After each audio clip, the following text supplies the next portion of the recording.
I call you when the sun comes up? Just to hear the way you say my name, it reminds me of when it was us. Would you answer if I called you? Yeah, I know that it's been a while. So tomorrow, can I call you when the sun comes up? Call you when the sun comes up.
so hard to find. The night seems longer and the wind blows louder when you wander so far from home. If I cross your mind, say a prayer, I'll find my way and get off of this lonely road. Can you hear me? Tell me, can you hear me? I've been calling out for help, still don't see nobody near me. I'm down and almost underground and so deep in the valley, I can't even tell you which way is the mountain. God, the only word I got, I could probably plant a garden, all this dirt I got. Trail of broken hearts behind me from the hurt I bought. Sometimes I really start to wonder if I deserve my spot. Cause I'm just a man who's got blood all on his hands. But does a humble sinner still deserve a chance? Hey, say a prayer for me, I think you win in Step by step, I walked 100 miles and I still ain't sure just what I'm trying so hard to find. Let's go. The night seems longer and the wind blows louder when you wandered so far from home. If I cross your mind, say a prayer, I'll find my way and get off of this lonely road. Off of this lonely road, off of this lonely road, off of this lonely road.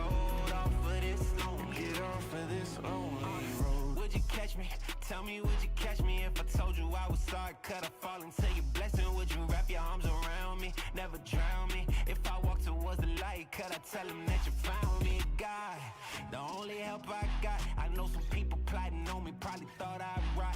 Praying for my downfall, wanna take my spot. Guess I deserve it, all the evil came out my heart. But I'm just a man who's got blood all on his hands. But does a humble sinner still deserve a chance? Hey, take me up, I pray to God I never step land. by step, I've walked 100 miles, and I still ain't sure just what I'm trying so hard to find. The night seems longer and the wind blows louder when you wander so far from home. If I cross your mind, say a prayer, I'll find my way and get off of this lonely road. Off of this lonely road, off of this lonely road, off of this lonely road, off of this lonely Get road. off of this lonely road.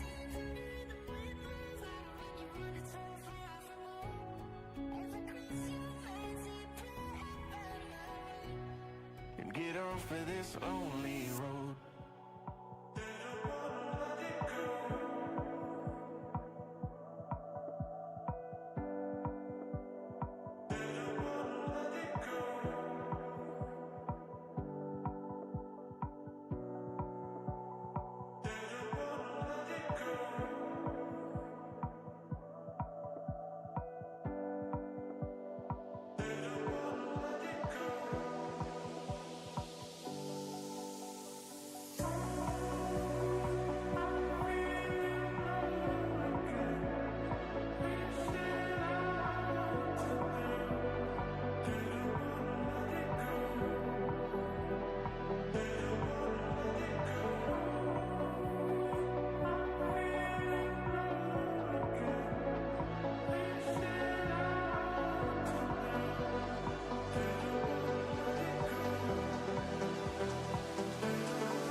can't find the words to say what I want to. What we got is brand new. So we gon' take it down, yeah. Got a lot we've been through. Fumbling on you. I can't find the words to say what I want to. What we got is brand new. So we gon' take it down, yeah. Got a lot we've been through. I'm up that hut hike. I'm up the gut, then spike. I'm on my Mark Sanchez. I'm off her butt all night. So yeah, let me get in for a minute. I'm thinking the way that the wheels been spinning. I'm going against first in a couple of inches. But yeah, she flooded the engine and that's that 2-seat. That fumble brewski, stay loose. She off the truly. And I told that rock, but that ain't no excuse. She thinks that's bougie. I gotta move these right loose. She hit like Brewski and that proves you can't expect nothing but truth. I just be fumbling on you. I can't find the words to say what I want to. What we got is brand new. So we gon' take it down, yeah. Got a lot we've been through. Fumbling on you. I can't find the words to say what I want to. What we got is brand new. So we gon' take it down, yeah. Got a lot we've been through. She know that she got it, but she too humble to brag. Drop the ball on occasion, but never fumble the bag. She get up early and often, she gotta work for the man. While all these Instagram get paid to twerk on the gram. No offense, smoke a little bit to get her mind right. Never really yearn for the limelight. Spend a couple hundred for a cheap thrill. Wasn't really worth it in hindsight. Follow you, baby, why don't you show me the way? I know the one when I see her, I ain't gon' throw it away. Fumbling on you. I can't find the words to say what I want to. What we got is brand new. So we gon' take it down, yeah. Got a lot we've been through. Fumbling on you. I can't find the words to say what I want to. What we got is brand new. So we gon' take it down, yeah. Got a lot we've been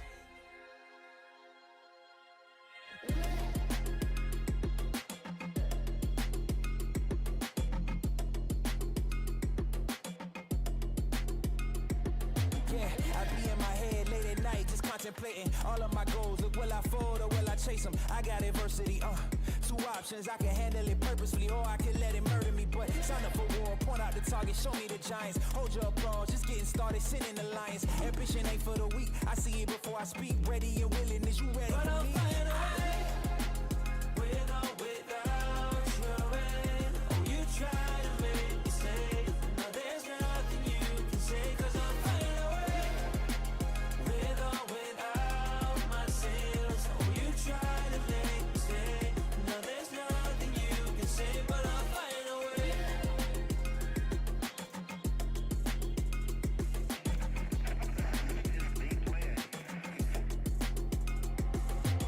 Nah, I ain't looking for handouts, I'm looking to stand out. Got the vision coming, watch how it pans out. I've been writing my plans down, trying to stay focused, put out the notice. Who the GOAT is, me hands down, yeah. No time for arguments, I cut out the politics, no. It's all my competence, I could cause your apocalypse. Ambition, it ain't for the weak, get it even when I sleep. Ready and willing, what you ready But to say? I'm flying away, with or without your rain. Oh, you try to make me say, no, there's nothing you can say. 'Cause I'm flying away, with or without my sails. Oh, you try to make me say, no, there's nothing you can say. But I'm flying away. Ambition ain't for the weak, I see it before I speak. Ready and willing, is you ready for me? Oh, you try to make me say, no, there's nothing you can say. 'Cause I'm flying away, with or without my sails. Oh, you try to make me say, no, there's nothing you can say. But I'm flying away.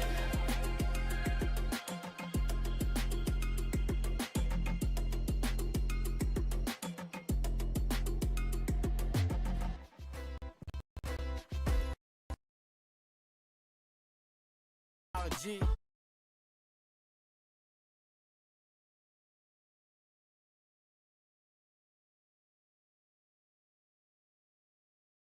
Pill stay lifting that still, 11 perk, I'm putting that work with the bars, yeah, still. No Olympics, flip bars with the skills. You can feel it, man, I'm hungry, I need me a meal. Different, hate it or love it, I'm real. Pivot straight to the top, fuck a deal. Man, this broke shit lame, y'all better stop playing. I'm trying to run game till y'all stop paying. 'Cause I'ma stop, babe, wanna get far, babe. Ain't got the best cars, babe, and this shit kinda hot, babe. but you know I ain't giving up. Yeah, I wanna live it up. When they hit me up, yeah, they know what's up. I ain't got time right now. Got a lot on my mind right now.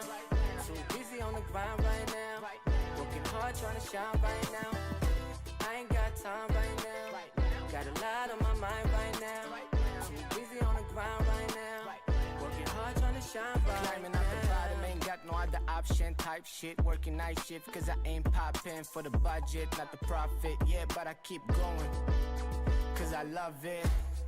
Ain't known by the public, and they treat you like a ghost when you're not the topic. Bad bitches treat you like you're ugly, but when you get the money, they be so lovely. When you get the champagne, they be so bubbly. I ain't complaining, I know the game, so when I get the bag, the same bad bitches will be. The APT Championship 2025 is proudly presented to you by the Asian Poker Tour, generously supported by our valued partner, Chinese Texas Hold'em Poker Association Taipei, CTP, title sponsor, Natural8, valued partner, GG Poker, and supported by Copag, the official card sponsor of the Asian Poker Tour.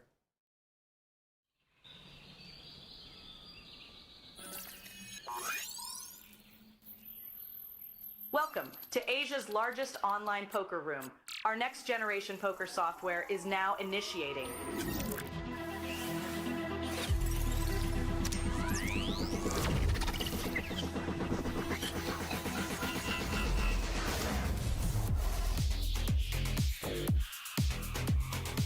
Elevate your online experience with a wide variety of poker variations to choose from. Get fully immersed with fun and social features.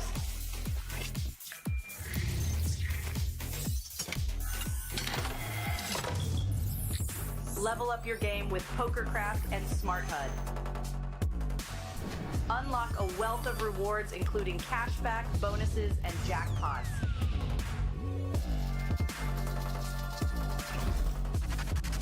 Join world-class poker tournaments featuring some of the world's most renowned brands and the largest guaranteed prize pools in the world. Experience the best in customer service and hassle-free transactions for a seamless online gaming experience. With online poker available on all your devices, you'll be able to play your favorite games anytime, anywhere.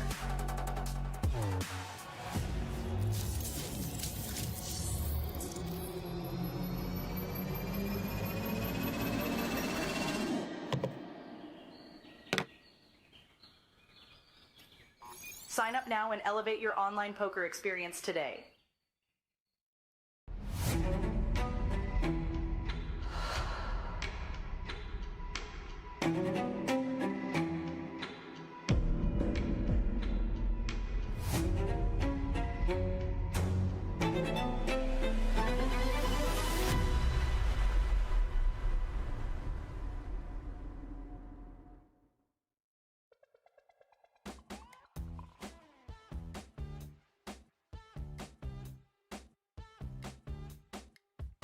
Welcome back, everybody, to the Asian Poker Tour Championship Series here in Taipei. Ladies and gentlemen, this is the moment you have been waiting for all year long. Everything we've been talking about, the Championship Main Event freeze-out is finally here on stream. We are covering all the action starting here live on day 2 in Taipei, all the way down to a winner. My name is Pocket Kyles, and I am joined in the booth this morning by Vidur Singhal. Vidur, it's here, the main event freeze-out. We've been talking about it all year long, and it's finally here. Are you excited for the coverage of the main event? I am super pumped. I cannot believe this day has finally arrived. You wait, and when the day arrives, when it doesn't disappoint, that is amazing, because we have crossed 600 entries in the main event. The prize pool is just ticking up as we speak, around the 540 entry mark. We did cross the guarantee, and now we will be kicking off day 2. A surprising number of eliminations as well, Kyle. Heartbreak, of course, because this is a freeze-out, a $10,000 freeze-out. We will be beginning day 2 coverage with feature tables that we rotate. This is my favorite part of the coverage.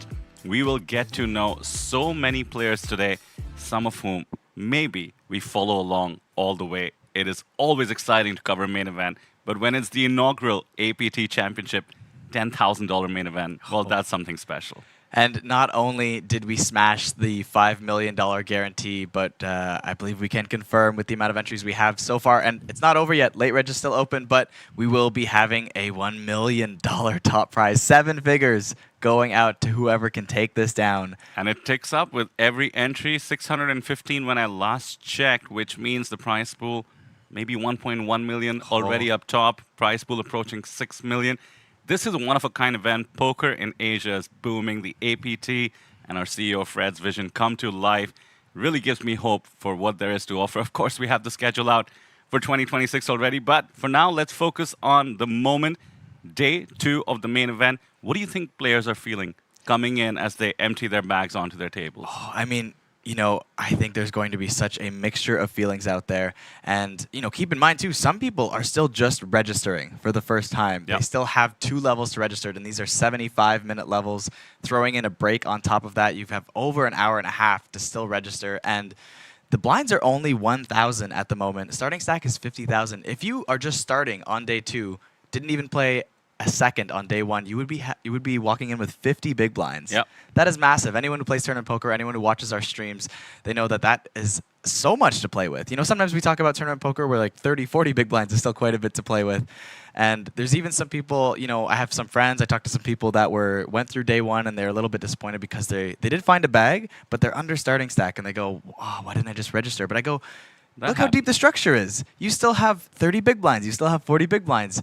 This structure is amazing, and it's anybody's game. So some people are, you know, trying to go through the emotions of coming in under starting stacks. Some people are coming in with massive stacks. And, you know, look at these people that have qualified through other events there. Oh, went through your screen. Look, we've got so many people that qualified through winning all of our other events where we're giving out these APT Championship Main Event tickets. Throughout the year, mind you, you can take a look at some of the players who qualified across our championship events. They're essentially free-rolling. They did come first in their respective event. A lot of them still in the mix. You were talking about 50K starting stacks, Kyle.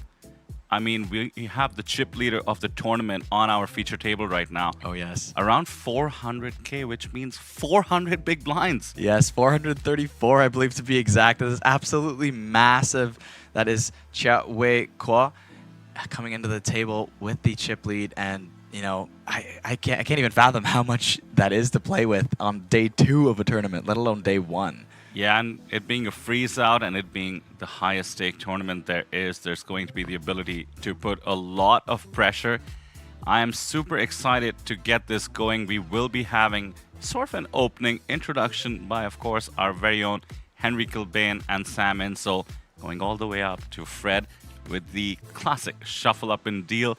That's in a moment you will get to take a look at the buzz on the floor as the players come in, take their seats on day 2. I think the nerves must be pretty wild out there. Registration still open for 2 levels. Who knows where we go? $5 million. That is the APT Championship Main Event guarantee that we just smashed. To all of our players, thank you so much for your continued love and support of the APT itself.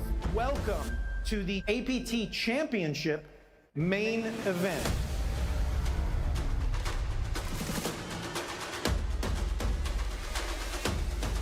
A $10,000 buy-in into a unique format, a freeze-out, meaning every player here has an equal opportunity at the $1 million for first place.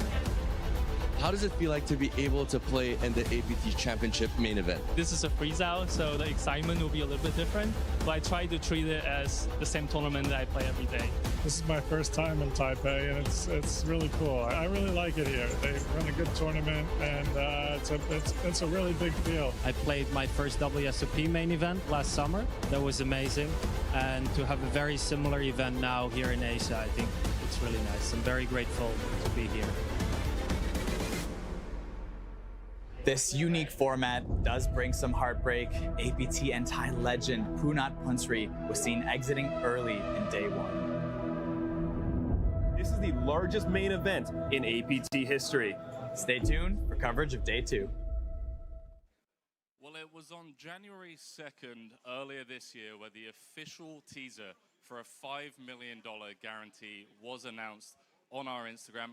And I have to admit, Sam, it raised an eyebrow to me. I originally thought 5 million, we'll smash that.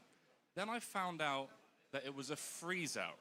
It wasn't 500 entries that was needed. It was 500 players in order to hit that $5 million guarantee. And that's when I really started hearing murmurs and rumors as to whether or not we were being a bit too ambitious. Fast forward to today, live in Taipei, we can officially say not only have we hit that guarantee, we've hit the benchmark to offer a more than $1 million payout to first. And Sam, I guess we're no longer dreamers, we're really in our own reality living this right now. Yes, I'd have to agree. Looking up at the screen right now, we have hit 600 unique entries. What do you think this first place prize is going to get to, Henry? Honestly, still a bit of a dreamer. I think we're going to start heading towards, you know, the 1.2, 1.3 million for first territory, especially given that we have over 5 hours of late reg left. Sorry, 2.5 hours of late reg left. I do apologize.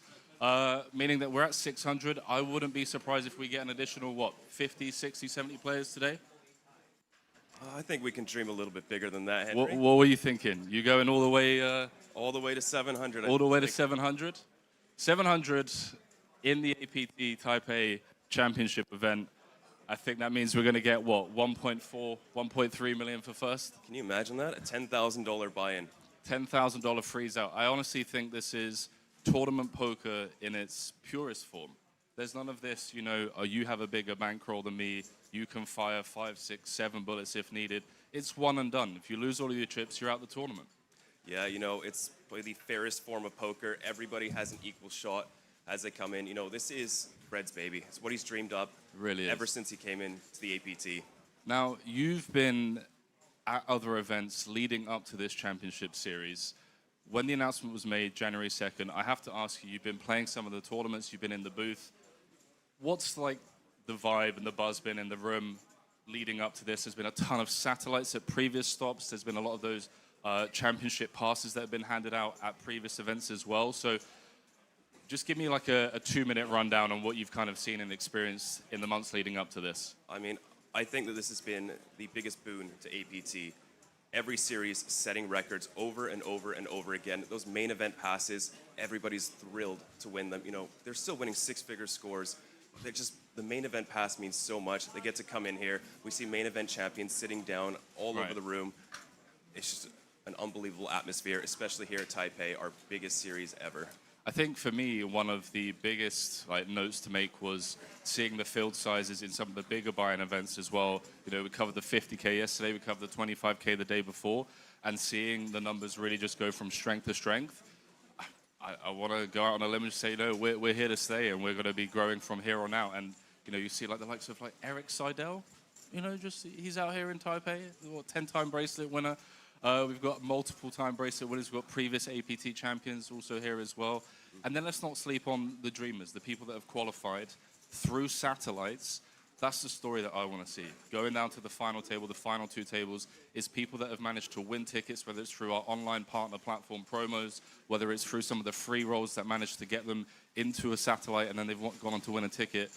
I think that's where we all kind of first started playing poker, and that's the reason we started playing in the first place, was that dream of playing a championship event with, you know, 6, 7 figures up top and going on to make a deep run. Yeah, absolutely. You know, we're just starting day 2 here. There's still day 3, 4, and 5 left to play. That's a lot of poker. We've got a lot of poker to be played. Yeah, just to get down to the final table. And from there, you know, it's going to be a tough one. Still, 9 players will be remaining at that final table, battling for 7 figures. We could even see 7 figures for second place. Let's cross our fingers for that. Well, you mentioned the man that was bold enough to dream this vision. I want to introduce the CEO of the APT. Fred, please, center stage for you, my friend. I just want to ask you, you know, leading up to this, before you made the announcement, January 2nd, it officially went out. What was going on behind the scenes? Like, were you being called crazy? Were you being called overambitious? Like, what was happening in the months leading up to that announcement? I'd say not just leading up to it, but as recent as just last week, I've had some of my former colleagues reach out and ask me, Well, no, they asked me, why are you looking for different ways to lose your job? And the answer is, I want to do things that are hard, and that's an entire team. We want to do the things that are tough and make real achievements out here in Asia. And I think, look around you, my friend, soak it all in. The players here fully supporting that dream and that vision that you guys have. I want to offer you just a massive congratulations, because I know it's not just today. It is the blood, sweat, tears that everyone on the team has invested over the last 12 months leading up to this event. And this is your baby. You've got 600 people at the start of day 2. 605, I stand corrected. We've still got, 2.5, 3 hours of late reg. Wouldn't surprise me if we get up to that 700 number that we're looking at. Congratulations, Fred. Congratulations to your team. Congratulations to the APT and all the players that have obviously shown up here to support this championship event. And I'll leave it to you to do the honors and the shuffle up and deal. And good luck to everyone still in, playing for a 7-figure top prize. Fred, please. All right. On behalf of the Asian Poker Tour and CTP, I welcome you to day 2 of the APT Championship Main Event. Players, we easily cracked the $5 million guarantee yesterday. Top prize is going to be over $1 million US to the eventual winner. And without further ado, players, good luck. Dealers, shop up and deal.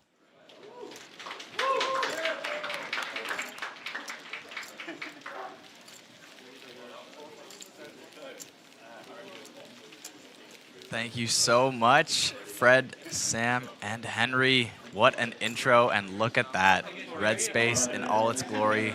All these tables are the main event tables. Still over 300 players left in the field. Late reg still going, more to come. Over 600 players have entered. I almost said entries, but this is a freeze out. Every one of those numbers is a unique individual who could not rebuy. Nearly half of them gone so far. The clock has begun ticking down. Look at those 75-minute levels. Tons of poker to be played at every level. The structure, absolutely fantastic. Our regular main events are actually well known for their structure. The APT Championship Main Event, taking it to the next level, as we should, considering the heft of the buy-in and the prize pool.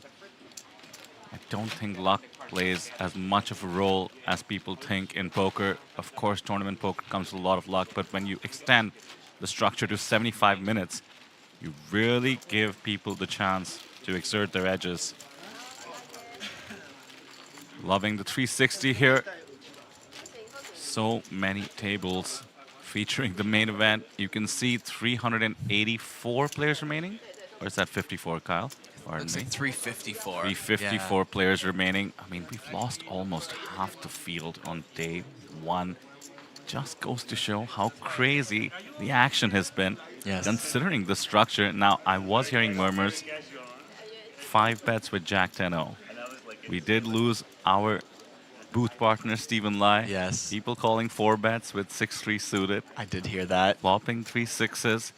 No lack of action, and that is what the main event is all about. We just covered the 50K Superstar yesterday. This is a different breed of poker, folks. You have to adapt, you have to bob and weave, you have to survive. Cannot win the tournament on day 1, as they say. Today's day 2, and we will be covering it all the way to day 4 and then final table. You can just feel the energy in the room. Some of it nervous, some of it excited, some of it locked in. Some of it just waking up, potentially, on your screen there. It's everything and everyone. The emotions are endless with this 10K freeze out. Day 2, already found a bag. Still miles away from a cash. As you mentioned, this deep structure allows for so much poker play. Helps put skill to the forefront. Put luck on its side as much as possible. Gotta shout out some of the globally well-known faces we still have in the field as we do take a look at the entire field. And there is the most global face of all, Mr. Gregory Lau, aka Greg Goes All In, still out there. Hovering around starting stack, I believe, which is an accomplishment in itself to get to the end of day one at all. Yeah, I think he told me he was around 30K, so a little bit below, but this blind structure is deep, so 1K starting, 1K big blind to start the day, and that means 30 big blinds for Greg. Still plenty to play with. But of course, that also means people like our chip leader, Chia Wei Kwa, with over 300 big blinds to play with. More than 10 times Greg's stack. James Chen, Taiwan #1 out there in the field. How appropriate at this record-breaking event in his home country. Loved seeing Eric Seidel, not just in the video. You can catch John Juanda on the right-hand side of your screen. The legend himself, Poker Hall of Famer, along with Eric Seidel. Pretty cool to have 2 Poker Hall of Famers just out there. That's Ankit Ahuja on the left, Indian poker pro who now lives in the Isle of Man, believe it or not. Oh, wow. If that doesn't tell you he's a poker pro, I don't know what does. Friend of the APT has joined us in the booth in the past as well.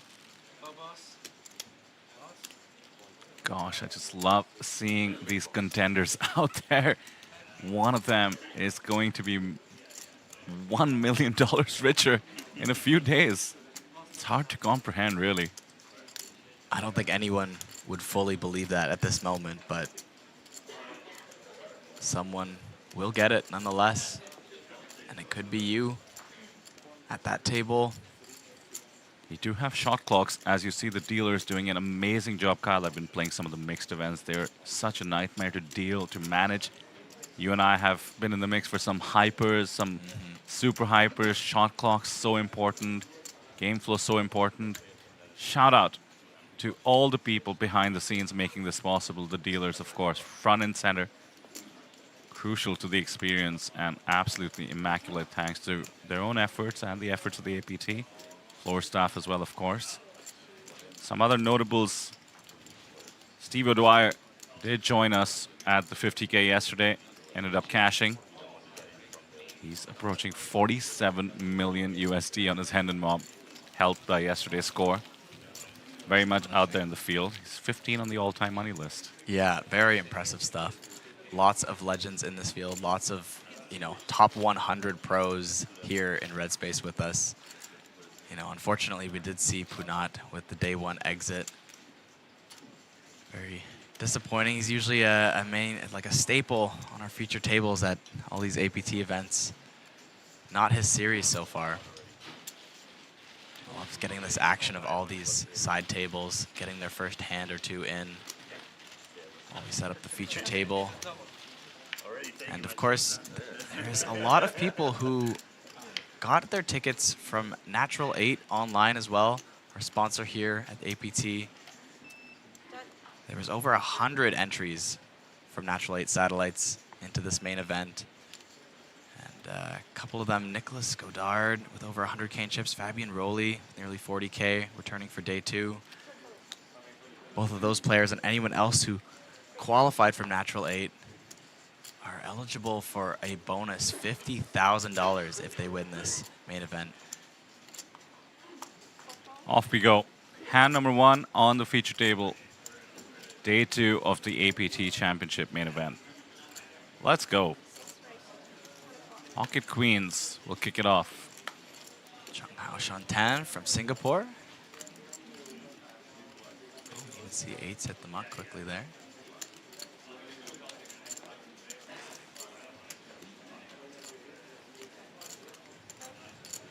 Chung takes down the first hand with the queens. Had one small cash this series. Finished 4th in the PLO 5 Win the Button Hyper Turbo event. Clearly someone who is having fun with those late night hypers as well. But very tiny cash, small buy-in. Just a $2,300 cash. Not even a quarter of what the buy-in was for this event. I did see some people sign up yesterday for some of the late night events after bagging day 1 of the main. So different philosophies. Some want to go home, get their rest. Some want to stay in the zone and play some more poker.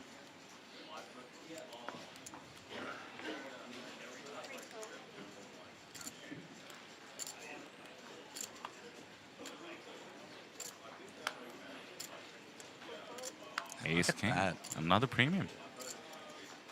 2 hands to start day 2 on the feature table. Chung Tan sitting on just over 70,000 in chips. A little above starting stack, but an absolutely massive stack compared to the big blind at the moment.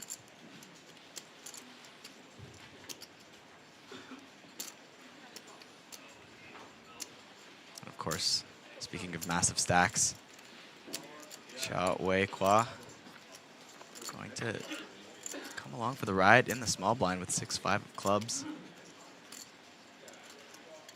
10-8 deuce two-tone on the flop.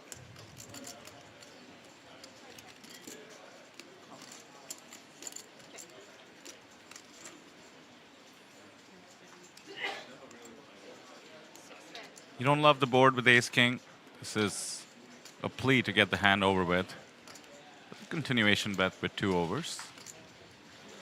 Somewhat mandatory in modern poker, and I think with the chip leader being in the small, Ace King would be the better hand very often, but the 6-5 suited has decided to bump things up. Is this how he got the chip lead? Flat 6-5 suited in the small blind, as one can when you have 400 bigs and a 75-minute structure, but now check raising on the 10-high board. That's the thing with the big stack, Kyle. You can constantly ask your opponent the question, is this the moment?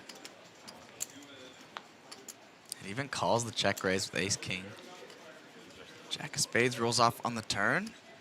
Better card for Chung. Picks up the gutter, still has 2 overs. Chuck can't love the jack. Does check after check raising.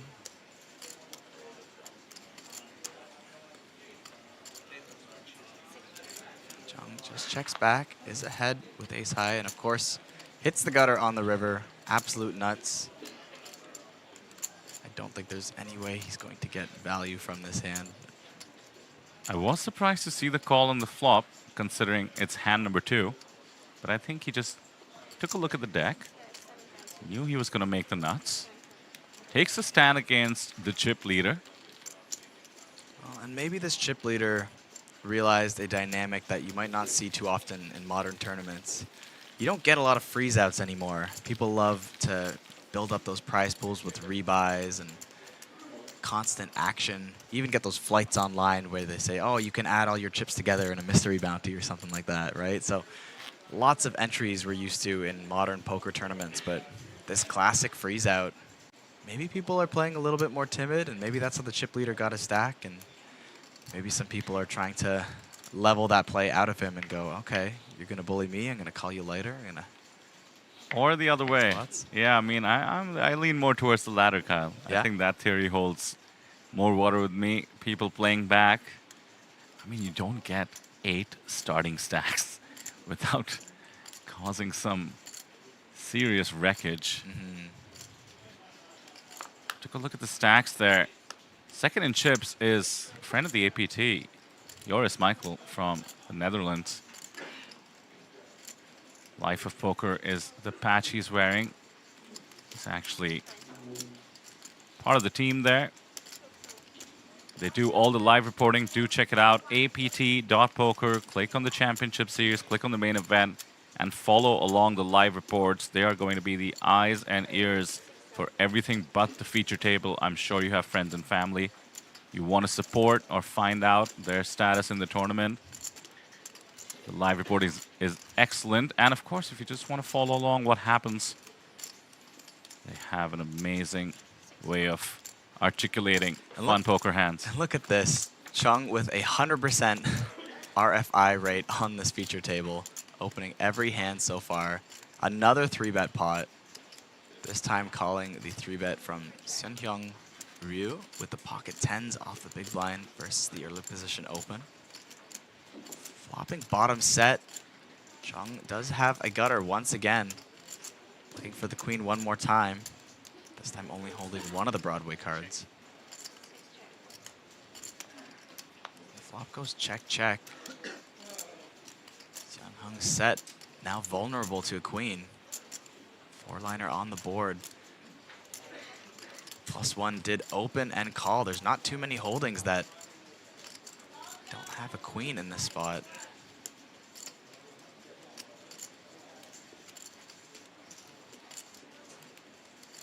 A lot of ace queen, king queen, suited hands. Jack's potentially still in Chung's range. Would discount the ace-queen personally, perhaps, considering the check-in position on that kind of a board against a 3-bet. That's true. So I suppose the king-queens, not, you know, queen-jacks, form enough of a range. I'm hoping that check on the turn was a trap, actually, because it has worked. Ryu does get the 7.5K donation, as it turns out, with the brick on the river. Another check and a crucial moment. 1.3 SPR. What kind of pressure do you want to put with that ace blocker, considering it's tough to rep ace queen? Well, he decides Very it's small. 11,000. Yeah, and maybe you would bet small with the queen there. Yeah. Very nice balanced bet. And this is a 6 spot.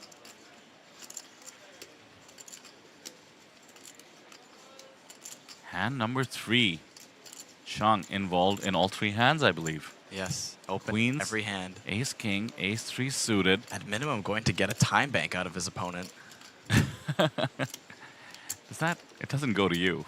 Well, It goes to the dealer. it's a little less time they can think about later in the tournament. That's true. I like how you're thinking. Every edge you can take. Gotta remember, this is 5 days you gotta get through. Need those time banks. Yeah, we do add them every break. I believe so. 1 every break, typically. They are precious, and we see why. Looks like the set is going to call it off. A crying call, which will be turned into a smile that we won't be able to see under the mask, but a 25K pickup. Well, let's see if Chung makes it 4 hands in a row. I think this one might put a bit of a pause in that momentum. I think ace 3 suited. Opening was standard, continuing, I suppose, at these depths. Possibly be acceptable.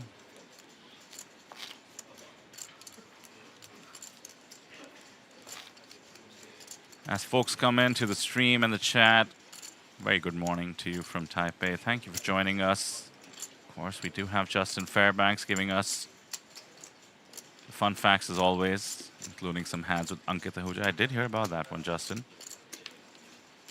Also keeping track of the entries for us and some of the high rollers who might be max late regging. For those of you who haven't heard about this concept, there is some EV to be eked out if you max late reg in MTTs, owing to the fact that a chunk of the field has been eliminated already. But of course, you lose the advantage of playing deeper stack, maximizing your edges, and especially in this structure, I think things probably even out.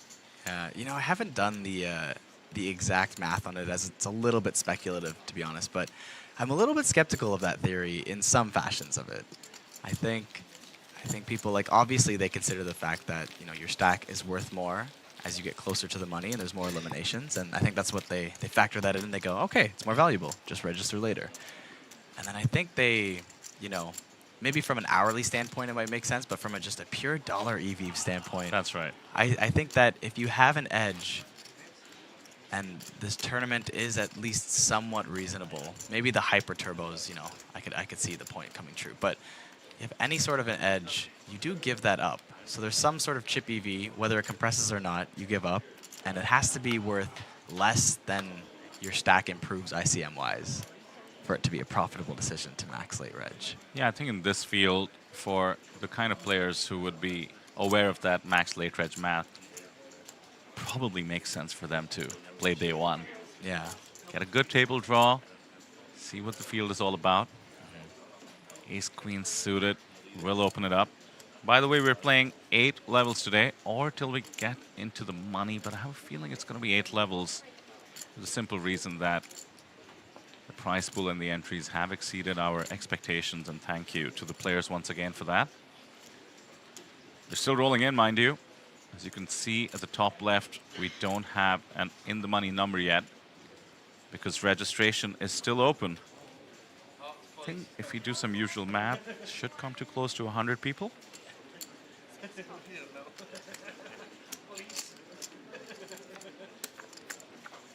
Look at this. Multi-way pot. The blinds come along versus Cha. The chip leaders open. 10-7 deuce. Top pair for Chung.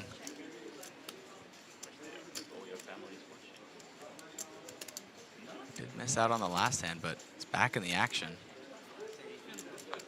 Big blind defend. And look at that. We'll turn trips. Easy life. Just 7K in the middle. I think the sixes of Lee could feel comfortable firing here. Don't blame him with the check around. Small sizing, taking a stab. And it goes to Chung stack. Yeah, just to get those airy overcards to fold and realize your equity when you're ahead. Just a call from Chung. Oh, sorry. I grabbed a different chip than I thought. He did raise 6K.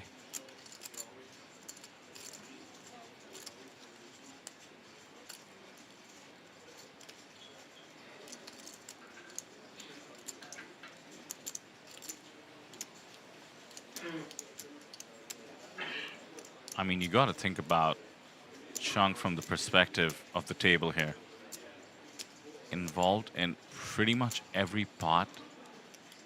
Had to show down the ace-3 on hand number 3. Maybe not as easy a laydown as the action would suggest. The guy is clearly going for it. Don't forget the 2 barrels he put out there with the ace-3 suited.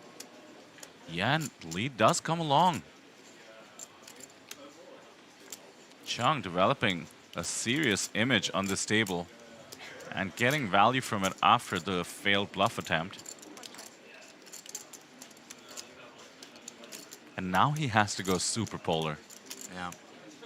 What are you repping apart from a 10? Or a missed flush draw, missed straight draw? Doesn't take my advice, goes half pot. Now don't forget, that's also what he went when he was repping a straight with the ace-3 suited. Once again, not an auto fold. Interesting element here, Kyle, is that when you come into day 2, we do announce the table draws, I think last night. You get a chance to research the hell out of your table. Yeah. These things play a role that we might never know. Just look at Lee. He is not a believer.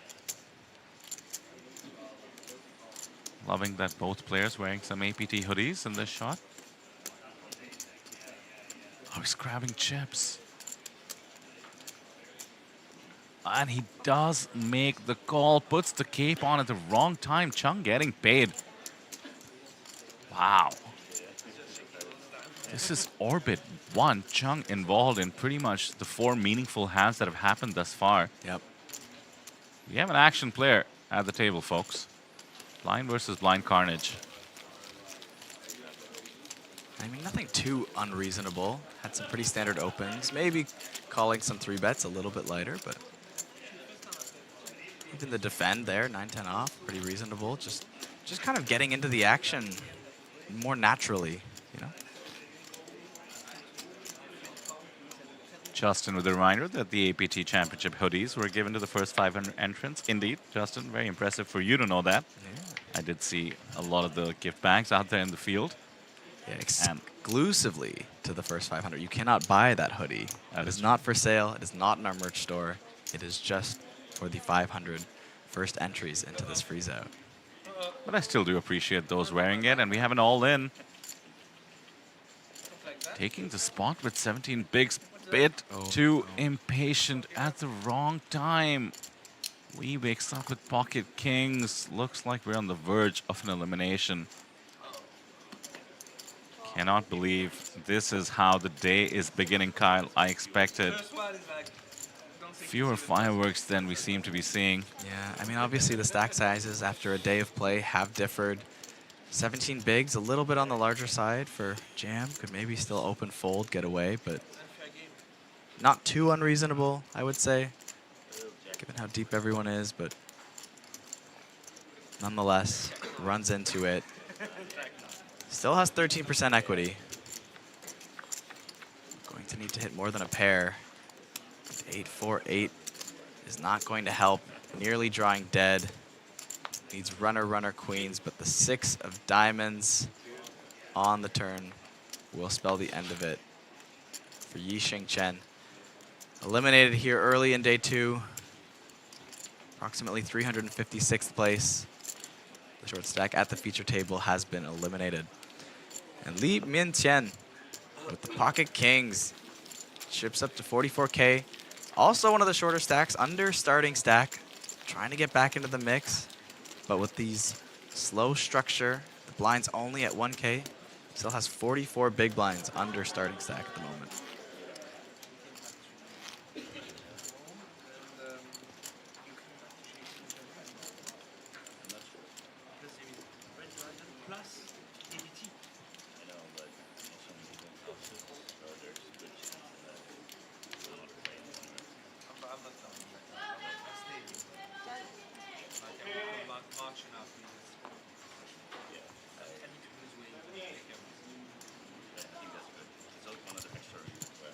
It's impressive to see Eric Seidel in the field. I know APT favorite Abraham Seasfin, recent main event champ, also still in the field.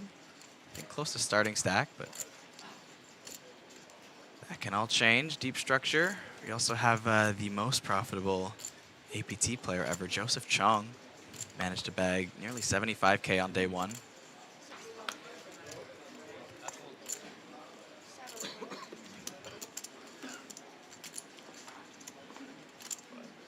King 4 for Joris. Second biggest stack on the table. Hefty back there with 3x the starting stack. Doesn't want to battle with the big stack. Golden rule of tournament poker. Top 2 stacks should avoid each other.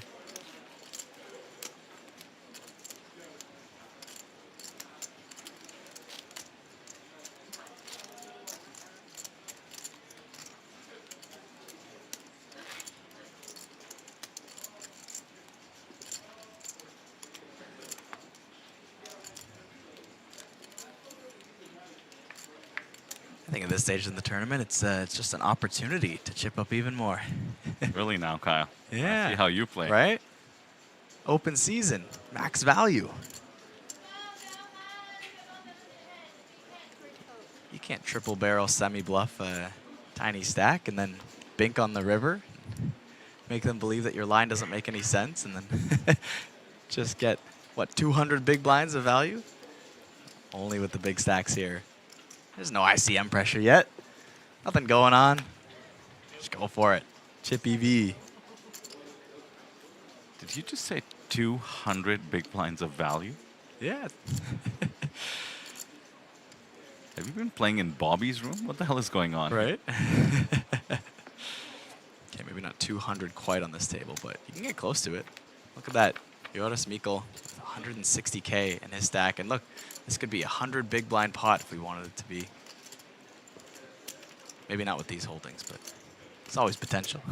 I'll take the under on that. Yeah, that's fair. I already lost one prop bet to you. I shouldn't keep going. Speaking of unders. Speaking of unders, my friend. My pessimistic self thought we would not hit 600 entries. I thought we'd get that 1 million for first. I understand the mentality, you know, waiting for the shoe to drop and everything, but I was optimistic and will be rewarded with a sandwich paid directly from your wallet. Yes, yes. And a tasty sandwich it'll be. It's okay. I'm happy for you. Happy for the APT. There ain't no sandwich like a free sandwich.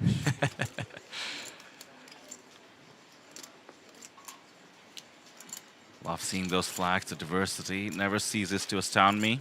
I believe you mentioned Singapore on the table. Yeah. Of course, Joris, our Dutch friend. Chip leader, Chia. Taiwanese local. Who else do we have? Ryu from Japan, is it? Oh, South Korea, pardon me. Oh, and of course Lee on the screen with Ace King from Vietnam.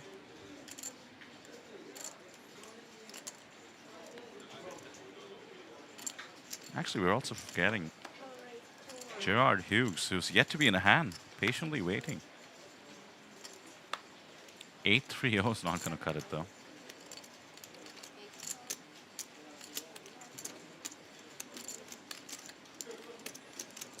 French national. Might just be getting a walk. Not a walk, sorry, but getting it through. Li Mintian. No action.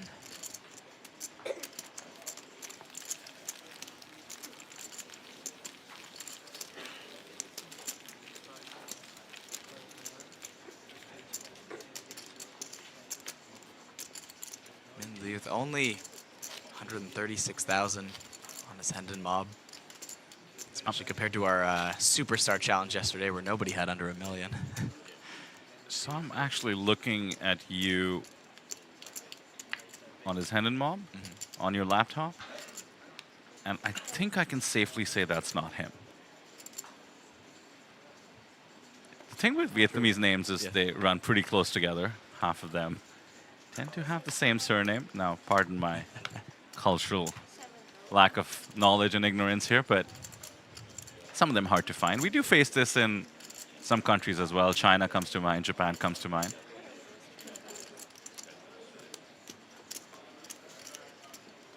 Situation brewing here. King Jack suited and the Ace Jack suited in the small. Just a flat. I mean, the chip leader is just so intimidating at this point that people aren't playing back at him deep stack.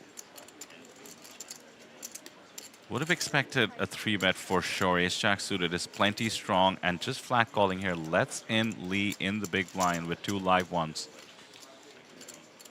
Picture this hand a different way. If Ryu 3-bets, considering Chia being pretty up in his range, he would have continued. And Ryu would have been going to the flop with a dominating holding. Instead, we're multi-way 9-8-5.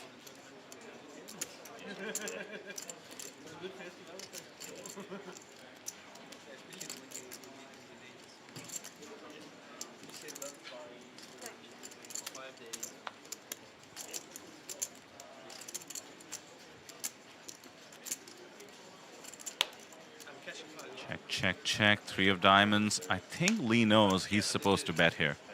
Does have the blocker to the straight. Is in the big blind, and this board just reeks of the big blind range. But Lee doesn't take the spot. Pretty surprising.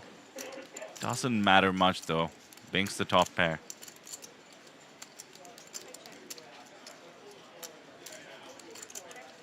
Doesn't go for value either. Snug, snug, snug.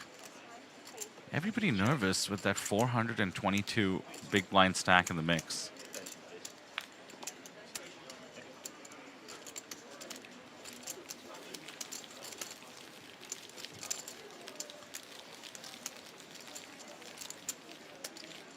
Well, Gilbert and Justin in chat discussing us being 6-handed. We have the chip lead on the table. Oh, and a shout out to Greg. And the copy. You got this, Greg. That's so sweet. Looking intense, shooting his hands. He's locked in. Shooting his shot with the 10K. Yes. Go, Greg.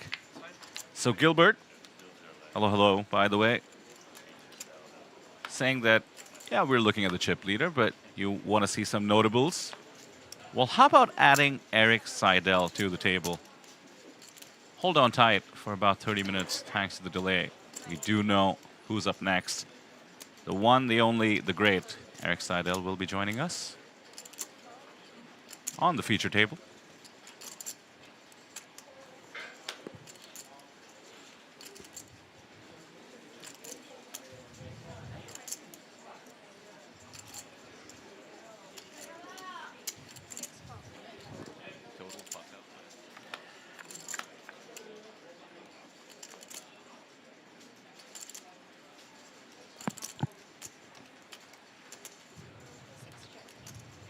Nice flop for the action man.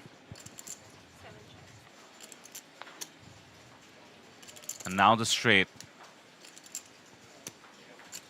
Not much for Hughes, though. They check behind with the gut shot.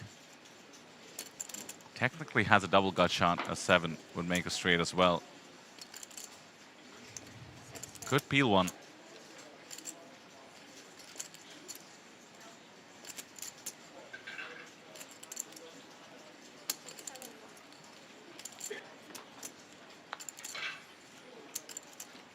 Overkill here.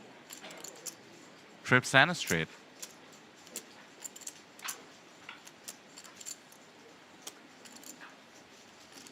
Now, Kyle, you know how I am about noticing the fashion, mostly out of jealousy.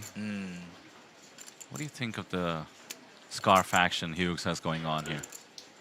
Well, Hugo's definitely representing, you know, the French stereotype very well of being a fashionable people. Absolutely. I think, you know, I think it's one of those things where maybe if you went to France, it would just be like, is the casual attire. Ah, very nice. But I think when you venture outside, you look a little bit like you've got to cut above, something a little bit fancier. And look at this. What a move here. Big raise. I just don't see it working. Yeah, Chung, top of range. Hugh showing he's not afraid to put chips into the middle. Not sure about the candidate there. What do you think of that move, especially against Chung? I think the image, perhaps, once again, playing a role. Yeah. Well, maybe they're having to adjust that image. He has been getting involved quite a bit, but now that they're starting to see some of these hands, some of these showdowns, start to realize that it might look like someone's just being aggressive at a table, but often, as I've heard Stephen Lai say, the cards play themselves. They can have it. The aggressive people can have it too. Yeah. That's the beauty of poker. That's just it. You think you have a read on someone, but it doesn't mean they can't have those hands. Keeps taking it with a smile, though. Live to fight another day. So interesting from our chip leader here, Chatway, Kwan. I believe I have the correct handed mob this time. Double checking. It would make sense as he does have some cashes here, or has one cash here in Taipei for the championship series. Or sorry, that was the one back in May. I stand corrected. But it looks like most of these caches are from Taiwan. If it is correct, he only has 5,000 on his handed mob. That's incredible. I don't know. That's absolutely That incredible. would make sense, but this would be, most of those caches are just 3 figures. Top cash was $1,000. Maybe satellited in to this tournament? Yeah, we'll follow along. Yeah. We'll find out more as we run deeper.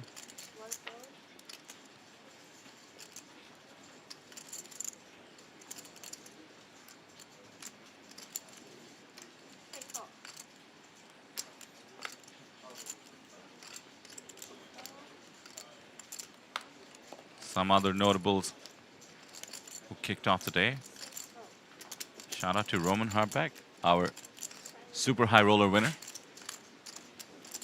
Number 2 on the Czech all-time money list. And his wife, Monica Harbeck, also out there. Poker content creator and, of course, a very accomplished player herself.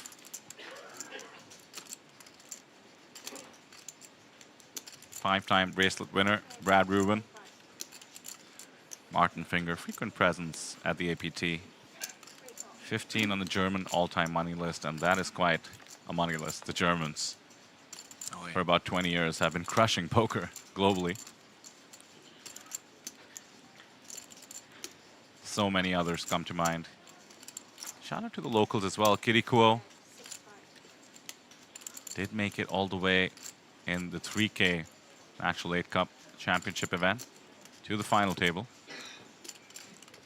Battling it in her local hometown.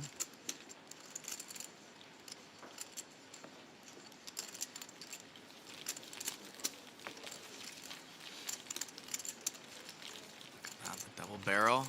Shot will take it down. Still an absolutely massive stack. Blind's not going up anytime soon. Looks like we're just shy of 630 players entered into this tournament now. Not it is 6:30 on the nose. 6:30 and a level and a half to go. Remember, anyone who enters today, no rebuys, so these are all fresh players. Getting as close to the max late reg as possible. I might temper down my enthusiasm. I think 700 seems quite a milestone, considering we have just about a level and a half. Yeah. Would be pretty cool, though. Well, I think you also see a lot more entries close to late reg when it's a rebuy tournament because people want to, you know, bust out and jump right back in, or they've got a short stack and they kind of gamble it for a shot to rebuy. So with a freeze out, you know, $10,000, do people really want to enter on the very last level? You still get, what is it, like over 30 big blinds, I believe? 35. 35, yes. So it's plenty to play with. But you might want to come in a little bit earlier than that. Maybe there's a private plane or two flying in. Could be, could be. Chung with another hand, just 13 hands in. Ace-King suited, defended by Joris. Joris has the gut shot. We'll go check on a 7-8 deuce board.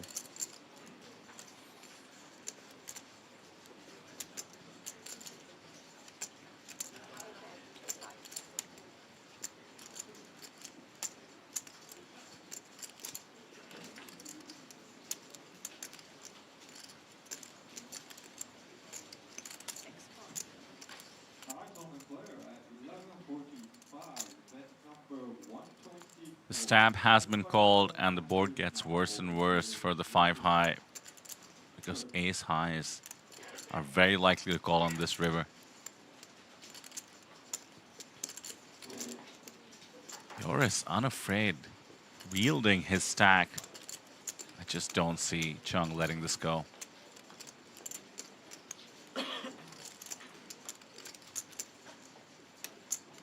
Joris is repping a full house, and it's hard to have a full house.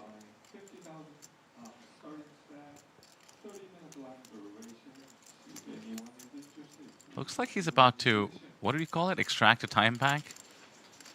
Ah, never mind. Right, there it is. Not quite.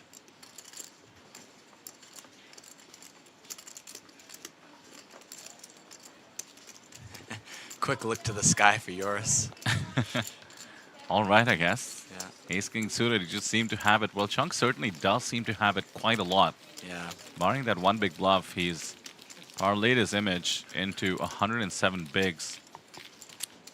I mean, we're seeing the deck hit him on the stream, but he's had enough showdowns at this point where I think people have to give him some credit for the cards he's getting.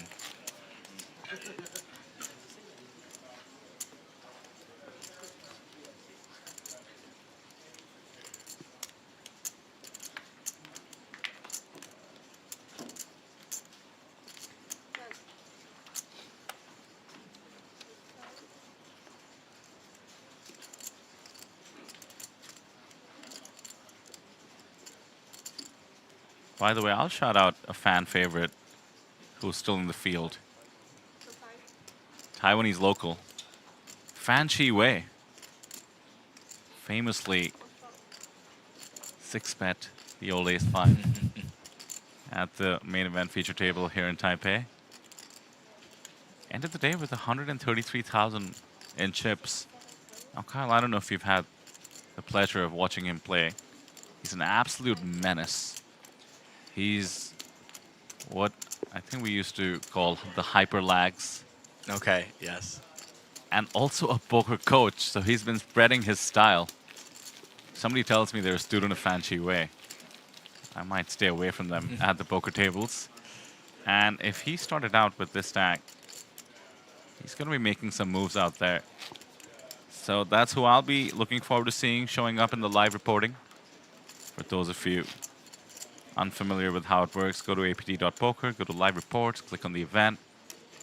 This is what the team has flown down for. I believe we have 9 reporters out there making sure they capture the best action in the outer tables.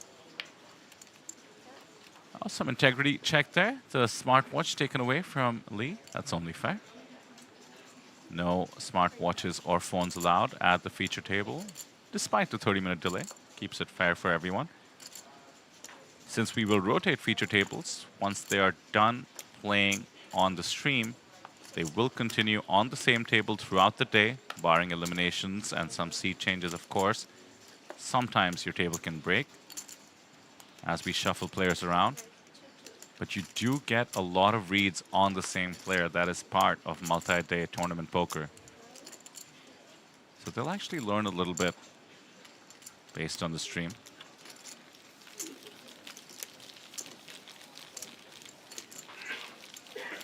Seven-handed now. Shortest stack is 48 bigs.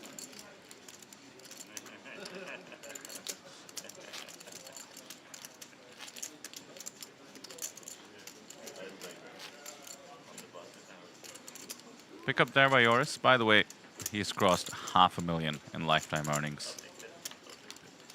Excellent accomplishment. Can double that with the win here. And most of his cashes this year, just 4 figures.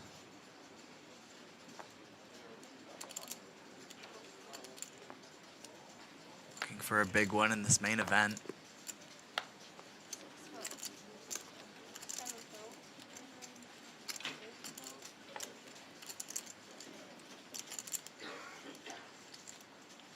Chip leader, a little bit down from where he started the day.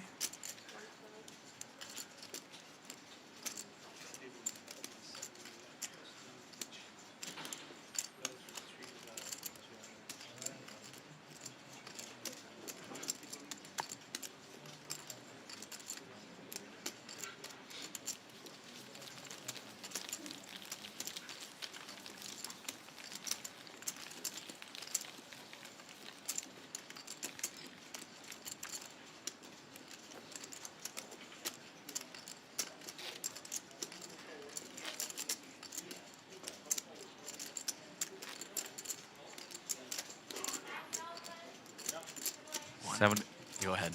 Well, I was just thinking 75-minute levels. Yeah. And we're playing 8 levels today? Yes, 8 levels. It could go tell the money. It is up to the tournament director's discretion, but I don't imagine we will get there with such a large field. So that's 12 hours of poker? 10 hours of poker, plus the break. Dinner break, 60 minutes, plus other breaks. You're in for a long day. All of this prompted by Joris feeling a little bit tired on the stream, half an hour into it already. You really have to gear up. The amount of concentration and precision required. Wow, look at this action. 10s for Chung. The man in nearly every hand on this feature table. Finding a 3-bet. Is Hugo in +1. King Queen gets out of the way. Cards for action. Chung with the decision with 10s.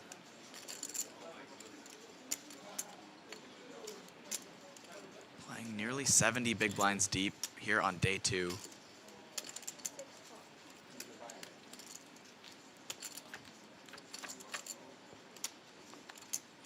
defend King 8-3. Chung's 10s, now an underpair to the king, and the king is in Hugo's hand for top pair.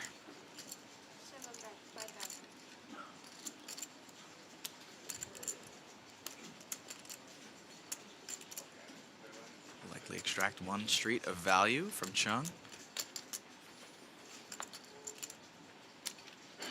Or more. Look at that, Jack of diamonds on the turn, backdoor flush draw starts to come in for Chung. Just 6 outs live, though.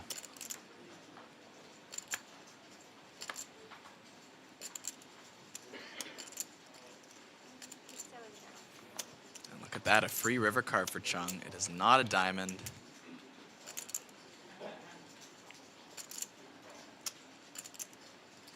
Out of position, checks.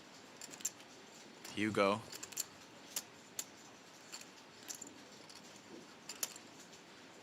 Try to extract some value.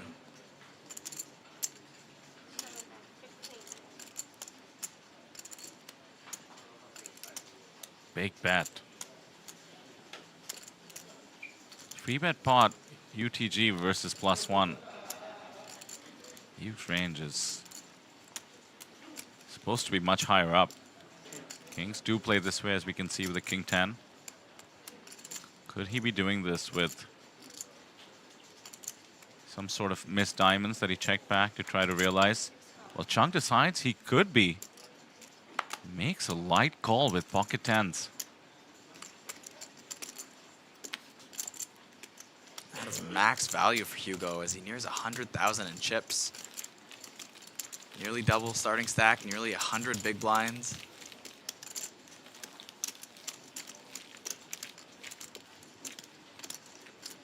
Big moves. Chung is in the middle of a lot of them.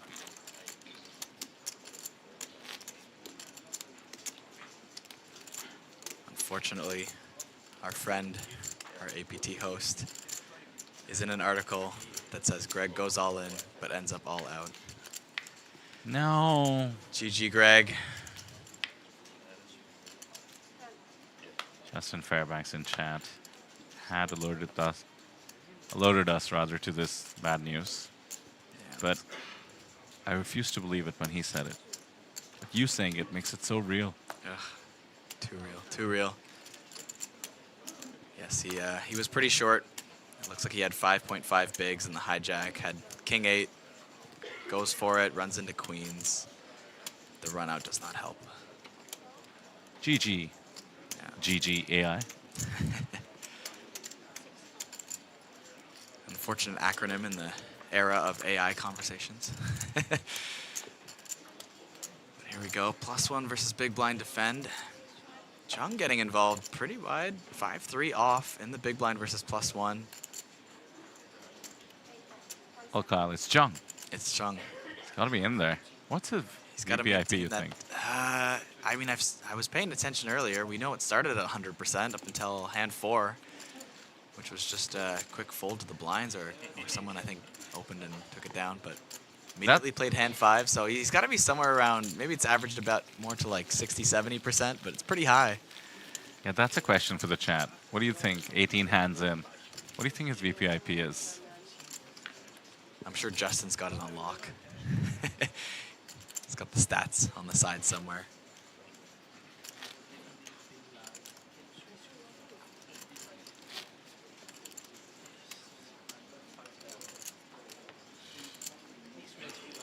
Players on our feature table settling in. Same goes for the outer tables, I imagine. You can start thinking about that next level, but the jumps are nice and low. 1.2k will be the next big blind level. 1.4k will be the level after the break, till when late reg is allowed. Representing about 35 bigs for a 50k starting stack. Pocket aces for Joris. Opens it up to 2.2 BB UTG. And the queen jack suited on the button is very defendable.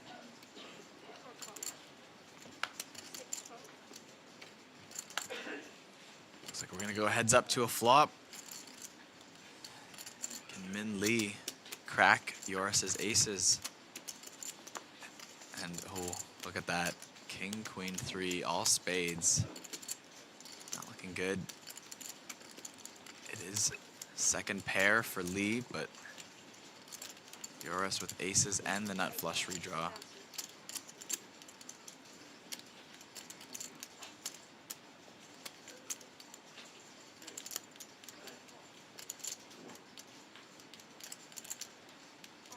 He makes the call, only drawing to 2 outs.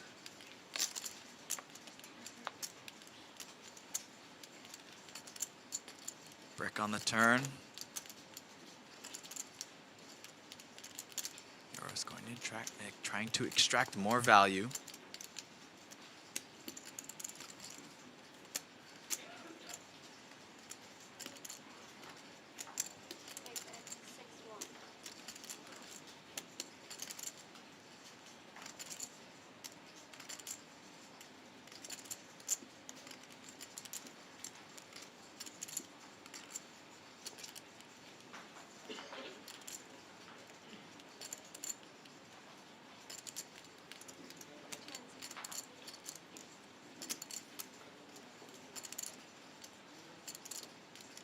Oh, looks like he's coming along for the ride. Look at that, 2 streets of value now for Joris Mikkel.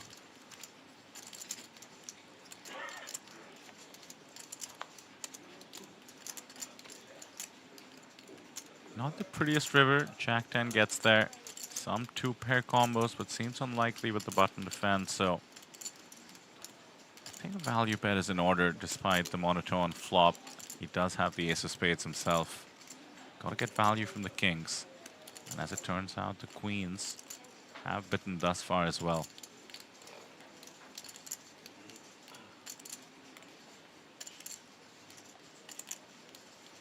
Tough to go small and for it to make too much sense.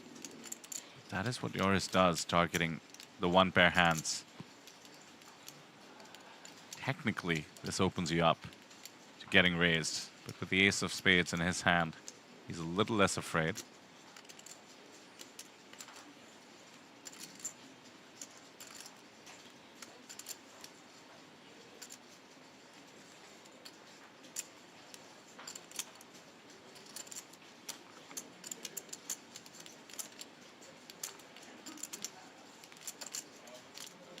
Yeah, B40, I see in the chat. Interesting sizing. A little less than that, in fact. So, the pot odds on offer are immense. 3.5 to 1.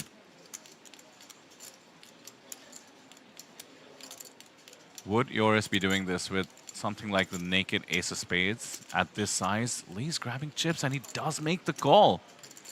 A lot of non-believers on this table, Kyle. These hero calls are coming in, and they're not working out so far. My goodness. What an extraction on that hand. 3 streets. 178k for Joris, exceeding the chip stack he started the day with.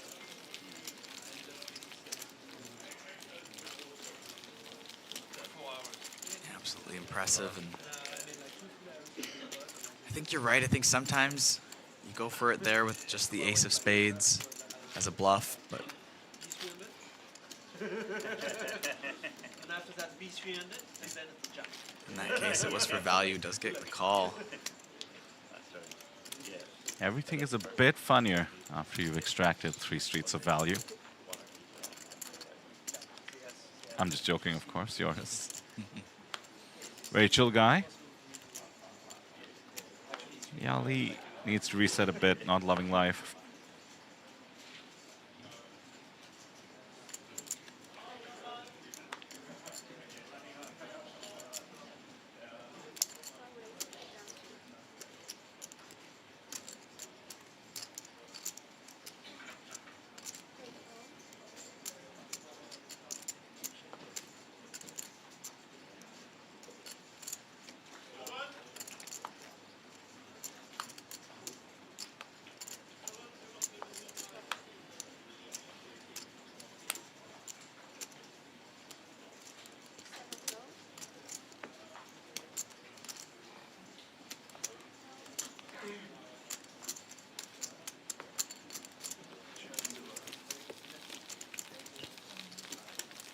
See the tallies reaching 640, Kyle. It's climbing. So 700 seems likely. I think it's still just have another level and a half to go. And look at that, the legend, 11 WSOP bracelet winner, Eric Seidel, with the dice bucket hat. Gotta love it. I do have to apologize to chat for the tease. Unfortunately, will not be joining us at the feature just yet. There are some suggestions for the feature table in the chat. And since we are on a 30-minute delay, we'll try and let you know what the next one is. Well, before we wrap up this one. The powers that be, I'm sure, are keeping a good eye on the action out there. Yeah, don't worry, Chad. I put in a good word for you. We're looking to get, you know, a big name on the stream coming up. Or many big names. See the table 35 suggestion. Working on it. Fan Shi Wei, I'd love to see. Yeah. Just did, of course, talk about him. Tobias Schwett and Michael Wang, APT regulars.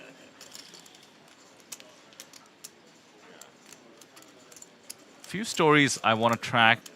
Kyle, you mentioned some APT Championship main event past winners, thanks to them shipping other events. Yes. Satellites, online qualifiers. People sort of just playing their first 10K ever, which I think could be a huge chunk of the field. We do have some content creators that are down here. You're friends with some of them? Yes. I think a few of them were trying to satellite their way in. 10K was a little bit steep for some of them, and I think, as far as I know, more on the content creator side of things, a few of them did not quite get their tickets. Fair enough. They gave it a shot. Yeah. We had some massive overlays in the Sati as well, so that's extra sweet for those who made it. I'm keeping a look out for the Indian field. Taipei is a bit of a long way to come from India, but the Super Pros tend to do it. I'd say about 10 of them playing the main. Maybe 60, 70% made it to day 2. Yeah. You know, of the content creator crew, I believe Frankie C, now a local in Taiwan, still in the field. At least last I checked, did get a bag for day 2. Wait just a minute. Justin saying that Abby won the Atomic Pineapple last night? Yes, she did. Incredible. Was there on the rail. That was a very exciting tournament. I had the whole room chanting pineapple at one point. She may not have played the $10,000 buy-in, but No, winning that $100 Atomic Pineapple and taking home a baby lion. Oh, I can confirm too, as I was part of her final table rail, that is her first ever poker tournament trophy. A baby lion as your first ever poker tournament trophy. Yeah. Not too bad. Not bad. She has taken down a tournament before, but it didn't come with a trophy, she was telling me, so. Abby Merck's first poker trophy, Atomic Pineapple. I'm happy for her. Yes. You know, with all the stupid controversies going on in the world and the poker world, nothing like a baby lion. Yeah. To ease things out. I think so. Blind versus blind. Joris and Cha. Pink. Cha-ching. Joris with the straight on the turn. When you're hot, you're hot. Joris first getting max extraction with the aces. Does get the pair to come along, unsurprisingly, and the board pairs now. More chance of a value bet getting paid off.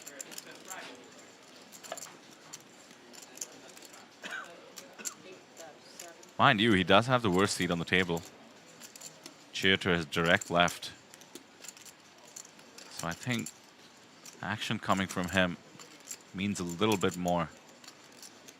The soft collusion between the biggest stack and the second biggest stack on the table tends to be an unsaid thing. You've seen a lot of hero calls, though. Wouldn't blame this one either, but he makes the right decision.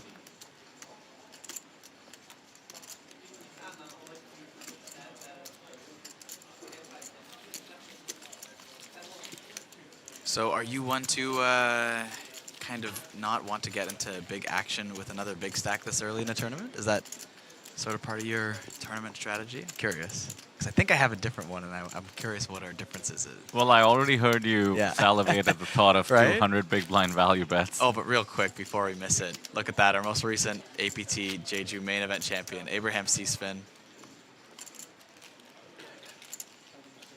Love to see him in the mix. But yes, sorry, you were saying. No, I like 200 big blind value bets as much as the next person. I just think, you know, I totally understand the big stacks looking out for each other and in those higher ICM spots. No need to tango playing for stacks when the extra chips aren't as valuable, but I think in this spot you're just playing the hand of poker, and as long as you don't think your opponent's going to take advantage of you.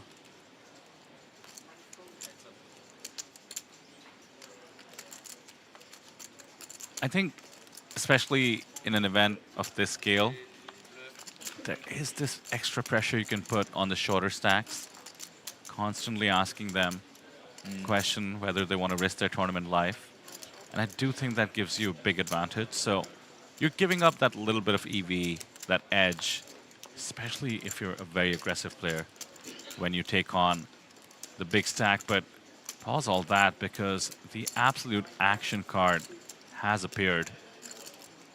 These are two big stacks, mind you. We forget that Hughes himself has 92 bigs. We 420 nuts versus 2 pair and manages to find just the flat call.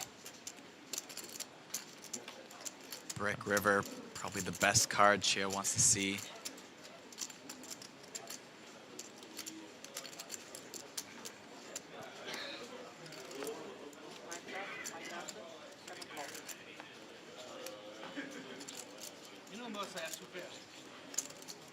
Extraction, but not too much. Caution employed.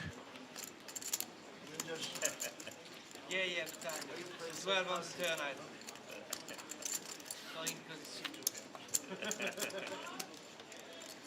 think Hugo can laugh about that one. Not too harsh on his stack with a slight cooler situation.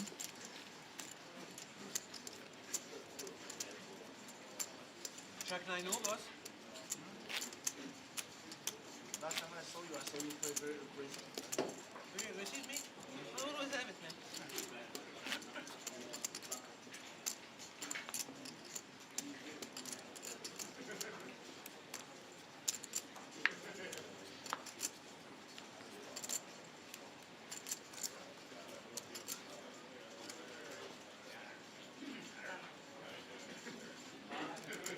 Jack suited for Min Lee onto the gun. One of our shorter stacks, just sitting on 30 big blinds. Plenty to play with, but it is nearly half starting stack.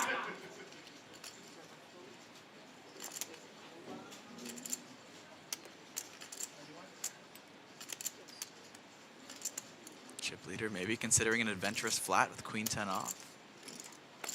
It appears so. Actually, is that a 3-bet? It is. There we go. 6.5 thousand. Putting on the pressure with queen 10 off.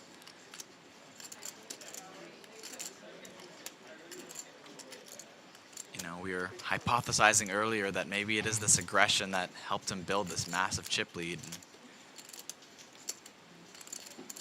here we go. Clearly in action with a queen 10 off 3-bet versus under the gun, and it gets king jack suited to fold. There's that pressure. This is that power poker that is building that big stack, and he must have been doing this all of day one to get those chips.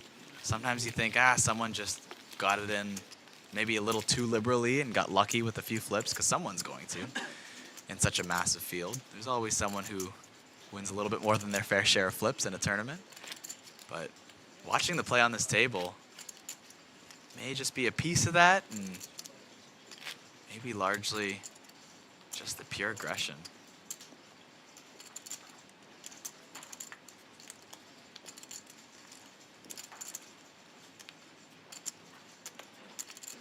Looks like you just saw on your screen there, just a second to go, Alex Papazian, a 3-time bracelet winner.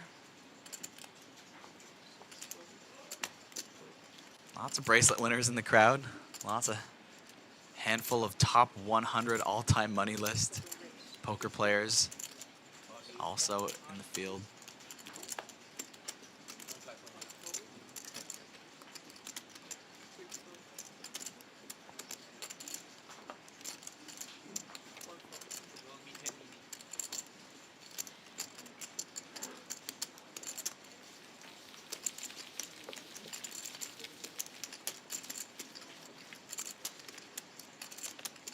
Bit of a short stack now after that fold by the king jack suited in the form of Lee. Longest time we were hovering around 50 bigs as the shortest stack. Deep, deep poker.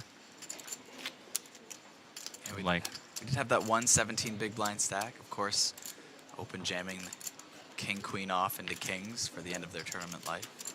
That is true. Unfortunate in the first orbit. Mm-hmm.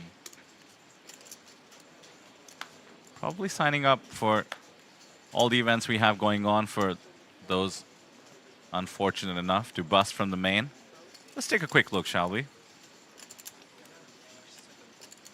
An event that I never get to play is the Heads Up Hold'em.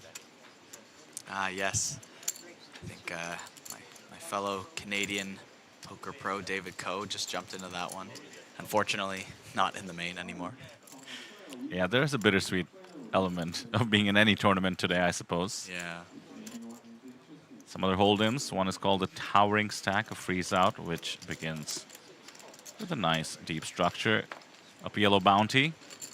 Something up my alley. The mixed game masters have been a fascinating sight to see. Some of the top mixed game players coming out. There's a Stud Masters event today.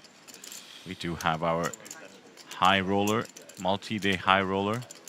150k Taiwanese dollars, about 5,000 USD. Look at this. Bing Wei Kwa.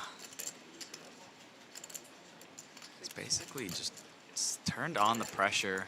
Wasn't getting too out of line earlier from what I could see, but suddenly opening wider, 3-betting wider.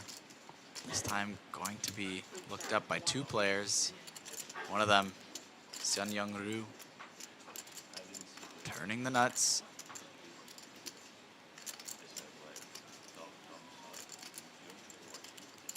But open ender, the pair of 6s for Chung. Besides small bet, easily callable.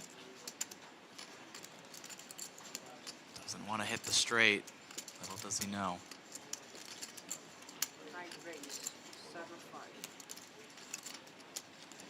And look at this. Oh my goodness. Wow.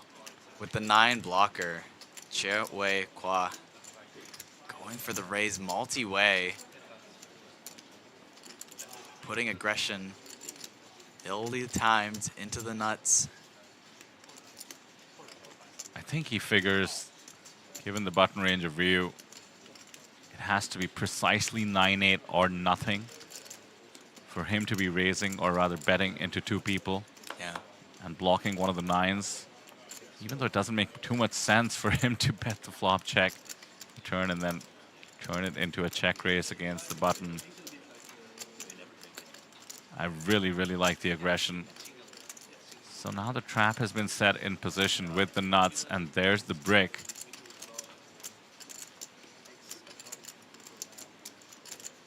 Nice dodge there by Chung, by the way. Would have made the straight with the 4. Yeah.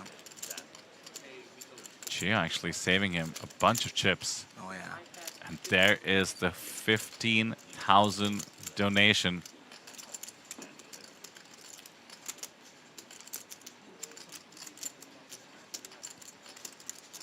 Ryu's stack is about to approach 100k. Yeah, gotta be loving life. Obviously, have to go for it here. Not going to get looked up, I'm sure. Clicks it. Ooh. Just wants Quick to get, fold. yeah, wants to get paid by whatever Ryu has going on there. Yeah, look at Yoris laughing, looking over at Chia, who just snap folds to the click on the river.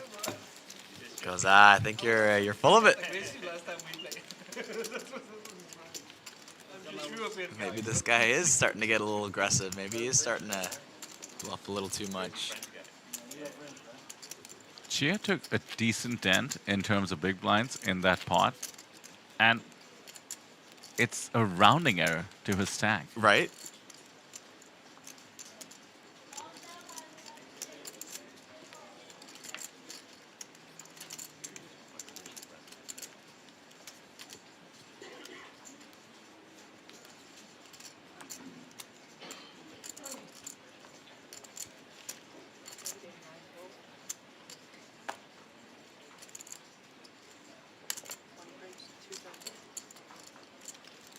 Suited wheel cards in the form of the ace-3 suited will get opened from the hijack, and very frisky and a quick call by Ryu with the queen 9 off. Sometimes you just want to play a hand.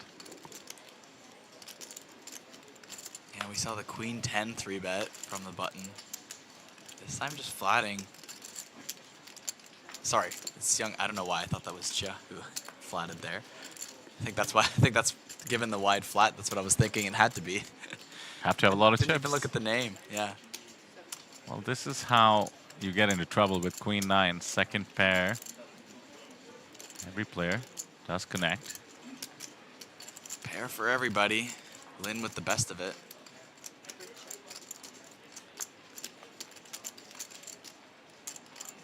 Action killer. 4-liner on the board. And nobody with the straight.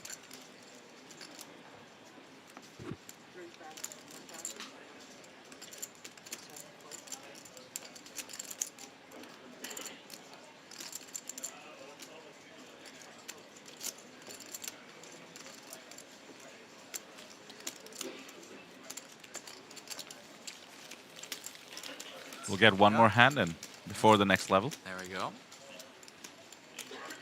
Yeah, full 75 minutes of poker at the 1K big blind level to start off your second day.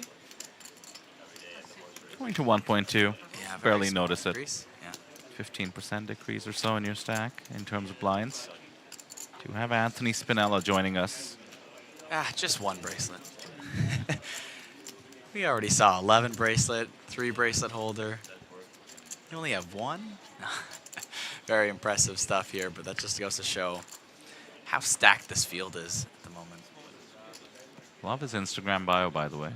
Oh, what is it? I like music, mezcal, and friends. Oh. Is that the right order? Maybe. Friends last? Didn't even have poker in there. But American pro with almost 5 million in earnings. Just live. And after the Queen 9, observe the Jack 9. The man loves 9s.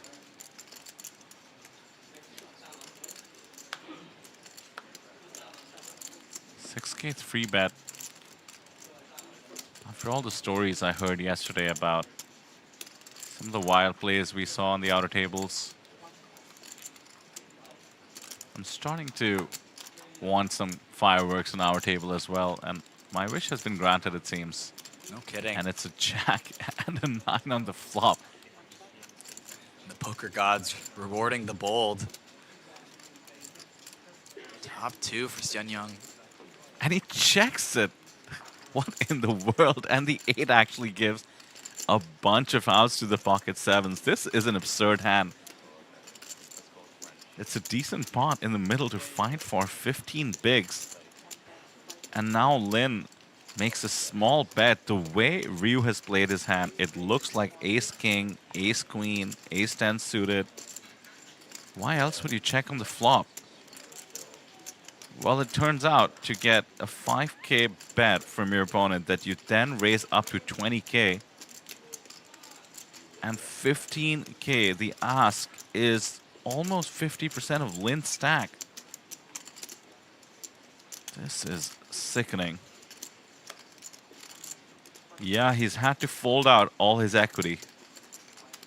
What a funky hand.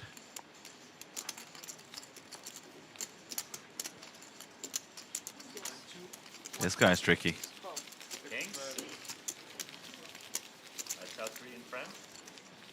Both kings. No. Yeah, I wasn't able to find hand and mob on that player. I have been mistaken in the past. I know Justin sometimes has pointed out. I've just misspelled it, but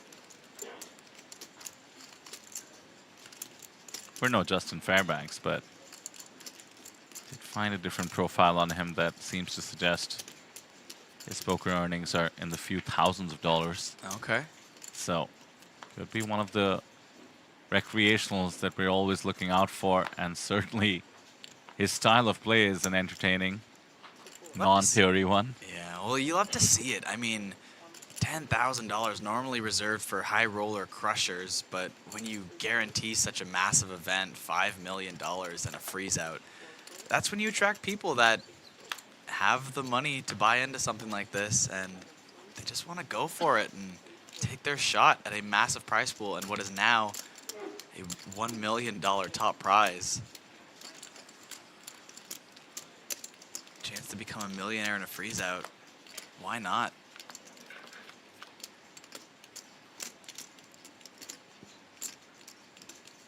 So Kyle, the levels just jumped. 1.2 now, the big blind. 27 hands we did. Feature table bound to be a bit slower, but gotta commend the pace of play by the players as well as the dealers. I want to wait for the shot we just had, and there it is. Take a look at the man, a bit out of focus, but very easy to spot in his Billabong style shirt there. Oh yeah.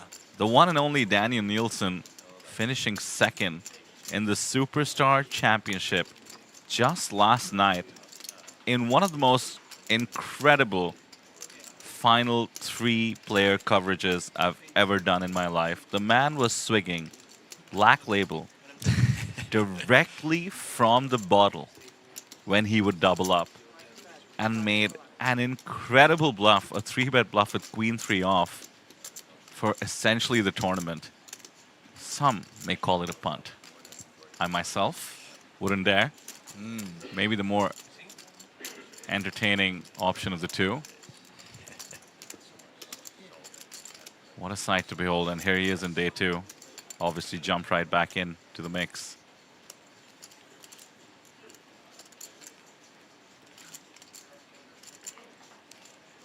And look at that, with 646 entries, we have seen nearly 300 people buy into this freeze out and have their hopes and dreams crushed already.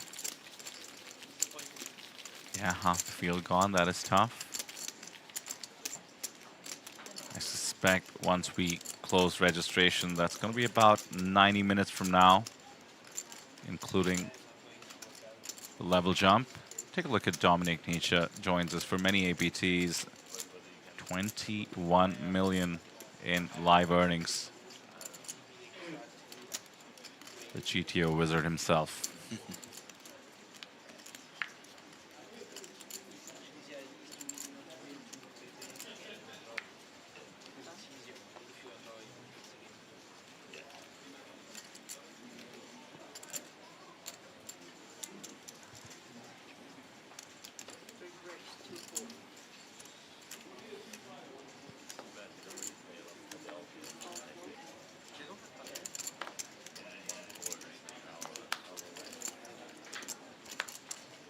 Young Ryu not taking his foot off the gas. Opens Jack 10 off under the gun. And will take down the pot pre-flop. This man now sitting on 120,000, good for 100 big blinds at this blind level.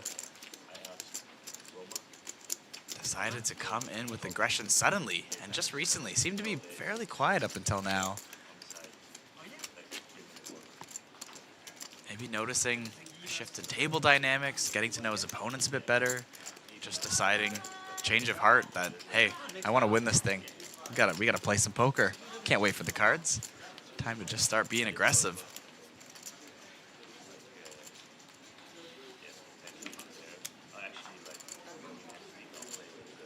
Gotta admit, Kyle, I have looked ahead. As you expected, a bit of a slowdown in terms of new entries. So in real time, we're on a 30-minute delay. In real time, with about 45 minutes to go for entries, things seem to have settled around the 650, 655 mark. Let's say we get to 660 entries. An amazing, amazing showing that would be, of course. Yeah. At 10K, you know, over a $6 million prize pool, well past the guarantee. I think we could be looking at 1.2 million up top, sort of locked up. What an amazing turnout here, thanks to the players. As the APT CEO Fred was saying at the start of the stream, was his dream. Did mention it was a bit nerve-wracking the day before in terms of the guarantee, but safe to say everybody on the team has been surprised the other way. And in case you're watching, don't forget we do have the 2026 schedule announced, including the next APT Championship in Taipei. Pretty much the same dates. Yeah, Yeah, bold move to have that secured and announced before this one was even completed. But nonetheless, we were able to hit this guarantee, go forth with it, and pave the way for possibly even breaking this series' guarantee, or this series' record next year. Showing that we could do it once and bring out this many people for a 10K freeze out. What does that pave the way for next year? Could be massive. Of course, a lot of people wanting to know what's happening with Eric Seidel. There was an update on AsianPokerTour.com. Nothing too special, just a quick little update on a fairly uneventful hand, but it does give us a quick chip count. It looks like he's sitting at 39,000 in chips. Under starting stack. Plenty for him. But yeah. That's Eric Seidel. He doesn't look like he's the kind of guy who's going to be nervous about that. Been playing this game for a long time. Is more than comfortable at that stack size. Now, Kyle, you told me you haven't seen rounders in a while. When you do, and you get reminded of how Eric got such a short end of the stick in terms of being globally renowned as the second place finisher at the WSOP main event. I mean, for him to still be here almost 35 years later? Yeah, that sounds about right. In the Hall of Fame, coming down to Taipei, playing the 10Ks, the 50Ks, the 25Ks. What a career, and such passion for the game. He's an understated guy, so it's hard to appreciate. There was a long run he had at the top of the all-time money list as well. Let me pause on that because I've noticed the monotone board, the flush being flopped, and Joris has come along with the bottom pair. Open-ended straight flush draw too.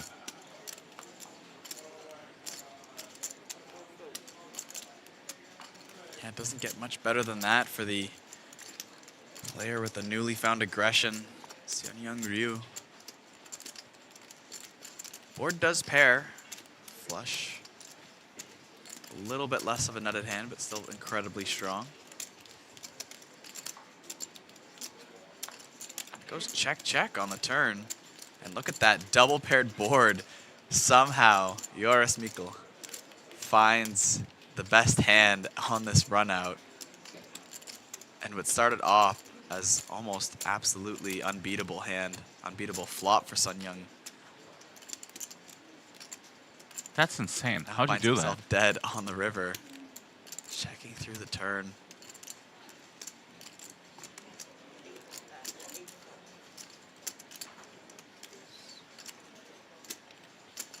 And what do you do now? Are you tempted to raise? Was this a trap with the intention of check raising? Now he gives him credit for the 9 or the 6. Well, not quite as he makes the call, so. Yeah, not the full credit. Yeah, I mean, you got to make the call. Yeah. Good point, though. Yeah. If you're that confident, just toss the flush away. It was a multi-way pot.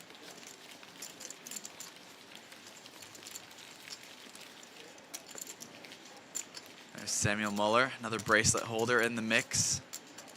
Love that shirt. That's the comfort of a bracelet, represented in the comfort of his attire. We gotta start saying APT Lion holder, surely. They're just tougher to wear around your wrist, that's the problem. Yeah. I'll show them off. Are people at actually parties. wearing their bracelets that often, though? I know I would. I would, for certain. To the theater. Yes. To a party. To the store. I mean, I won a local ring. I mean, still pretty high up for Canada's sake. It was a playground poker ring one time for one of their personal series.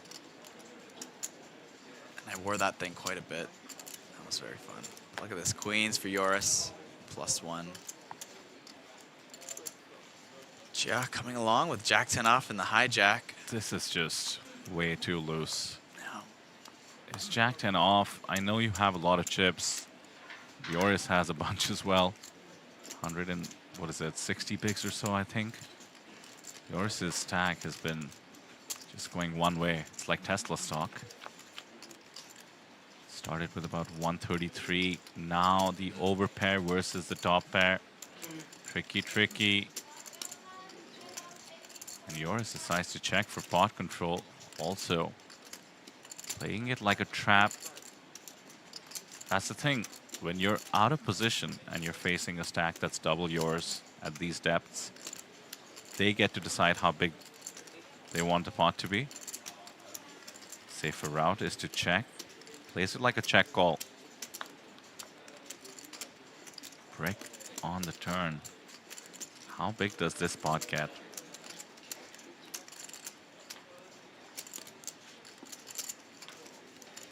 This might be a spot where Yoris wants to find a check raise. Start inflating this pot a bit with the overpair. Lots of draws you can get value from, and of course, 10x will be calling. Goes B15, nothing to do but check call for Yoris. Hope for a brick, and little does he know, his opponent is pretty high up in terms of his range. That is a brick.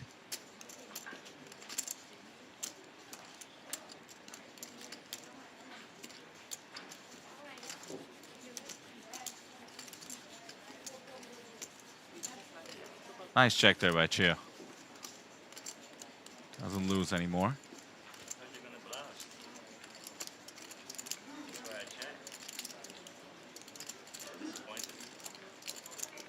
And the needle by Yoris. Yeah. I don't think he realizes how strong Chia was. Yeah. Sounds like he's putting him on a bluff for 2 streets.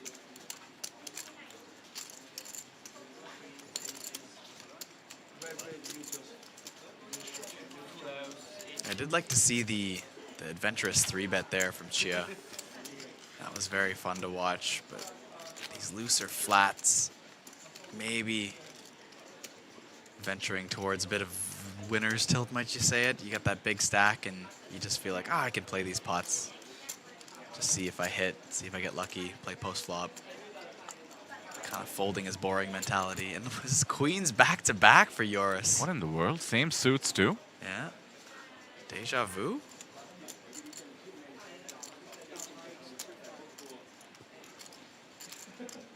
He's had aces, queens, and queens again, back to back, as you said.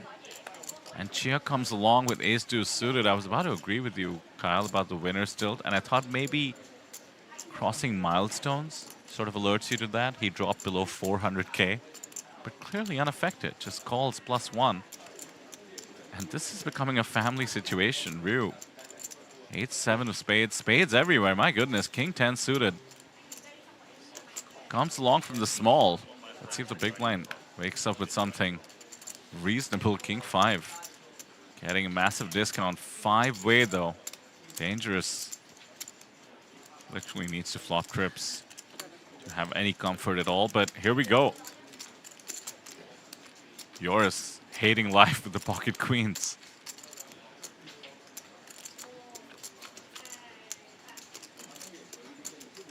Really everybody in the mix, and look at that. Trips for Chung in the small blind. Yoris still has the overpair. Everybody else nearly drawing dead.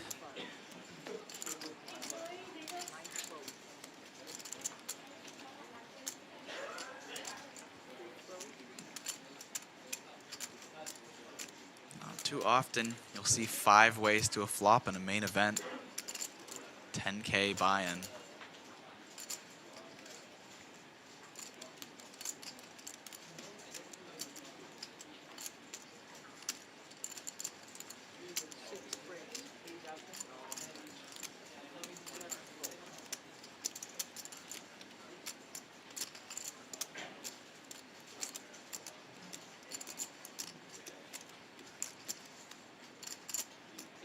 Good timing for that check raise, even though it looks so strong to do it multi-way, pretty much announcing your hand.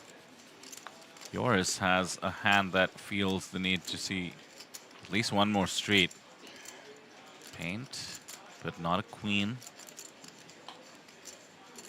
Now when Chung no doubt fires a bet, how comfortable is Joris with his overpair? Chung's hand is face up.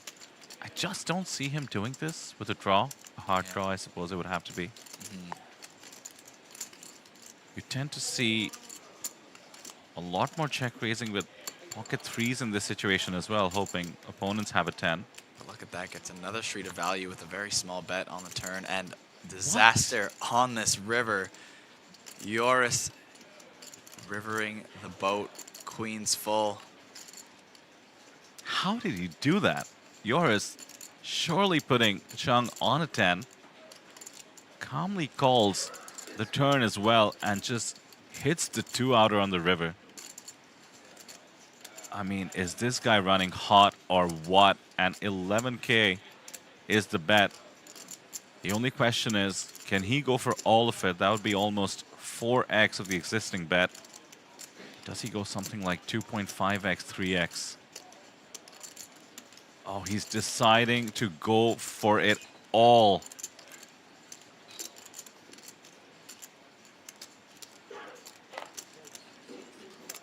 There's one hand here this action would seem to suggest, and that's Ace King of Hearts. Yeah. We actually saw Joris go runner a few times already today.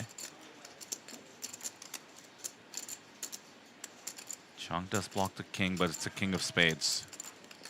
If he had the king of hearts here, I really wonder how difficult this decision would be. But as played, the 10 is a bluff catcher. Joris is not doing this with weaker 10s. Hands such as 10, 9, 10, 8 would not take this spot and jam. With Joris being a huge stack, Jack 10 suited. I suppose diamonds, or rather Jack 10 of clubs is possible. Queen 10 suited as well.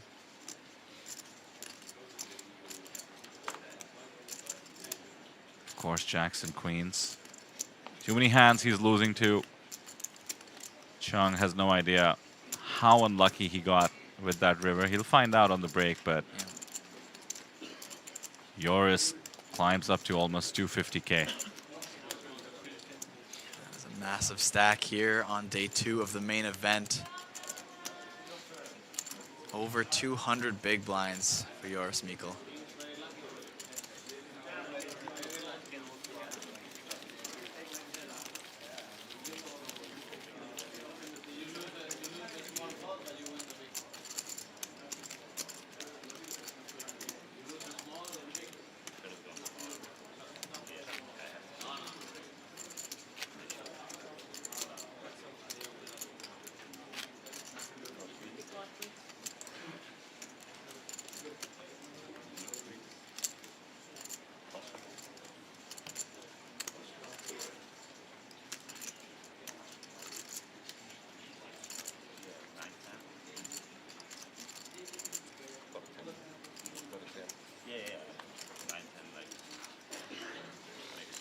The entries have slowed down. 650 players registered the main event. This is the last level you can register. There will be a break after this level. You have until the end of that break to register for the main event, and then the true freeze out begins. No more entries. Only bust outs.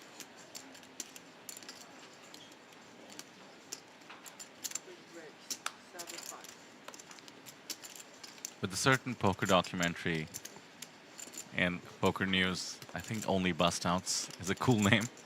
Yes. You're always thinking band names. I'm thinking poker documentary names. I love it. Mind you, we're about to see a jam here. Yes, less than 20 bigs from Min Lee. All in with Ace King in this 4-bet pot now.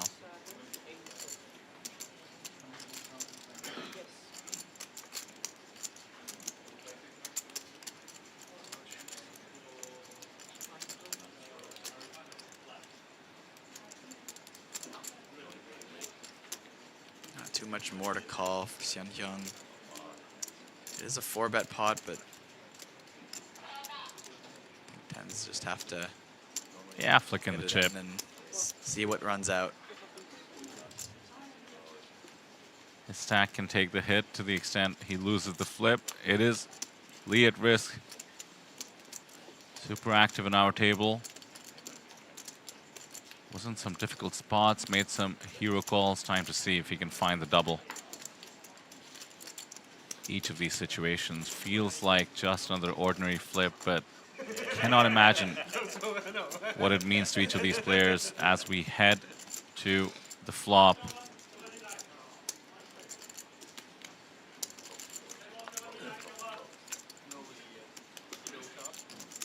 No ace, no king, Kyle. Starting to feel bad every time somebody busts. Seeing it on the feature table is difficult. Yeah, the diamond's not going to help Lee as well. And no dice. Mintian Lee has been eliminated from the tournament early in day 2 on our feature table. And Xian Young, relatively unknown South Korean player at this feature table, continues to build his stack, featuring some adventurous, aggressive plays. So far paying off for someone with a very seemingly unknown record online. Senyon Gru with 100 big blinds on day 2. Could be one of those wild cards that sees their way to day 3, maybe in the money.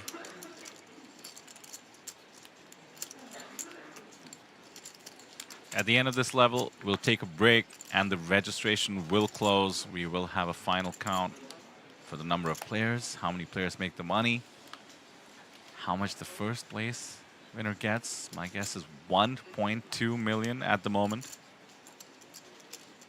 Should hover around there. You know it's at least 1.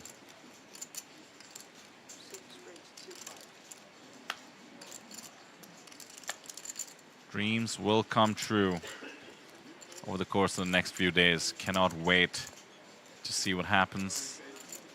Cover the feature tables, keep rotating them all the way up to the final table. Hit subscribe if you haven't yet. Don't want to miss any of the coverage.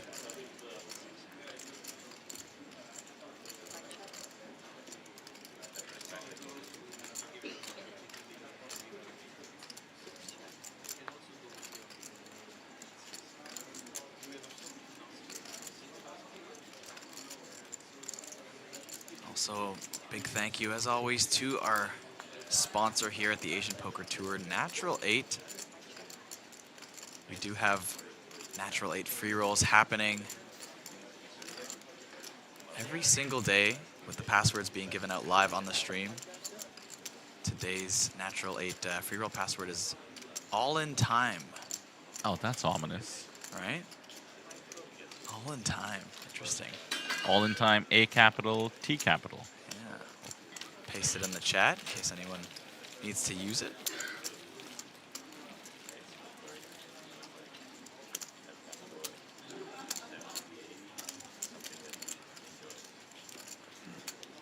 Does it say what time that is? It does, I believe. Oh, maybe I stand corrected. No, sorry, that is the stream time. Now, I'm not sure when these free rolls are. I believe at the same time every day. Usually people are asking for them, but I'm not exactly sure when it is on.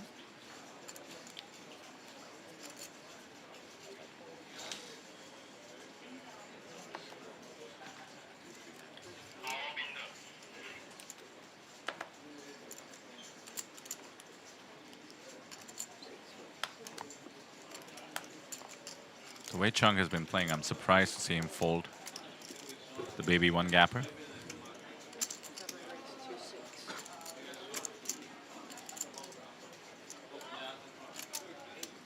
Found a nice steal in the last hand, up to about 40 bigs. This time out of the action, and it's the cutoff with Jack 10-0. That'll take the initiative. Have you done much studying deep stack in a tournament, Kyle? I think it ends up being the least studied portion of tournament poker. Yeah, I mean, I usually equate it to the times I've been studying my cash games. I know it's not quite the same thing, but they do run pretty similarly. So I find I usually just kind of mix those strategies together a bit. I really do protest against that, especially in this event. You know, $10,000, which could be a reach for some people. Not to mention the freeze out. I think future EV does need to be considered a lot. Two schools of thought, though. Yeah. These days, it's sort of the Ben CB versus the BBZ debate. You know, how much do you value future EV? Are you thinking about ICM from very early on in the tournament? Yeah. I think I agree with you there. I think I think that part's a little bit less studied and maybe a little bit more intuition for me in spots that seem a little bit closer. I will just go, maybe wait for a better spot because there's going to be more profitable positions if I think I have an edge on my table.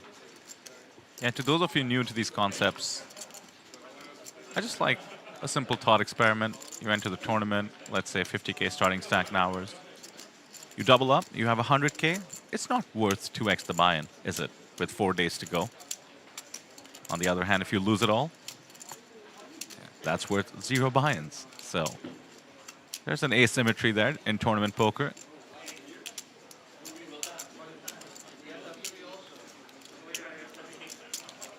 Love seeing a mix of all kinds of players, though. We can tell just from some of the hand selections, some of the game flow decisions on our feature table here, and across the whole field. Tons of playing styles clashing together. That's what main events are all about.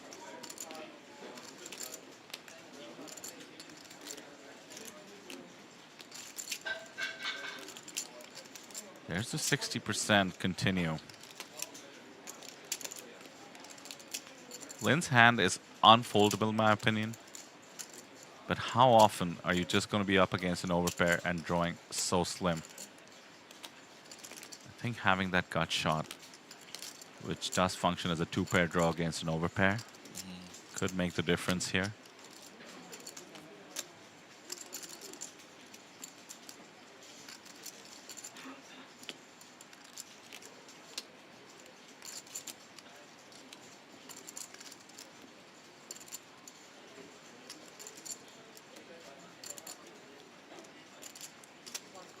Crabs calling chips. A measly 20K left in a stack. Good for 16 bigs or so. Plenty of outs for the Jack 10 that do not come in. Do we see it here, Kyle? Just gives up. Gives it up. Would have been a gutsy play to go for the triple barrel, but I think that would start to, at least for my comfort, veer a little bit too aggressive. On the board, defense, already 2 calls.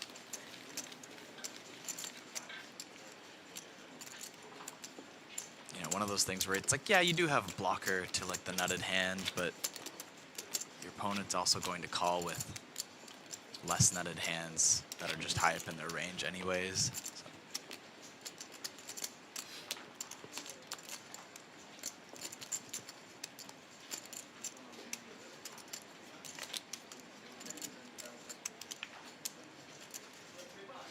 Do you feel like playing even the side events like you and I have been doing gives you more of an appreciation for what these players go through? In what sense? Well, you know, I was kind of from the bubble of a couple of these mixed games I love. Did make it to final table of a really fun, silly home game 1. And, you know, the nerves do act up. You just want a ladder. You want to make the money. Yes. Believe me, playing that pineapple side event, I really wanted the final table picture. I think yours was a little more fun. Yeah, it was pretty fun, not gonna lie. But also lower buy-in, I suppose, which brings out all the fun people into the mix. Right. But yeah, my point about, you know, almost like stress levels rise, and it's just much easier to commentate than to play, isn't it? Definitely. Poker is easy when you can see the cards.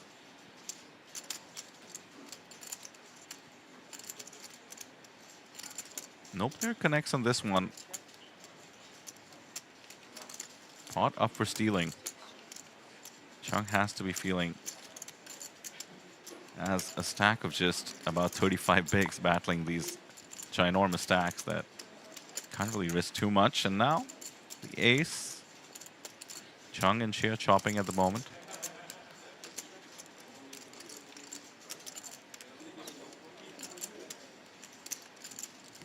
I believe only a 10 would spell a different outcome on the river. But first, value. Backdoor flush draw for Ryu, mind you. Well, you defend 8-4 suited. You have a flush draw. It does come along. Getting almost the right odds. That's just Chung. He does have the ace of spades. Wonder if he has any nefarious plans if a spade hits.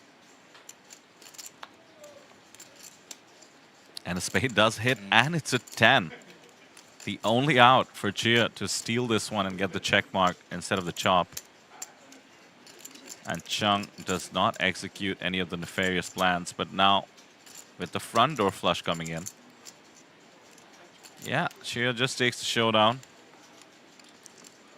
I'll be pleasantly surprised.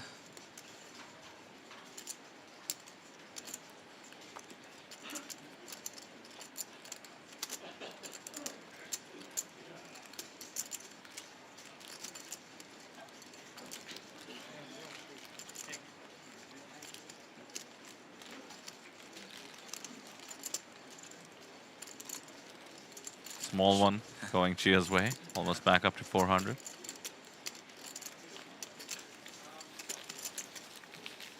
Yeah, even with the blinds up and even losing, I mean, as you said, a bit of a rounding size of his stack. Still sitting on 333 big blinds. Absolutely massive. Ginormous stack. Za in chat asking how many players in the money? Well, we don't know. Late Reg is still open as it currently stands. I know we are on day 2 of this main event, but this is the last level of registration. Of course, it's a freeze out, so there are no rebuys, but anyone who has not entered yet could still enter all the way up until the end of the next break, which will be 15 minutes after this level ends. So yeah, if I had to guess, I'd say around 100. And with 6 levels left today, I doubt we make the money, realistically. Yeah, I don't think that's a very likely situation for today. It's a very slow structure, 75 minutes. I mean, we have seen quite the mixture of skill levels in this field so far. It's definitely allows for the chips to move around more than you might think, even for a 10K buy-in. Look at this, more multi-way action. Chip leader opening once again, this time King 10 suited. Lin on the button, and Chung, surprise, surprise, coming along. His top pair for Chia though. Just going to quickly take it down with the C-bet. So we're 40 minutes from the break on the stream, which means 10 minutes in real time. Yes. Add another 15 minutes or so. We can take a look online at the number of entries. 658. Let's just call it an even 660. Prize pool well above $6 million. 660 people, not entries because it's a freeze out. Yeah. 660 people have come down to Taipei to play the 10K inaugural APT Championship Main Event. Cannot tell you how exciting it is. I can't wait to step outside the booth, actually. Feel the buzz of the chips flying about. About 40 minutes from now when we hit the break.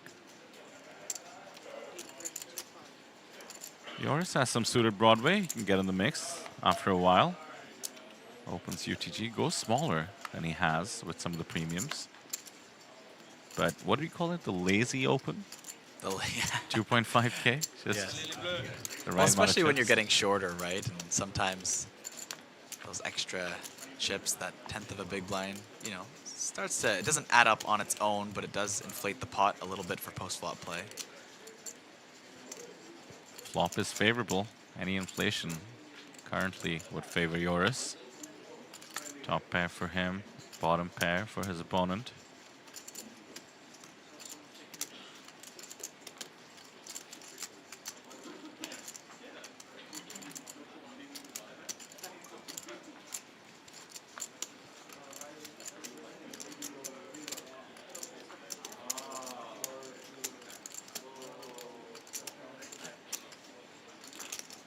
You've seen Joris really pot control against opponents that have a bigger stack than him or stacks that can make a meaningful dent.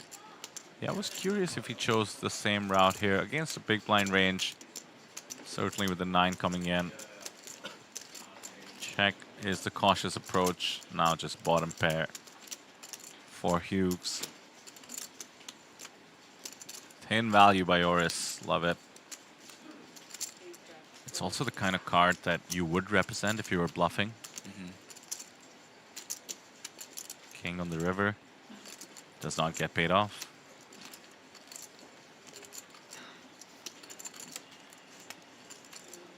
Look at that, 250,000 in Joris' stack. And this stage of the tournament, day 2, also reminds me of actually a funny story to our regulars in chat. You'll have to pardon me if you do remember me telling it, but I did once, in the day 2 of a main event, in a big field tournament, have one of the best players in India come and sit a few spots to my left. I got a bit intimidated early on in my poker tournament career, but I'd heard so much about him. Bracelet winner and everything. Yeah. I couldn't wait to see what he did, you know, and we were at that table all day. Yeah. The man played super snug, ABC, 18% VPIP, solid poker, and I was kind of disappointed. But then I realized the discipline it takes to not get out of line against opponents you might perceive as, you know, weaker down the skill chart than you. Yeah, exactly. And sorry for that, folks. We'll just go to a quick little safety screen here as we fix a slight technical difficulty, but we'll keep you entertained in the booth. Oh, will we? Kyle, are you about to sing? Yes. Well, I don't know about that. Yeah, it's still early here in Taipei. Darn it. I don't know. But yeah, look at that. Right back into the action. Didn't miss much. Well, there was something I was just going to mention. What were you just talking about right before that screen jumped on? You were mentioning the... Yeah, I was appreciating that at this stage of the tournament, you do have to really keep it together. Not getting out of line is actually a tremendously underrated skill. Well, that's just it. And you forget that playing that straightforward ABC poker is often one of the best ways to just extract chips from opponents who are going to be splashing them around. You make some slight adjustments, but other than that, just play tight, play right. You have all the time in the world to amass chips, and losing them is way more detrimental than gaining them. So if they're not making mistakes, then you just sit there and wait. Yeah. Bit of an announcement for our keen chat participants. The next feature table has been announced, and Justin Fairbanks in chat mentioning how we just had a legend in the form of Biao Ding join us. Certainly did. Appreciate that. Yet to be in a hand. He late-regged, as he tends to do. Never not to be seen at an APT high roller event. But coming back to it, the next feature table is going to be table 101. I mentioned the table number because you can go look that up to the extent you want to, apt.poker. Will feature John Juanda amongst others.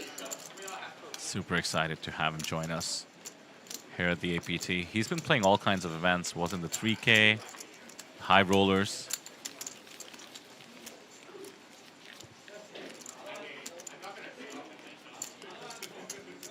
Yeah, it's going to be an exciting table.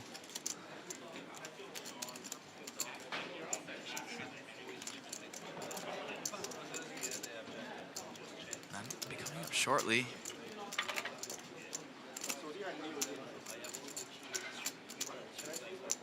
And there you have it. Biao Ding sitting down on the table with a fresh stack, 50,000.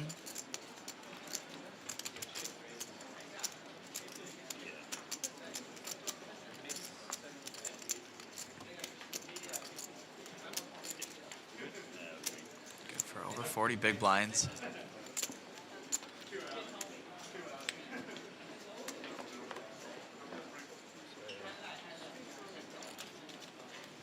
He just put on that jacket, right? For a moment, I thought it was a new person. Look at this ace-king.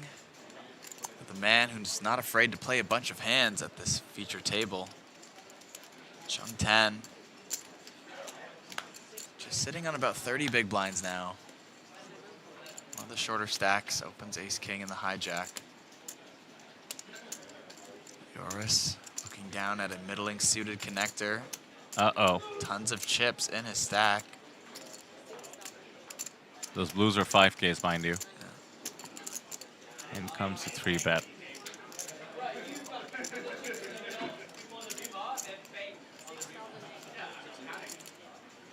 Slightly smaller 3-bet, given that Chung has a smaller stack.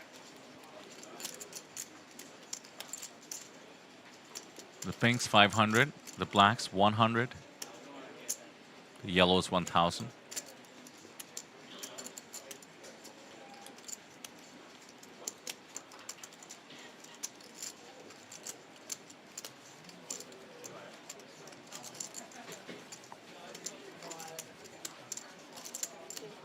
My apologies, actually. That was Lin Ryuzi that was sitting down there. Yeah, slight graphic error initially. Yao Ding is at the table, or should be at the table. Don't see him yet.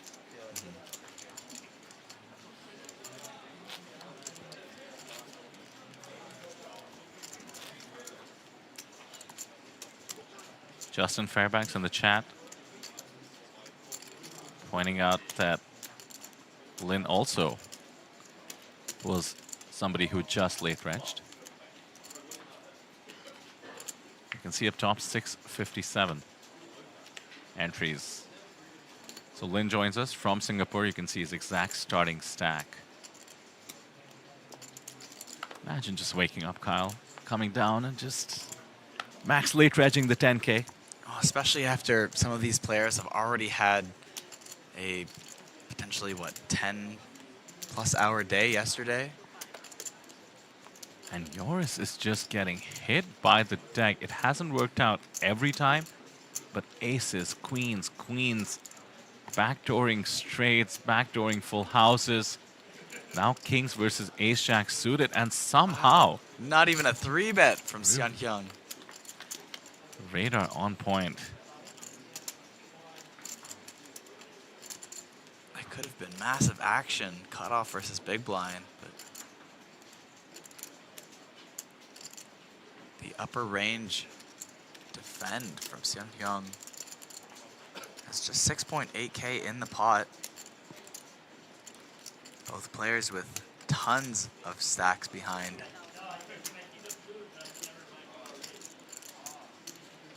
It's got to be tempting to peel one when you're so under-repped and have a ton of backdoors. Not to mention the ace, but Ryu apparently knows exactly where he's at. Lets it go. Gotta be disappointing for Joris to not get paid at all or get the pre-flop action that we expected. Still, though, he's above 200 bigs, one of the most active players on this table, particularly thanks to card distribution, but he's also been forcing the issue when he needs to.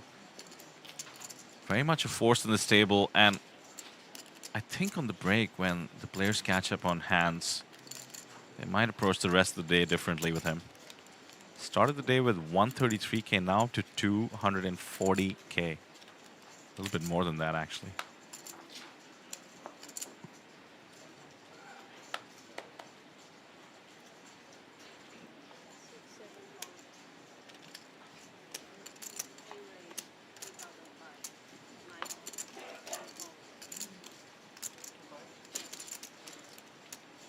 Joris not slowing down. King 10 in the hijack. For the open, and Xian Hyung just flatting the ace-jack suited the last hand, now flatting 3 deuce suited in the small blind this hand. Definitely a wild card at this table. Yeah. Going to be hard to play against, especially when they get to the break and they watch the stream, they get a little bit of information, and they come back to the table off the feature. I wonder if that's going to adjust their plays at all. And just coming back to Joris's run, I mean, what in the world is going on? The man is unstoppable. He did tell me he'd been having a rough series. Well, I think the poker gods are trying to make up for it here. Yeah, Joris still came into the day with a fairly large stack, 160,000, but he's chipped up to 250K. It's good for 5 starting stacks. That's $50,000 worth of buy-ins in people's stacks sitting in front of him. 5 people's hopes and dreams in the form of chips. I guess one is still his, but 4 crushed dreams in front of you. That's what you're in it for, to crush dreams. That's it. That's the name of the game. We all sign up for it. You sign up, the goal is to get all the chips to crush everyone's dreams, make your own come true, and you should be finding out shortly what number that'll represent, but I suspect it'll be $1.2 million worth of dreams. We were mentioning the 2026 schedule. We're going back to Jeju twice next year, starting with the Jeju Classic. When we say Classic, it tends to mean a lower buy-in for the main event, leads to a fun field. Check out the calendar on the website. That's towards the end of Jan. Back in Taipei in April, Incheon in August, Jeju once again, same dates as this year, September 25th, and then back to the APT Championship here at Red Space in Taipei. Blind versus blind action. New player to the table, Max Late Reg, Lin Ryuzi. Flopping bottom pair. Ahead for now, but can't be very comfortable with it.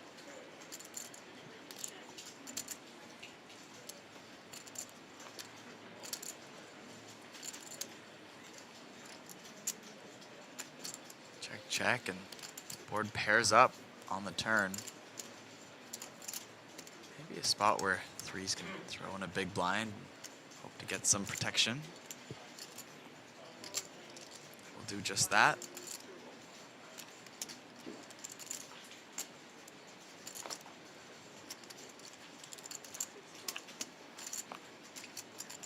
Takes it down. Not a bad result for 6-3 off.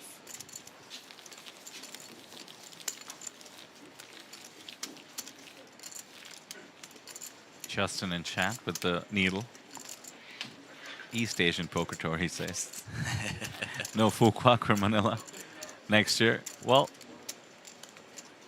Jeju, Taipei, and Incheon are going to have to be it for 2026. But if you've seen what we've managed to accomplish at this championship, it's all thanks to long-term planning by the executives.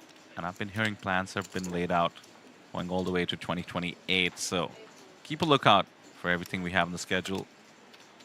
Different markets in Asia opening up, whether it's in terms of regulation or player pools or just becoming go-to destinations.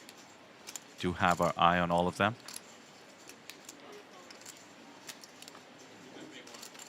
And we'll be back to the previous tops also.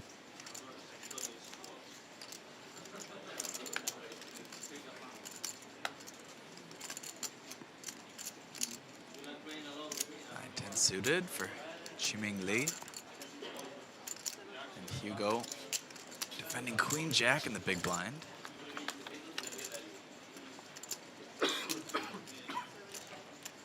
Up comes Ace King 7, 2 diamonds. Cut shot for Hugo. He's ahead with Queen High. Lin has the betting lead. Going to take a stab at it.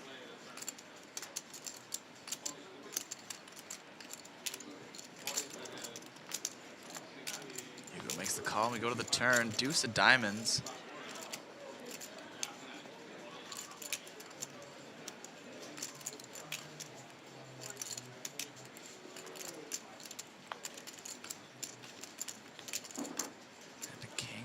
river. With no continuation on the turn from Lin, Hugo might think he's got decent showdown here with queen high. Goes for a quick check.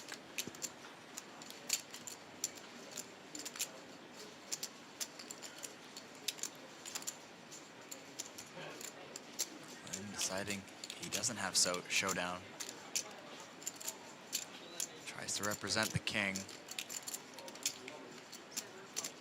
It will work.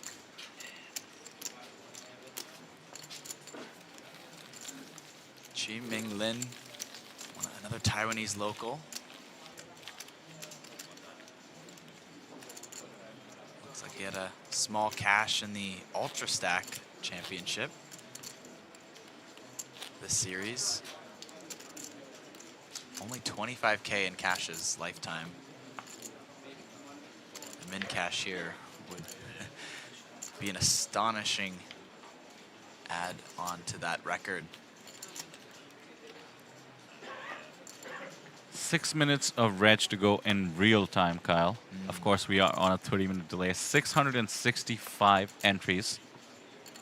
Maybe we settle on the devil's number, 666. Maybe we get a couple more. Maybe we settle here, but safe to say. Prize pool looks to be settling well over $6 million. As soon as we do have the close of registration on the stream, that is, which is to say when Henry and Sam join in the booth, they will be giving you the exact details of how many people make the money. Stay tuned for that. If you haven't subscribed, don't forget coverage today, tomorrow, the day after. It's all about the main event for now. We'll be seeing who wins well over $1 million. Gilbert in chat still asking about Ding. He is on the graphic, as you see there, for the chip counts, but will be joining after the break. I think for some of the max late regs, that also made a lot of sense. Might have been a bit of a list going around. Next feature table, as we mentioned, John Joando headlining. The man, the myth, the legend. Poker Hall of Famer. It's table 101 in case you want to look it up on the website. You can go to the live seating section and put in a player name, a table number, or I believe a country. And you'll see all the players that are appropriate. Super useful feature. Kyle, the fancy play syndrome just never ends with this one. The flat call +1 by Ryu. Hoping for a squeeze behind. Yeah, that's wild to see. We saw some aggressive 3-bets with some looser hands earlier in the stream, and now flatting with premiums. Yeah, but this is against an under-the-gun open, and he hits top set. I was going to say, I mean, you need somebody to wake up with a pretty decent holding to squeeze an under-the-gun open. As it happens, he's just made top set, and his opponents are drawing very thin. Yeah, there is a gut shot for Chia.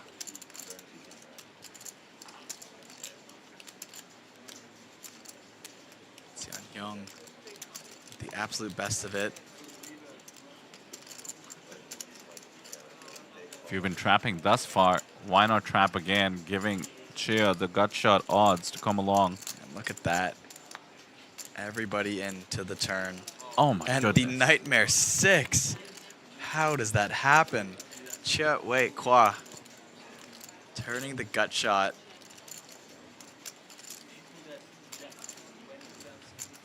Lin decides that does not want to continue c-betting after received 2 callers on that flop. Xian Young now with no longer the best hand, just drawing to boat outs. He's going to be the one to fire in position. And look at the sizing as well. So tiny, almost forcing Chia to raise. But Chia decides to just trap. Very fortunate for Ryu. This spot could have truly ballooned up. There's still a lot of boat outs. That is not one of them, but the 4-liner to the straight might kill a good amount of the action. Backdoor flush also gets there.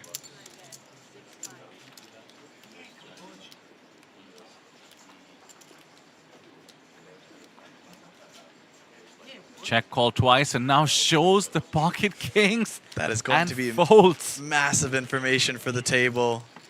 My goodness. They will see the flat pre. Where's the rest of the pot? Where's the rest of the pot, he says. Where's 7 bigs here? Rightfully so. Hugo questioning why such a premium led to such a small pot. Raise, call for you. Just raise all of you.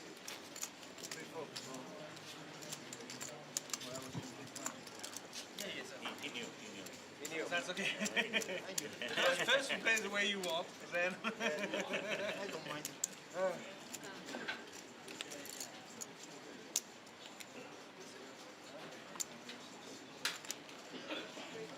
Don't forget, these players are going to be with each other for the rest of the day. I would not be giving away any information to the extent I can avoid it. I mean, this part would have been on stream anyway. Ryu needs to be careful. Definitely getting some TV time with that action.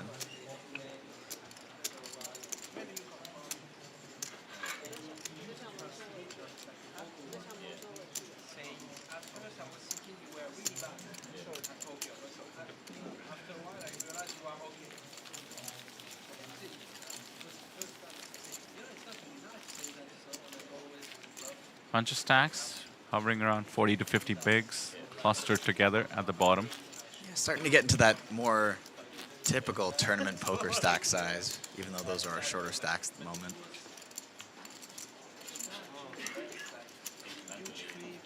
This is what makes the day 2 stream interesting.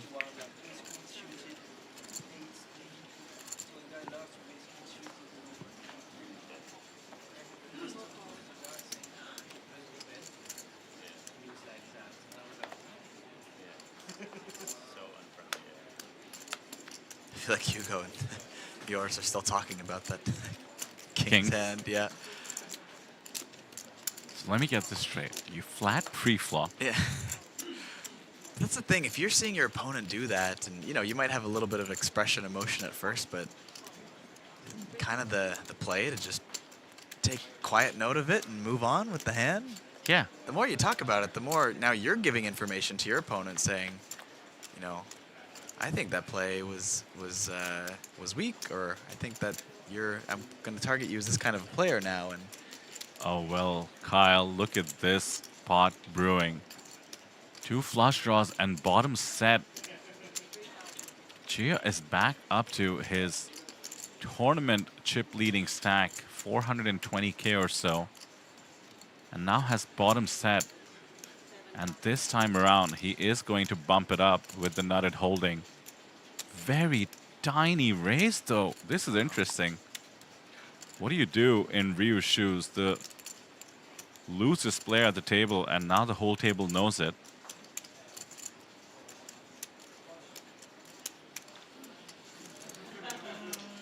just getting incredible odds, I think. But oh, he's coming along. He's 1%. Wow. Doesn't know it. What is his 1%? Oh, runner, wheel. Yeah, there it is, yeah. And it has to not contain a diamond. Yeah. Joris calls.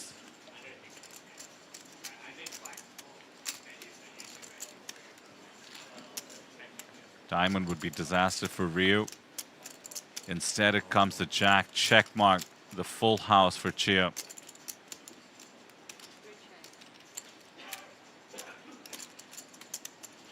And when you have bottom set and make a boat, it's just such a great feeling because you want to start extracting from aces or jacks, but he checks behind. Oh, wow. The perfect check, as though he could see his opponent's hands. Did not try and extract. Didn't give his opponents any likelihood for a jack. Did not want to scare off aces. Multi-way situation. Wanted to keep the flush draws in the mix. No diamond. I think that means that Ryu and Joris can get away from it. Yeah, big bet too. Nearly pot-sized.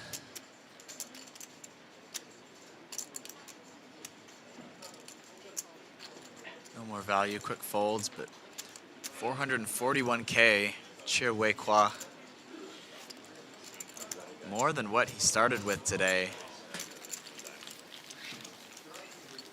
Still good here at the second level of day 2 for 367 big blinds.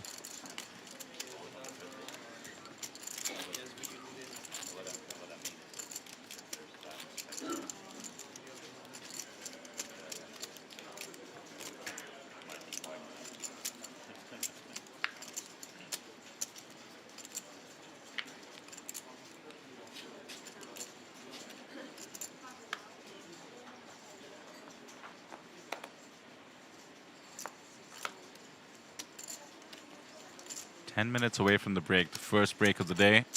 New feature table will be coming. I believe I can confirm, as long as the website numbers are accurate, as in real time the next blind level has started, that we do have our total entries. Hey, for what the do you know? tournament. 671 players. So ever since we last discussed, 6 people just came and absolutely max late regged. Yes. The 10K main here, so 671 entries is the final tally. Now this is in real time, of course. Kyle and I couldn't help but take a peek. 30 minutes ahead, 10 minutes to the break, add the 15 minutes off the break. On the other side of it, Sam and Henry will give you all the details. How many players make the money, what we have up top. I guess remains 1.2 million. No slow and steady in terms of the APT philosophy. Gone are the days where we were just hoping for the 400,000, 500,000 up top in the main event. Instead, $1.2 million. Cue the Austin Power memes. It's pretty groovy, baby. Is there extra love for Austin Powers, thanks to Mike Myers being Canadian? That's a good point. I mean, I'm not sure if this Canadian symbol is specifically the love for Mike Myers, but or for Austin Powers in general, but I think it's just, you know, pretty universal appreciation for that meme of a series. But it's always nice when it's one of our own. Ryu does show discipline there. Unexpected discipline, mind you. Folds the bottom pair with the dummy end of the gut shot draw. I have always wondered, Kyle, is there extra love for all the Canadians who kind of dominate Hollywood in general? I mean, I think there's always a little bit of... I don't think we tend to be too nationalistic, I guess. Even now? Country.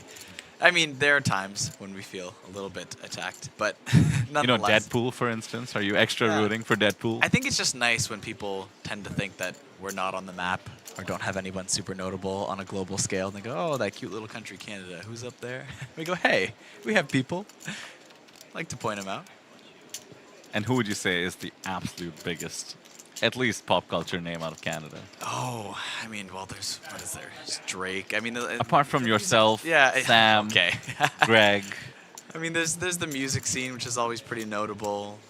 It's not necessarily my cup of tea all the time, but Drake and Justin Bieber. Oh yeah, that's right. Way up there. Wait, actually, that might be the end of the conversation. All right. Drake and Justin Bieber. Some of the classics: Joni Mitchell, Neil Young.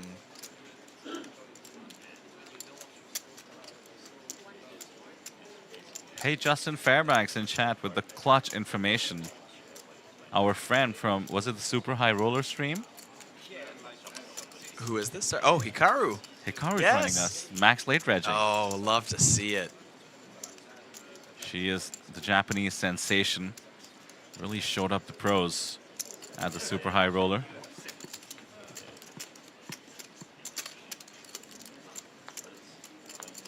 We have a float here by Chung with the Queen 10-0. Probably not seeing the 7 as a favorable card. Goes check, check, and now what do you do with Queen High? Gotta be worried about taking a stab and getting called. Thinking that you might have missed diamonds. Bit of a weird showdown, this one.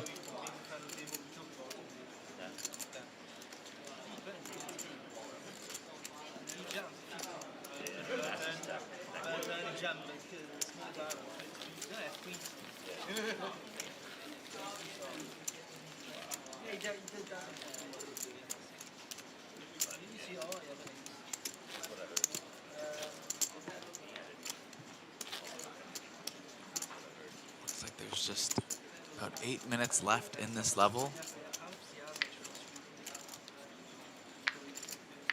Less than an orbit remaining until we head to the break. Of course, we will be swapping our feature tables every break, so you get to see more of the field, different players.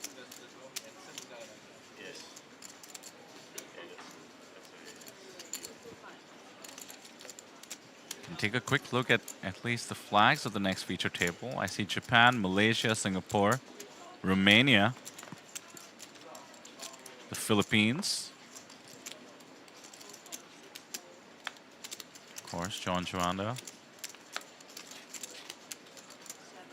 Speaking of the Philippines, I think I saw one of those unfortunate bust outs from day one was Filipino legend David Spade. Oh, yeah. He had come and entered the main as well. A lot of big names busting out on day one.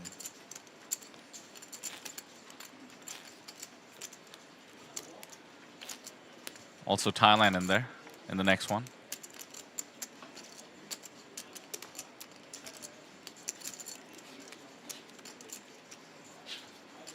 I do love seeing the support for the Thai players in the chat. Yes. Always fun to have. They always come out in full force. Hope you're looking forward to that, folks. 700 of you have joined us. Truly hope and expect for it to grow during the day as we get deeper and deeper here at day 2. Once again, my best guess, we don't make the money. We do play till the end of 8 levels, but they are 75 minutes apiece, Kyle. Yeah. Yeah, that'll be 6 levels after late reg. Might be pretty close, actually. But in my head, this is the bubble of all bubbles. Yeah. I would expect play to slow down as we start nearing the money. Look at this Chung. Very short, just 37,000.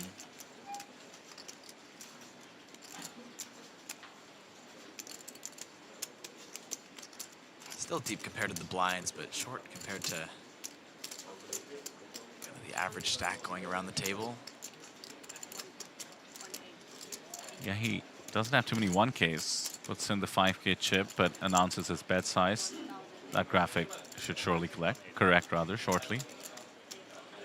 I doubt he bet 18,000. Instead, it's 1.8K, and Joris has been running pretty well. Just one overcard to the 6s, makes the quick call. Ace is an interesting one.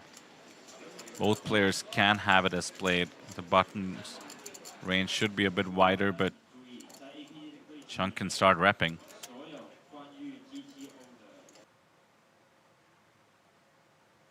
Bear with us. Usually that does signal a slight glitch in the internet, but hopefully you can still hear us.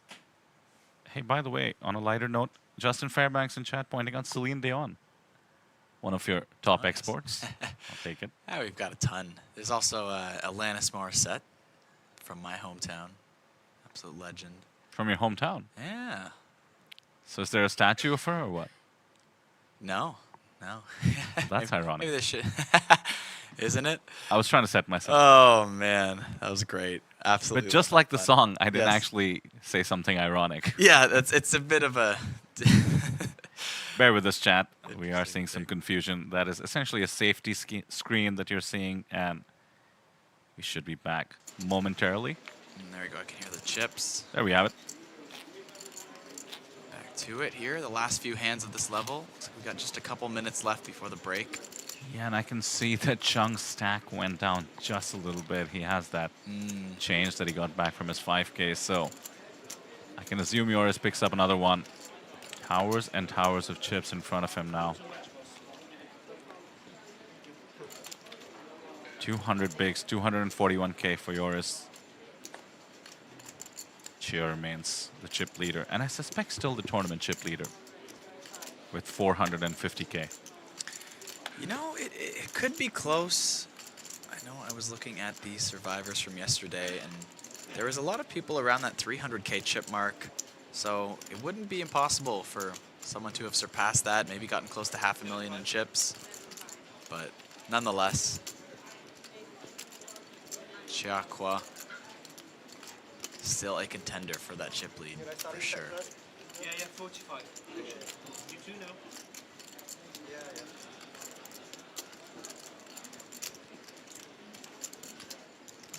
Hasten off, open the hijack. A shrug and a fold. Perfectly reasonable to have this in your folding range against a 3-bet. Yeah, pretty straightforward, especially given what we've seen at this table so far.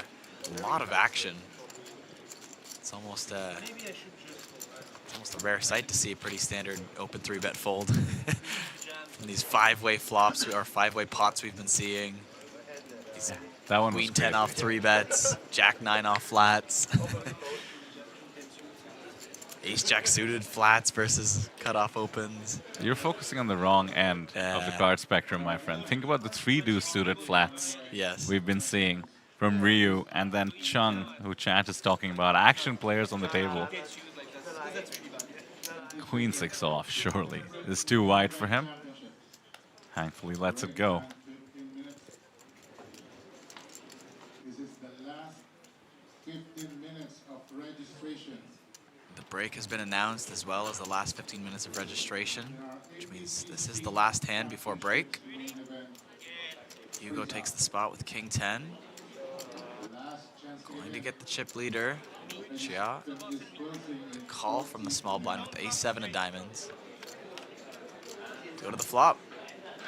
Queen, Queen 9, rainbow. It is a gutter. Hugo. Beats the boss.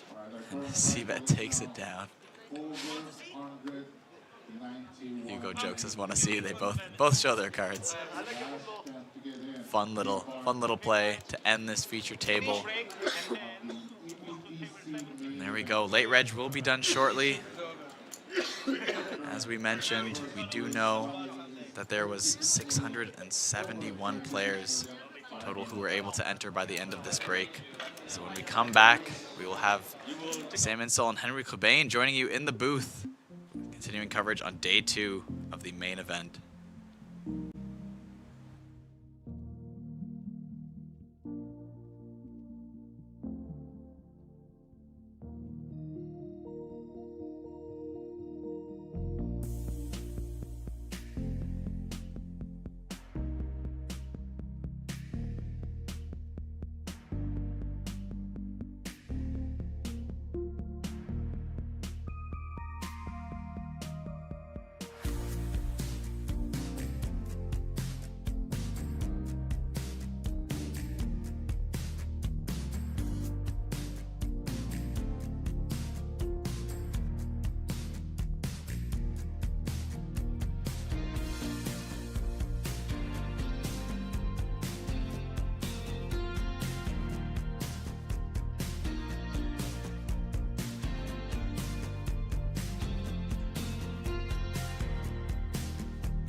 Get fully immersed with fun and social features.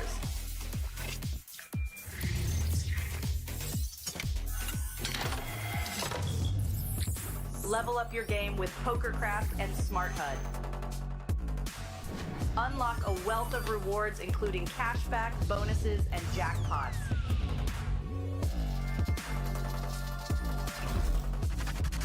Join world-class poker tournaments featuring some of the world's most renowned brands and the largest guaranteed prize pools in the world. Experience the best in customer service and hassle-free transactions for a seamless online gaming experience.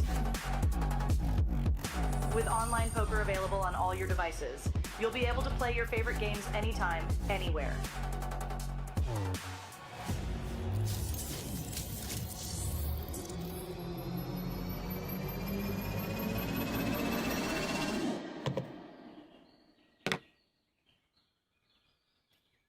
Sign up now and elevate your online poker experience today.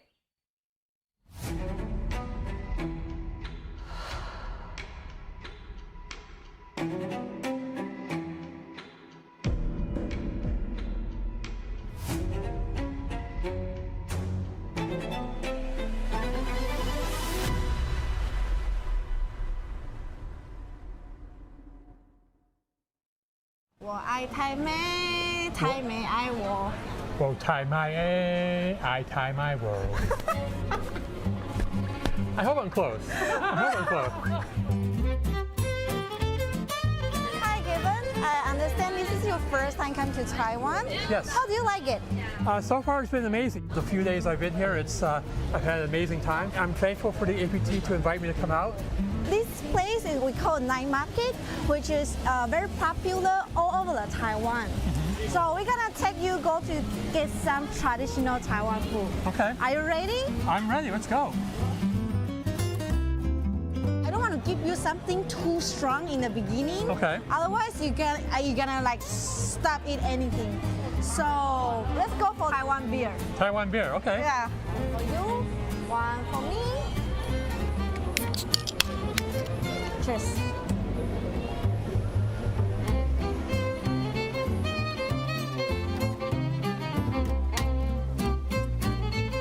Should we order some the stinky tofu for Kevin? Okay.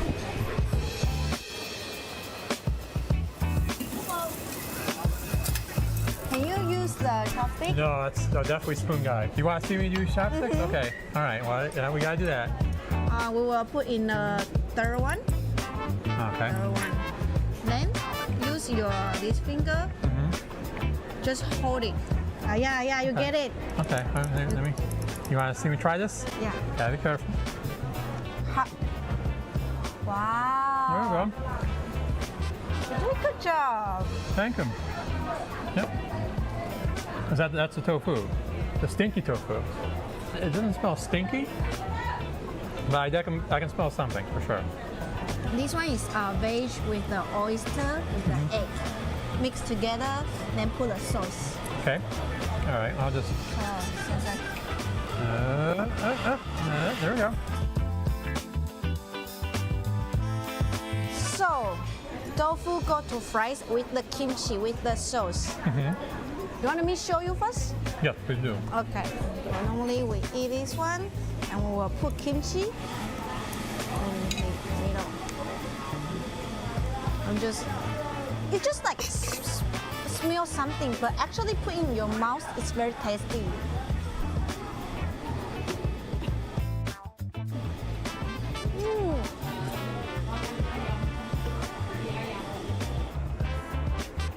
Here we go.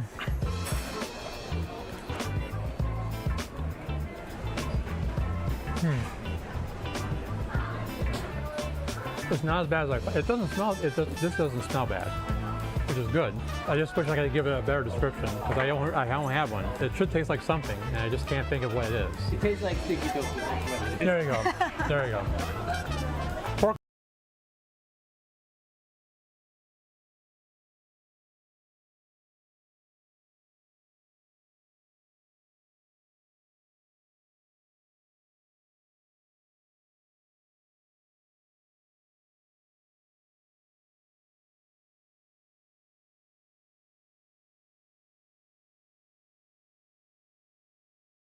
Days I've been here, having so many tables running, having over 100 tables running at Red Space in Taipei.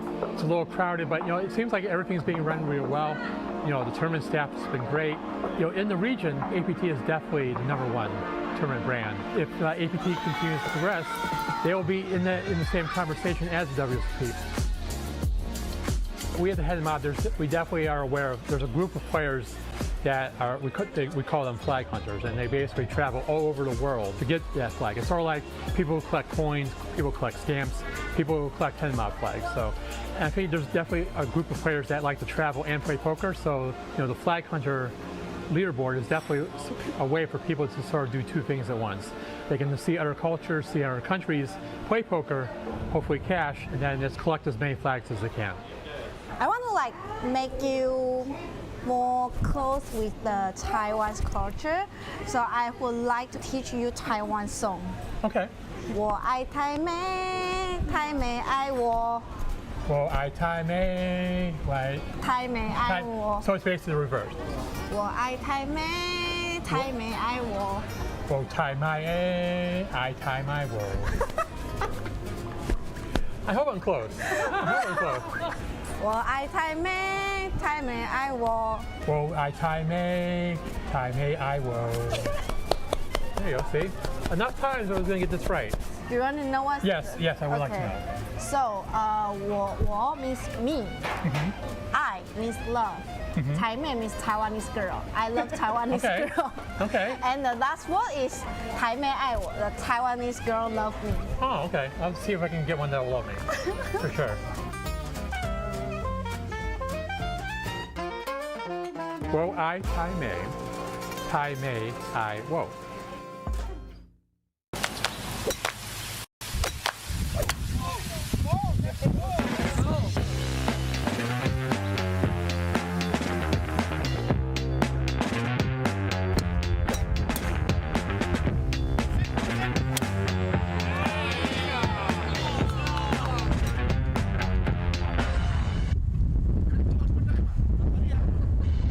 Very challenging. What a day to be golfing, for sure.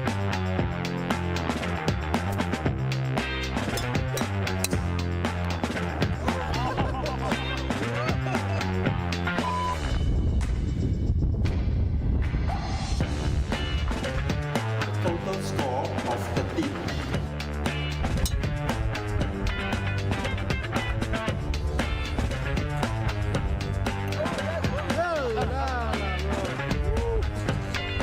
Group 1. Team event, lucky draw, get some good players, carry out heavy ass and win a trophy. Worth freezing and suffering. Yeah.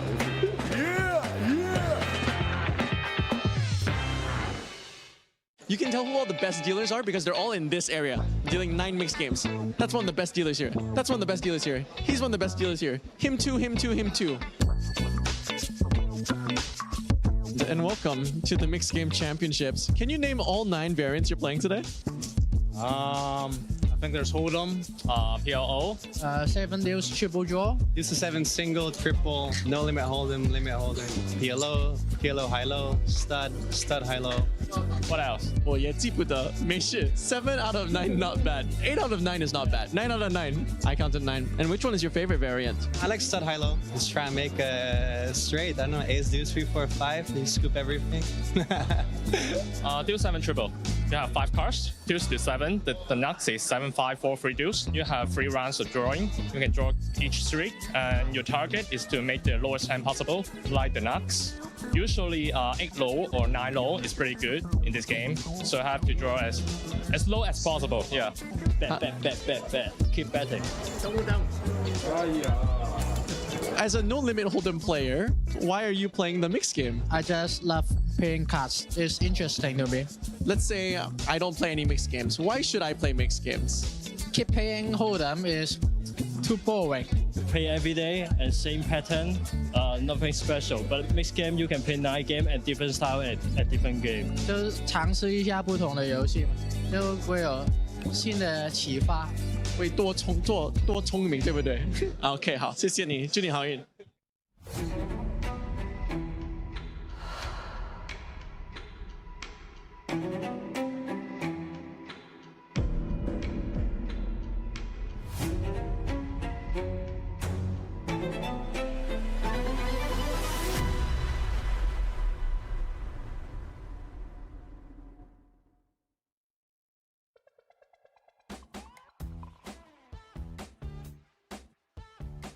Hello and welcome back to the APT Championship here in Taipei. We are covering day 2 of the main event, and it's a big one. My name is Sam Insel. I'm joined in the booth by Henry Kilbane. How you doing, Henry? I'm buzzing, man. I'm doing really well. The sun's been shining, you know, been enjoying my morning walks on the way over to the venue. And today was a special day because, you know, yesterday we already got confirmation that the guarantee was hit. We already got confirmation we were going to be giving out $1 million first prize. But we got to do the pit walk with you and experience something new ourselves and just kind of feel that atmosphere as the players were coming in for what I can only imagine, you know, is going to be a pretty exciting day for a lot of these players. Absolutely. Like, the field's up to 671 total entries. Those are unique entries as it is a freeze-out. 671 players came down to Asia, to Taipei, to pay $10,000 to play in a tournament. It's incredible. It really is. This has generated a first place prize of $1.176 million for first place. That is astonishing. From $10,000 to well over $1 million. Just incredible. And some very notable names in the field. Who we got? Yeah, we got James Chen. Okay. Still in the mix. Taiwan all-time money list #1 in his hometown. Looking to take down our first championship event. Got like 30 bracelets or so between all the players. Doesn't surprise me. Yeah, that doesn't surprise me. James Chen is a very, very accomplished player. Played the highest stakes games in Macau for, you know, a very, very long time. He's also responsible for inflicting a lot of damage on my stack in a 25k once. So, yeah, shout out James Chen. You know, good luck to him. I love him. All jokes aside, he's a really, really cool guy. And yeah, you know, seeing that like local representation here in Taiwan. Would like to see, you know, a couple of the local players make a deep run here. Yeah, absolutely. We do have some returning faces. John Nico from the Philippines was a 3rd place finisher in the main event just last year. There he is on the right side of your screen. That was over in Manila, his hometown, taking home pretty nice $131,000 in that event. I feel like it's pretty absurd. Fast forward to what, end of 2025. It's been 3 years since the new era was kind of announced, and I remember when some of the high rollers first started, like the single day high rollers, and you're seeing like 50k first prize, 60k, and then, you know, from event to event, like 70k, 80k. Now all of a sudden, a lot of like the APT high rollers are handing out, you know, healthy 6-figure prize pools. Case in point, you know, the 25k we had the other day and the 50k that finished last night. Yeah, I think 430,000 and 600,000 for first, respectively. Those are just ginormous prize pools. Wow, John, look at that stack, 171,000. About 3x starting stack, 122 big blinds, very comfortable. He's a very, very aggressive player. It looks like it's been working out for him today. Yeah, I think this is easy pickings for someone like Duranda this early on, you know, get to sit down so deep. I think that's the thing I really love about this structure as well, is you know, how deep you are and how much play you get. You can be really patient and just pick your spots. Yeah, for sure. Like, look at the blind level, 700, 1.4k, and we're 2.5 hours into day 2. John Juanda there, 5-time bracelet winner, as well as a poker Hall of Famer. Gonna kick things off, opening up the ace-5 of spades.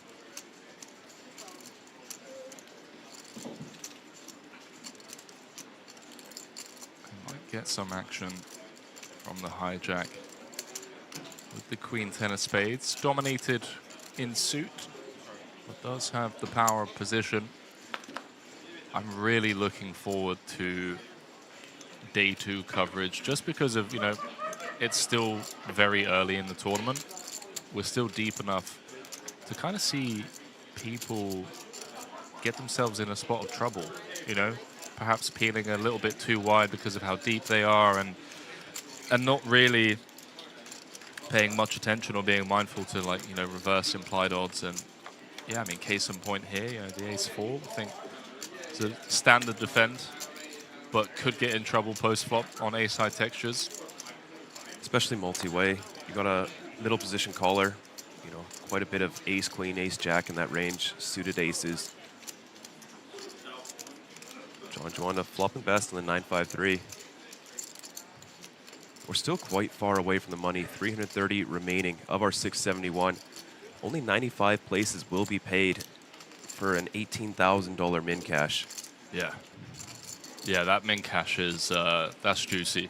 I think the current climate, you know, a lot of min caches are around like 1.3 to 1.5x the buy-in. So the fact that we've got like 1.8 in a 10K, it's really impressive. And case in point, what we were discussing, playing out here is Joanna's turn 2 pair, Kento's turn top pair, and he's in trouble. He's going to have to call at least one street here. John Joanda, quite a big bet as well, sizing up to just over half pot. Kento does have a gut shot. 9 will also chop. Yeah, only 3 clean outs for the win. Not a spot you want to put yourself in. Here we go. Big river card coming up for him. Doesn't find the help that he was looking for. And it is the type of turn card that you would expect Joanna to potentially bluff on. With hearts bricking. Is Kento going to put on the cape incorrectly here? Because Joanna's going to go for value, that much we know. It's a tough river for Joanda to find some bluffs.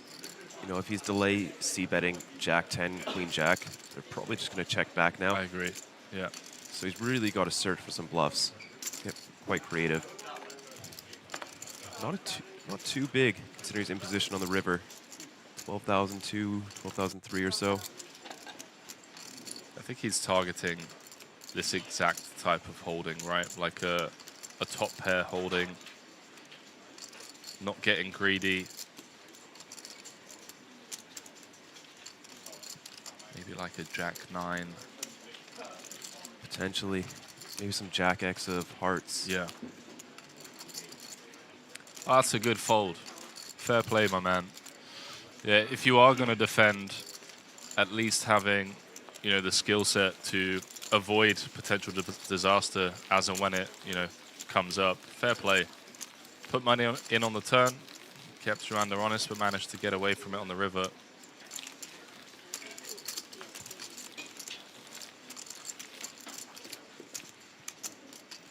Yeah, we also have a Thai player, Corncrete, at our table. His total live earnings are just 37,000. He is an APT regular, comes down frequently in our Natural8 events as well, the online qualifiers.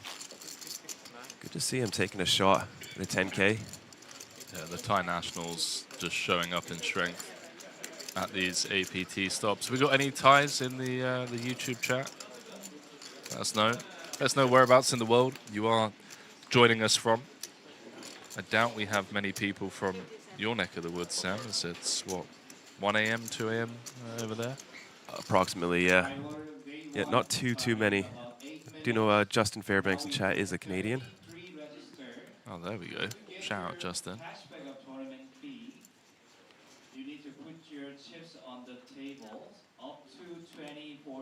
There is this man, Concrete, with the nut low.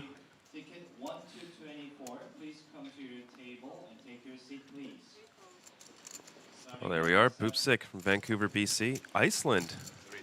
And Thai. Oh, Sawadee Cap. Mi Kwam Suk Man Krap. Very good. Thank you. Speak fluent Thai, so. Do you really? Should be. I've lived there for 4 years. What do you mean, no? I've lived there for 4 years, bro. 4 years is quite fast to pick up a language at our age. But yeah, true. I mean, I think it depends if you know other languages. Oh, wow, Joanna also with the... I was fortunate enough to be exposed to other languages as a kid, so... I love the snap read on me bluffing. It was a bluff. I know like 2 phrases. Oh, okay, there it is. I know how to say it's too spicy. Actually, dude, I'm not even joking. It's too spicy. I know how to say, you know, hello, thank you, and the one sentence I know is, I know a couple. I know how to like say my name and ask people their name and stuff. But yeah, it's very, very basic. I guess you've got a pretty decent hold on how to pronounce their names. I would like to think so. Yeah. Why? What have you got for me? I struggle with all of them. How about this one? Corncrete's first name. Let me get it up because the stream is lagging for me. It's this one right here. Yeah, I would say Chavi Wanitkun. Okay. Chavi Wanitkun. That one's sort of just how you'd imagine it sounds. But we do struggle on the Thai streams and the Mongolian streams. I got Oliver saying very good Thai. Koppen Cap.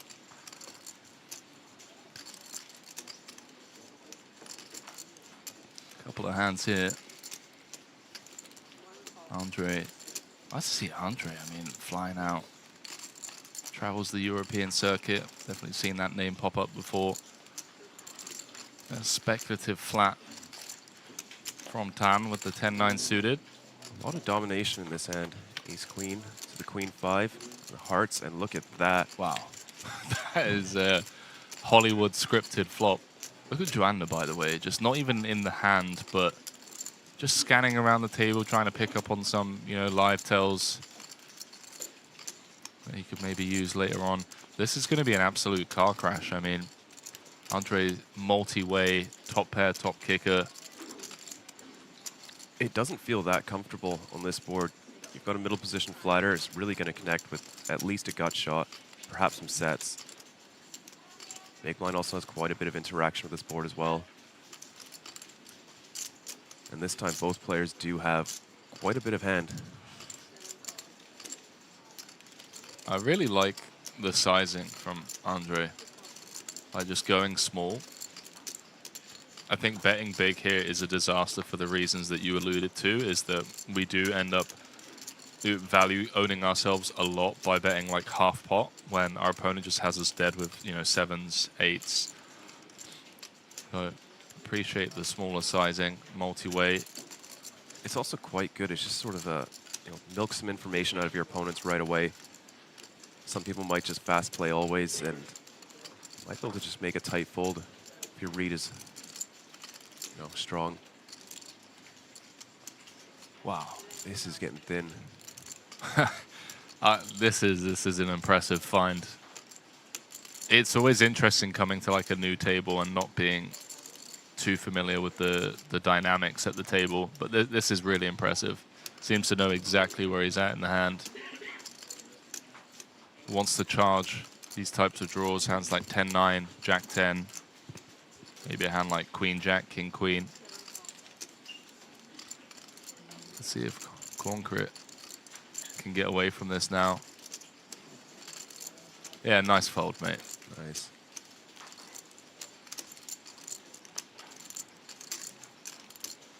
$41-2 in the middle. Ooh, it's the 10-10 run out. He's going to think it's a very good card. 8-7 just got counterfeit. No additional draws came in. Diamond bricked. He might just go for some value on this river. Target a Queen-Jack.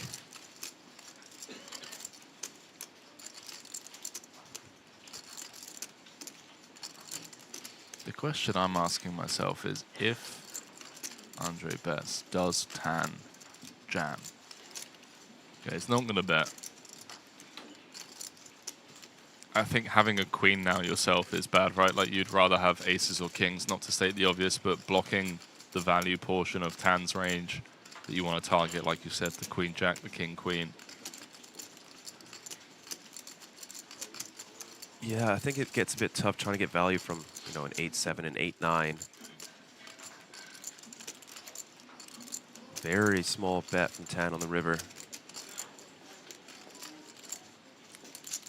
This is one of those ones, right, where you're getting laid such an attractive price. 4-1 on the call, you need to be right 20% of the time, but it feels like you never get shown a bluff. Makes the call. Yeah, he's going to get the bad news. Yeah, that's a very unfortunate river. You know, a 9 or a jack, pretty sure he gets away. But a 10, I mean, what can you do? That's a huge pot to kick things off. He's going to move Tan up to 3rd in chips. Over that 6-figure mark, 2 starting stacks.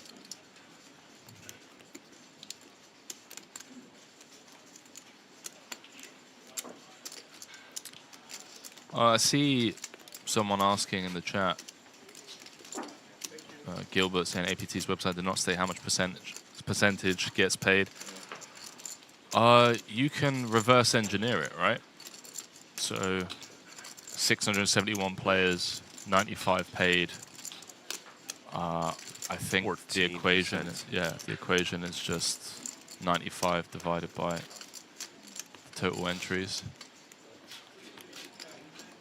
Was it? Is it 14%? Looks like, yeah, just 14% and change. Yeah, nice. Button sit is number 5. Sit 5 is button seat. Okay, all tournament dealers in the high lower day 1, please make your deck. All right, this clown's getting banned from the chat. Not dealing with this on day 2. GG's reserves. Enjoy the stream, mate. All right, pocket aces now for Andre. Back-to-back hands. Doesn't have as many chips as he did last hand.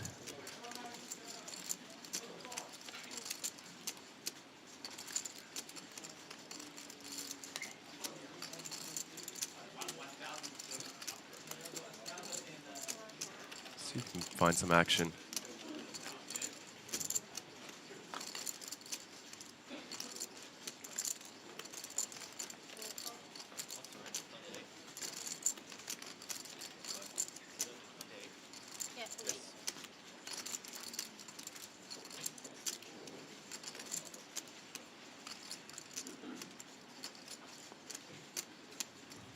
Well, he's going to get one customer.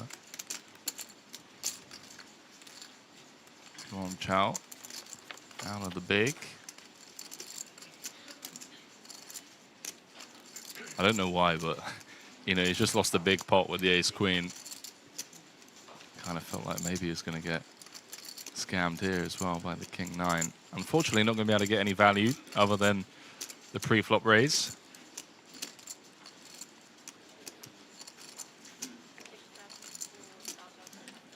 Yeah, verse +1, king high float. It's quite optimistic.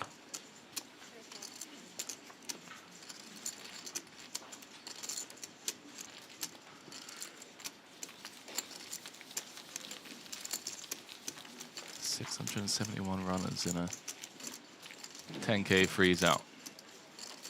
GG's, the APT team.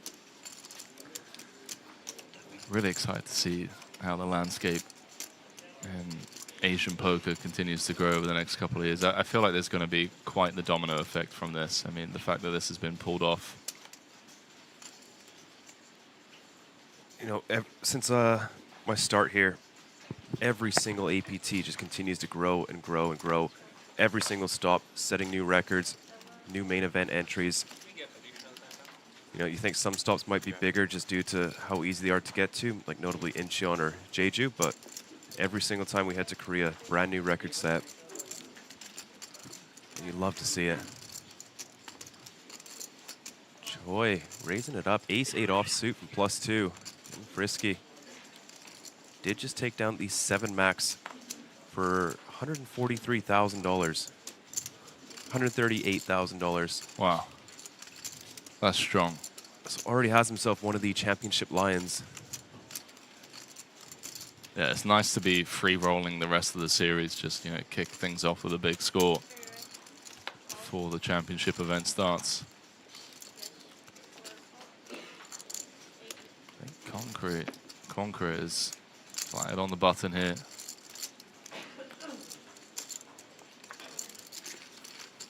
Okay, apologies. Right, graphical error. 3-bet out the small blind, getting the job done. Justin Fairbanks saying he also got a free ticket into this championship event with that win. That's a great point. And I'd be curious to hear your unofficial stats as well, mate.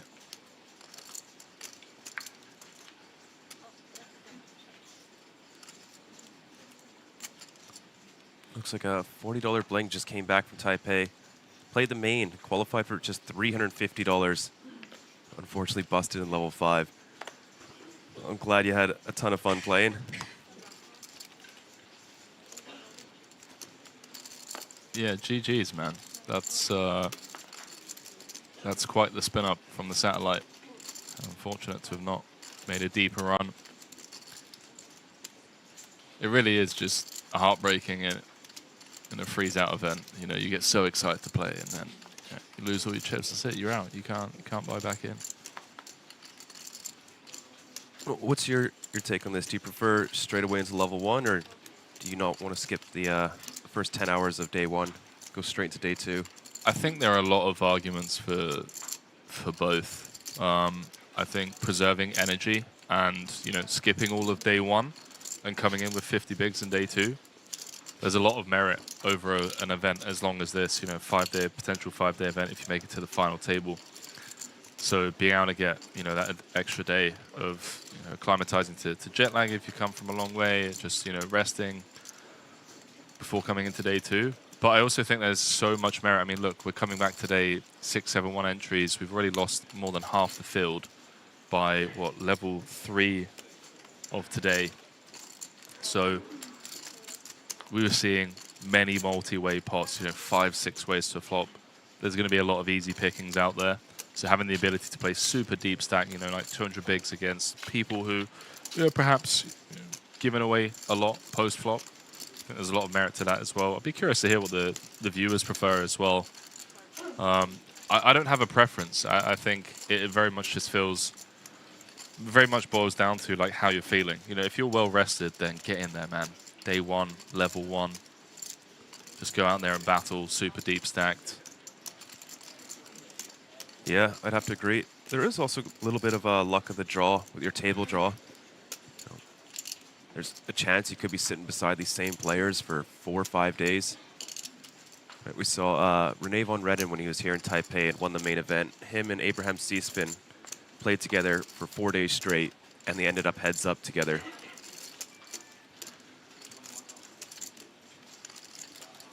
And I mean, we have some massive, massive names in the field. You could be sat next to Joseph Cheung, Steve O'Dwyer, Dominic Nietzsche, Martin Finger, all these huge, huge names who've been in the game for a very long time. 7 figures on their hand in mobs.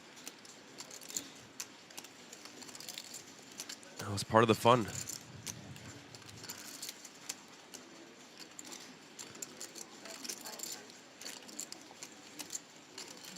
Got a bit of a nothing burger hand going on here.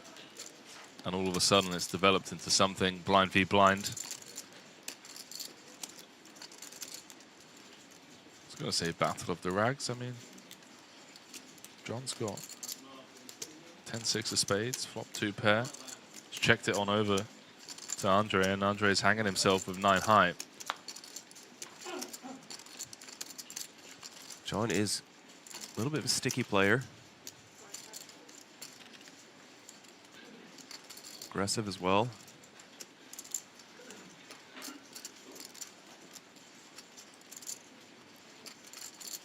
See if Andre wants to fire one last bullet. I mean, it's going to have to come in all-in fashion, right? Does give up.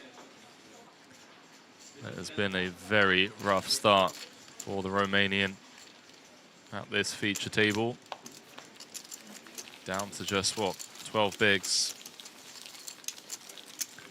Other end of the leaderboard is John Nico playing 129 big blinds. Good for 3.5 starting stacks. So, unofficial stats coming in from Justin. 13.5% representation from local players. Japan with a strong showing here, 9.9%. South Korea with 8.4%. Hong Kong with 6.2%. Australia, love to see it. The Aussies out in force, 6%. The Thai nationals always with a strong representation with 5.7%. US as well, showing up in force, 5.5. Malaysia 5.3. Singapore 5.3. Out of all the total entries,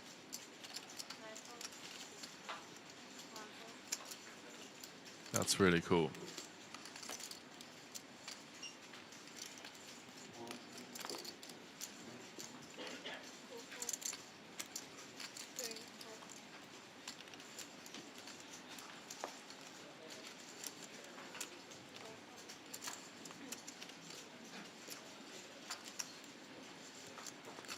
D-King saying only 6%. Seriously, harden up, Aussies. Oh, come on, man. Aussies are great. They've got a lot of Aussie and Kiwi pals here. Just great energy. I think their banter is unmatched. It's pretty strong. Never really know where I stand with them as well, you know. Like, is that you? You know, are you needling me? But I just don't know that you're needling me. Just great sarcasm. Yeah. They're all just born with it. We do have quite a few of them showing up. Dylan Foster, Linsky, yeah, Daniel Nielsen, always making the stops, always final tabling as well. Yeah, no, Nielsen's a beast. Have a couple of good fun stories with Nielsen and Linsky in the Bahamas. Oh yeah, any you can share? Yeah, I had never played Baccarat before, and they decided that it was time. It was time to show me, and they showed me in great fashion as well. Yeah, we actually ended up doing pretty well. That was my one and only exposure to the great game.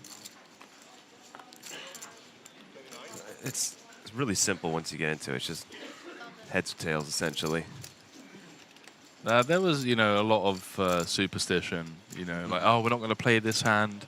The dealer's giving us like bad energy. You know, my deck reads are saying that we're going to pass on this hand. I was just like, okay, guys, you know, you take full control.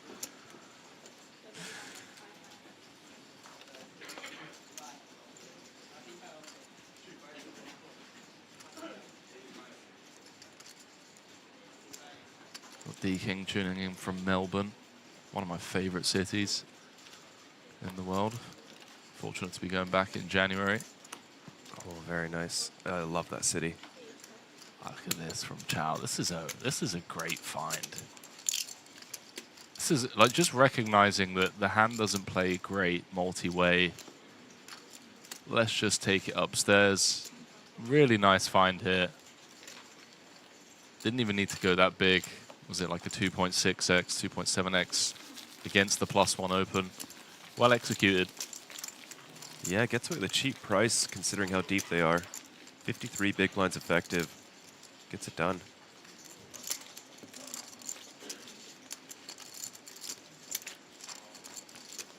Oh, D-King saying Aussie Millions are coming back in April. Yeah, I've heard this. Yeah. That's insane. I would love for it to return to you know, the former glory days of the Aussie Open. I am not part of that generation. It was a little bit before my time, but all of my friends that are part of that generation have nothing but incredible things to say about it. It was the highlight of the year. It was everyone's highlight of the year. We're just flying down to Australia for a few weeks and making like a road trip out of it. You go and play poker for whatever, 2 weeks, and then you stay an additional 2 weeks and just travel around. Yeah, it would be amazing if that does come back. Oh man, RJ's just out the tournament, dude.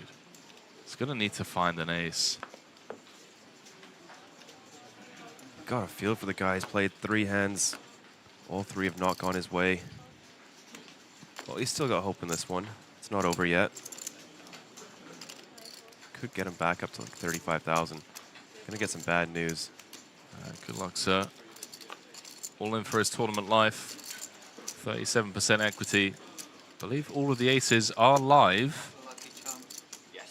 He pushes his lucky charm forward.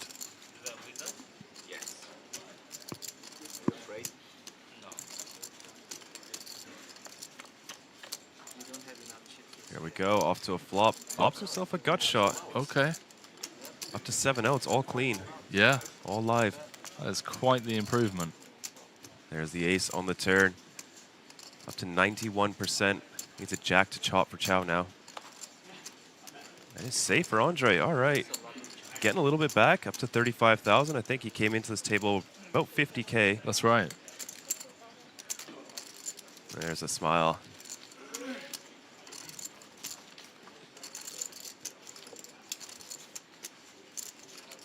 Yeah, nice little bounce back there for him. Been a rough orbit.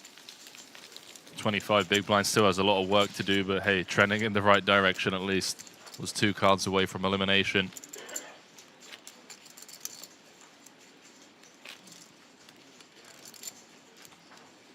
Oh, field just ticked down another 4 players down to 312 just during that hand. It's going fast. We could hit the money today. I'd be very surprised, but with the amount of multi-weight pots we've been seeing, maybe not on this table, but on other tables, it really could. Yeah, still 6 levels to go. 75 minutes apiece. Insane structure. And we're going up to 90 minutes from tomorrow onwards. 90-minute levels. All the way through to the final day. You can really just sit back, pick your spots, have a bit of patience. That really makes a difference, actually, in strategy as well. Knowing that you're going to be coming back to 90-minute levels instead of 75-minute levels, I think is, yeah, there'll be some late-night strategic adjustments for sure.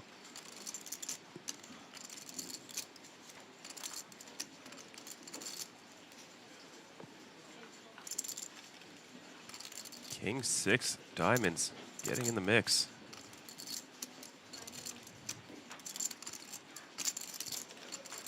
Joanna doesn't want to get involved. Here's one of those multi-way pots you were talking about, Henry. See if we can get a car crash flop. Almost. Gut shot to the nuts for Andre. John Nico, an interesting hand to bluff with if it was heads up. However, 3 ways, this is a lot less appealing. It's an interesting flat on the button as well with the King 6 of diamonds. Yes, you're going to play the rest of the hand in position, but especially like the King, like the King's going to be dominated so often. Fortunate here that he's not.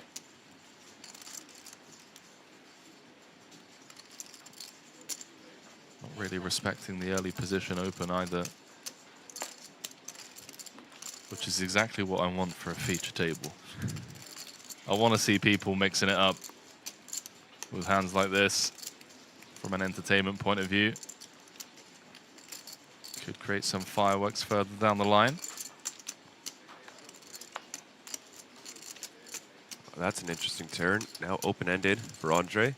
Choi picking up the flush draw as well to go along this top pair, and a gut shot, which will result in a pretty hefty loss. Should have happened to come in. Yeah, the 7, obviously, the real dangerous card for Troy. I don't know how we feel about like betting this turn open. Yeah, I was about to say, I'm a big fan of this. Finding the check back in position, just recognizing that, you know, if we do bet and get check jammed on, we're not thrilled about putting money in, even with the diamonds as backup. So just some well-executed pot control. 20K in the middle. Is Andre going to find it here? I mean, how many worse hands can you have? Decides against it. Does go check, check. Well, now this is really curious because Choi shows down the King 6, and there's going to be people at the table that are very dialed in to picking up on information like that. So I do wonder if we'll start seeing some light 3 bets against Troy's opens in the coming orbits.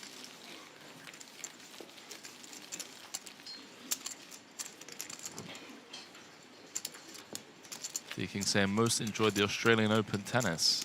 Oh, nice, man. When did you go for that? My mate actually just hopped the fence into that. Yeah? Yeah, he pulled over a rubbish bin, jumped on that, jumped over the fence, got in, and just got to run around for free for 4 or 5 hours. He said it was incredible. That's strong, man. I respect it. I remember when those like those Instagram reels of people putting on like high-vis jackets and like carrying ladders to like get into concerts and like get backstage and everything. That's pretty impressive. I wonder if they've cracked down on that since it's become a little bit common. Yeah, I mean, perhaps not. I mean, look what just happened in the Louvre in Paris. Yeah, they caught them though. Did they catch them? Yeah. Did they really? Yeah. Oh wow, I didn't know that. DNA evidence. No way. Oh, dude, I'm glad you told me that. I had no idea. They almost got away with it. That's honestly impressive to even come up with the idea and then the balls to pull that off.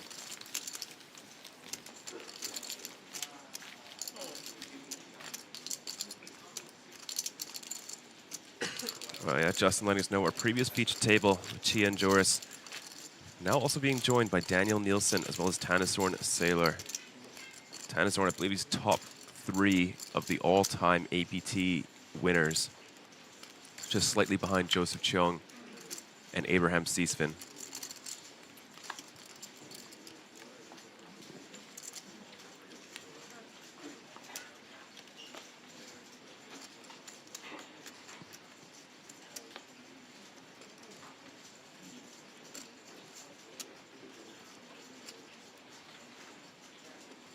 John, very aggressive player, ace-10 offsuit. Not going to shy away from this one.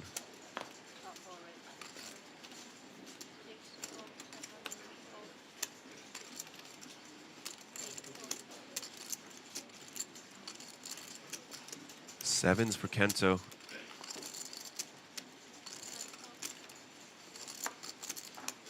Gonna pill, try and flop a set. Standard procedures so far. Like to see it flat from the 9s as well. 3-betting here to then get clicked back. This is the opportunity to, you know, flop top set and potentially stack an overpair.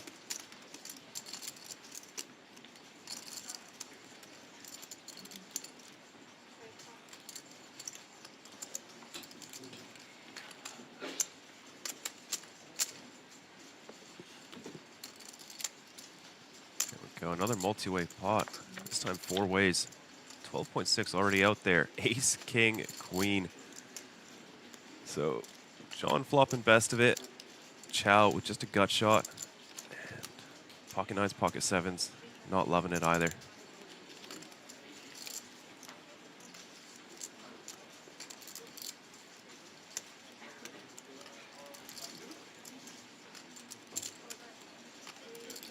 Small bet from John. 3.2K. Gets to clear out a lot of equity. Yeah, he does. I mean, I expect to see 3 folds behind, although, you know, Chow closing the action, speculative holding, but does have clean outs to the nuts, backdoor spades. It's one of those ones out position, you know. It's tough to get paid if you hit as well. That's very true. Yeah, that is true. Could potentially see a check raise.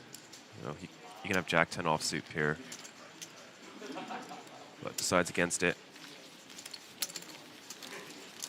Focus in. What the hell? I think I literally played in a cash game yesterday against John Johnson, the Brisbane Star Casino. I mean, maybe he did. I'm assuming there are quite a few flights from Australia to Taipei. Oh, on your screen, Jason Lau, the Fukuoka High Roller champion, taking out Nevin Chang, heads up for that one. Yeah, he's made that final table 3 times, finally took it down.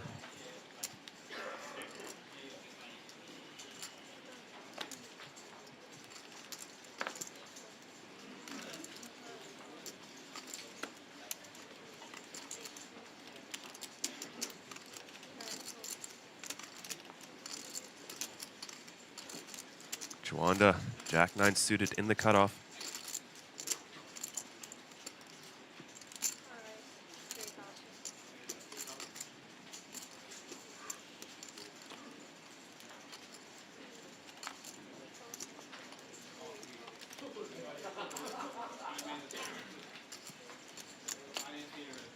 Rags for Nico. More than Min.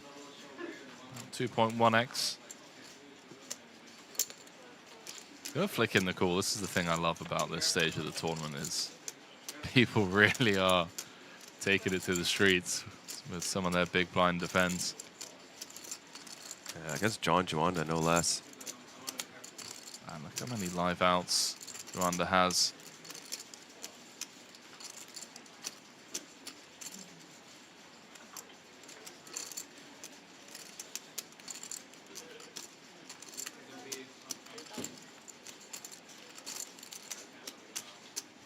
$3,000 is the ask. Feels like a spot where we just don't have much visibility or ways to improve bar, you know, turning trips. And our opponent is continuing into us on a board texture that really just favors their range in theory. Yeah, they got a lot more connected hands. Gonna flop a lot of open-enders, double gutters, pairs. He's gonna dig his heels in. Well, how look at those outs now. Up to 19 outs for John Juanda. It could be a turn card that actually ends up helping Nico. If Juanda deems this turn a card that, you know, it's going to get tough to fold a 10 out now, and obviously our opponent's never folding a king, then maybe we don't double barrel. We check back, try and realize our equity. It's also a lot of hand. If you go big, you get jammed on. He is going to find it, and it is going to work, surely.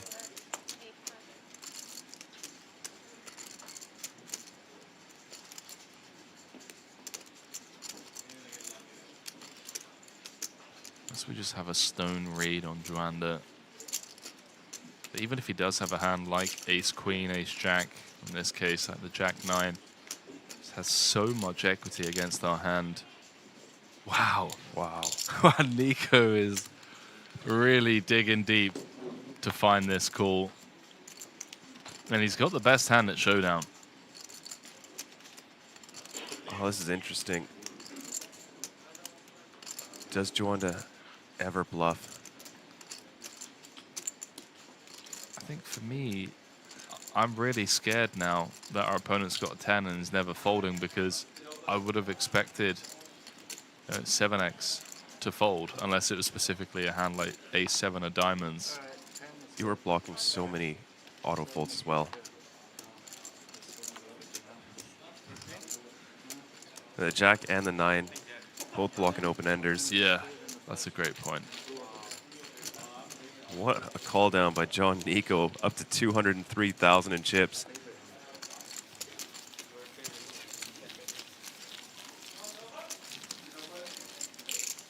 Justin's got a funny quip in chat. You know what? So Dylan Foster's nickname is rebuy or die. Okay. He says, I guess Dylan will be dead at the end of the series because there are no rebuys. Nice. Edmund played a very long high roller in Incheon. I think that one went on for about 16 hours. The entire table looked exhausted by the end of it. 16 hours? What, the final table? Yeah, the final day, it was a long one. They were all nodding off. Yeah? Yeah. What about you guys in the booth? About the same. Yeah, you can see he wanted to be excited at the end, but was just struggling to muster up anything. Yeah, I can imagine. That's rough.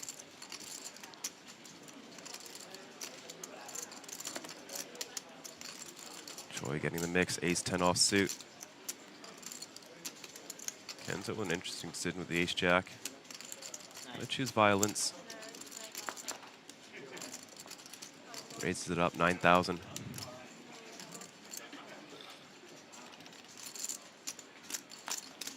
That would have been a nice hand to flat on the button, had Kento not re-raised.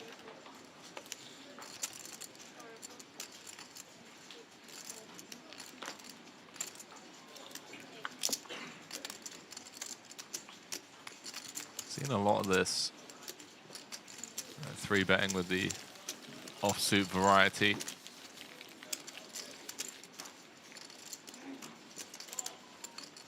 Man, if I'm sat at this table and I just saw that cooldown by the 7-4, I'm like, okay, I'm not bluffing that guy. Oh, no kidding. You are also going to face quite a few check raises from John. As we saw in the last main event, we made a deep run, just so aggressive. And it's coming up with some very unique bluffs.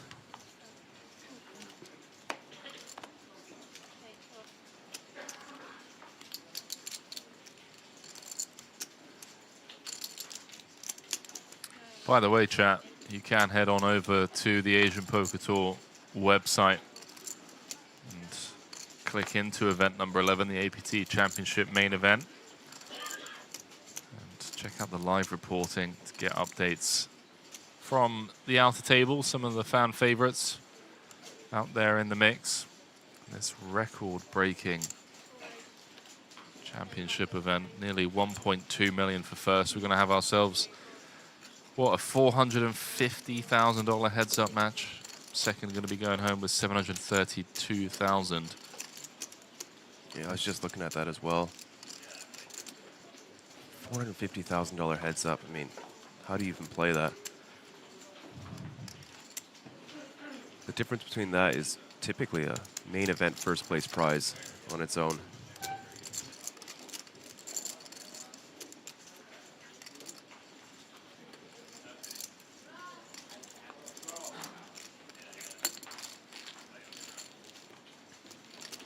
Kento getting a taste of his own medicine. Open up the ace-10, folding to a 3-bet.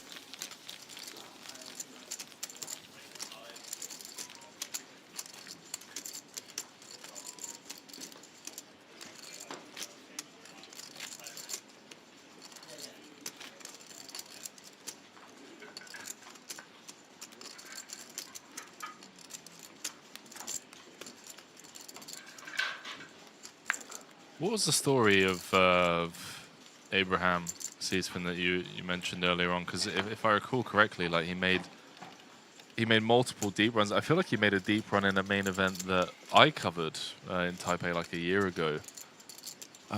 Yes, you were here for. You played in that one, right? I did play in that one, yeah. Yeah, so that's one where he was heads up with Rene von Redden. That's right, yeah. Yeah, he's got second place there. He's made 4 final tables. A very late day 4 as well.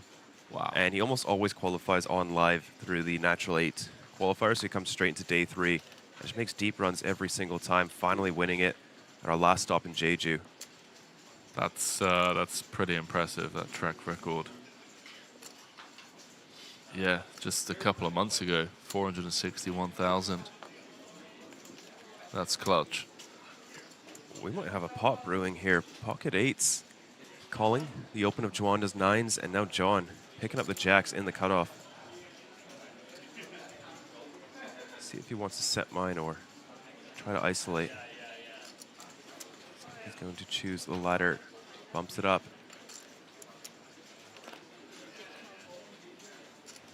10.2K. Oh my word, the dealer has chosen violence. I mean, 10 can sometimes come in for a cold 4-bet with this sort of holding. Yeah, I knows agree. John's very wide, very aggressive, but have 2 other players to get through as well. See if we get a multi-way affair here. I mean, if Joanda flicks in the call, I think what we've seen from Chow so far may speculate with the 8s. Saw one of his 8s folded already.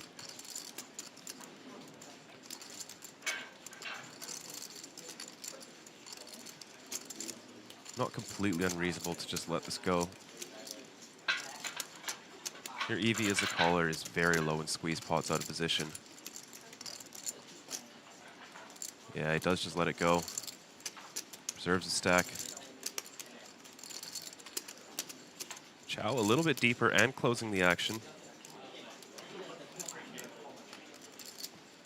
Only has 4%. I'm assuming both 8s have already been folded.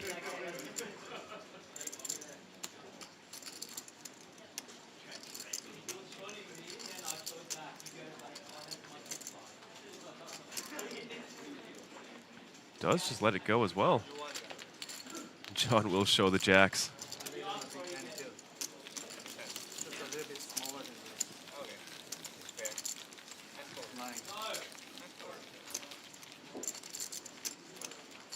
Yeah. I was hoping for a little multi-way action there.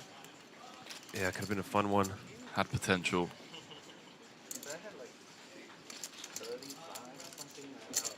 Ku Shishang, APT Da Nang main event champion in 2023. $200,000 on his Hendon mob. He's come back. He's already won a Deuces Wild Hyper Turbo and 2 more final tables in some fun side events late at night. So that's 3 final table photos already this stop.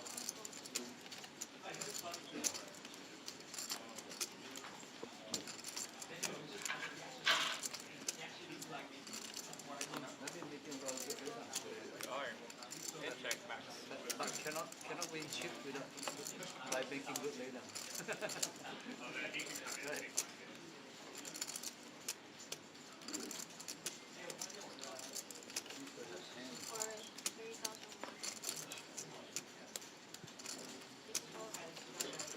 Field now down below 300 runners. 95 get paid. 201 players will be going home empty-handed.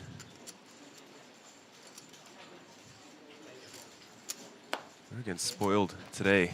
Pocket 10s now for 10. Yeah, long old day of poker.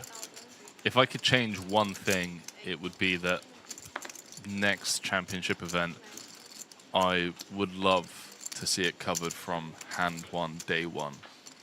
Oh, yeah. You know, just like 200 bigs deep, people are going to be really splashy. I would love to see it. And there aren't many events that do that, so it would be nice to just see people, you know, buying in, start of day 1. You know, the atmosphere was electric yesterday. Yeah, just walking around the venue, everyone's just buzzing to be here. Super excited. And I do like the early stages coverage. Sometimes you just see some wild stuff. We've seen some 7-deuce off 3 bets before main events, which you typically don't see later and later into the tournament.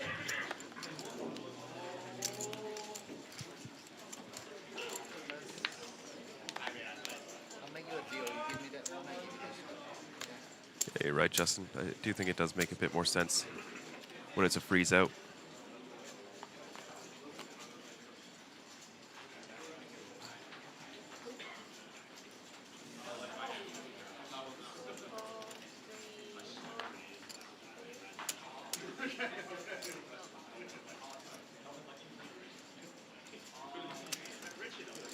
John, another chance to get involved. Ace-9 suited.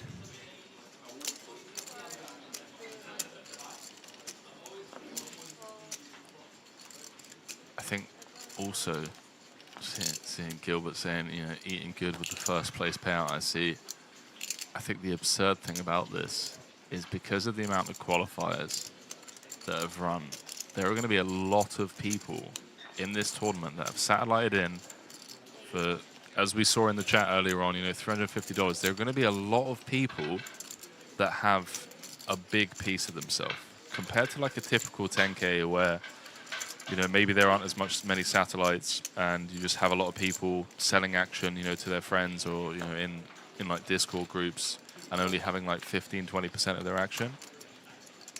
I think there were so many last-minute qualifiers and last-minute satellites running in this room that there are going to be people that didn't have a chance to sell. Like maybe got a couple of like 5% swaps in. So, yeah, you know, really life-changing money up top in this one. Yeah, you know, coming in with $350. We had step satellites for 90 US. You know, qualifying for $90 and going home with over $1 million. What a story. That's the reason a lot of us play this game, is, you know, that money maker dream. That's a big bet from Choi. 8,000 in position, multi-way. Wow, that's We did see him flat the king 6 of diamonds, so maybe players are thinking, you know, he could just hit this board quite hard. Yeah, this is really uncomfortable for Joanda here. middle pair and a gut shot, but you know, his entire stack is being leveraged right here now on the flop. You know, we call this going to a turn. There's 30k in the middle. We've got 40k back. If we don't improve, like, are we willing to die on this hill with mid pair? And there are so many turn cards as well that our opponent could continue to barrel on, where we just get bluffed off of our equity. For this sizing, it really does feel a bit like pocket 8s, pocket 9s. You know, just trying to shut it down. They flopped an overpair, happy with the pot. Yeah, look at that. A big bet. Just gets it through. Choi, the worst of it, will take down that pot. Earn himself a nice 8.3 thousand. Yeah. Playing his image well. Well done, mate. Dude, how many did we come back to, by the way? They're down to 294. Can you recall? We've been in the booth for what? I think 40 minutes? 63 was the number. Really? Okay. Maybe we do make the money tonight. 330, sorry. As we came back. So 36. Still, that's more than 10% of the field in the hour that we've been in here.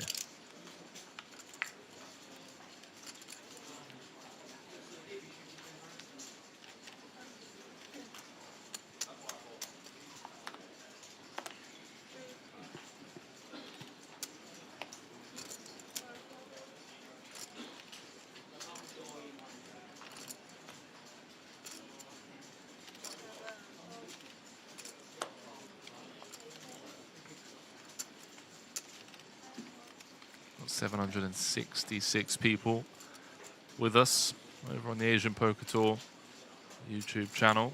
Massive shout out to all of you keeping us company. If you haven't already, do take a quick second to drop us a like. It really helps us get more visibility with the algorithm gods. And it's a great way to just show your support to the APT for the continued efforts that they're putting in and growing poker in Asia, putting out this world-class production free of charge. Not having the best time on our feature table. Putting out a 1.4k, just one big blind bet on the ace-jack-6.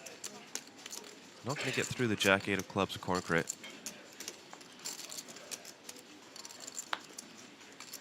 Deuce of spades picks up some equity. Got shot straight draw now.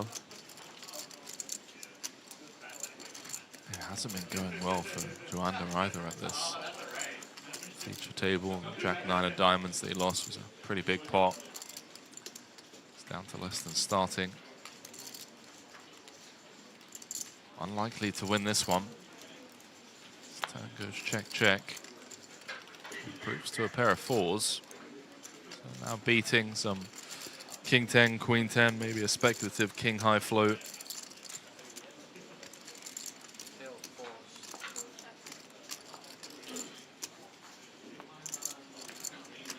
This one's just going to check down.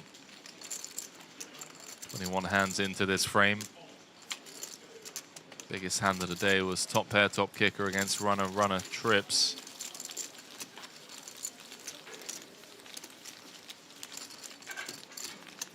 And Andre found the double. His last 11 bigs, ace queen against queen, so he's still in this, hasn't been involved in the last orbit or so.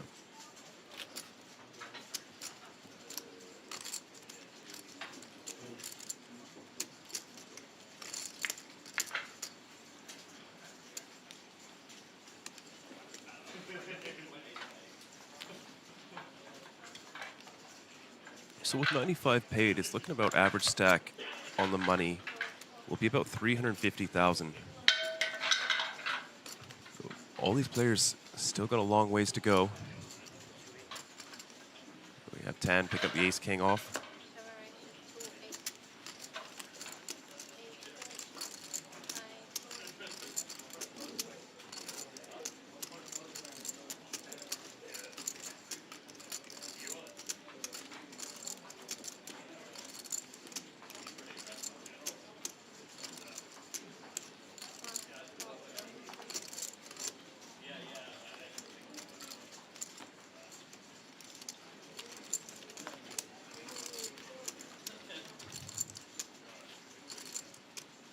Just flat.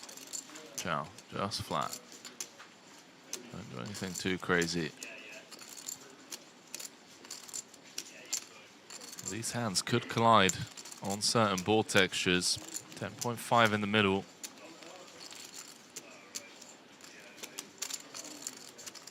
Joanna's in trouble if it comes king high. Fortunately for him, it doesn't. Chow just smashing it. 2 overs, flush draw.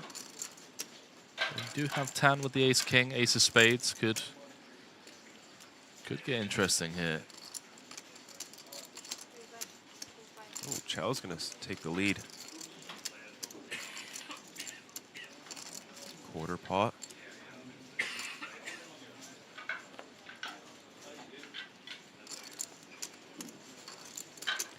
This puts Tan in a bit of an uncomfortable spot. Joanna to act behind him. That's a great point. But still, ace king, ace of spades. Has to stick around for at least one. The good news is he's going to play the rest of the hand in position. The bad news is Chow's picked up even more outs, and if Chow does find the double barrel, it's going to be so difficult for the ace king to stick around. He doesn't need to go big either. Just a single 7, which is very much in his range. Really doesn't need protection from much.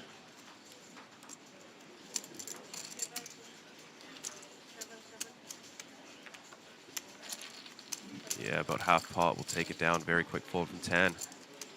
Well played by Chow.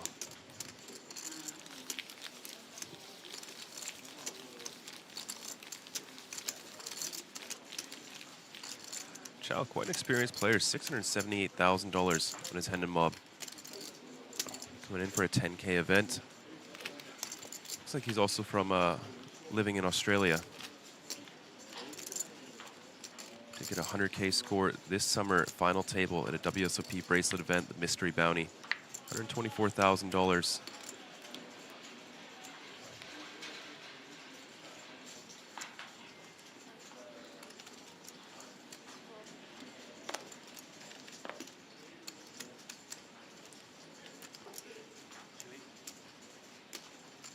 Yeah, I'm buzzing for the next one. I think it's going to be a series that probably just fly out for the entire series, if I'm being honest with you. Play this. Got the wife here, and she just loves Taipei, so I'm sure she'd be thrilled to come back. It's such a wonderful city. So much food. This whole city's walkable. The transit's great. People are very friendly. I think it's most of our crew's favorite stop as well. Yeah, it is a great stop.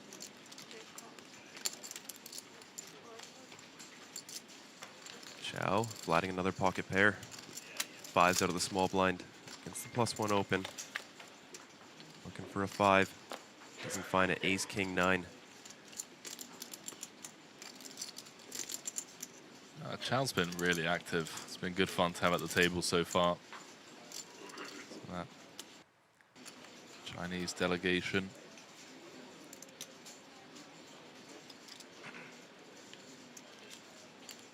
I was surprised, actually. I think it was Fairbanks that provided us with some unofficial stats earlier on. I was surprised to not see China in that number with, you know, strong representation. I think maybe the visa situation might be a little tough. The players visiting. You know, something that we probably take for granted. Yeah. Just jump on a plane, don't even have to worry about anything like that. Yeah, for most places, for sure. There he is, Steve O'Dwyer, number 15 on the all-time money list, nearly 47 million live earnings. Yeah, rather disappointing, what was it, 6th place finish in that 50K the other night. He was chip leader at one point with 8 left, and things just really didn't go his way. Let's go from one of eight to out in 6th. Not ideal. He's been around long enough to see things like this. Aces against kings. Oh my word, he's going to flat call. Oh boy. Oh dude. Against you're the just under the too gun deep open. to trap. Oh, mate, hopefully someone behind does the work for him. Or just gets a very favorable flop. Yeah, that's to call true. down. That is true. Yeah, if you just get like the 4-4-4 flop. This is the problem as well with flatting. You're going to allow Nico to flick in the call with 10-9 of hearts. Oh no. Andre, don't do it. No, don't do it, dude. Please, Andre. I know it's a tempting squeeze, but oh, he's done it. Oh my word, he's done it. He's going to get some horrible news. Just a moment. So Kento's trap actually ends up working to perfection. Had he 3-bet, the ace-jack would have been out of there. So Kwang's going to obviously come with call. Maybe just jams himself. And there's the call. Now Kento just gets to click the button, surely. It looks so strong when you do this. You have no fold equity. I mean, anything Kento does looks ridiculously strong. He just can't believe this. He's like, okay, so I flatted. There's a call behind. The guy's jammed. Now the initial raisers made the call. He's set to be playing, what, 125, 130,000 if he can just hold. Fast jam as well. No time snap bank call. used. Just Of course. 10. No, 10's called it, yeah. He snap called, yeah. The 100 chip was just in. Diamonds? Andre hoping for diamonds. I mean, diamonds are very live, Andre, you know? I love the optimism, dude. What a brutal feature table stint for Andre. Just got back in the mix, and then he's already chipped down quite a bit. He had 35,000 after that double up. He's just blinded down to 23.4 once again. Love to see him all smiles, though. Well, okay. So you're saying there's a chance? 10-9 of hearts would have been quite interesting on this board as well. Oh! Wow. Needs to fade an ace or a king now.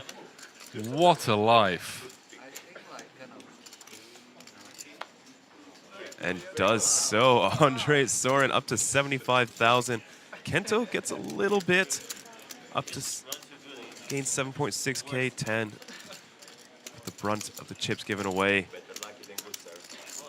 What a hand. That's pretty crazy. There was me saying, okay, the flat has worked out, the trap was set, but the trapper became the trappee. That line makes 0 sense grammatically speaking, but who cares? You all knew what I meant. Soren somehow gets the JJ. He's straight back in this. I would love to see his chart at this table.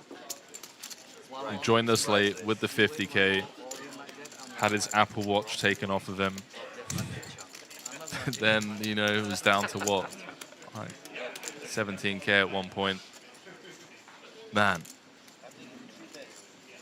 It's right back in it now. I mean, he's peaking.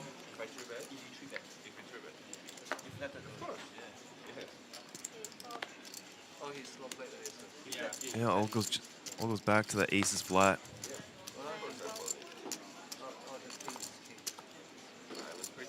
I mean, that hand plays out quite interesting as well. Back to this hand, Corn Crit's turn with the pocket aces in the hijack. So many pocket pairs. It's only been 25 hands since we came back from break. We've had 3 players with the aces. And ace queen off for John Nico.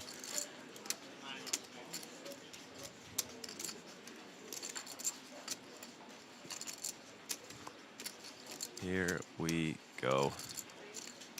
8,000 coming in on the button.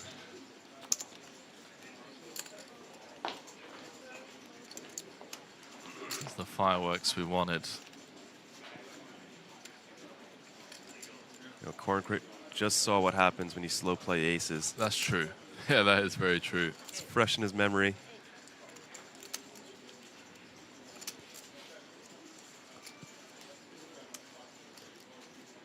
But he's gonna give it a go. Here we are, 20,000 out there. Pocket aces versus ace queen off. King, jack, 4 rainbow flop. Gut shot now for John. All of his outs alive. He does have the betting lead as well. Not the best flop for Corncrit. Some sets. 2 pairs possible as well. Quarter pot from John.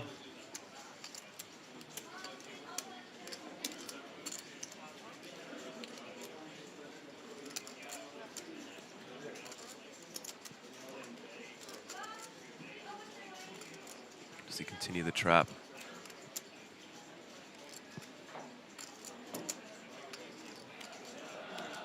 He's committed to it. 30,000 now, 2 SPR heading to the turn. Deuce of hearts. Beautiful card.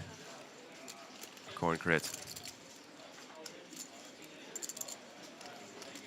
Yeah, can't be scared of monsters under the bed. If your opponent has kings or jacks, so be it, but still value to be had against hands like ace king, king queen. Don't think the aces will be folding at any point. Very connected river card. Queen of diamonds rolls off. King, queen, queen, jack, ace 10, 10, 9. A lot of hands get there. This could actually end up being like a really fun hand. I mean, I feel like Nico just can generate a lot of folds here with a jam. It's very tough to do though. Like day 2 to just hit your opponent with the 2x pot. But like, you know, blocking queens, blocking king queen, blocking ace 10, but he does give up, takes a showdown.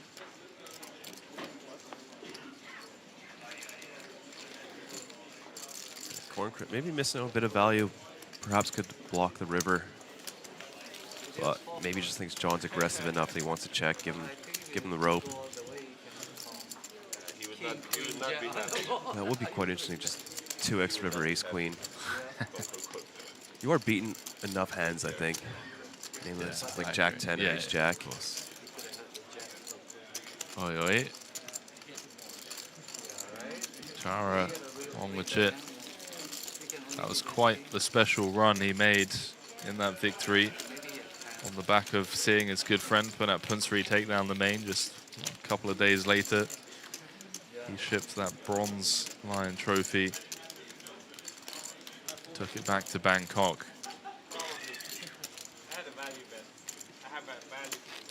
Yeah, that was an incredible series. I believe that was the first one we started giving out the Mega Lions, the new era. Yeah, I think it was. You really know your APT knowledge, my man.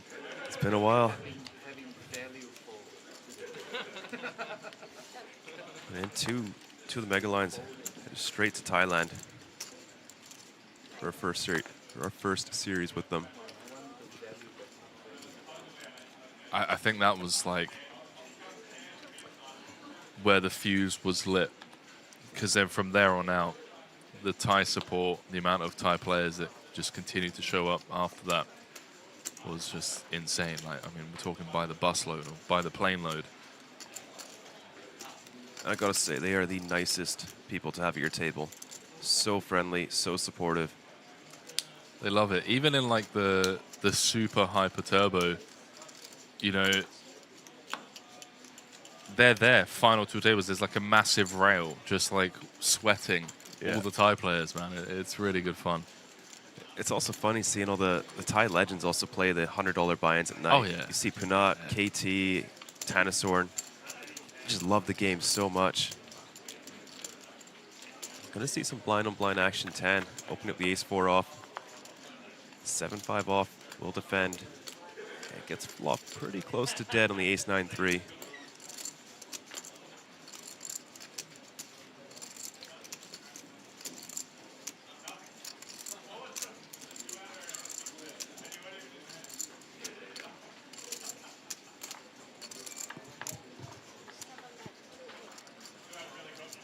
Hands over and done with.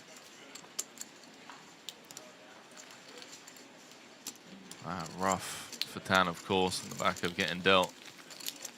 Kings against aces. He now finds himself down near the bottom of the chip counts.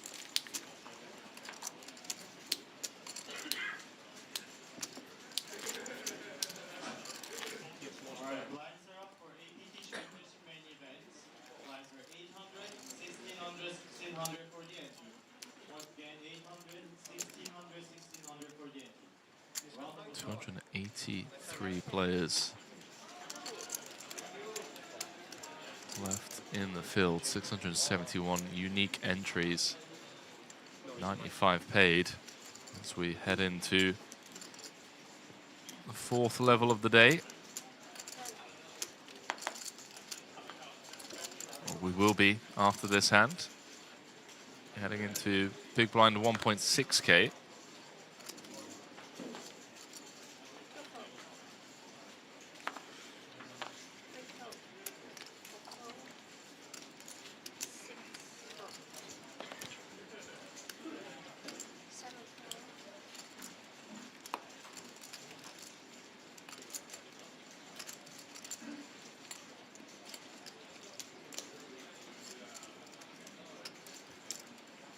Troy just glancing over at the clock.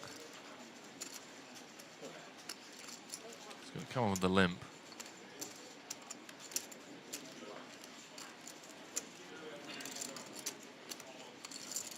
Just getting laid such a good price. A byproduct of that big blind ante. 950 just feels super dusty. Would rather, you know, come in with like a 3.5x yourself. Trying to get a cheeky one through and immediately punished by Kento. He could have been playing 100k plus if he had raised things up with the aces, found the 3-bet against the kings. Instead he flattered. That allowed Andre to get his squeeze on and get super lucky with the ace-jack.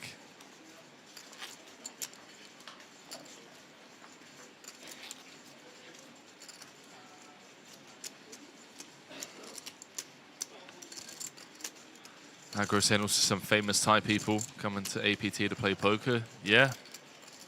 No, there are. I saw Superbon, Muay Thai fighter, a bunch of actors and actresses.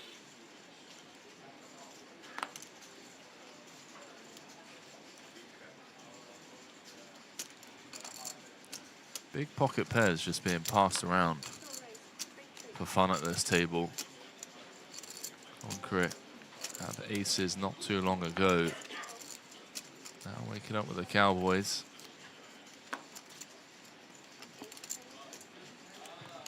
Fold round to the blinds. So Joanna wakes up within the big. He's on short stack duties. He's just going to let it go.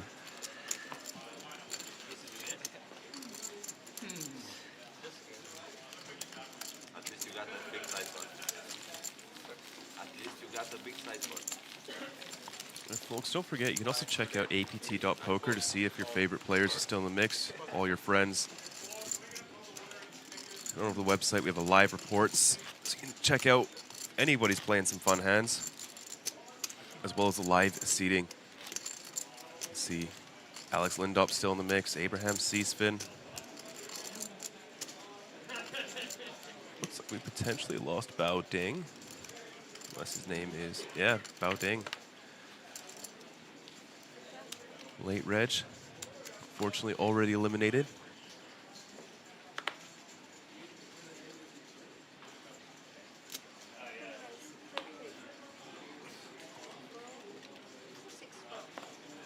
Nita Chung, another APT regular. Lots and lots of big names still in the field. We have lost nearly 50 runners since coming back from break.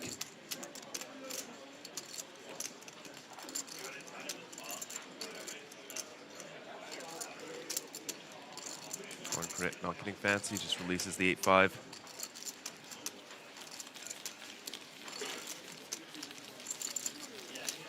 Yes, that's right. Justin Akira Takasugi with the fish shirt.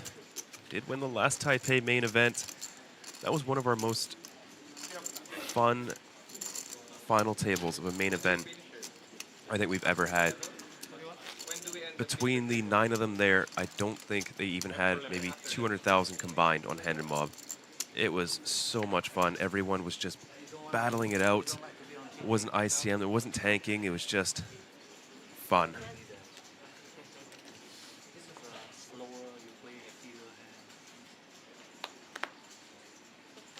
Everyone's naturally tighter. But yeah, fair. They never put people for more than one, you know, just from brick to brick, two level.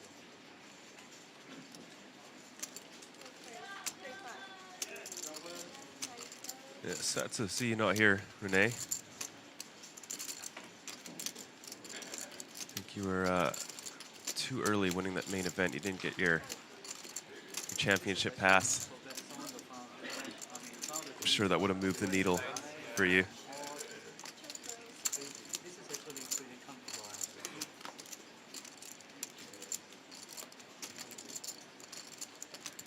Choi in the hijack, ace-5 offsuit. No slowing down the man from Malaysia. Gets it through the king deuce of Chow.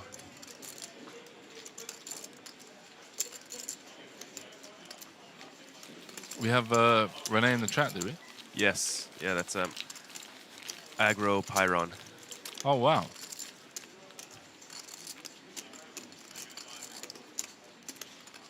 Very, very nice guy. Did you get a chance to meet him in Taipei? I didn't know, but I heard nothing but amazing things from some of the staff. And yeah, if I'm not mistaken, I want to say like didn't even plan on playing, but was on like holiday or something, or something along those lines. Like, was it like a work trip or something like that? And just vacation with his girlfriend. Right, and then just like flicks it in. Sees the APT sign outside and yeah, yeah, has 100% of himself. And again, correct me if I'm wrong, but like hadn't been playing poker for that long, if I'm not mistaken. Was just like, relatively new to it. Yeah, maybe like 2-3 years or so. And then he's short stacked like 90% of the tournament until like the final 2 tables. Wow. That's yeah, you know, once your time, it's your time, man.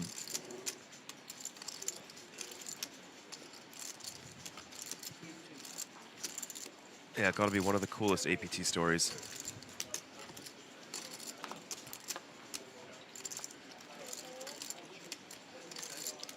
Along with C-Spin, who, you know, 4 final tables to finally take it down. And it's not even like it's a superstar challenge with 50 runners. You know, this is the main event. Well over 1,000 runners every single time. Yeah, no, that's just such an insane run. John flopping the best of it on the ace-ace-king. Has been known to be quite sticky. Did see him make a pretty big call down on the turn versus John Juanda.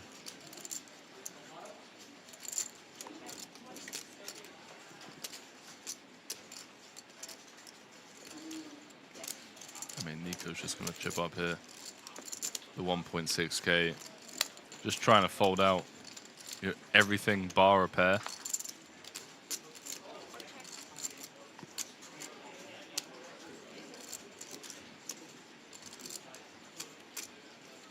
Unless you really want to get savage and just try and fold out Queen Jack, Jack 10. You know, with John, he could even just float something like Queen 8 of hearts. No. John's a scary player to bluff.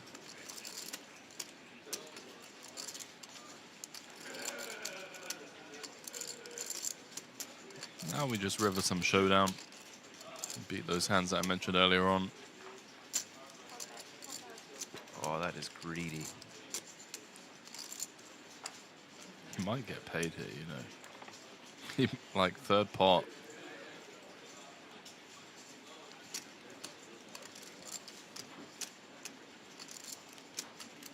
There is also like the TV EV where people don't want to get bluffed. They've got friends or family watching.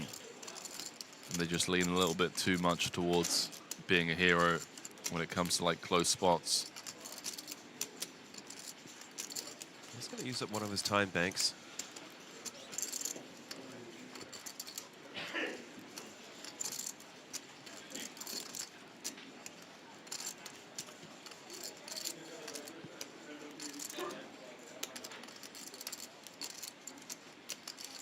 Oh, nice fold. Nice fold. John almost got paid. Very thin bet on that river.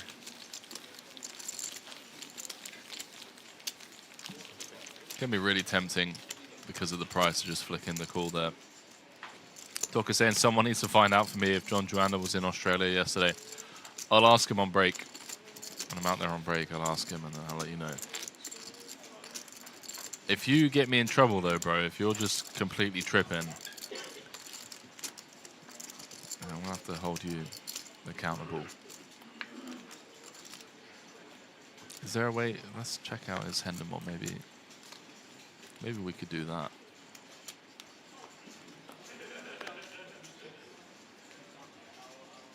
A lot of pocket pairs around this feature table. Pocket eights now for 10.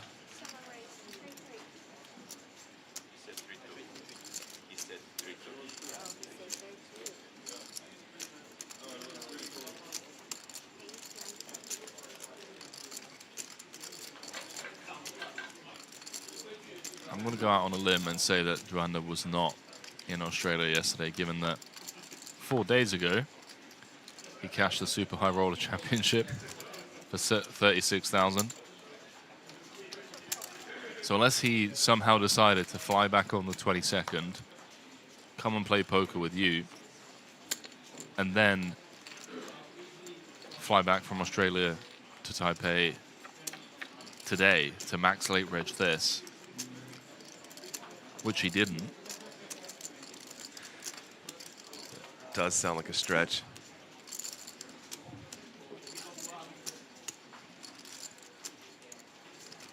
Bit cautious. Yeah. 9-4-3. Interesting ball texture to not c-bet on. Just giving a hand like Queen Jack, King Queen, Ace X, just see a free turn card.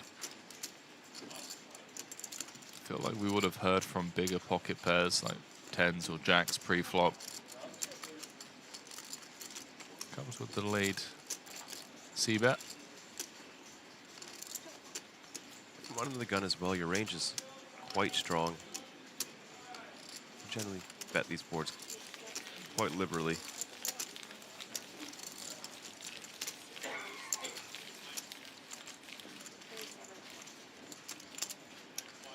Tell me a little bit about last night, mate. You and a bunch of friends hopped in that atomic pineapple. Yes, the Hyper Turbo Atomic Pineapple. It's one of Neil Johnson's creations. He's always coming up with very fun games. I can't tell you how much fun you have in these $100 buy-in events late at night. Just jump in, everybody's yelling, everybody's cheering for you. And so many players sit down, play one hand, and they're out of there. Wow. And you guys, all three of you cashed? Yes. That's strong. One bullet each as well. That is strong. Any swaps? No, we forgot to.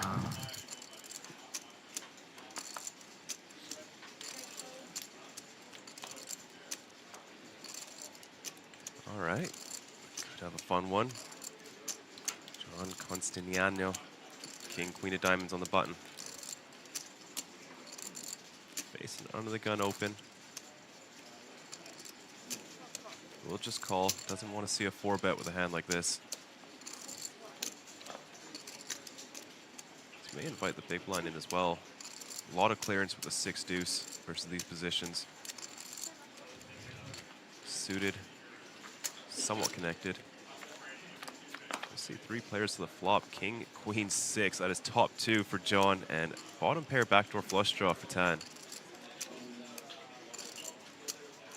It's another one of those holdings, though, that I would like to think isn't going to be given. Well, he's going to be given the opportunity to realize his 11%, but it's going to cost him some chips.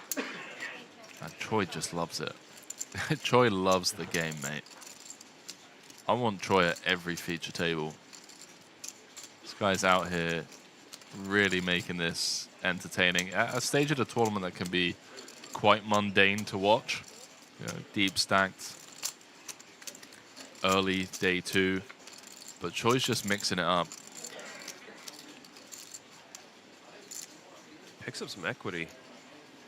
Can now hit a 10. Mate, imagine if he finds the double barrel. It's going to be my hero. I'm going to get a picture of him framed. Hang him up above my office. Just like, yeah, I can have 10-9 and ace-10, and I don't think Nico has that often. He does shut down, though, rightfully so.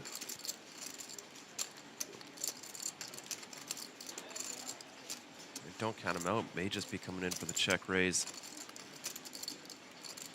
No hearts in his hand, though. Not too appealing. Oh, look at that size from John. Just 7,000. It does almost invite the check raise, doesn't it? It feels like one of those bets to get to showdown. No, Choi thinks better of it. John back up to over 200,000 once again. Well, some of the updates from the website. What we got?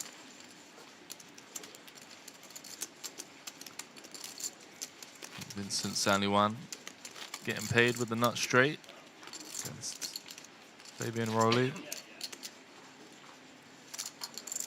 I always confuse him with Benjamin Rowley.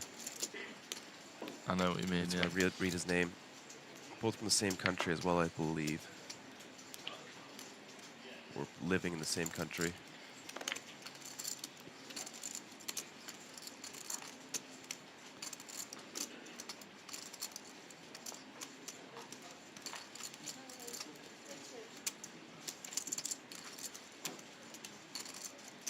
Another pot developing. John Joanda sitting there with just a hair over 20 blinds. Ace-queen offsuit. This is grim. The only saving grace for Joanda is that it's up against an under the gun open, and he finds the flat call. Well done. It's not easy. Quite tempting to just rip ace-queen offsuit into the middle on that stack depth. Yeah, just really respecting the under the gun open, and Kento definitely has been on the snug side of things. Opens the door for Andre to flick in the call on the button with the deuces. Try and flop a set and go from there. John Joanda needs to fade an ace. It's going to get expensive for him. And there it is, ace, king, 6. That is top 2 for Kento. Top pair, top kicker for John Joanda. Given its 2.5 SPR, it would be incredible if you could manage to get away from this. You think Joanda's just out in the tournament? I think so. Well, let's start off with the flop bet. 3.5K action on Joanda.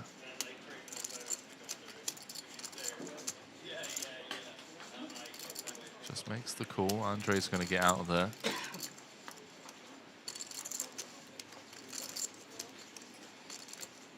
So to a turn we go. The SPR 1.5. As Kento boats up. Joanda looking for the case ace to chop. Cannot win the hand.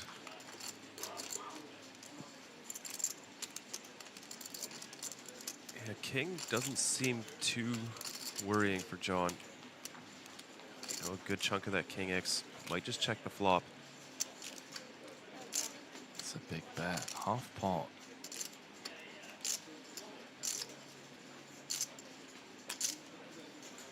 Still feels like too much of a hand to get away from. Well, looking king, queen of spades. Is our opponent double barreling with a weaker ace? Although you'd expect weaker aces to essentially check. If they do bet, would they bet for this sizing? It really has been a rough stint at this feature.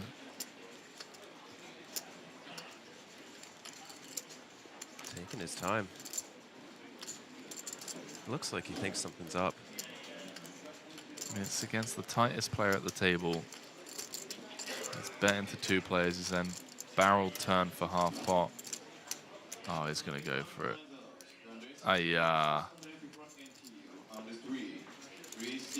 Just going to double check that he has the ace king, and Joanda is drawing dead.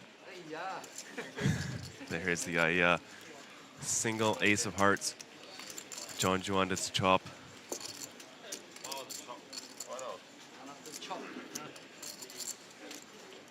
Single out to win half the pot. Not ideal as we lose an absolute legend of the game.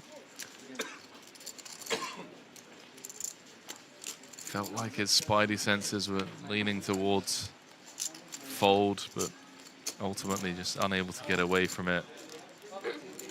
Gave his opponent too much credit.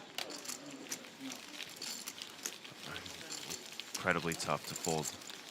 Once you make top pair, top kicker, your stack's not too large. John Joanda, 5-time bracelet winner, Poker Hall of Famer. Will not be returning to day 3 of the championship freeze-out.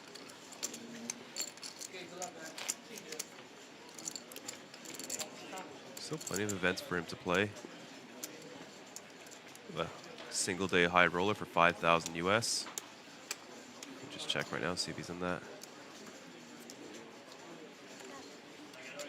He's not. Oh, Joseph Cheong, eliminated from the main event. Yeah. He's already in the high roller. As well as Alexander Linsky. Oh yeah, see some heroes. Michael Fu, Mike Takayama, Merle, Poseidon Ho. Wow. Oh, Scott Margerison, I didn't know he's here.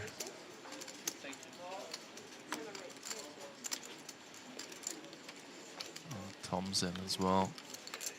Oh, and this is Pete. Pete Chang? No, I don't think that is. So that's the APT Championship losers tournament, basically. Essentially.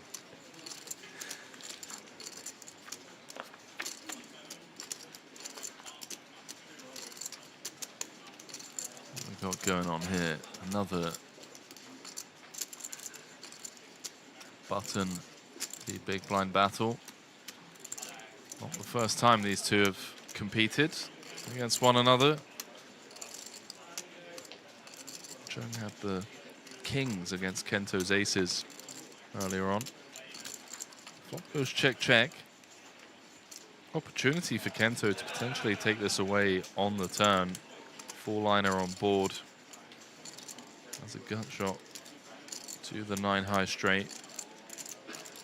And also just a ball texture that he can really apply pressure on. Snap call from Tam with the ace-5. Interesting. Wonder how Kento reads into that. Is that just like a single heart type holding that is going to fold on this brick river?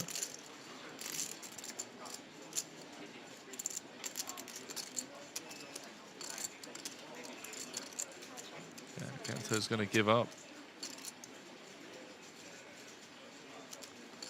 Ace-5 just gets the showdown cheaply. Yeah, gets away with murder. I mean, if people just aren't putting you in tough spots,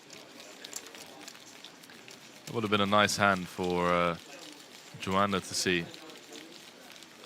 The ace-queen against ace-king. It's like, okay, well, if my opponent's not barreling with hands like that, then maybe I find the fold with the ace-queen. That's a very good point. Such a nice hand to do it with as well. And opponent just has not shown much strength on that board. It's tough to find some hero calls as well. With your image,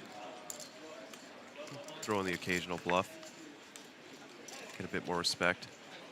It kind of goes back to your question about, you know, whether or not to reg from the start of day one or max slate reg day two. I think that is another benefit to regging from the start of day one, is that it feels like people just aren't running like massive bluffs, and that you do just get to show down a lot somewhat cheaply. Bit of confirmation bias from me, but it does feel like early in these mains you get away with murder. Just not getting punished enough.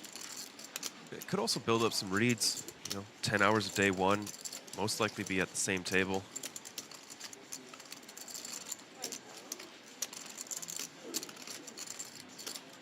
Do you have any like population tendency reads on fields here? I find the Asian fields are a lot more straightforward than say back home. You know, middle pairs generally checked. Double barrels are quite honest. And I think quite a bit underbluffed. No one's finding those weird like king six just gangster triple barrels with complete air. Yeah, I also haven't seen like a lot of thin value being, you know, executed in many river spots. Fitness Farang, aka Grant Gardner, in the chat. How you doing, sir? Fellow host and commentator. Oh, nice. Good to see you, mate. See you in Thailand next month. And you're all over the place. You got Melbourne, Thailand. Yeah, I'm flying from here to London. And London as well. Yeah, for a couple of days, and then heading to Bahamas for the event there. And then, yeah, back to Europe for a week for Christmas, and then back out to Thailand for a couple of months. Busy. A fun rest of your year, eh?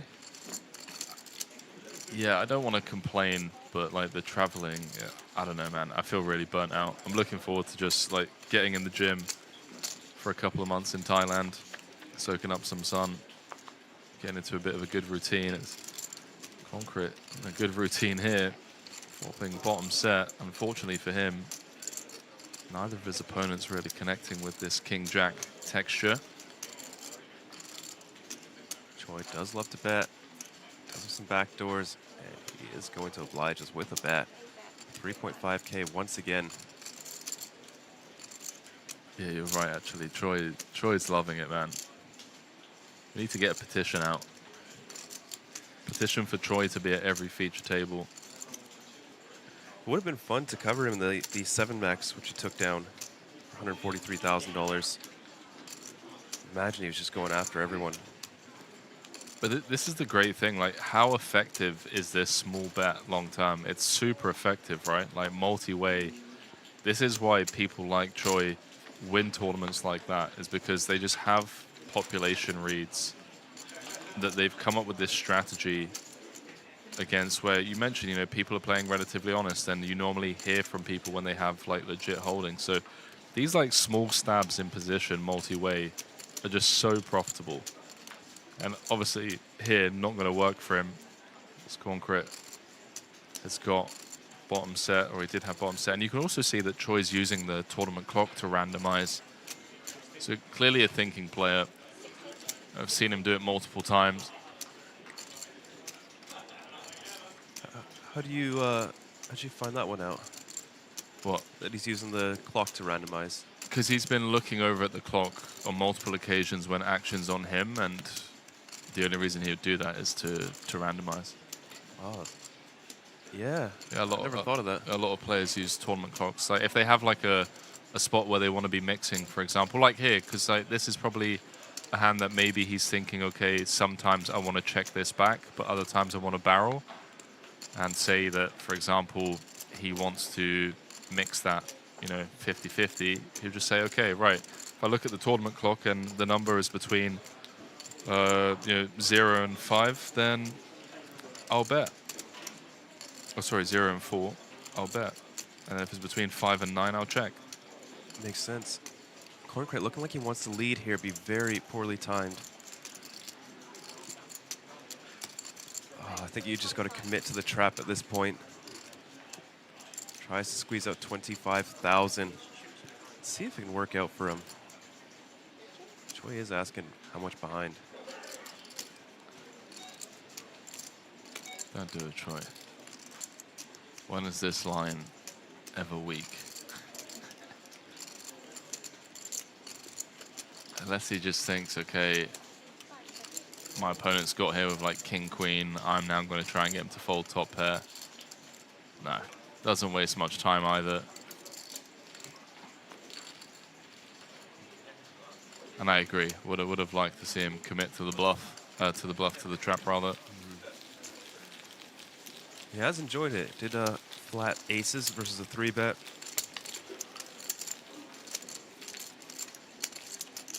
This is going to put him up to 70 big blinds, 113,000.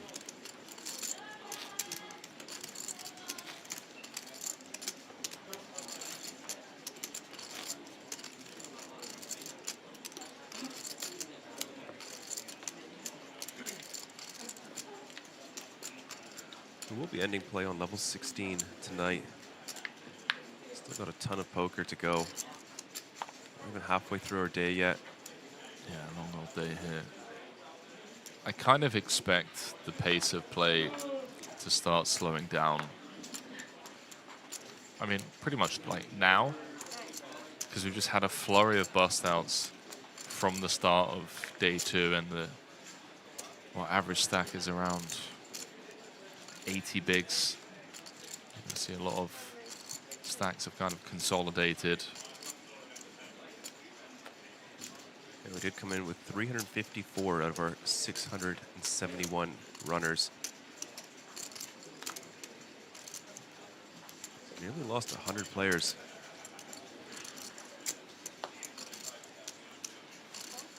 A new player, Shoichiro Tamaki, joining us on our feature table. No stranger to the APT, $317,000 for his end mob. Just took down 5th place in the mini main back in Incheon, good for $25,000. Final table at the teams event as well in Taipei. I gotta say, that's one of the most fun events I played. He's final table it twice.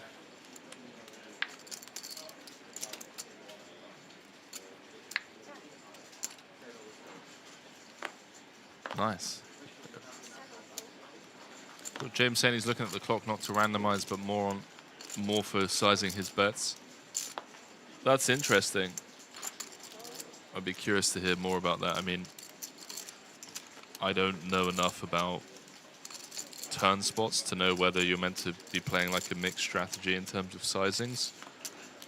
And if you are, surely you would just go for the sizing that generates the most EV, right?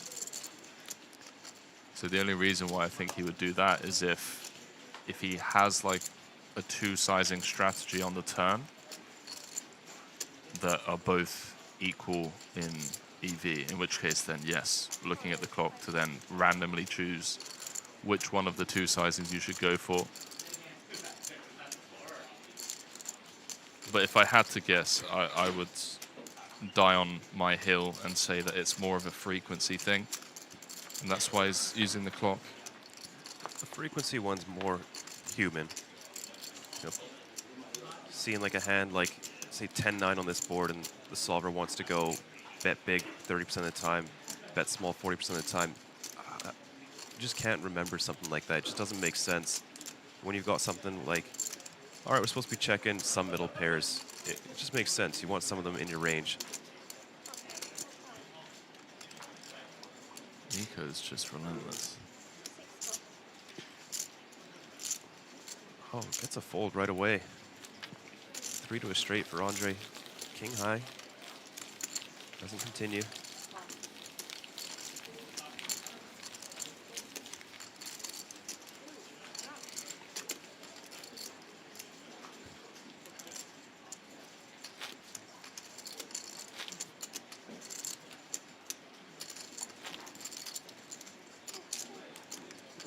A long old road ahead to take down the 1.2 million for first in this one. There's 4 levels into day 2. Justin is right.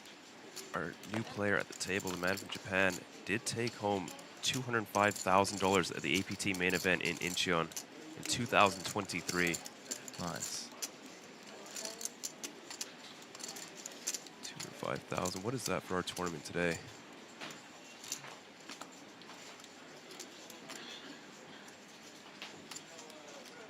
Imagine final table. When? What month in 2023 was that? August. Yeah, that's right. I had a really severe motorcycle accident in April of 2023, and I remember Incheon was after my surgery, and me and Soiza played tennis, and he was really worried. He's really worried about me playing tennis after, yeah. How'd it go? Breaking a lot of bones. Yeah. It was really good fun actually. Yeah, it's like felt alive for the first time in a long time. Well, actually no, I felt alive after my motorcycle accident. I bet. But yeah, it was nice. Felt very privileged to be able to pick up a racket again and get a bit of a sweat on. How long was the recovery for that? About a year. Oh, yeah. It's a really bad accident. Oh yeah, we very blessed to walk away from that one and live to tell the tale. I think I get carried away in a body bag, 80% of the time. It was just, I don't know who was looking out for me that day, but yeah, I had a few broken bones, and then got to play tennis. Do you still ride motorcycles? Not in the way that I used to. I like go to the local supermarket, on like a moped. Right. But no more, like not bobbing and weaving in between like 2 trucks or anything like that. Yeah. Yeah. I mean, it's fun, but... You ride yourself? Just some scooters in Vietnam. Nice. Vietnam's crazy, bro. I remember the first time I went, I think it was for APT, for the Hanoi, just before the new era. And they were trying to teach me how to cross the road. Oh, right. It was really good fun. They were like, look, Henry, you just gotta just walk at the same pace and trust that the hundreds of motorcyclists are gonna just weave around you. Yeah. I was like, okay, let's go. What a system. It's fantastic. And it works. It does. It's just controlled chaos. Just chaos that everyone's a part of. Thailand's different. Thailand, they'll run you over. Yeah. Thailand, you just get run over. Tamaki making an entrance to this feature table.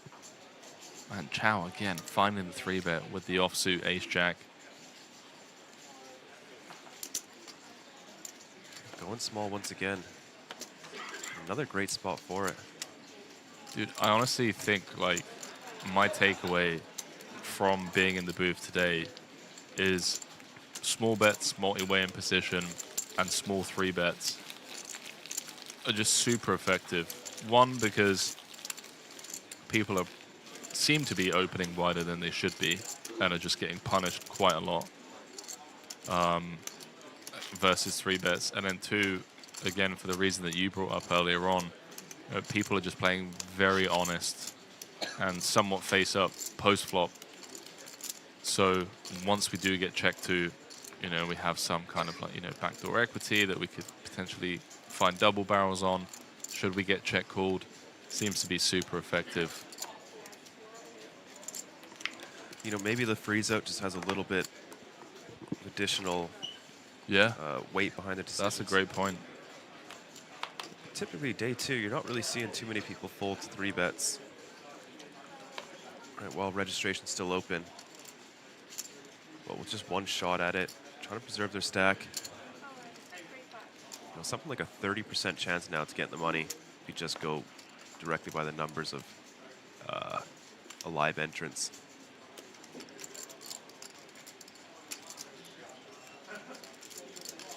John with a very loose open, queen 5 suit in the hijack. Tan will flat with the 9s.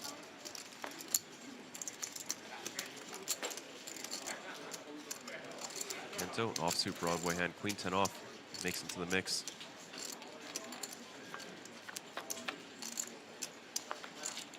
Here we go, an overpair for Tan, 8-4-3.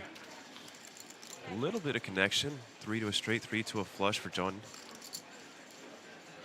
A board his opponents aren't going to hit too often. Yeah, he's reaching.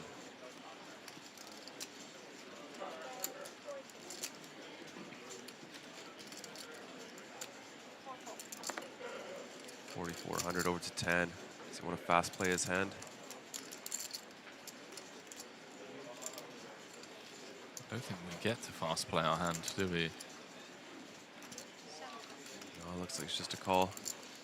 And Nico, the original raiser, still have all of the overpairs, as well as sets on this board. Turn card is a scare card for the 9s. King X very much a part of Nico's opening range.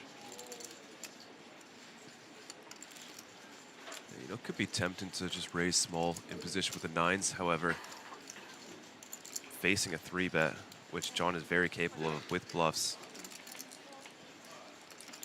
could dissuade him.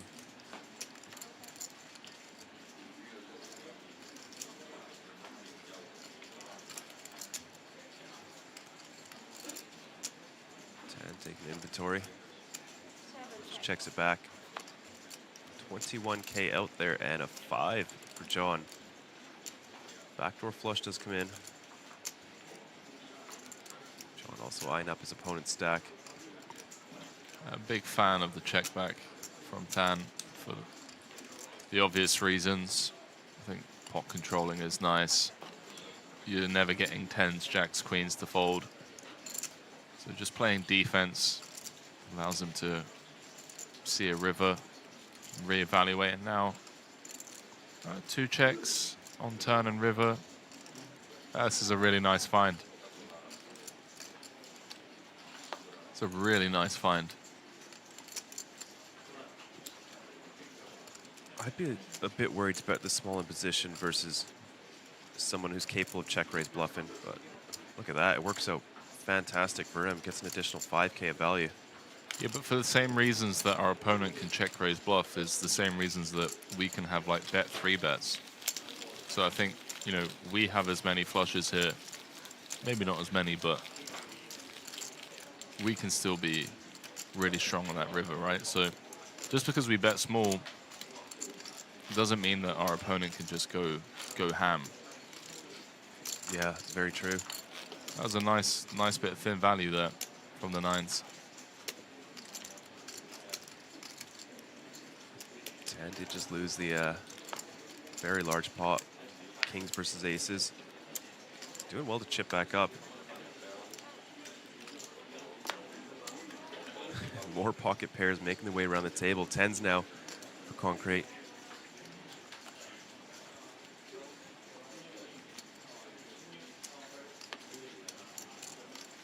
Someone in the chat asking where is Punat.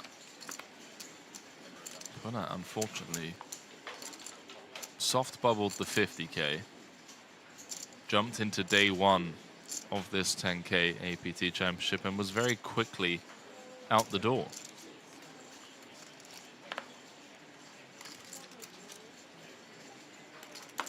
I've never seen him look too upset. But yesterday, didn't have the same energy as he usually does, which is very understandable. So what did he place? 9th in the Superstar, so made it to the final table, but 2 away from the money. Yeah, exactly, yeah.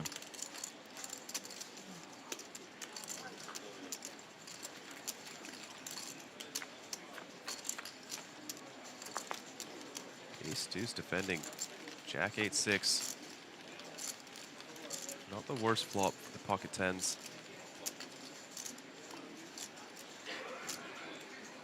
Yeah, lone overcard. A very wet and connected board texture.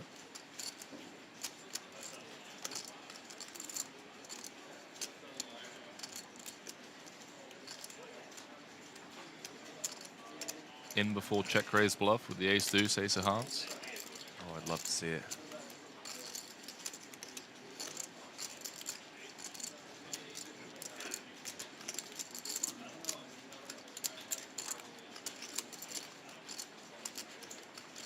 He hasn't released yet.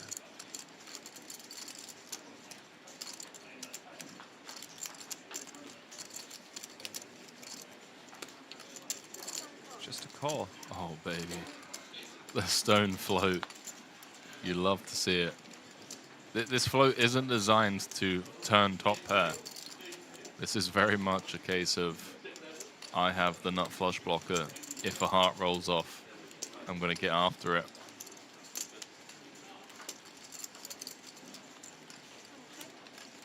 See if he has plans without a third heart rolling off in the river. Corn crit, pick up a gut shot.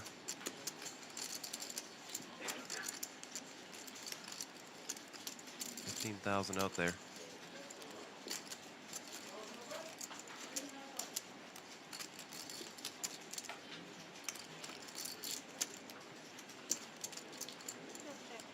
Looked like he really wanted to bet that turn. Decides against it. 7 of clubs on the river. Let's see if Shoichiro has plans for his ace deuce.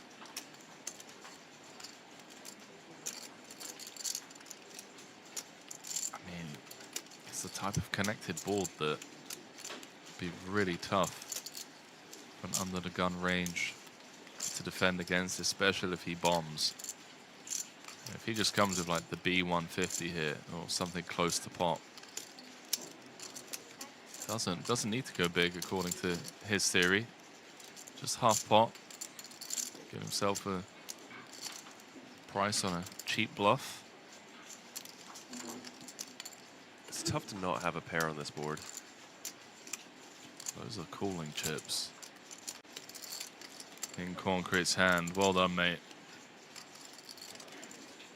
Sniffs out the bluff. Well played. Get some value on the flop. Checks back the turn, induces the bluff. Gains 16,000, 10 big blinds. Bringing up close to a clear second. Some separation between him and Chow. 15 big blinds between the two of them.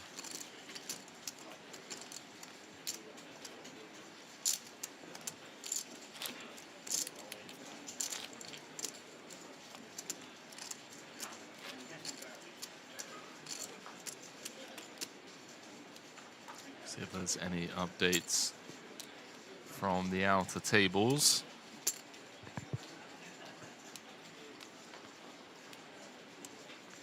Andres Vasquez winning a decent sized pot.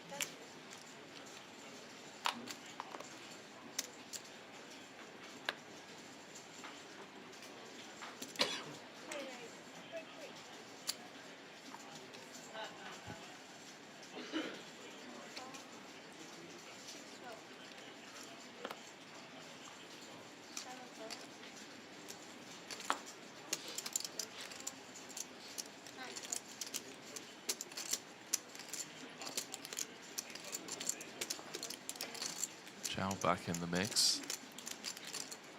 Concrete with his newly found chips, likely to defend. See under the gun open. We're going to see 3. Domination situation here.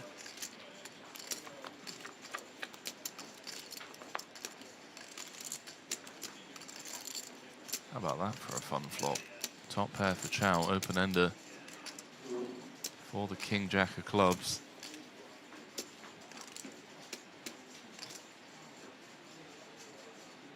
Pot's only at 9,000. See Chow. 2.5 into the middle. This could be a big one. Rainbow flop will help as well.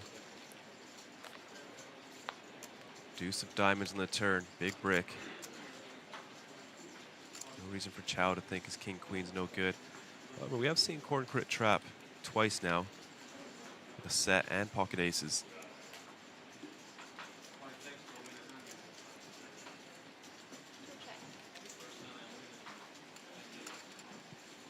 I honestly think against the big blind range, I'm just very happy to bet 3 streets here with king queen. I think so. Yeah, bet for value, and then, you know, if at any point we get check raise, then, you know, reevaluate. Especially against the big blind, you know, Corn Crit's going to be defending hands like queen 3 suited. So there's just an abundance of top pair that we just have in rough shape with their kicker you can get value from, as well as a lot of hands that are going to be wrapped around, you know, the queen 10-7, case in point the king jack. So nice value extraction here. Corn Crit wants to see a river. All of his outs are clean. It breaks out. Let's see if he goes for the river lead. We saw him do it with value before. Let's see if he does it with a bricked out straight draw as well.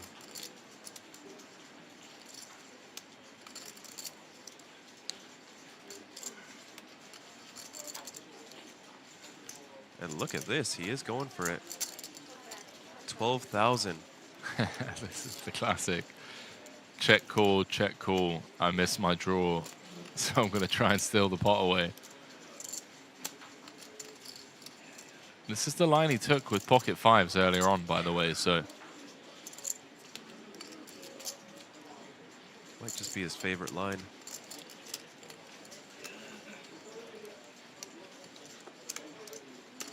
Time bank going in for Chow.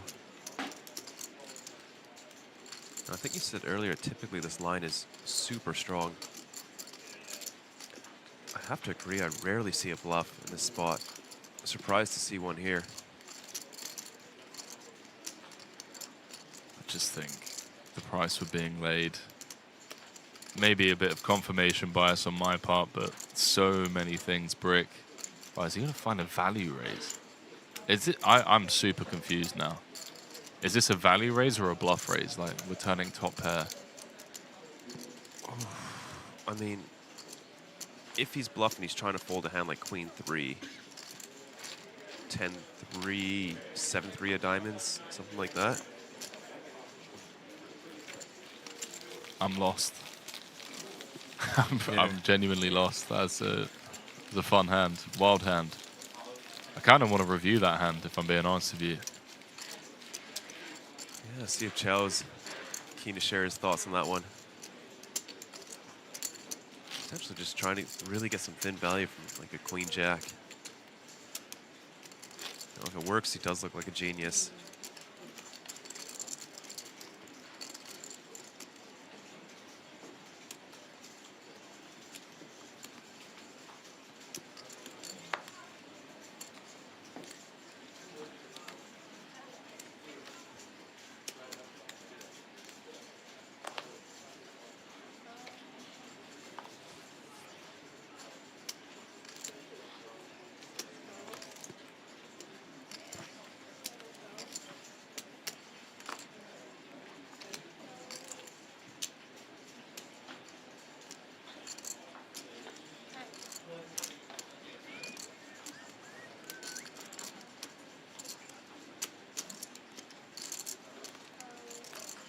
Folded around to the blinds. An ace for Corn Crit.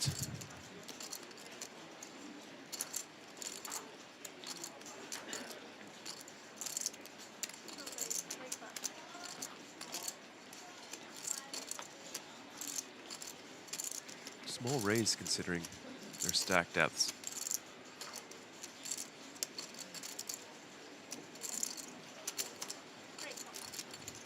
We'll allow Chow to continue quite light. Queen 4 off. Yeah, these two are going to battle once more. A little bit of backdoor connection for both players. The King Jack 7.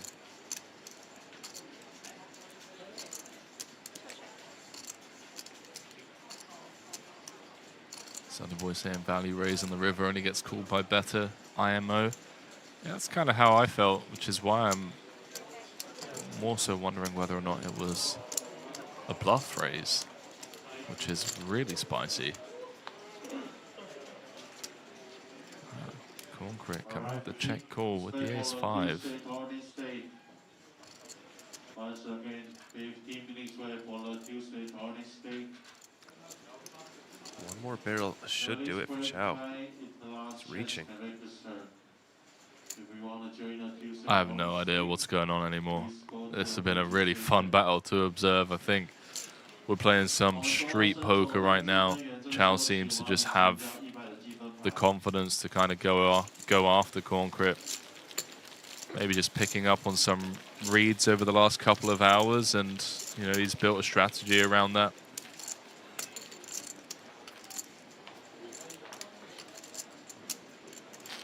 Just keep betting until my opponent folds. It's been working out for him a lot. He's taken down a ton of pots uncontested. Very small sizings we're seeing from him. Doesn't have to go big. Just play small ball, chipping up.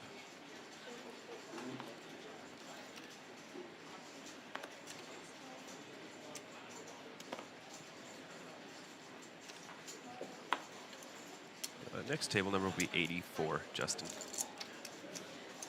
Featuring Eric Seidel. Junsuk Oh making another appearance. One of the notable names as well. And Chow picking up the ace-jack off in the small blind.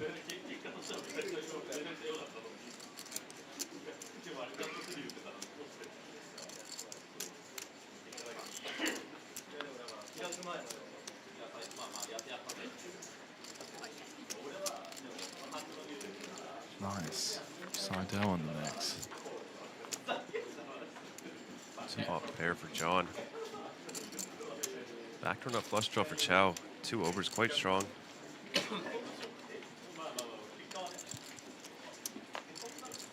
I mean, limped pot, blind v blind. Wow, John's going to check back.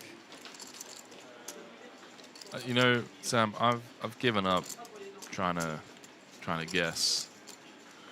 You know what's going to happen here. I mean, I feel blind v blind top pair. Would like to try and get some value from a 7 or a 4. Maybe just wants to have a couple top pairs in his check back yeah. to protect.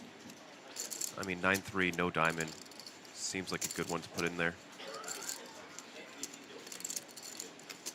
Now the delayed bet. 2/3 pot. Chow's got equity. 2 overs, gut shot, diamond draw.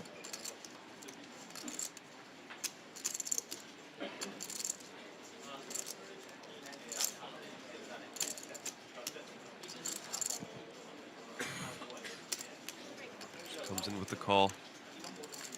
11.2 out there. A lot to play for behind as we see the ace of clubs on the river. Potential lead for Chow.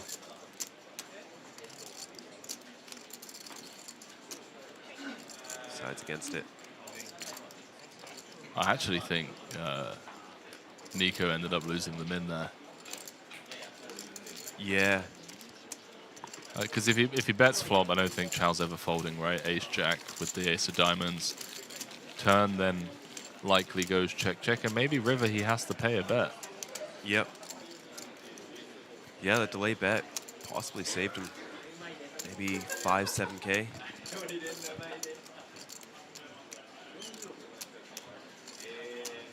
Quick dealer change.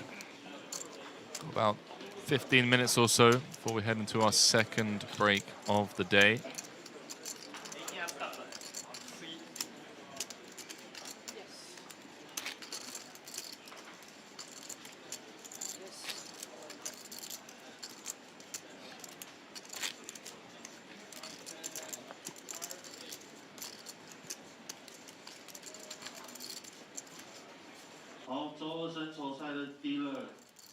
110完成，再1组500啊。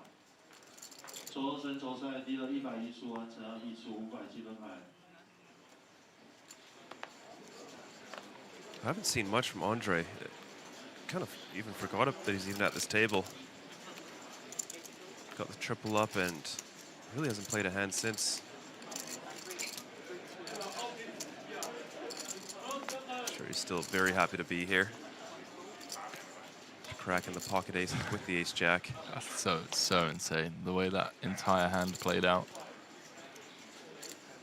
It just felt like it was coming as well, didn't it? You just see the jack high flop, you say, okay, right, this guy's gonna find it.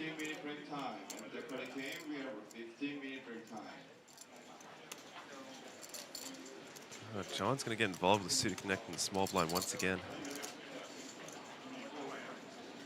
Oh no. Taking the aggressive line.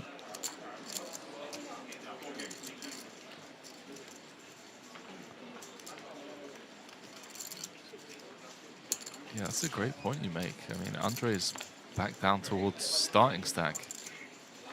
Just been card dead, I think. Yeah, stone card dead.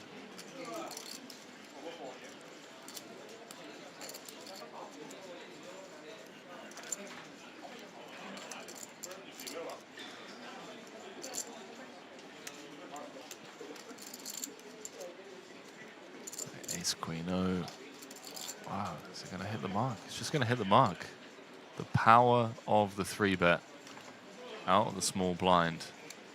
Now does Chow ever back raise at this spot? I would be very surprised. Like, what, 90 big blinds effective? Flat in position. Definitely standard.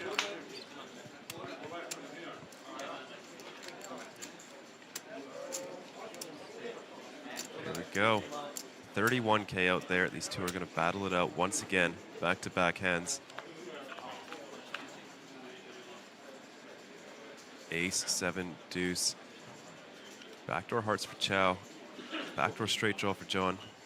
Well, the key card is out there. That pesky ace of hearts. Not only does it connect with the value portion of John's range, but also some of the, you know, the pre-flop bluffs. The ace 5 suited, the ace 10 offsuit, although we do block some of those combos.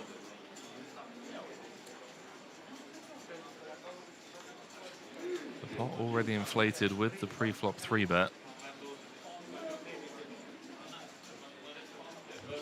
Out of position, I wouldn't even hate just considering letting this go already, but with position, backdoor flush draw, 1/3 bet. Most likely have to see a turn. I agree. I think for me, it's very opponent-based. It's like, is my opponent the type to potentially double, triple barrel? If so, then investing 10K here feels like a bit of a torch, given a stack to pot ratio. But if it is a just like one and done type situation, then I agree, flicking the call. But that looks like a fold to me. Nico playing some poker out here, getting the ace queen and the pocket tens to hit the mark. Yeah, nice time for some aggression. Knows Kento's playing quite tight, quite conservative. Make him fold a good chunk of his range. Gets through the tens as well.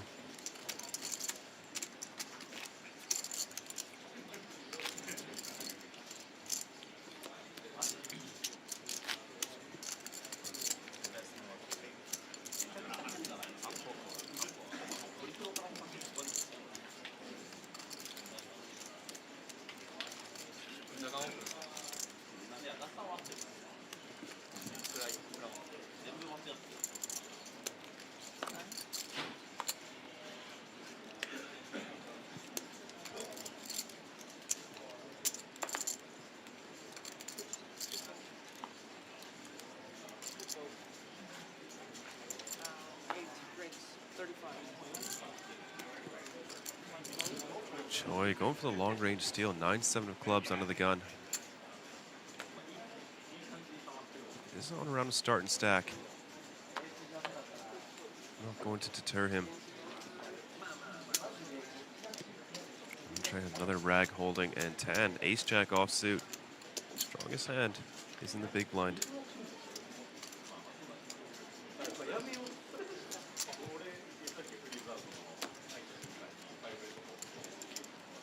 Justin in chat letting us know chip leaders are Yusuke Ujihara from Japan and Ben Liu from Malaysia, both at around 475,000.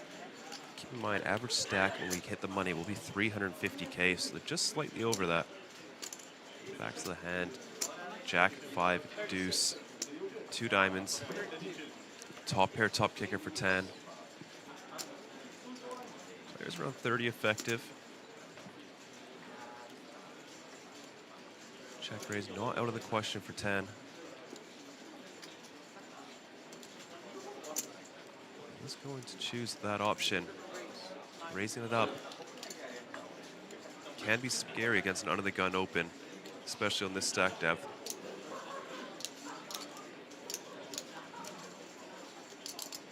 Back over to Choi with dust in his hand, unless he wants to get very fancy. Imagine the hand will conclude here.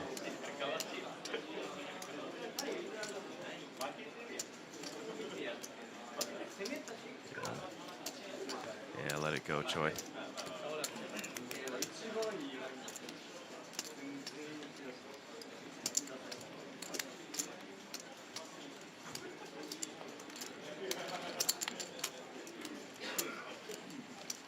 I'm rooting for a Choi deep run, man. If this guy can just chip up to like well, I say just chip up to 150K, but I want to see him playing like 100 bigs.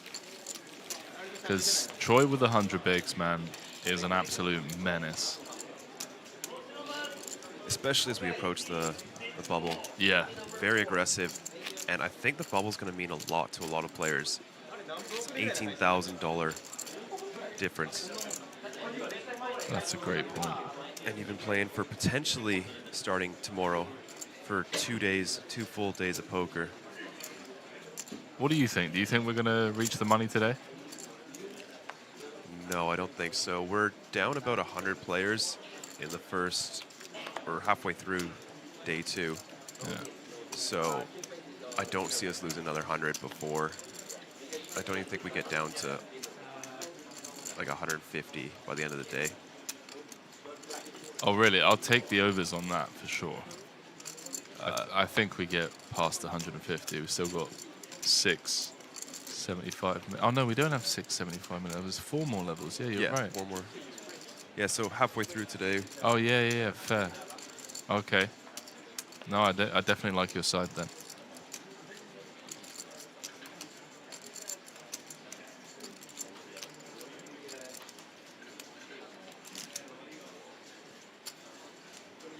Long levels though, 75 minutes each for day 2.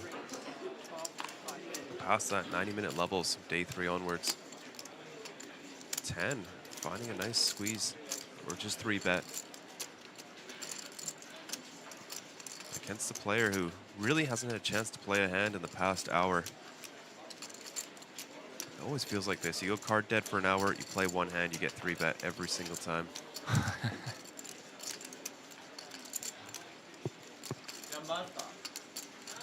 That thought just crosses your mind. Am I the spot? Am I the spot at the table? Looks like he did consider a 4-bet. I'll try and use that tight image. Well, it hasn't been tight, it's just been not picking up anything. Let's see it. Leaning over a little bit.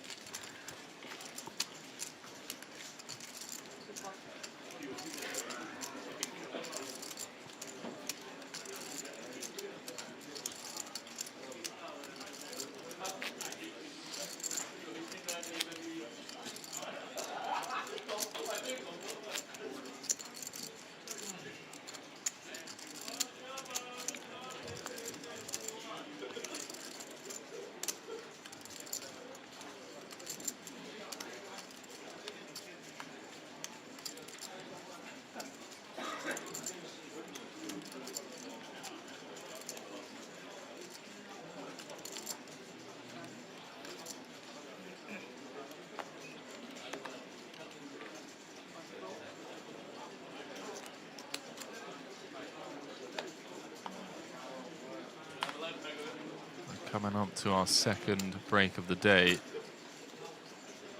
It's been a memorable stint at this feature table for this man right here. Joined us, immediately dropped down to 17K. A couple of hands not going his way. Managed to find a squeeze spot multi-way. His ace-jack offsuit ran into kings and aces. Managed to find trips on the turn. Troy's been really fun to have as well. Things just not going his way, unfortunately. Kento's chipped up nicely. Yeah, courtesy mostly of John Juanda. Yeah. Yeah, he just... Poker was made easy for him. Turned the nuts, all the second nuts. Juanda then jammed. And he just got to click the call button. Oh, what a life. Interesting spot for 10. Does have the wrap around the jack. Backdoor flush draw. Definitely get some better hands to fold. He's going to go for it.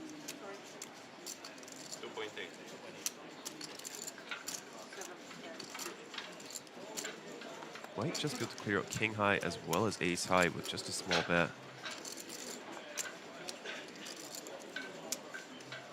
I'm telling you, man, this just seems to be the strategy here. For a lot of these guys, it's just bet small multi-way when check to. Super effective from what we've seen. It's just printing every hand. You know, players are not defending appropriately. And to get away with just 1.8 bigs, take down a pot of 7. Yeah, it's incredible. Please make sure before the break, I'll give you the rack, and you guys need to go to keep it on one. These guys are going to be moved elsewhere in the room. We're bringing you a new feature table with none other than Eric Seidel.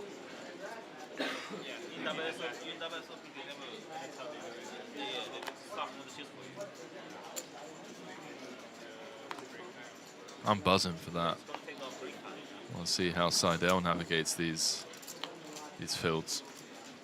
No stranger to them. Been playing for decades. Amassed himself over 40 million in earnings.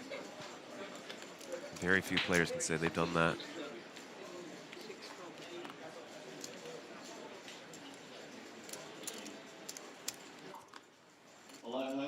Listen 2-minute warning. Player, please cover your seat. Listen 2-minute warning.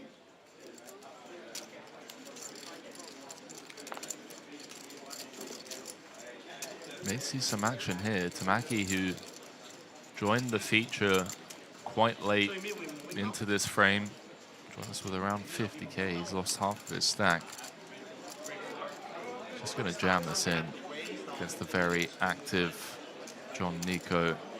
So we're actually going to be able to squeeze one more hand in. You guys can move forward. Because we only have like 15 minutes break in 2.5 hours. So we have to move it.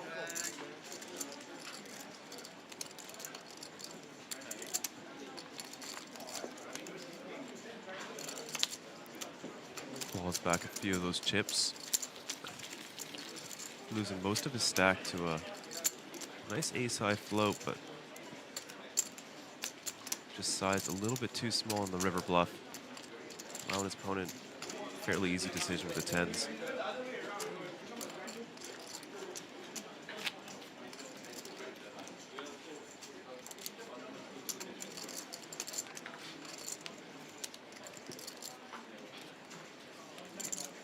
Let's see if we get one final collision before these players bow out. What do you think? Aces, kings, ace-jack? Can't happen twice.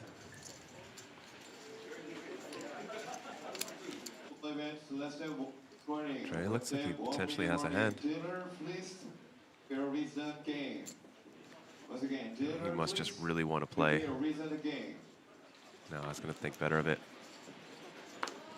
Yeah, attempting to try and pip that one. Oh, maybe we get another hand if it just folds all the way around to the big blind. It won't. Tamaki, king deuce of spades. Would expect to see him limp this one.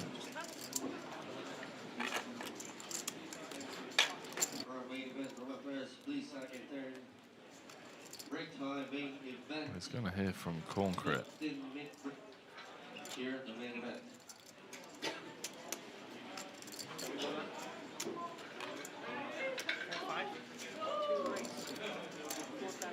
Just north of 3x from the tie.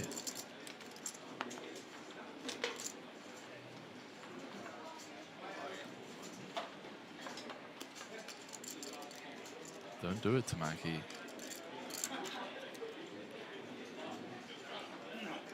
20 effective. They're going to go out with a bang. Just going to click the call button. Play the rest of the hand out of position. Oh, it wasn't. I heard 5K. He's actually made it 4.5. And he's flopped middle set. Forks his opponent left with really nothing to go on. That'll be a quick bet and a fold for our last hand before the break. Henry, that was a fun one. We had the right cast of characters for an entertaining feature table, that's for sure. Really enjoyed Chow, really enjoyed Choi. Unfortunately, Choi obviously down to sub 30 big blinds, but was really getting after it. Let's not forget about Andre as well, who had an emotional roller coaster of a 2.5-hour frame. Yeah, it was a lot of fun, Sam. Thanks. Yeah, no, I think with that, we are going to take a 15-minute break, get coffeeed up, and we'll return. Eric Seidel coming into our table next. Don't go anywhere, folks. We'll be back shortly.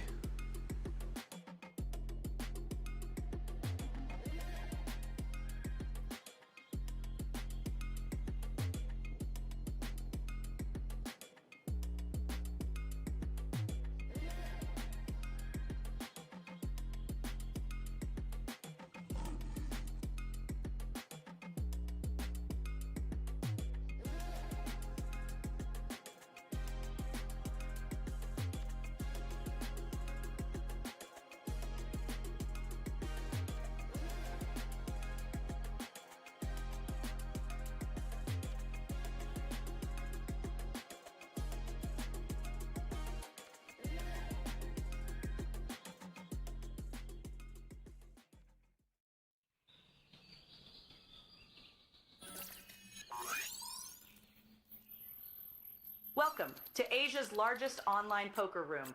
Our next generation poker software is now initiating.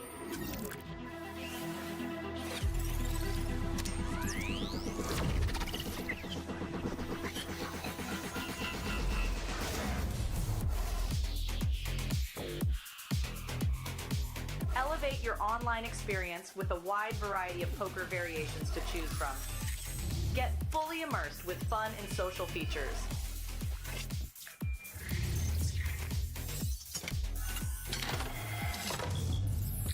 Level up your game with PokerCraft and Smart HUD.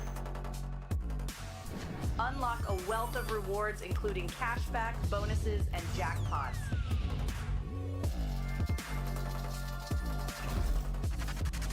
Join world-class poker tournaments featuring some of the world's most renowned brands and the largest guaranteed prize pools in the world. Experience the best in customer service and hassle-free transactions for a seamless online gaming experience. With online poker available on all your devices, you'll be able to play your favorite games anytime, anywhere.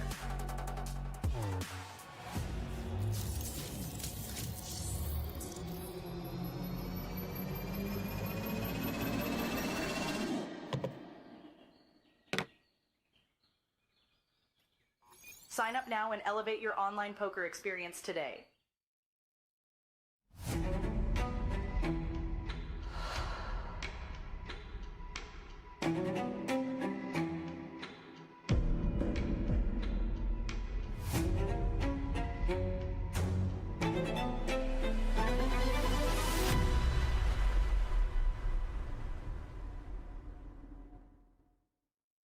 其实他们都比我更资深，而且每一个玩家都其实具有很强的侵略性，玩得非常非常好。那我要建立马量的时候，其实非常不容易。我非常非常的紧张，晚上甚至睡不好，我还失眠直到起来。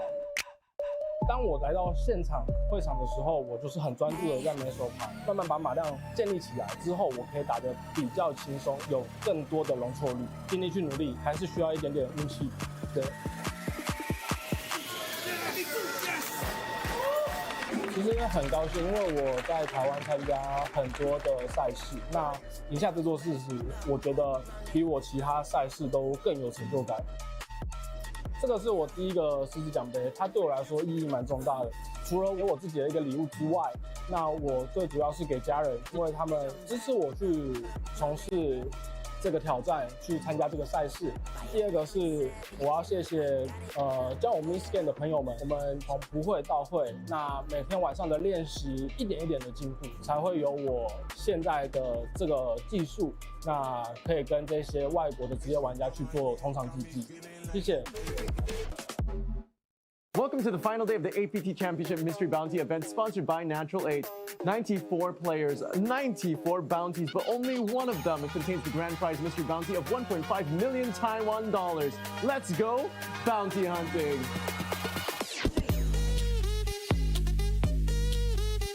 Feel money, pick the bounty, any bounty. 有没有100万在里面？有没有100万在里面 Where is the big one? I can I answer it? 1 time. Now you have a chance to see a 7. Easy, easy. Go! Yeah! 40,000! 80,000. I believe. One more zero. 50. Okay, 500,000. 再一个。50. I told you. Oh, it's a 30K. Oh my God, I feel it. I feel it. 50. 八，前面有没有7？哎呀 ，Yeah, nice. I don't know. It's a 50.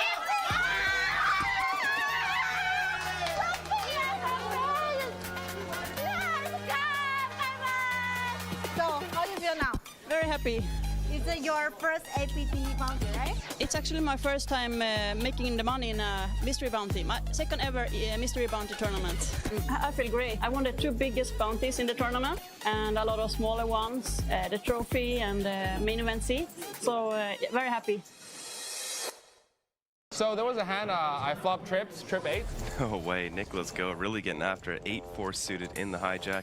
And look at that, trips straight away for Nicholas Go. And my opponent paid me off with, called me 2 streets with ace high. And then there was another hand, I 3-bet bluff pre-flop with jack 7 suited. I got very lucky, I rivered the nut straight. Oh my goodness, and he gets there on the river. And then I bet huge. My opponent paid me off with top pair, I believe. Oh, wow. Sorry, man. So that was the chip lead pot. Felt a little bad, you know, that was my good friend from Hong Kong. But it's poker, right? And we're both trying to win the tournament, so you gotta do what you gotta do. Round table was very enjoyable, lots of good friends from Hong Kong.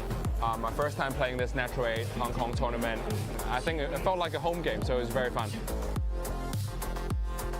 Winning the ticket feels great, honestly. I was going to play it no matter what, so I was going to bind myself. But now that I got this free roll from a satellite, it feels like extra bonus. I hope I don't play too loose in the main event just because it's free. I'm looking forward mostly to battle with the pros that came all over the world. I love battling with these professional players and see how good they are. Honestly, this one is very special to me because it's Natural8 Hong Kong, where I'm from. I ran deep in the main events in the Superstar, but winning this one does have some special meaning to me. I hope I brought good joy and entertainment to you guys when I'm playing on stream. Why do I play this hand? I think this is how poker should be played, you know, we should have some fun.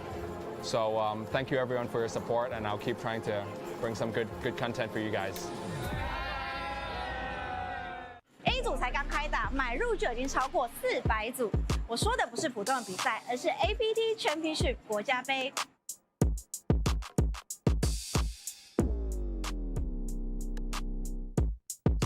艾缇娜，为什么来打这个 National Cup？因为买入的金额非常的亲民，而且报名人数真的很多，我觉得奖池会是一个非常诱人的。那你知道这个 National Cup 保底奖池有多少吗1200万台币。 ？Correct answer。哎，你还记得2年前的国家杯吗？我们的新馆第一场第一个 Final Table 第一个冠军就是我。哇！对，751人第一个，所以国家杯我是一定要打，而且我是从头打到底。Nice。那你觉得我们这次的新场馆怎么样？哦，第一次来这个场地非常大，然后第一次来有点迷路。 可是很壮观。So far, I've only played a couple hours, but super professional to me. The dealers are very good. The setup looks very nice to me. I'm really excited to be here. 蛮大的，可是就有点冷，需要带外套过来。你知道我们楼上有卖周边商品吗？对，我刚刚有看到。很适合，很适合。对自己有什么样的期许？对自己的期许就是不要爱抓炸胡，然后不要扣太多，该盖牌就盖牌。对，加油！谢谢你。 这是整个系列赛的第1场比赛，不过你别担心，我们还有4个 J1 Fly 在11月14号和11月15号。现在不上桌就只能看着别人拿冠军了，所以赶快来玩吧！我们正式创造历史 ，Championship 国家杯最终买入人次达到2398组买入，正式打破 APT 历史上最大边赛参赛人数纪录。竞争。 规模、气氛完全媲美主赛事等级。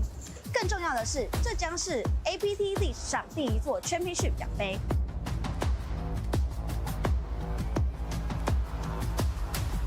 现在心情是希望可以往前面更多的名次前进越好。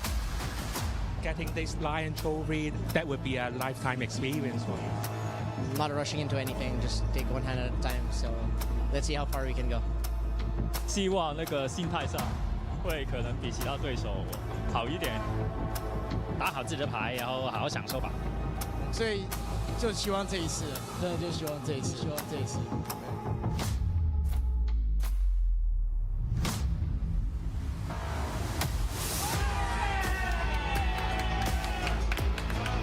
普段のリミットホールでものこういう大きいトロフィーがもらえるトーナメントには全然出ないので、まさか自分が本当にもらえるとは思ってなくてすごい嬉しいです。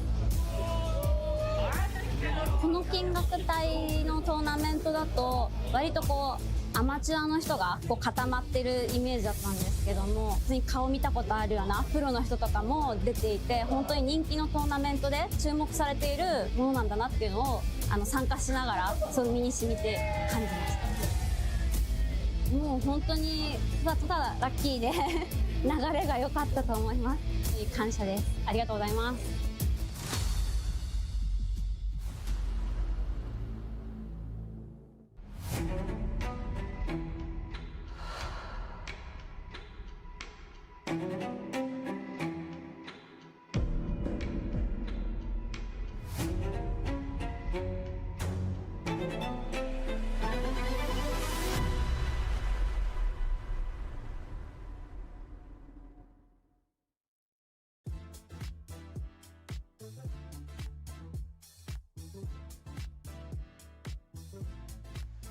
Hello and welcome back to the APT Championship Main Event Freezeout Day 2. We just finished off on level 12 at the 800 1.6k blind level and are now moving into the 1k, 2k level. We are getting down. Field is getting shorter and tensions are getting higher as we do approach that $18,000 min cash. My name is Sam Itzel and I'm joined in the booth by Pocket Kyles. How you doing, Kyle? Doing great. Glad to be back in the booth today. Obviously kicked out the start of Day 2. Saw a fairly action-packed table.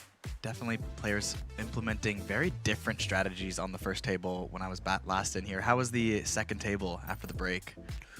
A lot of aggression. We got very, very lucky table draw. A ton of action, some very light floats. A lot of small bets just really making their way into the mix and finding ways to steal lots of pots. Really? Saw John Juanda was eliminated. Oh no. Brutal. Yeah. Oh, wow. Ace Queen versus Ace King and 20 bigs that both flopped top 2 versus top pair top kicker. Just couldn't get away, but up here on your screen we are at just under 70 average big blinds late into Day 2. So much left to play for. 248 players only 95 of these players will be paid that $18,000 min cash, and all the way up to the nearly $1.2 million for first place. Yeah, that's news to me. I knew we were getting close, but the official numbers have come in since I was last in the booth. Look at that, $6.2 million prize pool. Surpassed the guarantee by $1.2 million. That is absolutely astonishing. And of course, I feel like they've been asking for it. Everybody wants to know, when are we going to get him on the table? When are we going to get him on the feature table? Eric Seidel, the absolute legend in the poker world, is going to be on our feature table. The man with 11 bracelets, 48 million in earnings. Good for 14th in the all-time money list. He's got a nice hat on as well. A little white, looks like Snoopy bucket hat. But going back to what you were saying with the official numbers coming in, Kyle, the heads-up match is going to be for about $450,000, with $733,000 going out to second place, and that $1.186 million for first. And even the jump from third to second is over $200,000. There's going to be so much to play for, with ninth place, and I say this somewhat in jest, only receiving $97,000. Wow, that is absolutely astonishing. But we got to get there first. 248 players remain in the field. 95 will cash. We get underway with our new feature table. And number one, Joseph Sandev, 6'4" suited, the cutoff. Some big stacks at our table. It's quite a loose open. Might just work out.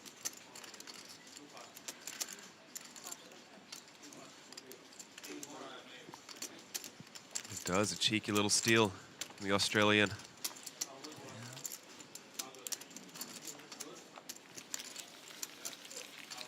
Looks like Joseph has a couple small cashes in this championship series so far. Single day high roller, finished. Quick little final table appearance on there, just shy of $4 grand. Was also in the National Cup Championship. Looks to be just more than a min cash, but hoping for a lot more in this tournament. Mostly playing in Australia. Man has amassed 1.2 million in winnings. It's amazing to see the longevity of Eric Seidel's career. Decades and decades of playing, 40 million plus in earnings, and now chip leading our feature table. It's really impressive, especially with how much the game has changed in recent years. And we see this across quite a few games with the advent of solvers taking over lots of games. I think it's been a really quick push of the old guard out of many of these strategy games. As, you know, if they've already studied for so long, and now that these kids are coming up, putting in 3-4 hours a day on solvers, it's pretty easy to just fall out of practice. Yeah. You gotta stick with the times, stay profitable. It's not easy. And after you put in so much work previously, it's really going to start to separate those from the herd who want to stay fresh, want to stay up to date with modern poker strategy.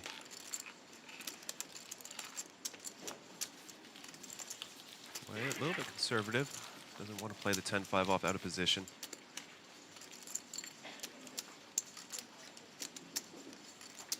Blinds at 1K, 2K after the break. Just double what it was to start the day many hours ago. Starting stack at this point would still be worth 25 big blinds.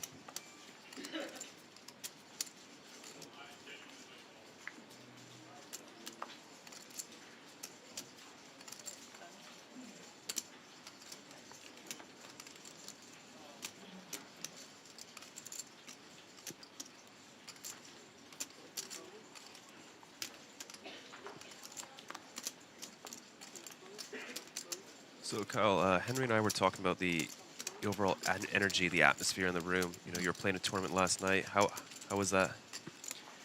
Well, I mean, my tournament specifically was pretty exciting. I believe you might have just been in the same one as well. Atomic Pineapple is a different beast than the main for sure. A lot more A lot more yelling pineapple in that one. Yes, it was a ton of fun, but hang on a second, as Junsuk is going to put his tournament life at risk with the ace-king in the cutoff. Was runner-up in Fukuoka to the main event. He's now looking to make another deep run. He's going to need to earn himself some more chips to do so. Let's see if we can get some action this hand. No, just a quick steal. I'm sure he'll take it. Another 5,000 added to his stack. Every little bit counts. Slow and steady way may not be the fastest way to get back in this game, but it is an option. You build up that stack to even something closer to 20 bigs. Maybe you start getting those open C-bet takedowns.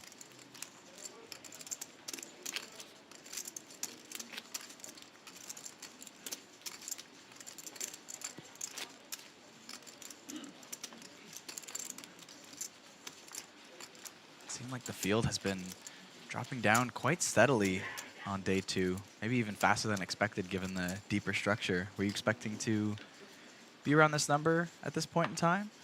I thought a little bit faster, to be honest. Okay. As, you know, potentially day 2 could be in the money. Typically when we do get in the money for our essentially vanilla main event. But at this pace, I don't even think we're going to break 150 by the end of day 2. So it looks like we're going to be coming back for day 3 for bubble coverage. Yeah. And then we'll be playing on after that. A bit of an exciting dynamic. Normally people have been watching the stream all day long and then it ends with the big bubble coverage to end the day. It's something else to come in fresh and approach the bubble on a new day, both for the stream, both for the players coming into the venue. Yeah, you know, that is quite interesting. Some days they will play for 12, 13 hours as they approach the bubble. And I mean, it's got to be tough to muster up the energy of folding for your 2 big blinds for an hour. Yeah. You know, just that stress of whether you're going to cash or not.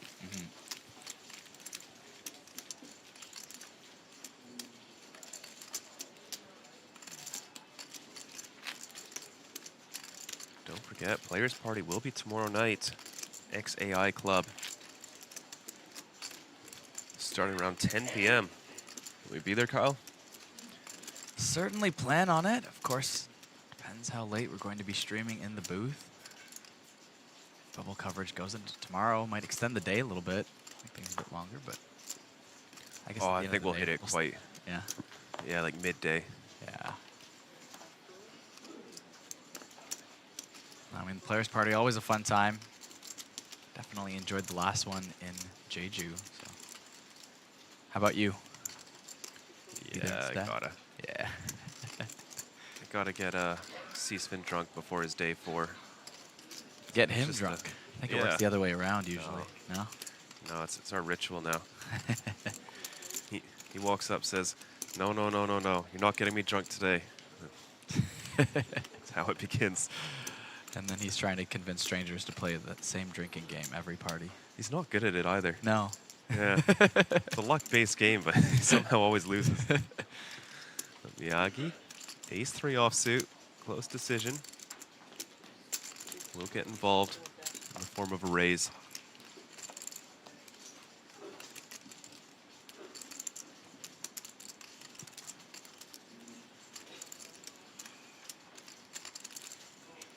Eric Seidel, one of the few with over 200,000 in their stack. Keep in mind, an average stack on the bubble would be about 350,000. Still got quite a bit of work to do. Yeah, quite notable that he's got a stack that size. I remember checking in late in the first frame, so a couple hours, probably level 2 of this day. He was sitting on about 40,000 in chips, below starting stack. So didn't really see everything that was happening, but stayed patient and somehow chipped his way up to a big stack. All right, paired kings and a jack on the flop. Miyagi Tomo from Japan, the betting lead on the button.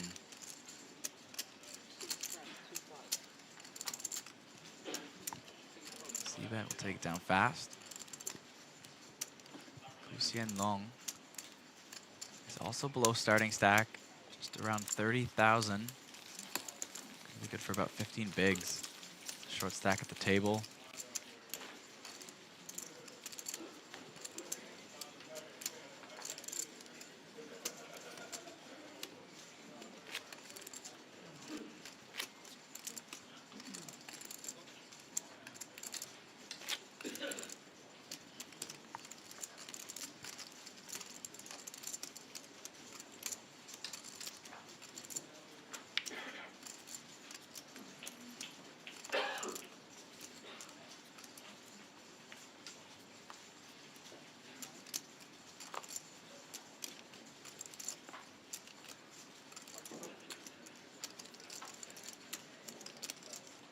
Just shy of 1.2 million for first place.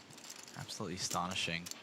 Remember, Vidur was trying to estimate what that first place prize might be before the numbers came in, before late reg was going, and he was saying 1.2 million. I thought, really? It seems ambitious. I was thinking like maybe 1.1. We're lucky, but look at that. Massive top prize. And for some of these people, Henry was alluding to this earlier, because we ran so many satellites for even as cheap as $90 for a Step 0 satellite, a lot of people just have 100% of themselves in a 10K. Yeah. Which isn't common. So, you know, somebody can just go home with $350, like, satellite in from maybe Natural8, and then, boom, you're walking home with over $1 million US. Yeah. Loong taking a spot, 10-9 suited, will reshove against Eric Seidel's button open. 14 blinds, put himself at risk.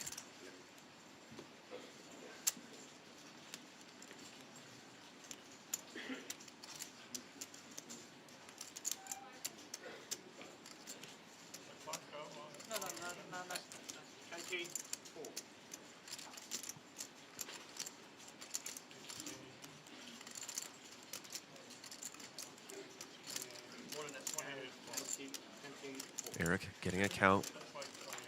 It'll cost just over 10% of his chips if he does want to put Fu at risk.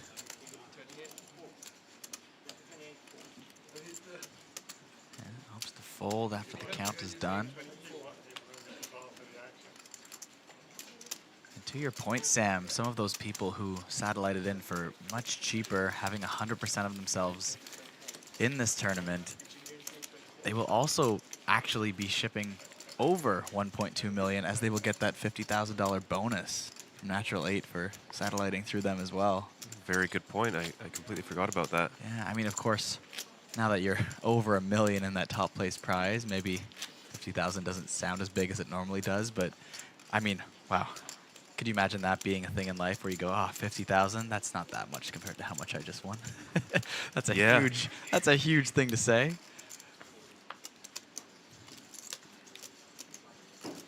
Yeah, essentially just a little sweetener on top of your 1.186 million. Yeah.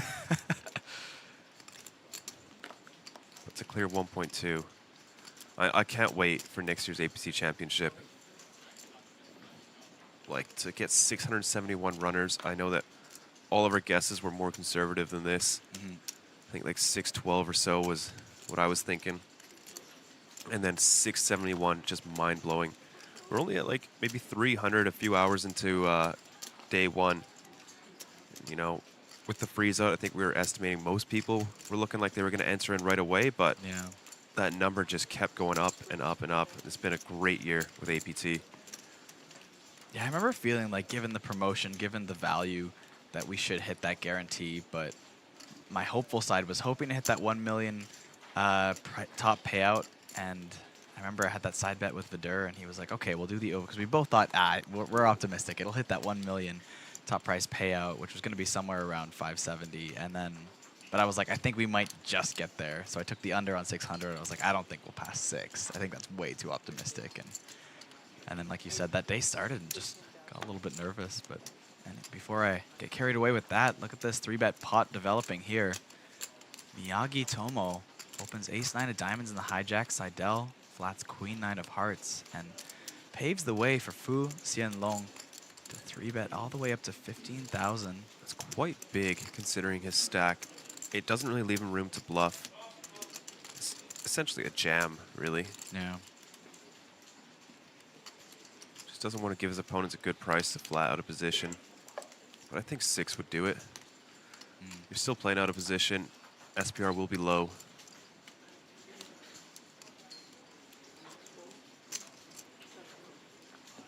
Fu doing well to pick up with some reshoves. No contest, now up to 50.4K. Yeah, back above that starting stack mark. As mentioned, starting stack still worth about 25 big blinds. Well into day 2. More than half the field gone.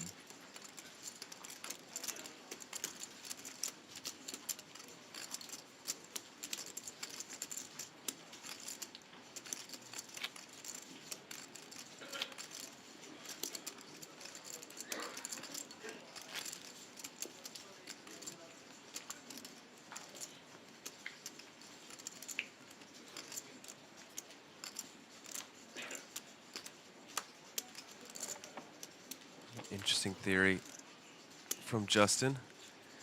He says if it's 2 Asian players heads up, they will play. If it's 2 non-Asian, they will chop. And if it's 1 of each, who knows?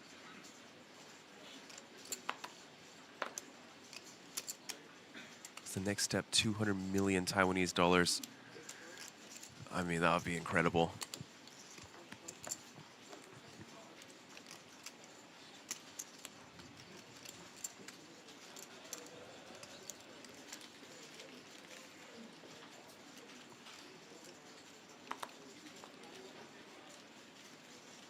It's still steadily dropping, down to 243 players.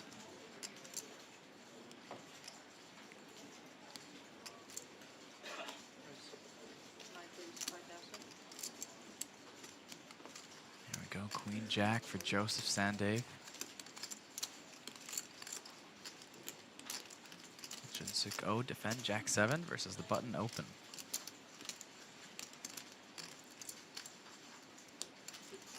Decides it's good enough, throws in the call, and we go to a flop.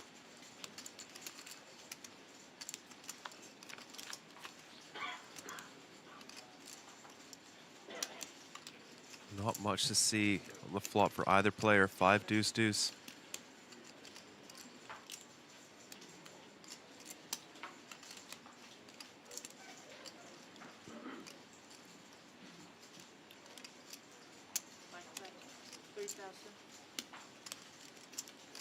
Small bet from Joseph, just trying to clear up some equity.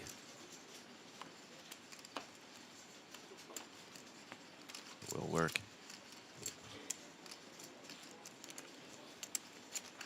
And Joseph takes down another pot. Is that right, Justin? Only 4 ladies left in this field. One of them being Hikaru Hishinuma. He's already made 3 final tables in high rollers this series alone. And of course, Monica Harabek, Roman Harabek's wife, who won the super high roller. $432,000, no less. What were you saying, Kyle?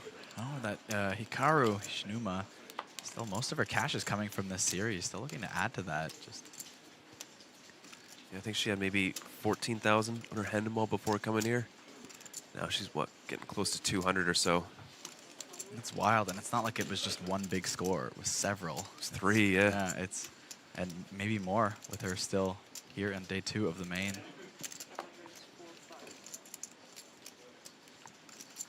All right, Ruiko, what's the National Cup winner? So 3 out of 4 of our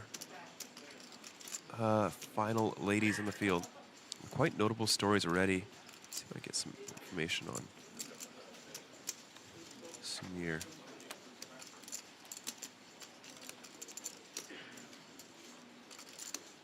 While you do that, we've got Seidel opening up ace-8 and +2. Joseph in the cutoff. Looks like he's going to attack Seidel's open. Possibly believes that he's playing pretty wide, and we got wide open, wide 3-bet, and King Jack suited on the button, just hits the muck. Strongest hand by far.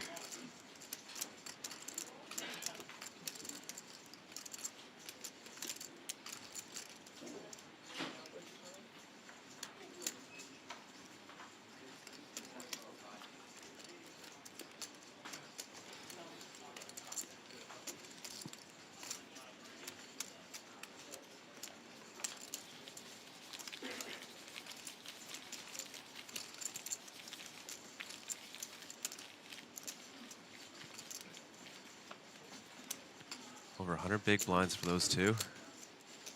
Definitely play some very big pots.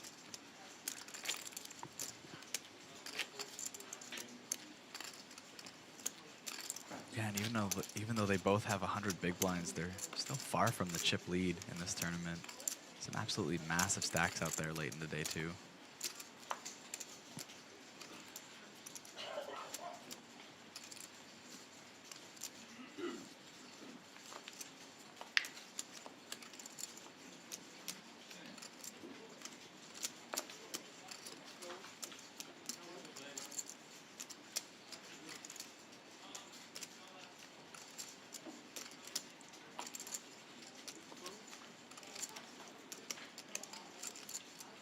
freeze for Joseph. A hijack. Will elect to open. It appears that the ranges on this table are a bit wider.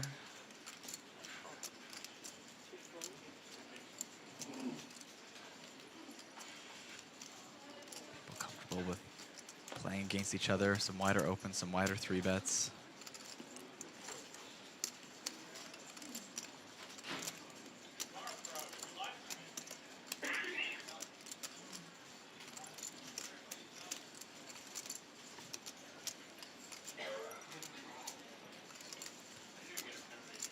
No, that looks like he wanted to, yeah, light squeeze the king-jack offsuit.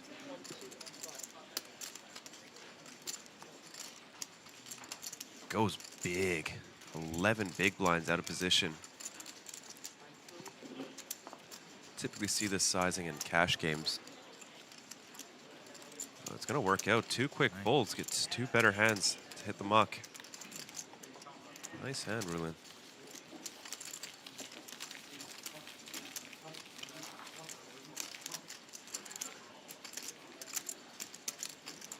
Sitting on about 85,000, 43 big blinds. Australian appears to have a very small hand mob as well. Only 2 cashes.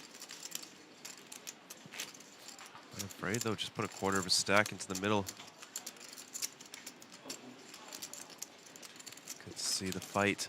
Yeah, ready to battle it out with some solid players on this table, it would appear.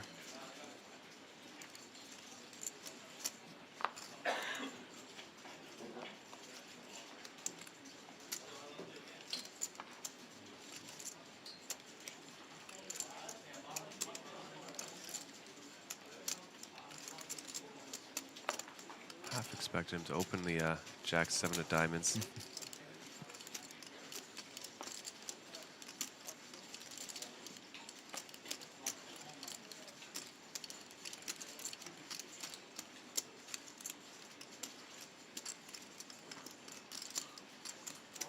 Junseok getting a little short. 12 big blinds. Covers 75-minute levels. Should be comfortable for quite a while.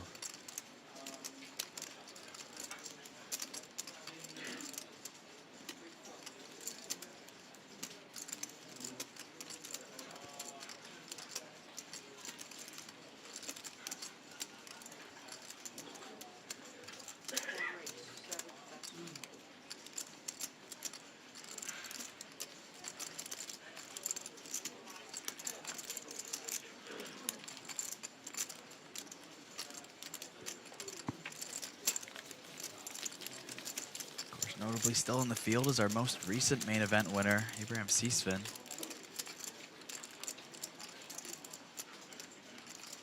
Deep runs back-to-back, especially in a championship main event. Be astonishing. He has made a lot of final table appearances. Let's see if he keeps the trend going.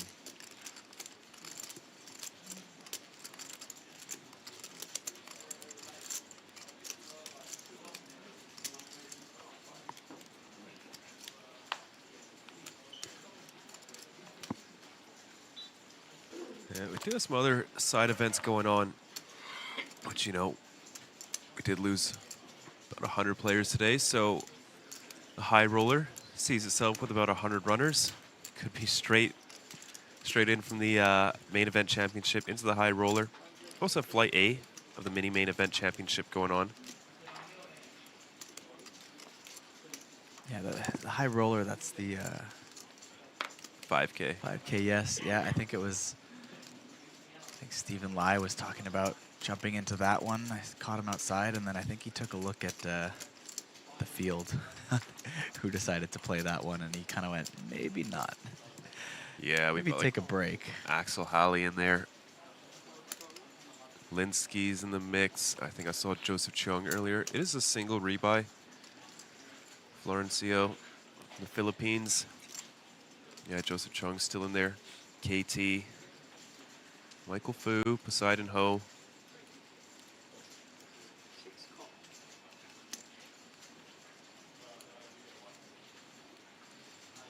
Quite a prominent tournament. Oh, 5K buy-in. It's 500,000 in the prize pool already.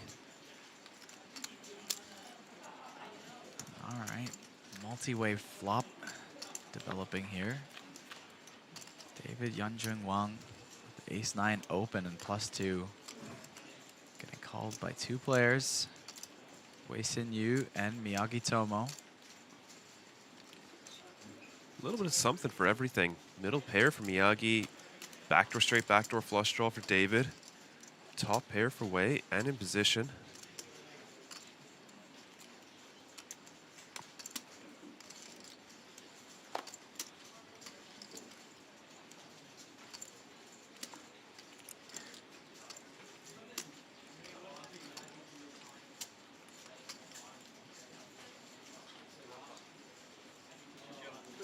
Say 12.5. It's a very large bet. Oh, no. Yeah. 7.5, okay. Okay. That's quite reasonable. If you go too big on a board like this, you really just isolate yourselves against some very strong hands that have a lot of equity. When you go like this, you know, of that 7.5K you bet, when he's got 17% equity, you essentially win like 6.5K of it. Yeah. Massive. But if you go too big, then you're isolating yourself against hands with like 40% equity. And you as it turns out, you just win even less despite sizing up against the continuing range. 4 of hearts, so 7-5 does get there. I'm not sure if Miyagi would have that. Quite a bit weaker than the 10-8 he currently holds. Yeah, I know Miyagi is a Japanese player, so it's going to be hard to see their official stats, but at least in terms of outside of Japan, only a few small cashes. Oh, hang on, Kyle, because the turn just went check, check. Oh. Wei playing some pot control. And the 8 of diamonds rolls off on the river, improving Miyagi to trips.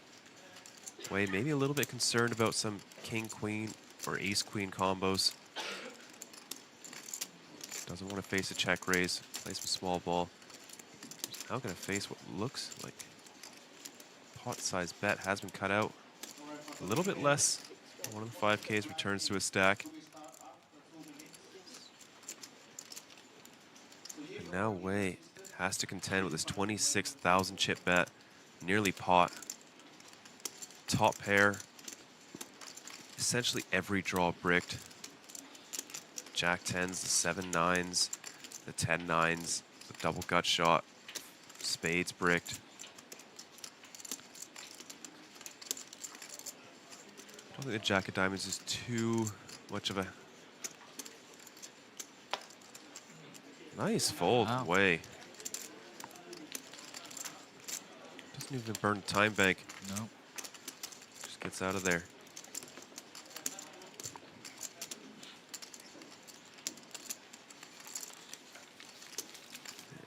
Interesting, he got away from that so fast. Wasn't really blocking too many bluffs either.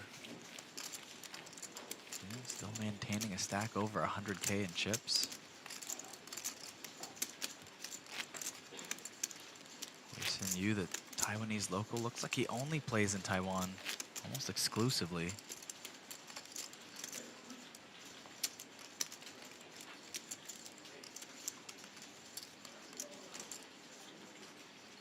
Largest cash to date. It's just under 5,000.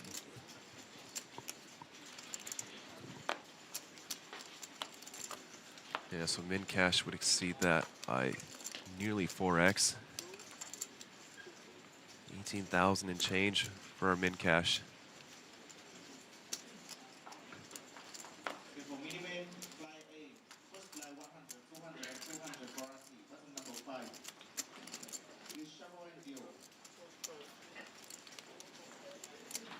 Justin making a good point that when you have the tournament scene Taiwan has, do you really need to leave?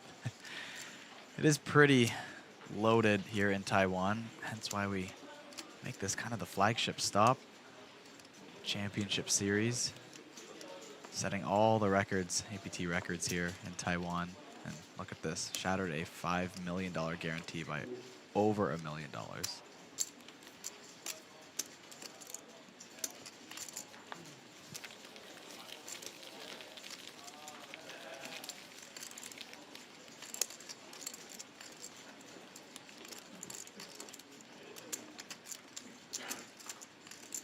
close to 1 million chips on our table. Looks like it's close to 800,000. That is, what, 16 starting stacks. That's it. Yeah. It's also impressive to see Seidel with 5x the stack that he had when I last checked, not too long ago. Just a few hours.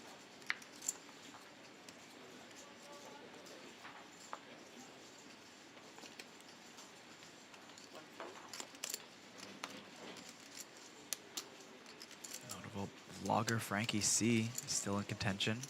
I think I saw in his stories that he'd also chipped up quite a bit. Was pretty short yesterday for the most part in day one. Walked past his table a couple times, saw his stack, but definitely rallied back.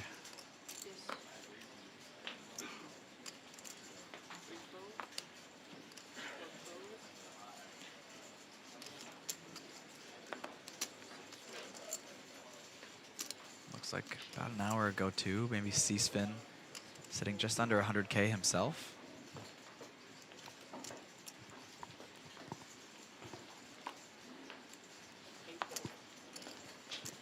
Not sure if anyone caught Seidel's spin up.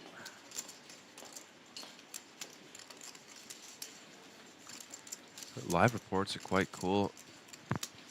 Did a little bit of an interview with Eric Struss, one of our satellite winners, coming in through Natural8. It's a USD $350.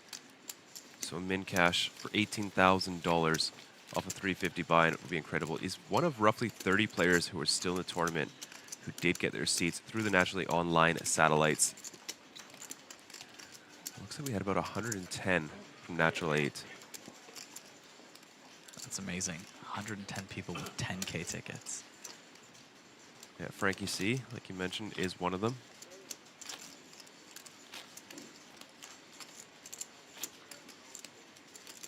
Yeah, it's great to see him still in the mix. Honestly, didn't seem like it was a sure thing he would even make it through day one yesterday, but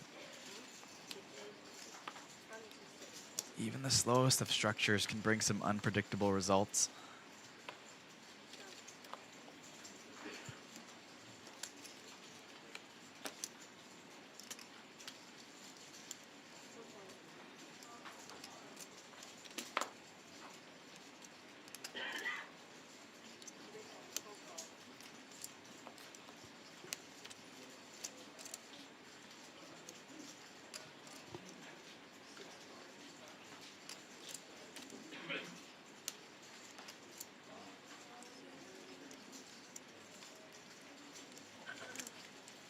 Ace Deuce of Hearts does find a raise for Eric Seidel.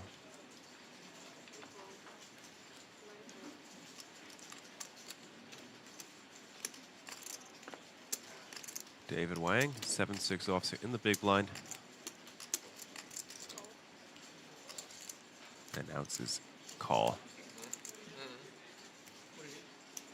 David Wang, APT regular, makes his way out to quite a few stops. Going up against a living legend of the game, but David Wang with 2.5 million on his hand and mob.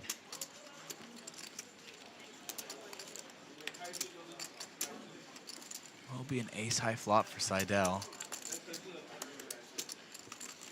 A quick check, and we'll see an open-ender roll off for David on the turn. Proving to a gut shot as well for Eric. Does not want to hit it, though.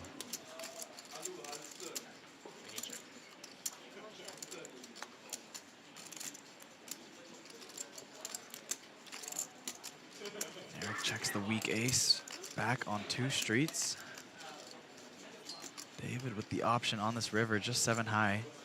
Checks it to Seidel, effectively giving up. Seidel will try to go for a bit of value here. I'm sure it's met with a quick fold.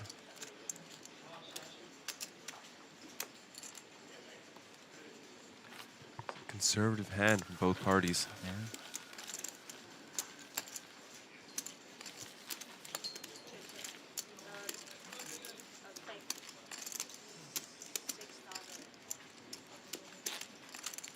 David Wang had a deep run in the main event at APT Manila in 2019, 13th place, final 2 tables. It's quite close. Not bad. Just to show how much APT has grown, that 13th place was for less than a min cash in our main event. It was good for about $13,000 back then. Wow. Obviously, it's a much bigger buy-in event. Yeah, but even that alone just goes to show the fact that we can host such a big buy-in main event, still have a large field enter.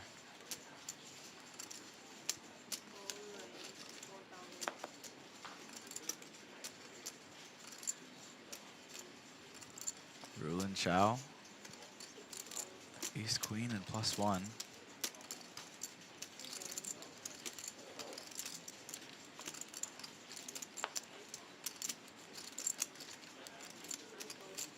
getting any action so far.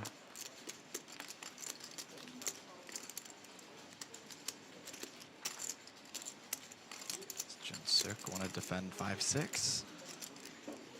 He says yes, and we go to a flop. Jinsuk with just 23K, 11 big blinds behind. 8-6-3 rainbow, middle pair for Jinsuk. Great flop for the big blind versus +1.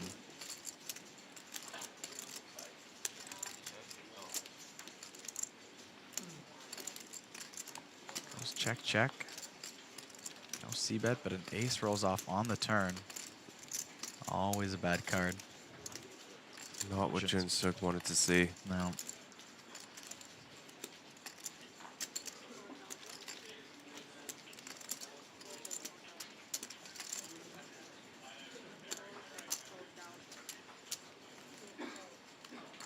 Looks like a bet of 4K is called by Jinsuk. Only has 9% equity. So he heads to the river. Another ace. Well, might be bad. Snap bet, snap call on the turn. This might cost him. He may think his opponent is bluffing. Now, obviously, less likely. Yeah. Just 5K.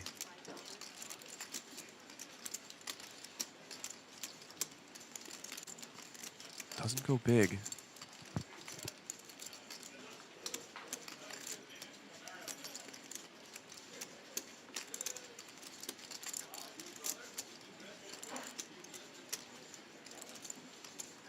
Still might even go for value here with some pocket pairs that beat those lower pairs.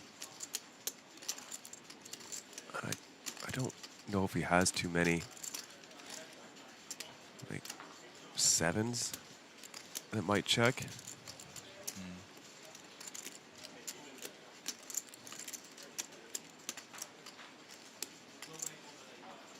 There's the call. Rulin will get paid the extra 5K.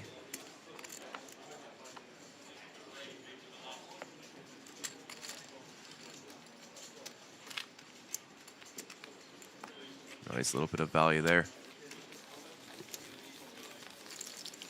Yeah, it's quite a bit to extract from that hand.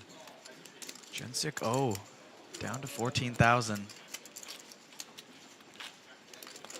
Running out of options. Needs to get it in if he wants to maintain that fold equity.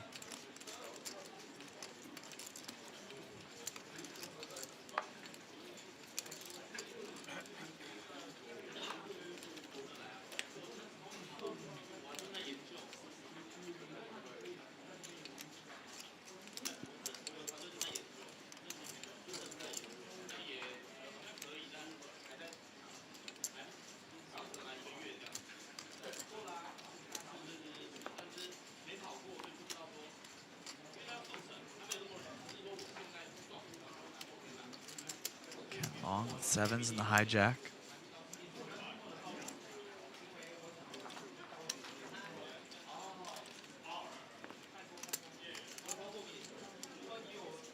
Opens it up off of 47,000, about 50,000.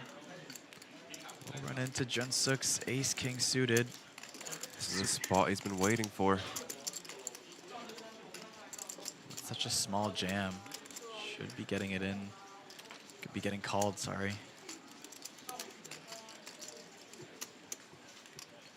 Yeah, we're gonna see a flip. Wei wants a count, seems slightly interested with the queen jack. Maybe more just taking note of what's happening around him.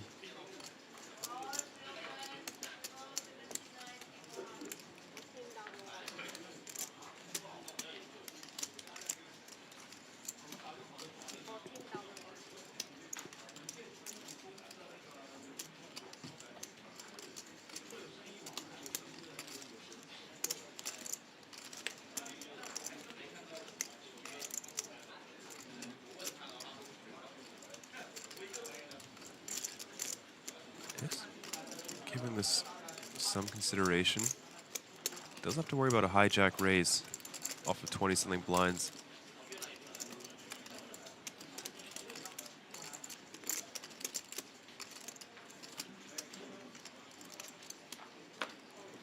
Yeah, finds the fold. Fu will obviously not be folding. And here we go, it's a flip. Jun-Suk Oh at risk. Needs to catch an ace, a king, Broadway, clubs, counterfeit the sevens.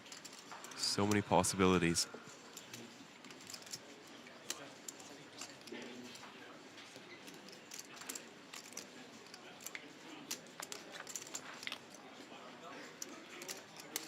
Go 10, 5, 3, 2 spades, no help for Jun-Suk's ace king. 6 of clubs on the turn, needs to find one of 2 remaining aces or 2 remaining kings, and he does on the river. The ace of hearts rolls off. Jun-Suk Oh is safe. 32,000 in his stack. A little bit comfortable now. All business, though, on his end. Yeah, for the runner-up of the main event at APT Fukuoka. And he goes just another flip, long way to go.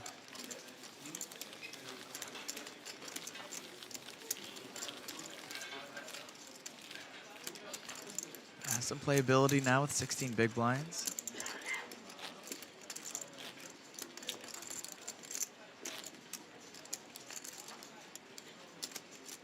Continue to steadily lose a few players. 227 left in the field.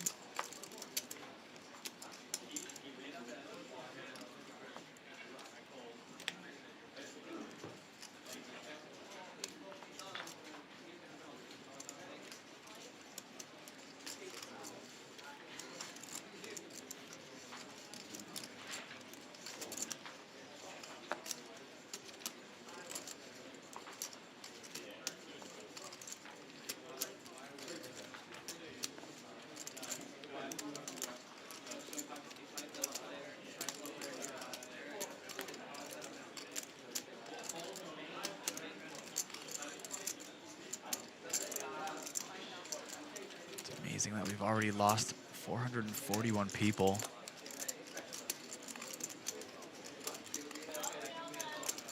Still this far from the money.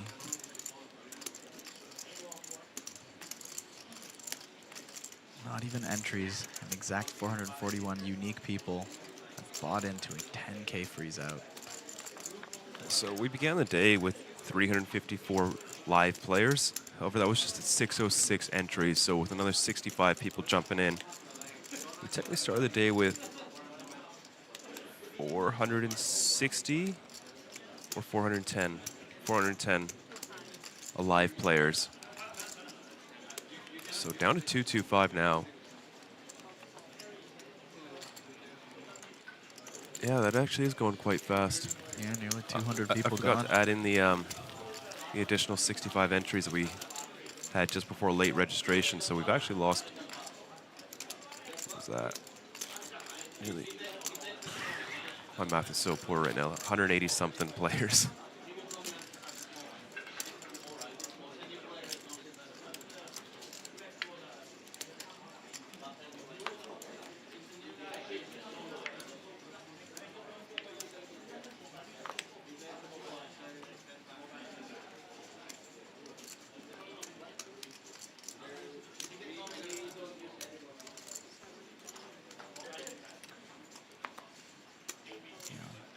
Counter ticks down a couple more. 225 left in the field.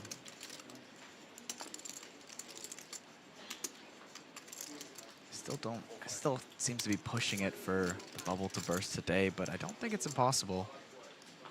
Yeah, now with this new number. Long day, but so 419 is the actual number that we had of players for today. Okay. Returning or new entries. Yeah, so just a shy of 200 gone. And we're not doing our normal 60-minute level, so my timing is a little bit off from the first 5.5 hours or so of play. Still another 5 hours or 4 hours and a half to go. I don't think we'll hit it, but we'll see. I think we'll get down below 150 though. I think that's very likely, yeah. All right. David Wong with the hijack open. Miyagi Tomo with the stronger hand here in the big blind. Either player connects, checks over to the turn. Both players hit a pair of aces now on this turn. Nice check from Miyagi. Knows that David will be betting this card quite often.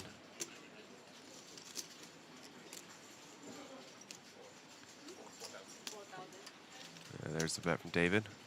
4,000. See if Miyagi goes for a check raise. Remember, this was not a 3-bet pot. This was just an open from David and just a defend from Miyagi with ace-queen. Just a call. Jack of hearts safe on the river. Wow, and David now has aces and fives, jack kicker. Miyagi not 3-betting from the big blind. David might think it's pretty hard to be losing here. Maybe just to 5x. I don't think you're going to get out-kicked with an ace. Oh no, is he leading? Oh no. This is good. You know, he could have found a really nice check raise on the river, but David might just call the 4K. Yeah. Yeah. What could have been for Miyagi?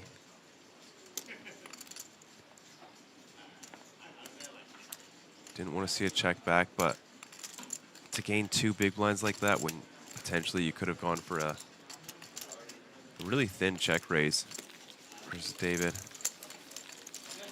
Or even just faced a larger bet and decided just to call. Justin letting us know Michael Adamo just hit the rail.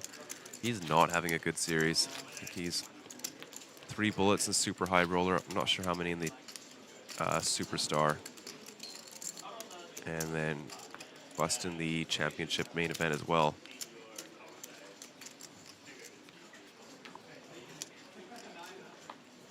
We still got a few high rollers.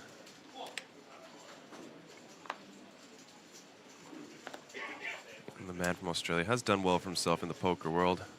#1 on the all-time money list for Australia, over 20 million on his hand and mob. And Ken Long with king-queen suited. The gun. Sorry to cut you off. No worries. Yeah. Widely regarded as one of the best, if not the best, MTT player in the world.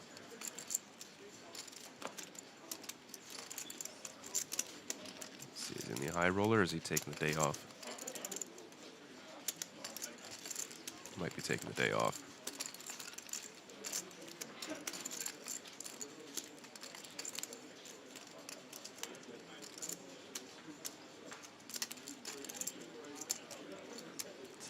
Going to defend Jack 7 off versus Ken's under the gun open.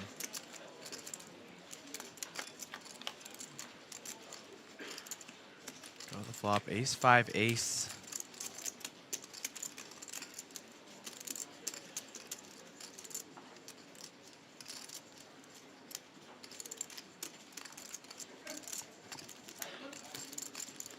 Imagine Ken takes a stab at this, nice and small. Do the trick. 1.5 big blinds. Gets the quick fold, takes down the pot.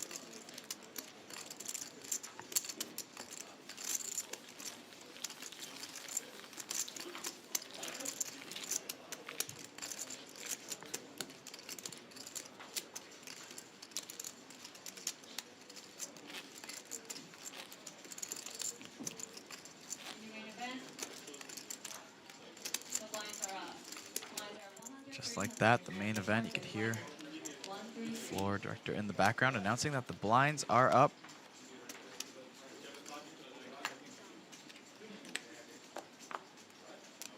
So this hand might have just gotten in time. Looks like there's still 1K, 2K out there.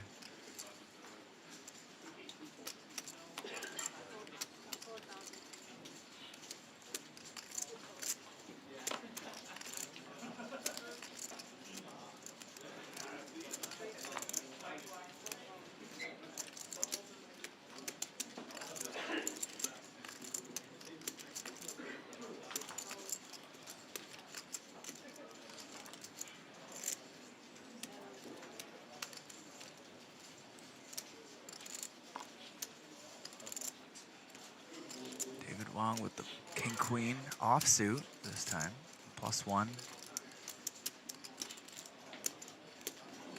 Ken Long with the chance to defend queen 10 of clubs. Throws in the chips, go to the flop.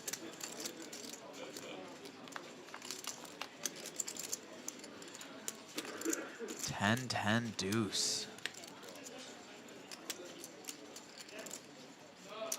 Trip 10s for Fuxingyang.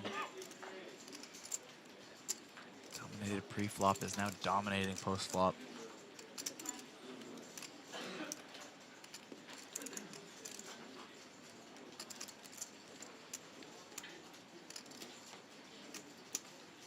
Looks like he's gonna go for maybe a small check raise here.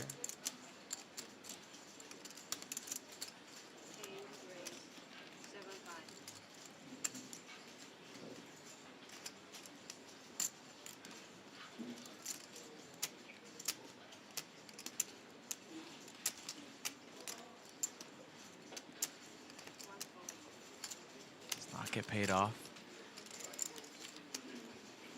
Takes down a small pot to back up to starting stack.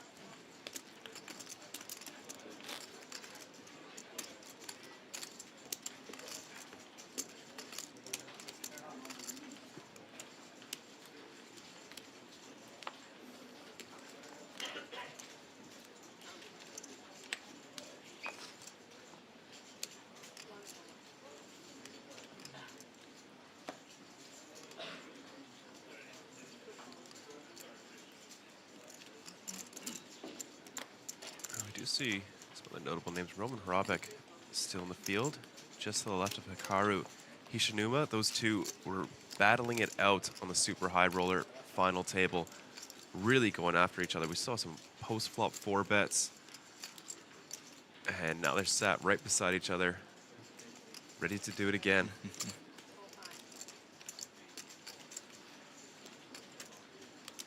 The luck of the draw.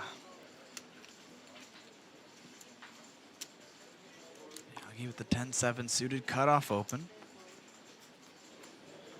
Oh, we've also got Rob on the table. Robertus Hendrikus Bernardus Hollink, who we've seen before on our stream.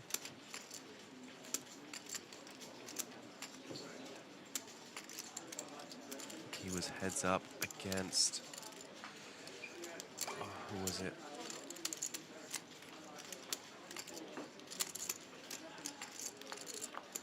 The Natural 8 Cup freezeout.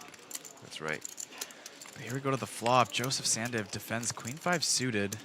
Will flop top pair. Middle pair for Miyagi Tomo.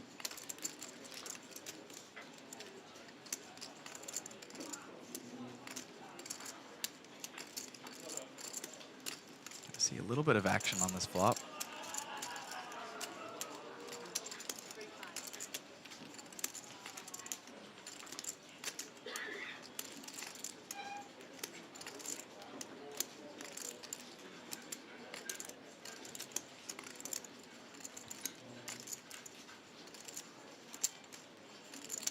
Betting a call, as expected. Go to the turn. 9 of clubs. Now an open ender for Miyagi Tomo. Also a flush draw. A big turn for Miyagi. Is it enough to continue betting? Possibly get a queen to fold. Four-liner to a straight.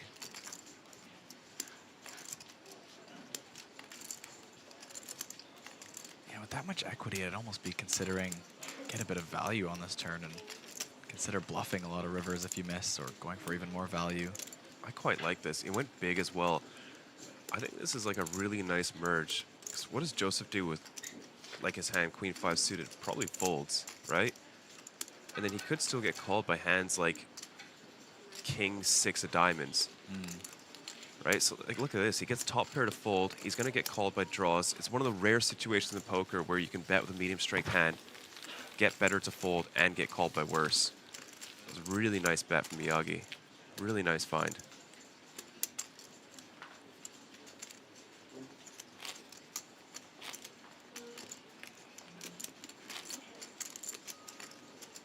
Yeah, the hand just has so much equity to back it up. But you get called, you're never in terrible shape. No. And I suppose maybe like Jack, King Jack of clubs is one of those hands. I think even when you're called and you miss, I think you still have so much fold equity on rivers where you miss too. I mean, I think you're mostly checking. But yeah? Yeah, on the river, because it's tough to get better to fold at that point. It would just be targeting like some 2 pairs. You know, I think you just check, take your showdown against missed diamonds, missed combo draws, other missed clubs.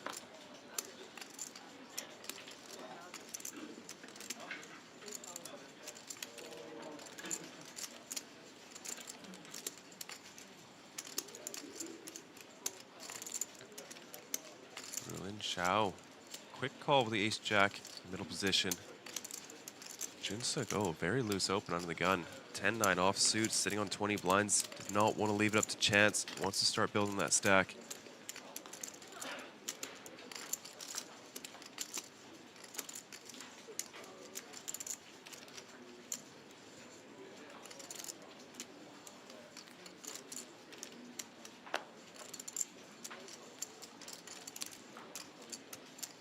Joseph with a suited connector, a small blind.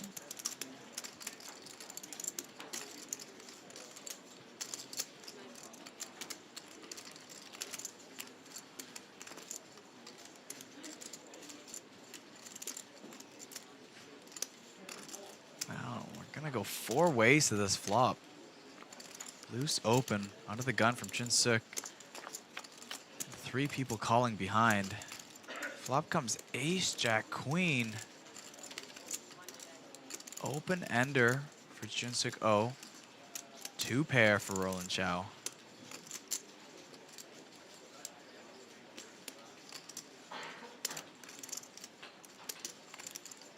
Junsuk is going to c-bet 4 ways here.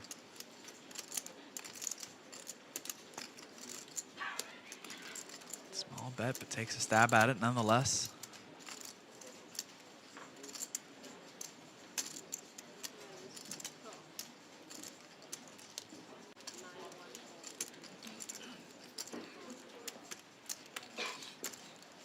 But the raise from Roland Chow, very, very strong. Gets everybody out of the way.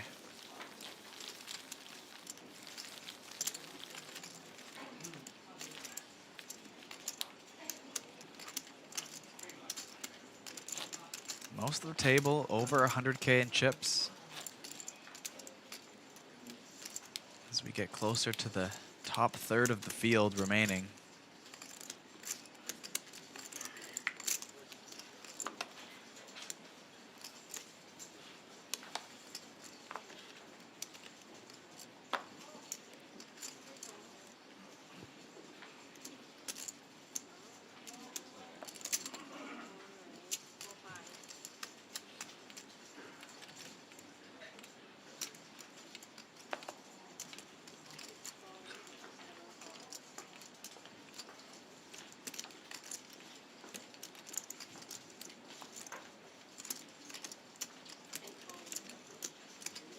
Roland Chow back in action again, opening 9s and +1. Going to run into Joseph's ace-king on the button.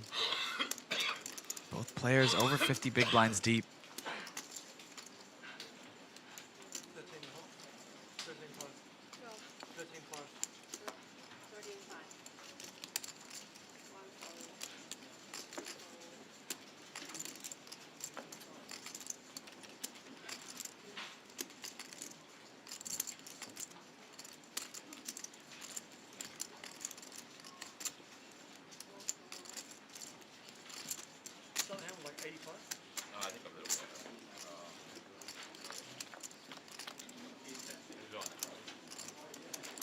Rulin makes the call, and we go to the flop. 10, 3, 8, 2 spades.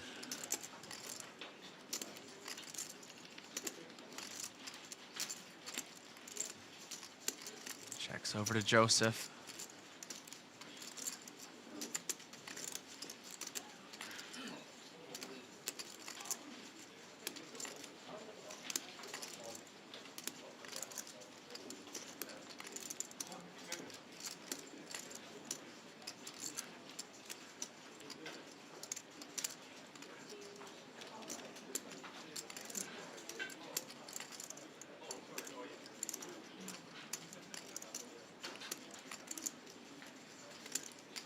C-bet from Joseph, 15,000.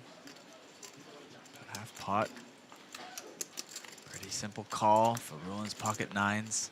And look at that. Set on the turn for Rulin Chow. There are some straights that get there, but double flush draw, set of nines, very, very strong hand. Beating all the overpairs.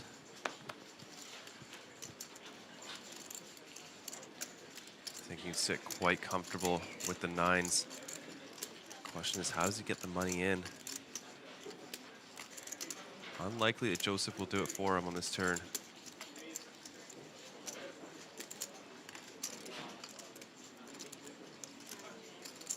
There's the check. Oh no, the ace of spades on the river. Only saving grace. The front door flush does come in. Potentially might not be able to get it all. But let's see how much he does try to extract from Joseph.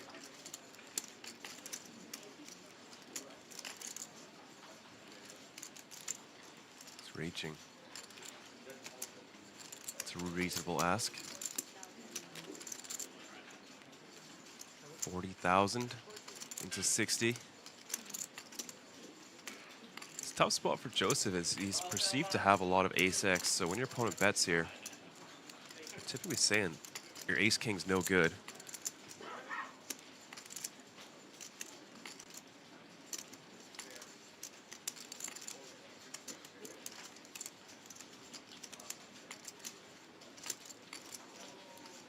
Here's a hefty bet, 20 big blinds. Joseph will still have over 100,000 if he calls.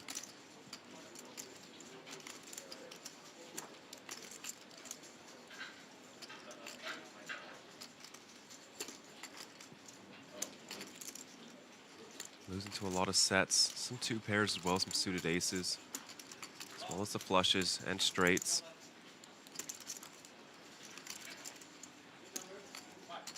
A lot of hands he loses to, though. Maybe decently high up in his range.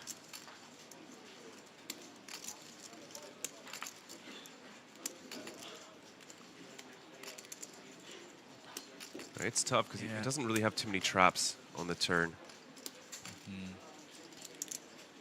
Such a big bet.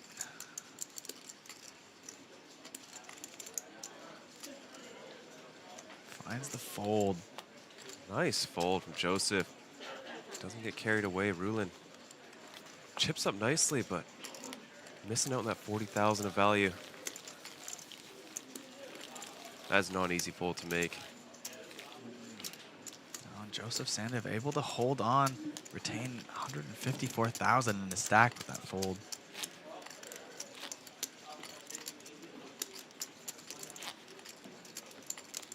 Could have lost more than a quarter of a stack, just that one river bet.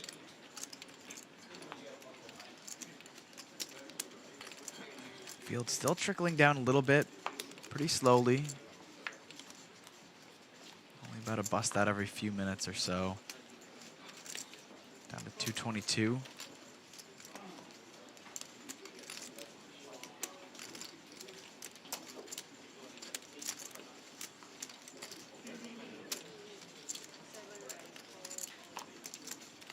go. I haven't seen much from Eric Seidel at our featured table. He's going to get in the mix with the pocket jacks. You see Joseph go for another light 3-bet. Did see him attacking before with a jack 10 of hearts earlier on.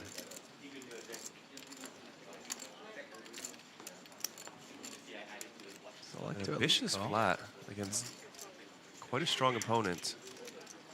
I mean, we have at least seen on stream that Seidel was opening pretty wide in a few spots.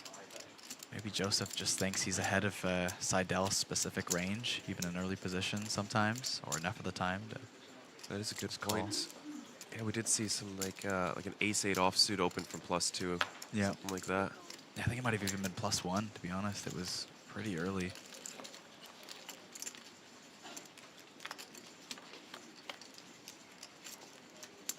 Off to a flop and 10-9-8. A little bit of something for Joseph in the form of middle pair. Eric Seidel, pocket jacks, quite strong. Yeah. He's going to go for the check. Not a great board. The +2 out of position. A very strong hand over pair with the open ender. You know, it's interesting. We haven't seen much from Seidel on this feature table, but not from a lack of trying. You know, he's had those wide opens, hasn't really picked up too many playable hands given his position. Oh, and look at this turn. Joseph Sandeev improving to 2-pair. Eric Seidel cannot be loving that turn. Introduce an overcard to his pocket jacks. 2 flush draws out there, a very wet board. Joseph has to feel pretty good about it. Should be beating most of the King X's, like just losing a King 10. Also making it less likely your opponent has King X with a King in your hand. Lots of draws out there that you can get value from. Pretty beating bet and a quick call. Yeah, now beating all those overpairs that want to check that board that didn't favor their range. With the 8, you are losing to pocket aces. Yeah. But beyond that, King 9 is essentially the nuts as played. Yeah, you still beat queens, obviously jacks. King 10, ace king. I suppose losing to some 8x combos. Did river some ace 8s, maybe 8-7 suited. Joseph's going to try to get some value, 22,000.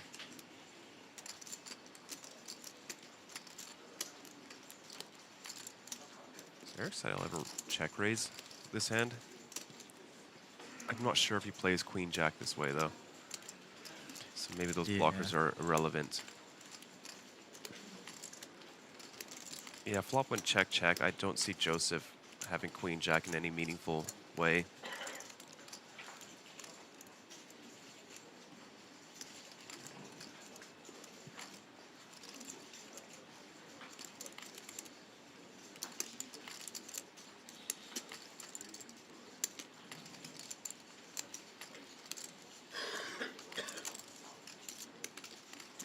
Eric Seidel think will pay it off. There's the call. Joseph Sandeev up to 196,000. Nice hand, nice value.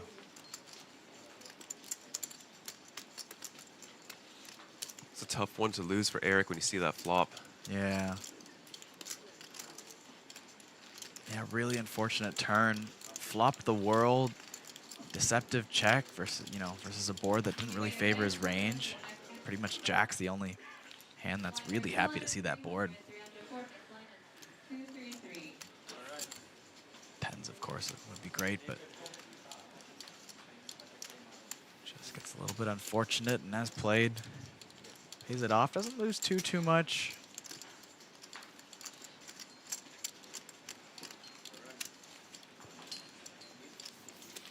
There we have Abraham Seaspin, Martin Sedlak. Yeah, he wasn't in Atomic Pineapple this time. Oh no? He sat beside me last time. He looks quite short. Looks like 25K remaining. For Seaspin? Yeah. Oh wow, okay. I think that's Jason Lau over on... No, that's not... Oh, that's Andy Stacks back there. known for very, very, very big cash games out in LA. Was born in Taiwan. He's made appearances at the APT before.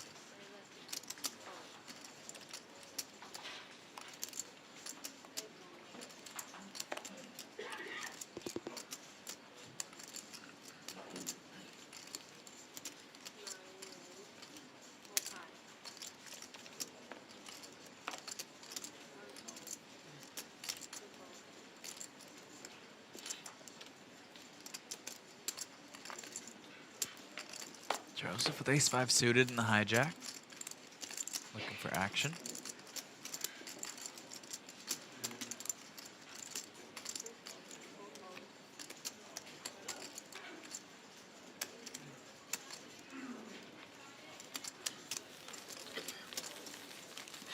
Doesn't get any, just picks it up.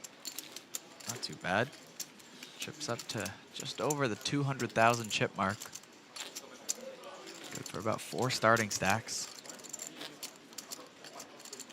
Got a question, chat. What level are they playing until today? They're playing until level 16. If you did want to check, Kyle, where can they look up this information? Well, you can look it up at the AsianPokerTour.com. There's a very convenient button there. Just click on Series, and you'll see the APT Championship Series, and it will auto-scroll for you right down to the day we are on. Not too hard to find the highlighted Main Event Championship Series from there. Make sure to highlight it because there's about 200 plus events going on in this series, so I want to make it as easy as possible for you to find stuff. There's also filters, search function, all that. There's an app as well. You don't even have to go to the website if you want to use the app. I know I have it on my phone. Look at that, we're starting to lose a few more people here, but a bit more quickly in the last few minutes, down at 216. Lost about 6 people. Which means we have lost over 200 players since the beginning of today. 203 to be exact. 121 to go to the money, Kyle. Yeah, it's getting there. How long these levels are? I don't know. It's a close call to say whether we get into that bubble play today or not. I think it would have to extend a bit, but 132. Yeah. That's my guess. Do you want the over or under? On 132? Yeah. Oh, okay. 215. Let's. Oh, hold on a minute. Oh, wow. Miyagi flopping trips. He's having quite the run. And pocket fours could feel incentivized to bet. Could use a lot of protection. Protect from overcards, and you just get auto folds from Jack 10. Some like King 3s. Wisely checks. Good timing for it. See the 10 of clubs on the turn. Miyagi once again getting the best of David.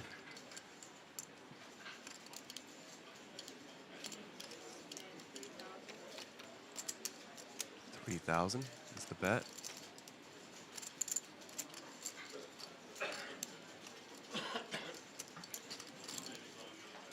Wow, just lets it go. Nice fold from David. Well-timed check, well-timed fold. So back to that, Kyle. What do you think for 132? 132. Where are we at here? Current, not looking at the. I won't cheat. I won't look at the live results, but we're 215 right now. Yeah, I'm just trying to think of where we're at in the level. About 3 more levels left. We still have 1 more level in this frame, right? Yes. Yes. I think. Or just, I or the think blinds are next going up 10 is shortly. going to go up. Yeah.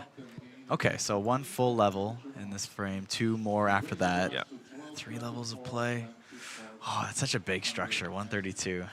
Oh. I want to be ambitious. I don't think I'm right, but I'm a gambling man, Sam. Yeah. I'm a gambling man. I think I'll take the under. All right.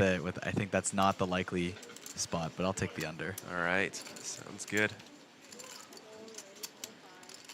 Any stakes on that? Or just for fun? How about a Wagyu steak? A Wagyu steak? Oh, boy. There's a nice place just up the road. Yeah? All right. Yeah, they got like you walk past every day, you see the Wagyu thing on the side. Okay. So Fedor actually went there, and it's 950 Taiwan for a steak.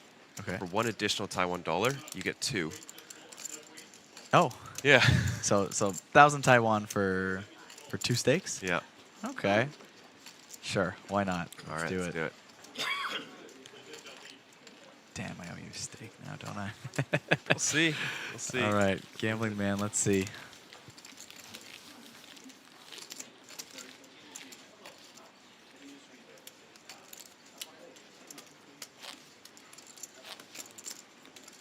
Quite a conservative table compared to the last one we had.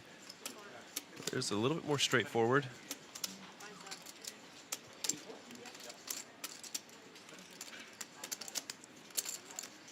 Nobody going too crazy.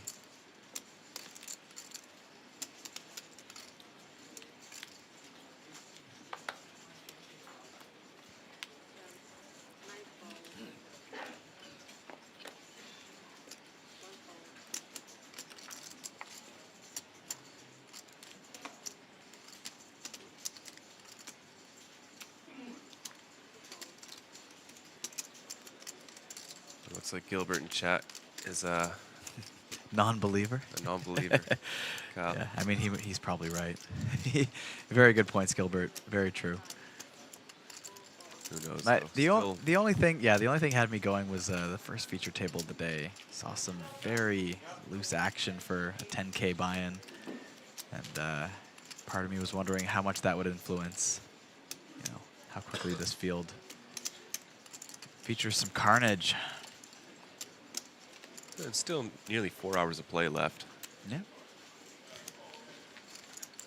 Yeah, and obviously that 4 hours is not going to do much in terms of the average stack going down because the blind structure is so deep, but it does allow a lot of time for people to get out of line, is what it does do. It certainly does.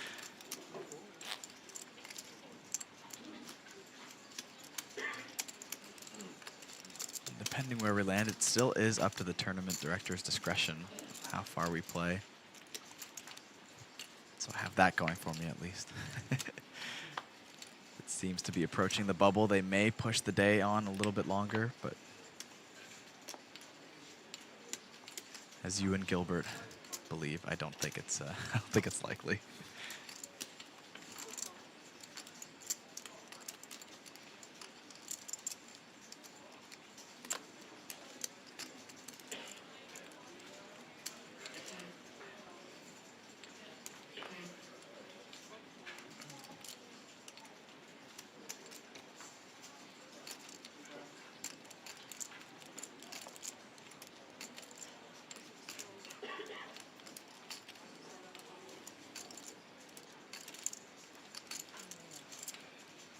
See Julian Warhurst in the back. Is that? No, I don't think so. The kind seat 4, it kind of looks like the one that won the National Cup last time in Taipei, but it's a bit too blurry to make out.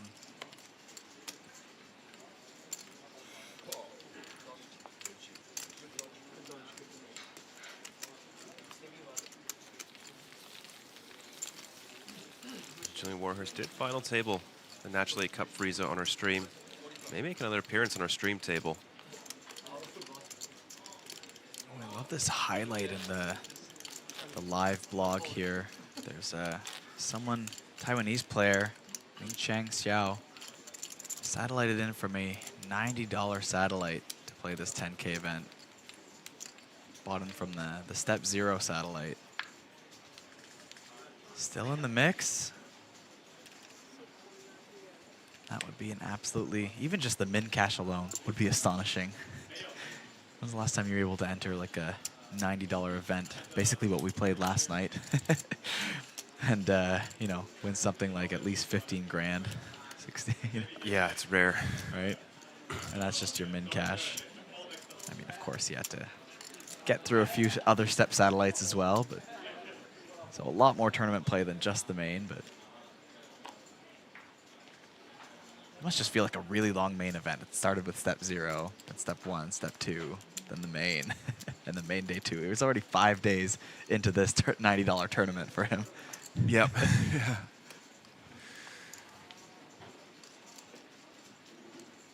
Yeah, it's still well, what a story it would be. Oh, it'd be amazing. And you're here, you're fighting. Anything's possible.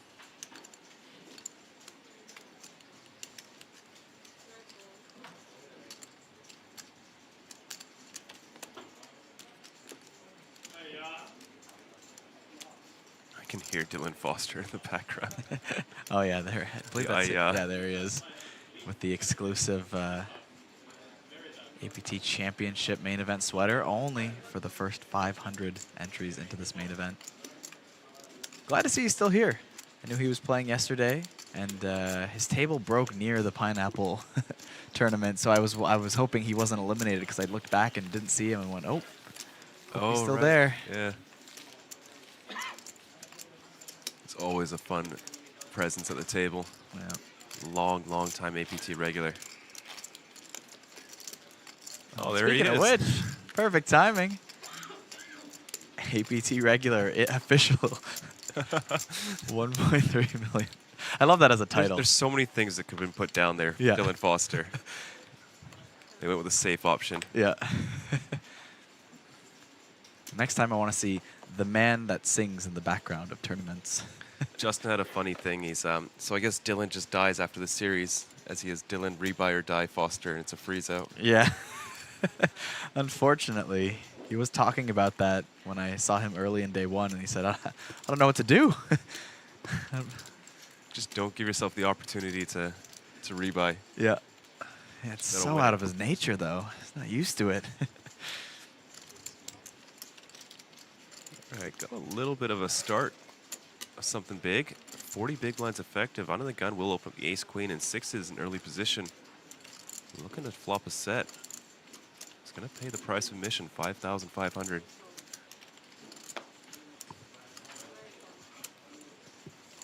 Ace, jack suited in the small blind for David.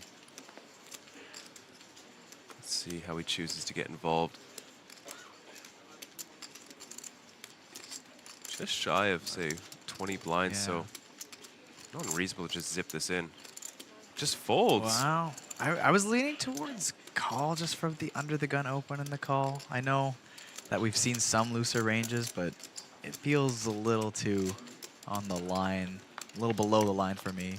Maybe he just thinks his edge is so big and this spot is quite miserable. And Junsuk, oh, might just stop and go. Flops himself the open ender, the 8-7-3.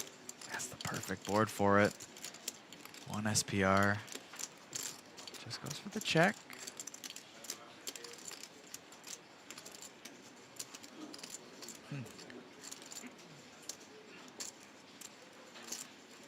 I thought Wei was reaching for a bet.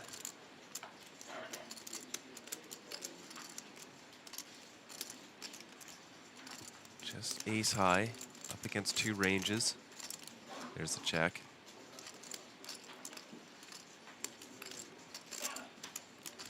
Miyagi checks behind. A lot of bad turn cards for Junsuk. And that is not one of them. The 10 of clubs improved him to the second nuts. Turns his straight. And it's a clean out too. No heart.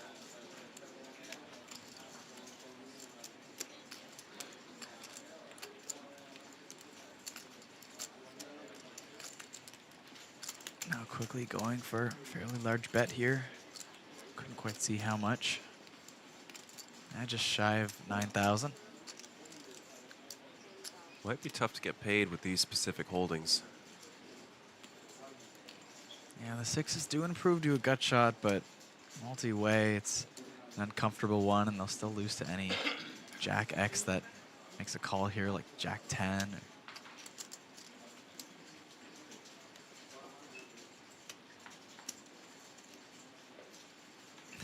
The very slow fold.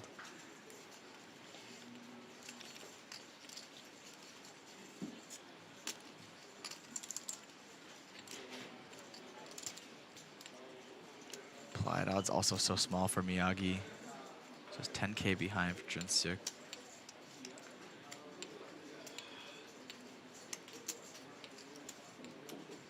Not beating much. But not a bad outcome for 9-6 off defend in the big blind for the short stack. Junsuk, oh. Lets his opponent choose which card to show. Love it.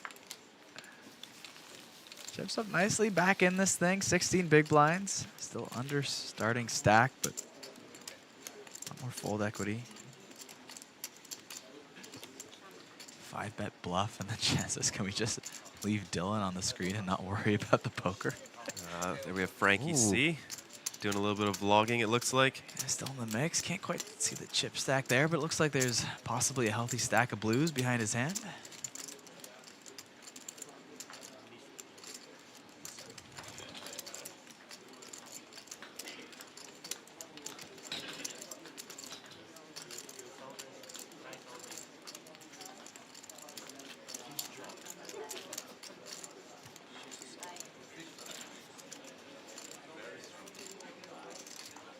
Dropping a little bit faster in the last few hands or so, down to 209.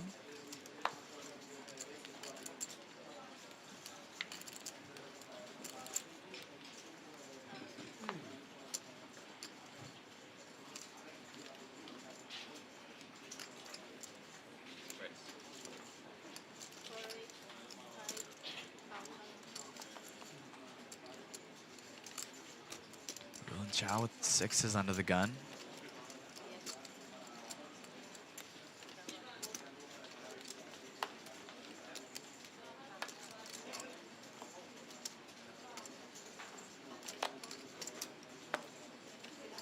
No one waking up with anything else so far.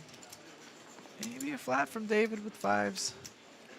It's a little bit wide, but we've seen wider ranges kind of in general on this table. Yeah, you know, David's got 2.5 million on his hand and mob. They just want to take very good spots. Yeah. Like we did just see the ace-jack suited hit the muck.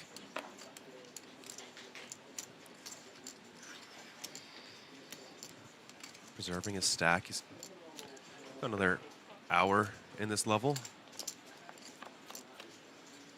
Here we go. Jack 9 will make the defend. Flops a gut shot in the King 10 deuce.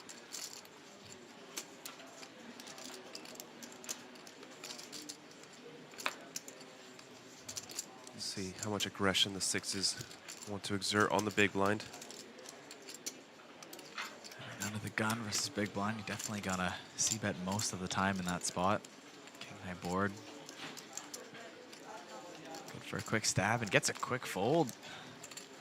Not even a second thought from Wei Sin Yu.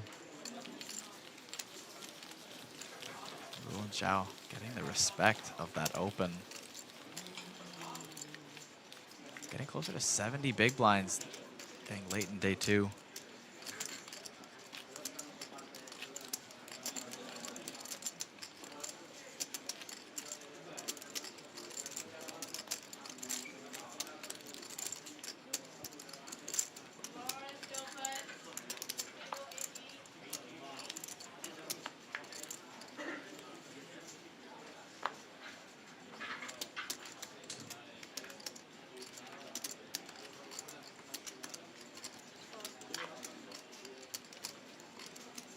We haven't seen too many setups here, too many action hands in this feature table.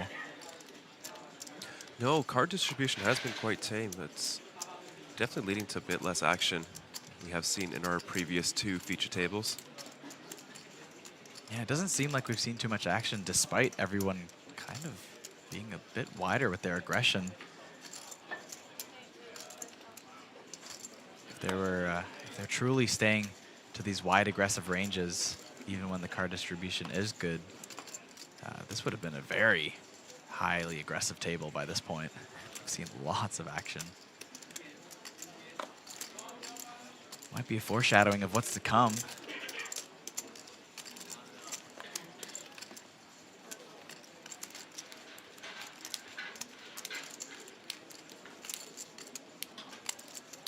Nice long-range steal. Jack 9 suited, taking it down.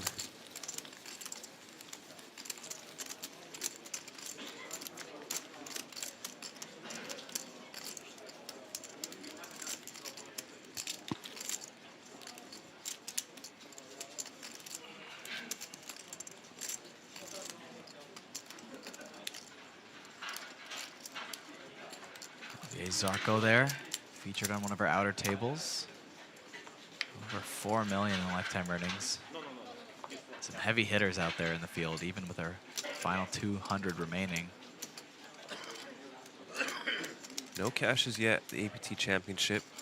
did final table our Zodiac Classic in February at Manila, as well as a pretty deep run, 45th in the main event. Very tough competitor from Spain.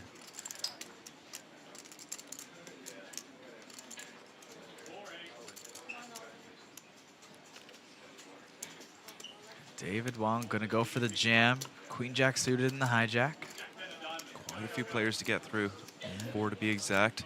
Pretty big jam though, 18 big blinds. It's sort of like the hand that you don't want to raise call or raise fold. So it just kind of naturally fits. King Queen suited as well. Yeah. But to a slightly lesser extent than Queen Jack suited.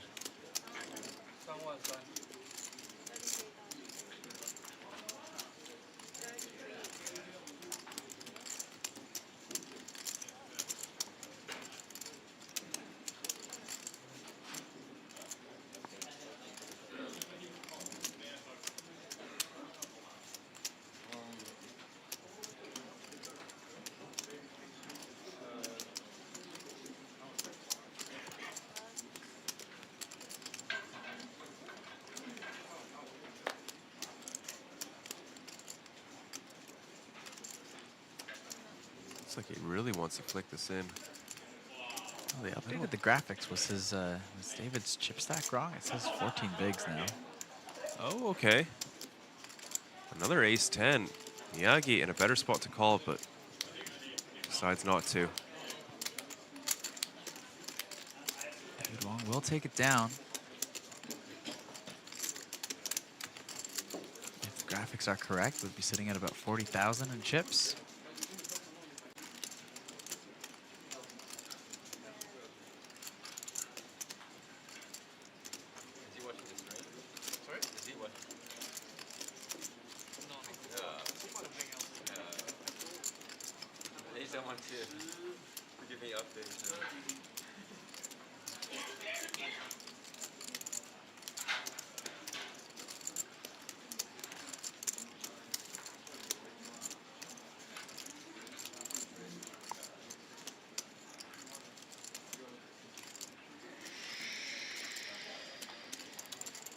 Getting close to just 2x off in the money. 180, 190, so 15 away, and then half the field will be getting paid after that.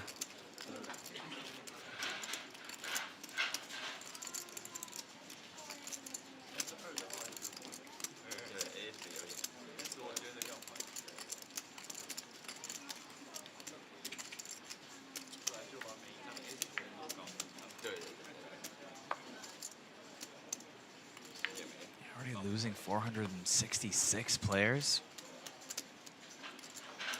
That's quite a bit. I mean, it is 2 days, but with this deep structure, field is narrowing down. Xian Long with ace jack onto the gun. Goes for the 5K raise.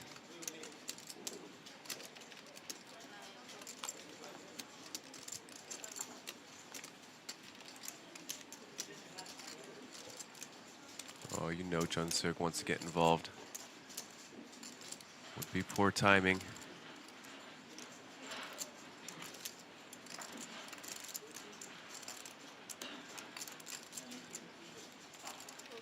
Nice fold.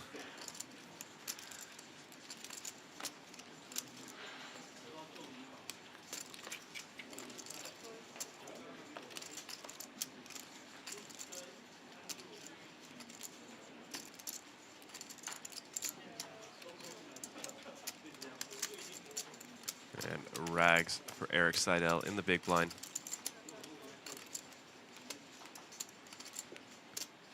Looks unbothered though. It's been through the ring many, many, many times.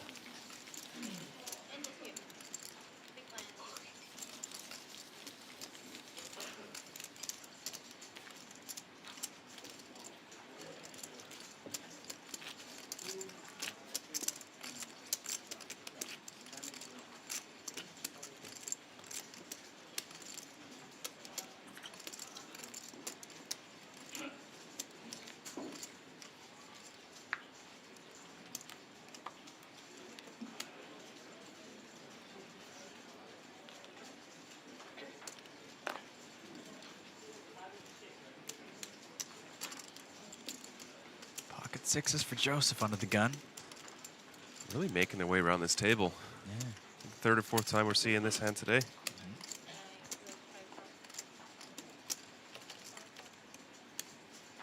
Seems to be making it into everyone's under the gun open range.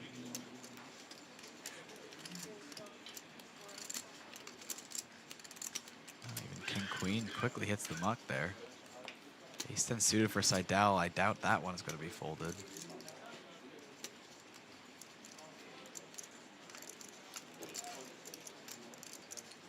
Just a flat. Oh, no, I stand corrected. Grabs raising chips. 22,000. Big raise from Seidel. A small blind versus the under the gun open. Joseph gonna call in position, try and set mine.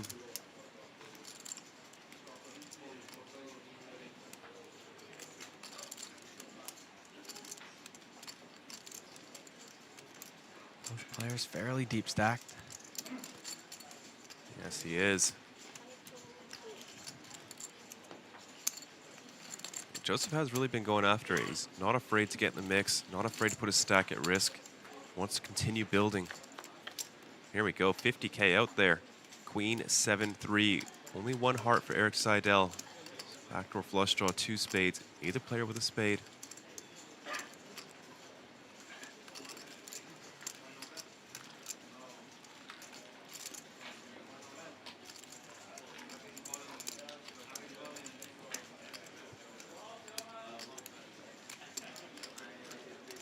Eric Seidel continuing. 1/3. So typical nowadays. 1/3 sizing. Just feels right. Well, this looks like half pot actually. And that's enough. It's just enough to get sixes to fold.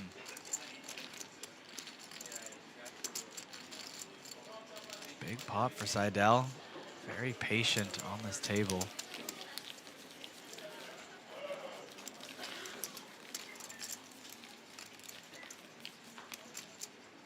Look at that. The man with the chip lead on the table. Just shy of 190,000 in his stack. Look at that. Fan Shui, superstar champion.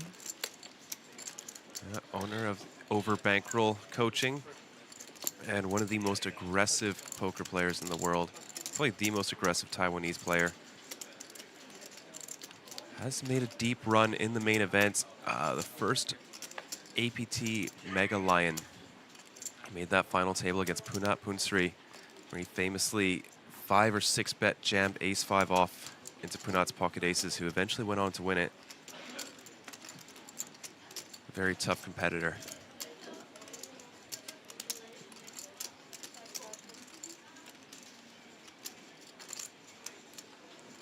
Go with the King 10 off open and +1. Weixin Yu, pocket 8s with a decision.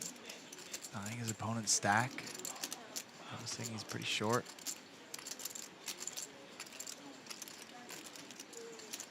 Maybe a small 3-bet.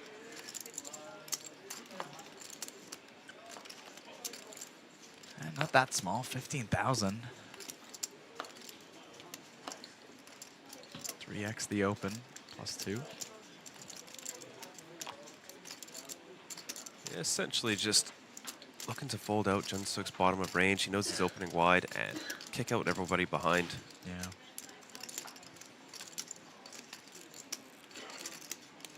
Wonder what his plan would be if he got jammed on. Jun Suk. Oh, that's not much. I think he's just flicking it in.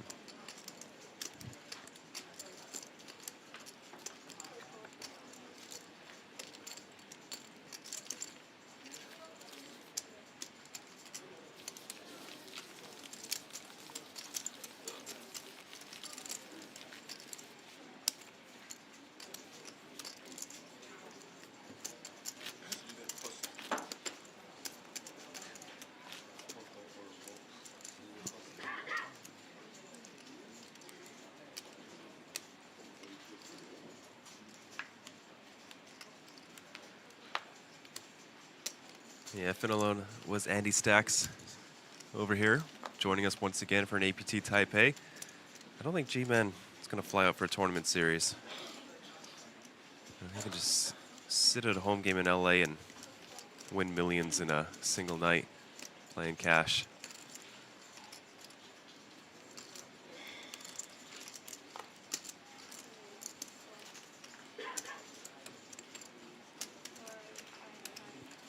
And it's suited for Roland Zhao and +2.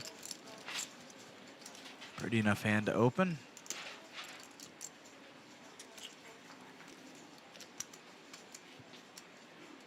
Everyone's still very deep here, late into day 2.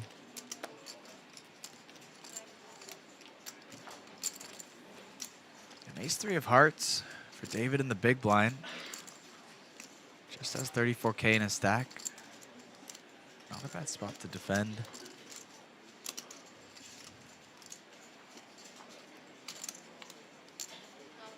Makes the call, and we go to the flop. Well, less than 15,000 in the middle. Flop comes 2, 3, 4, two-tone. Middle pair and the gut shot for David.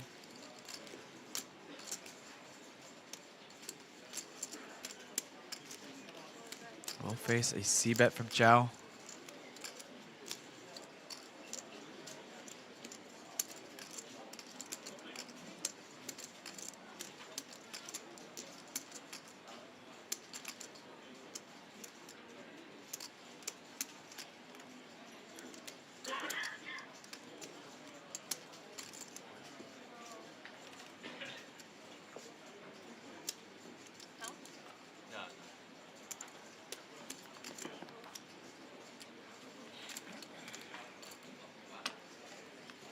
David fights back with the 3, takes it down on the flop.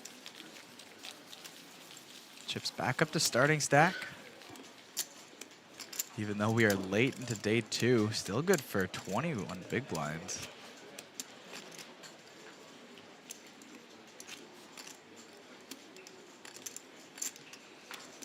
Sorry, I noticed a few of you in the chat asking for that free roll code again.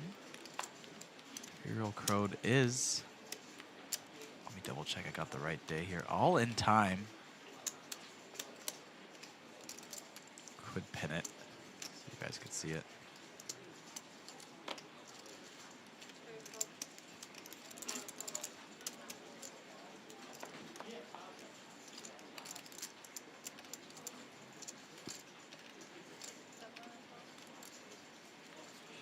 And asking when does day 2 end? Well, it's set to either play to 8 levels or in the money, depending on the tournament director's discretion. Given the size of the field and that we've already are on level 6 of the day, still 200 players remaining. We're probably just going to play a couple more levels and wrap it up and save the bubble for day 3. Fu Xianlong, otherwise known as Ken, I believe, opens pocket 7s in the cutoff. Jinsuk going to defend King 10 in the big blind. Either player with a fair shot at this flop. King in the window, Jack 7 of diamonds to follow. That is bottom set for long and top pair for Jinsuk. This might be the end of Jinsuk's run. Do you think there's any way he gets away? I mean, obviously, there are still backdoor draws where he could have the better hand, but... Oh, he's raising. It's going to be tough to ever fold here. He's already raised. He's getting it in. I mean, no fault. Of course, top pair. 12 big blinds, you got to get it in.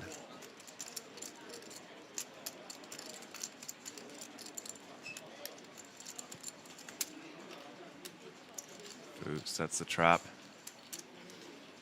Could be some action killers on the turn. We'll see. Yeah. Oh, that no. That is not one of them. Possibly the worst. At least he has outs. Yep. 2 kings, 110 live. Yeah, diamond would have been more comfortable for those outs. Even a queen, really, but... less.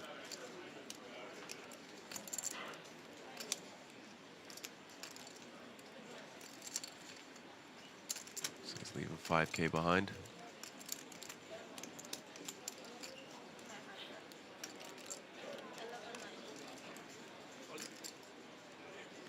And there's the jam from Ken Long.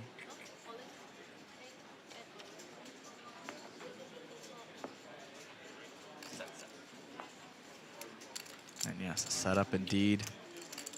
Not dead, has a little bit of equity in the form of 3 outs. 2 kings and the last remaining 10 on the deck. Give Jun-Suk the better boat. Has 1 shot to hit it. Otherwise, he will be eliminated here in day 2. Main event runner-up, and he will be eliminated with the ace of diamonds rolling off on the river. GG to Jun-Suk. Oh, unfortunately not going to make another final table in our main event. He'll be joining one of 470 players. Won't be returning tomorrow. Looks like they handed him a deck of cards on the way out. Is that a is that like a day 2 sorry you busted pack of cards? Not sure.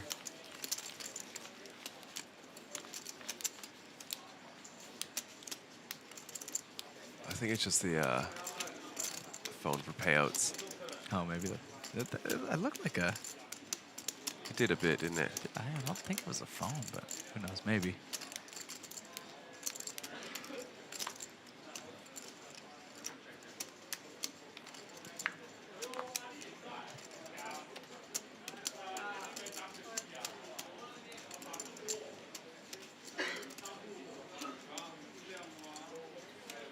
Maybe it was just a pack of cigarettes he had on the side. I don't know.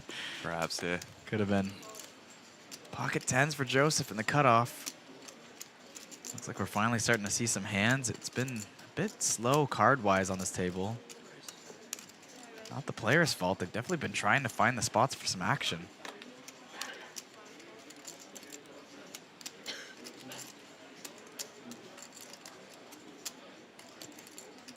Looks like we have reached an even 200 left in the field. Just 105 to go till the money. Nearly half the field will be cashing at this point. But look at this, another spot. Middle set for Joseph, top pair for Wei Xin Yu. A little more deep stack this time around, monotone flop. Top pair does only have a deuce kicker. But cutoff versus big blind, we're definitely going to see some chips go in. There's the quick check raise for Wei Xin Yu. This is very thin on a monotone board.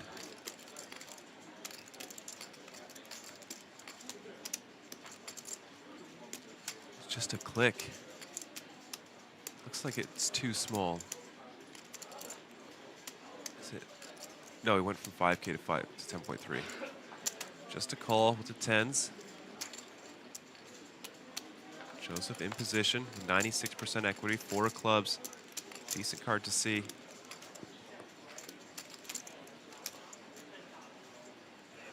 Looks like he has to see his opponent's chip stack. I think splash, like spread the the pot. Spread the pot, that's what it was. Like they're very deep for a top pair check raise as well with the deuce kicker. 40 effective. It was very small, however.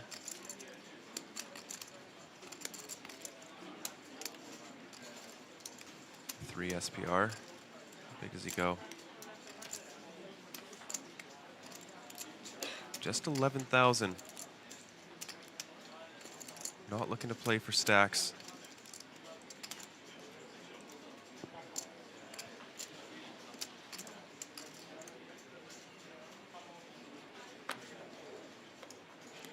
Looks like he's gonna fold.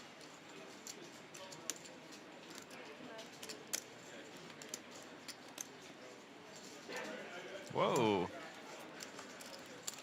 Check raise the flop and then face a 1/3 on the turn in.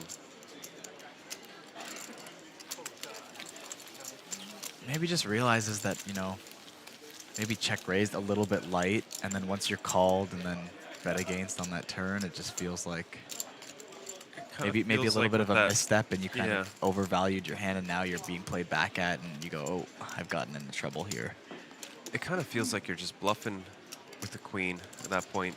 You know, you're kind of raising to get value.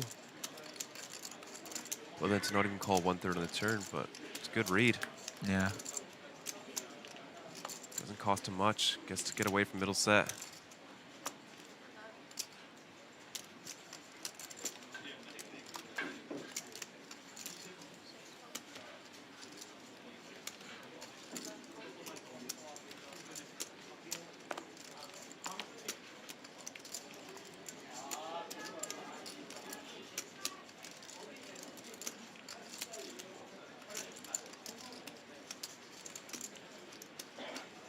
Justin letting us know that Hikaru is also out of the tournament.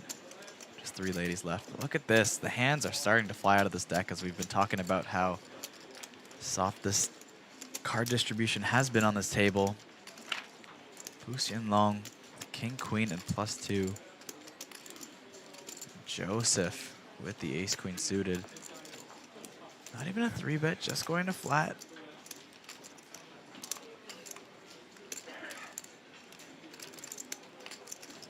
This play with the suited Ace Queen.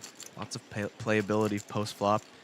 Keep your opponent's worst hands that you dominate, just like King Queen in the mix. And we go to the flop. King 7 deuce. Unfortunate timing. Fu Xianlong flops the best of it.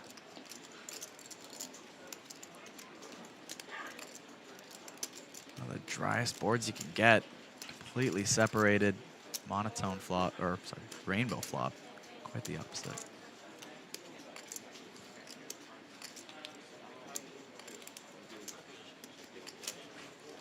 Flatting the hijack, just has backdoors, does have the best ace high, but given the +2 open, it's not going to be beating too much. Full rainbow on the turn now. No backdoor flush draw coming in for Joseph, or backdoor straight. Just left with a not unpaired hand.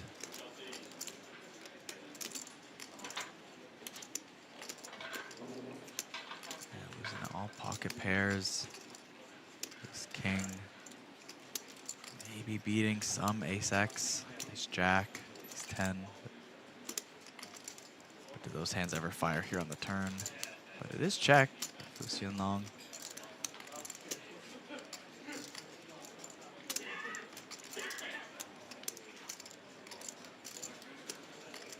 And maybe thinks he can't get too much more value from a hand like 10s or 9s, 8s, something like that. Yeah, I think that's a good check. King on the river is interesting.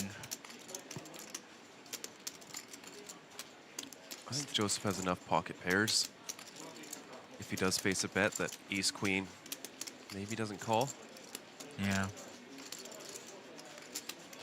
But maybe if Joseph has to respond to a check, maybe he goes for a bluff to get some of those pocket pairs to fold. Won't come to that. A pot-sized bet from Fu. A quick fold from Joseph.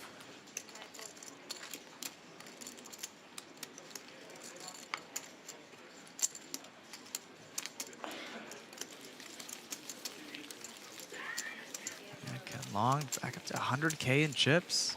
2 starting stacks, 42 big blinds.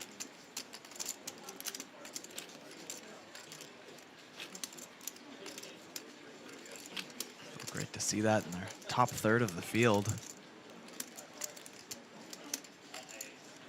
Do have a new player joining us on our feature table, Kwong Soo Lee. 108,000 on his hand and mob, courtesy of just one tournament series in Busan. Or rather, yeah, one. As he got 3rd place in their main event for $82,000, and then 3rd place in their super high roller for $25,000. Not a bad series. His hand and mob's incredible. The only other entry is a 49th place in a main event for 1,400.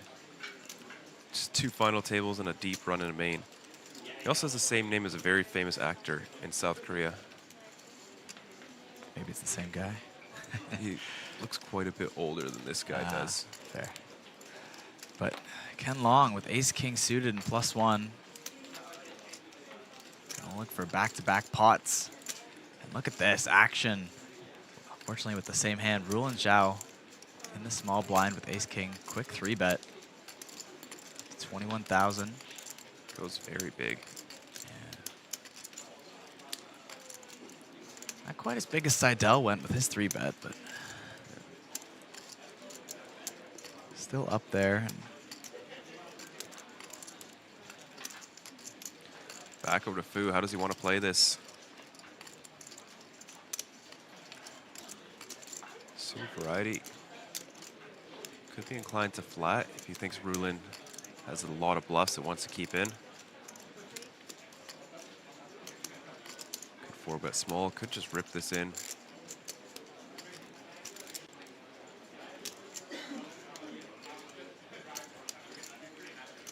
Still think I prefer aggression in this spot. Even if your opponent does fold out one of their weaker holdings, it never hurts to pick up a 3-bet pot pre. Yeah, I mean, there's 30K out there already. Yeah. You know, if you have aces or kings, maybe there's more of an argument to trap, I think, but I think less so with kings. You just want to stack queens, right? You just want to get it in, but aces, yeah, I can see that. Yeah, there's the 4-bet up to 48,000. We saw Fu squeeze before and leave himself about half a stack. I think the problem with it is just, if you bluff, and you get jammed on, can you really find the fold? Getting such good price. yeah, like, you know, how tight of a range do you have to put your opponent on for that not to be a profitable call pot odds-wise? Yeah, exactly. Like it would just be aces. It would only like, be aces. They can't have kings in their range at that point. No, they can't. Yeah. Right, if you've got like ace-4 off, you're getting 4-1, 5-1 on your call, and you've got 30% equity.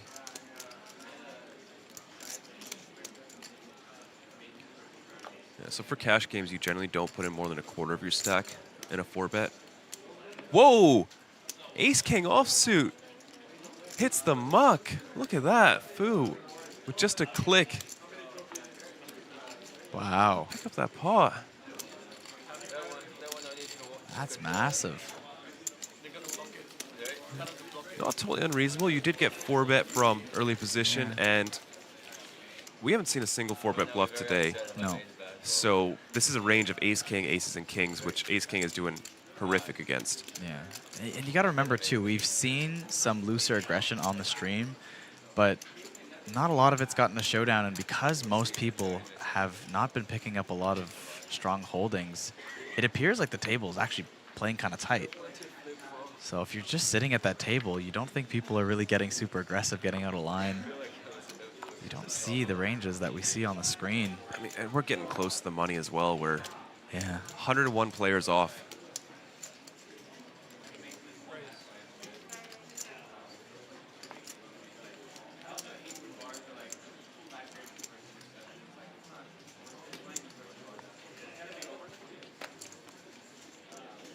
But I guess, you know, they were still, what were they playing there, like 55, 60 bigs effective. I still think ace-king is one of those hands that, generally speaking, I'd rather get it in. I'm just not too thrilled about it in that spot. Yeah. And if you really think your opponent's just ace-king, aces, and kings, then fold is honestly a pretty good play that I don't think many people can make. Sure.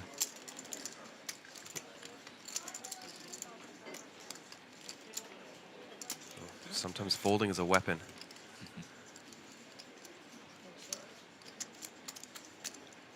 We're going to see another 3-bet. Pocket queens. Joseph, hand that performs very well against 3-bets. These low suited connectors.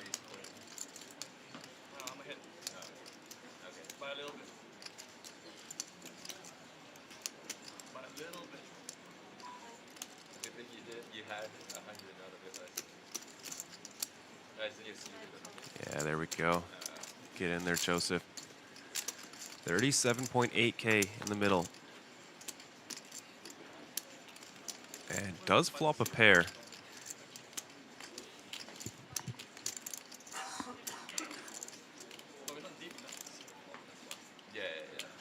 So this spot in cash games is, well, it more applies to a 4-bet pot, but it's actually hilarious. On a board like this, with about this SPR, you just basically min raise 5 and then go with it when you get jammed on.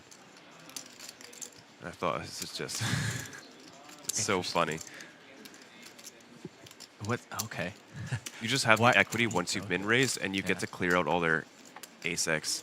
Interesting. And picks up a gut shot on the turn. 2 flush draws now. Miyagi still with an overpair. 2 SPR.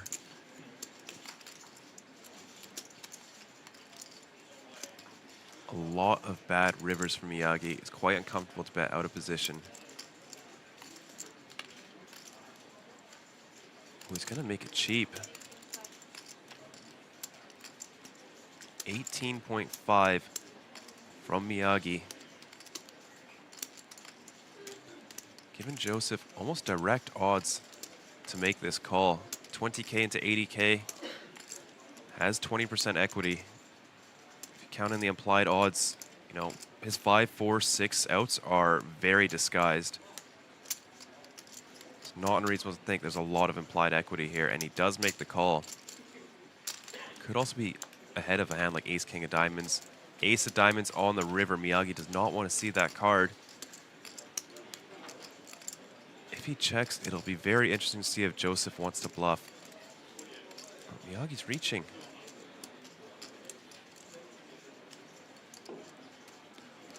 That's a lot of chips. Is that more than half pot there? Yeah, just about. Just targeting maybe pocket jacks. But even that hand is probably just hitting the muck at this point. Okay, a little less than half pot. Does not leave Joseph with much room to bluff. No.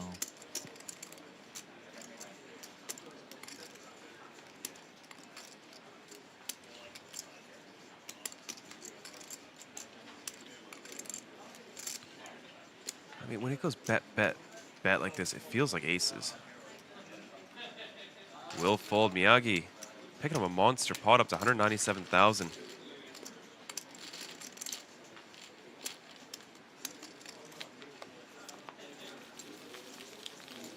Not bad for the Japanese player.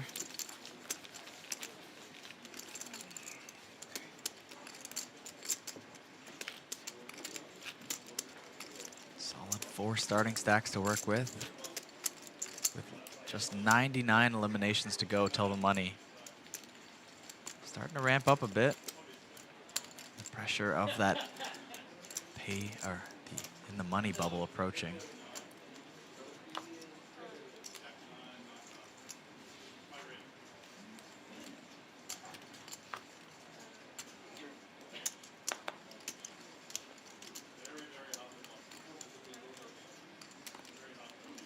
Playing for that min cash of $18,000.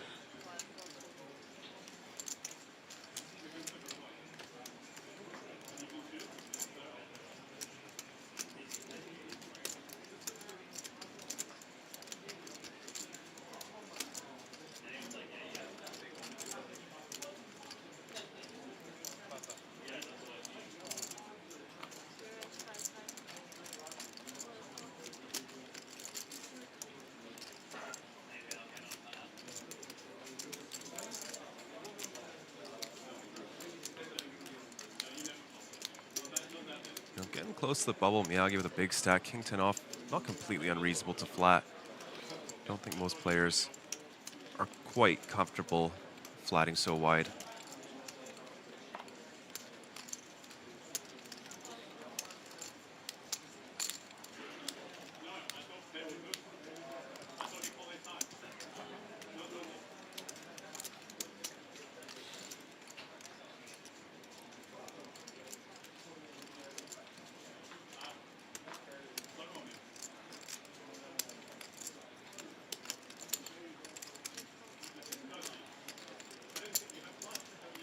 Make the call. Go to the flop. 9-10 suited versus King Jack off. Queen 4-4 is the flop. Both players miss. No backdoor flush draws. Just backdoor straights for both players.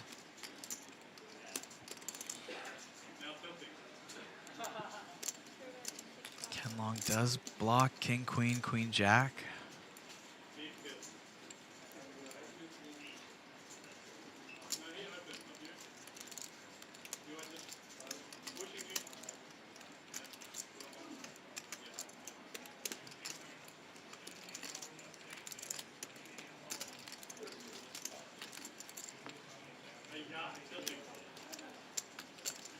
Gonna keep him honest. Makes the call.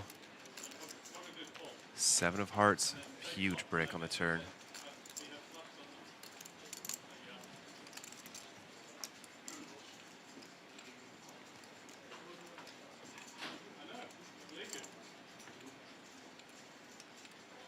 Is this a lead? It is. A 7.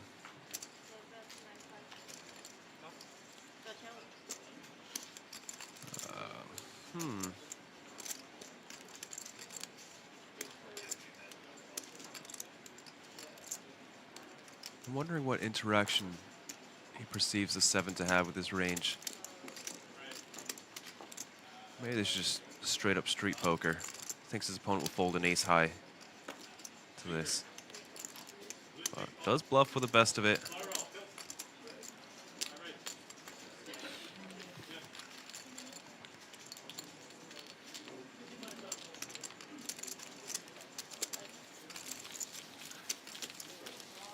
Nice pot for Ken Long.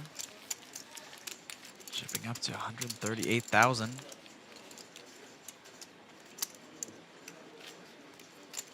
And has over 400,000 on his Hendon mob.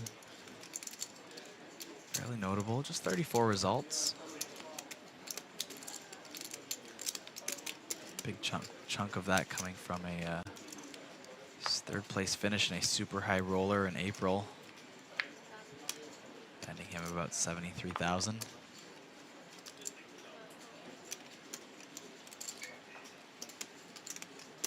Did also have a third place finish at APT Manila a while back in 2019, the old era. About 47 grand.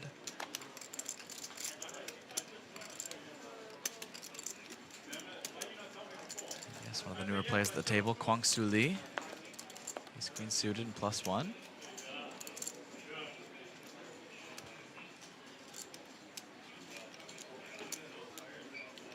Alfred asking, what's the prize for the min cash? Go on, Kyle. The prize for the min cash is just a tiny, small 18,350 US dollars. Nothing that, you know, crazy at all. For some of these people coming in on these step satellites, like $340 satellite, $90 satellite, straight into an $18,000 min cash.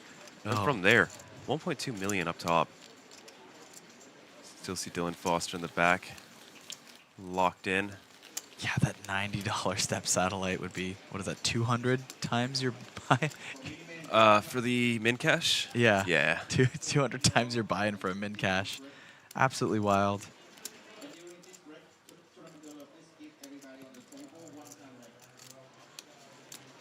And what's 1.2 for first? Like, what's even the math on that? Like 10,000 times? Infinity.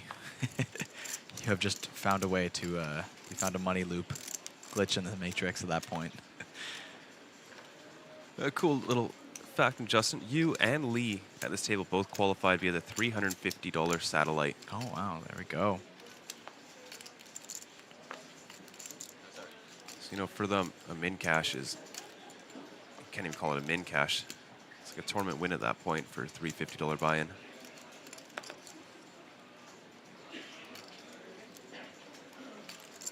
Yeah, it's huge. And with a lot of players, you know, qualifying for less than, much less than a 10K buy-in. And on top of that, potentially some people that may have forked up the 10K for themselves, but they maybe never play tournaments of this magnitude. I wonder how tight the bubble is going to be because of that mindset, that the money is going to matter to way more people than it usually does for a min cash. I think so, and you know, being that sort of 1.85x you know, it's quite a bit more generous. Some of the live tournaments are now just offering like 1.3. Oh, as that low as 1.3, 1.5. I think I have seen that in some like smaller circuit events occasionally. Kind of I don't know if I love that, to be honest. It's a bit of an odd feeling when you work your way to the money and see yourself barely being profitable. But oh, look at that. Monica Robeck cashed once this series. Still finds her way in the main as one of the few remaining women in the field. Sporting our APT Championship exclusive hoodie, available to the first 500 entries.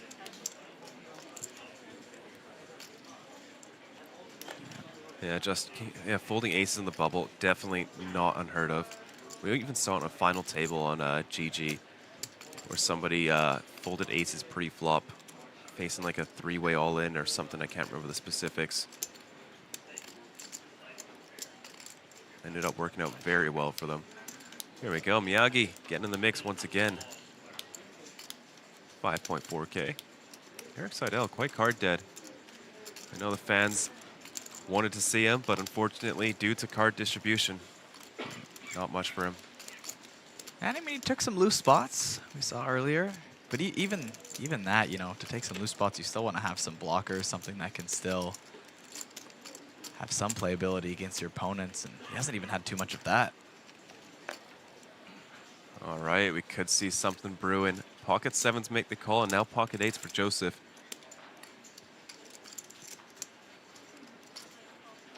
There's a call, another pocket pair for him. See if he can hit a set this time.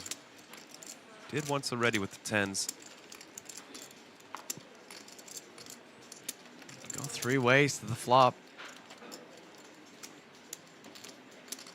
Ace-9 suited with the equity advantage. Look at that, 9 in the window. Just slightly has the best pair. A hair over 8s and 7s.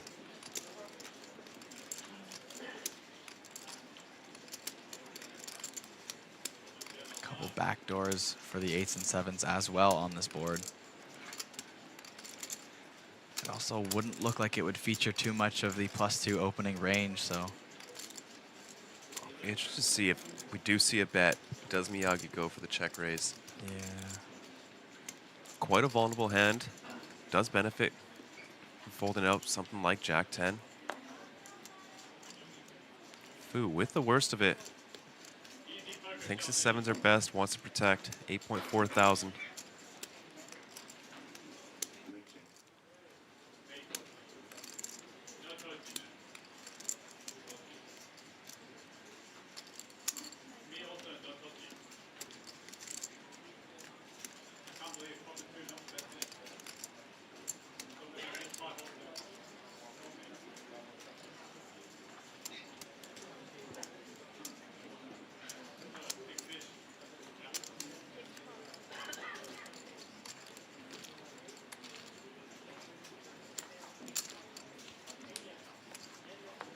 Here we go, King of Clubs on the turn. Backdoor flush draw now coming in for Joseph as well as Fu. Nobody really loving that card though. Yeah, I mean, even a flush draw coming in both their holdings would be fairly marginal multi-way. It's tough to imagine too many single club hands. Neither player, like Miyagi's not gonna overflat something like ace queen to the ace of clubs once it's been bet and call. And you may have already heard from a flush. Yeah, I think like eights with the club can feel quite comfortable.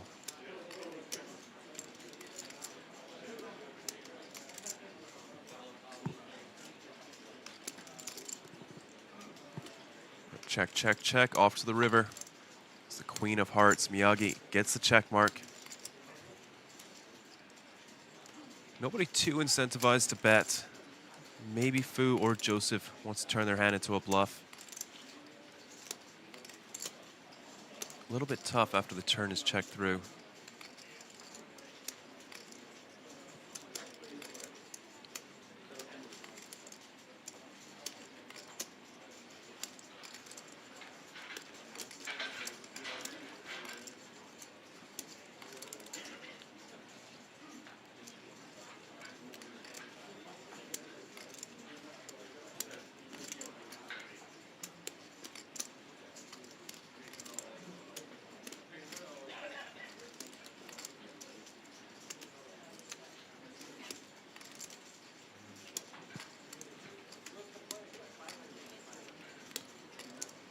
check from Fu.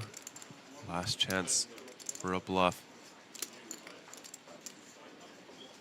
No, doesn't find it. Miyagi taking it down with flop top pair.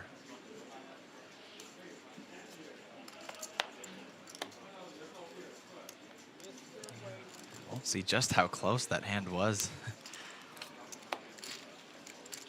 Let's not tell her to review the Quite a stream. bit out there. You know, Yeah. starting stack in the middle. Yeah, the blinds do move slowly, but they are starting to build up. We're very close to the end of this level as well.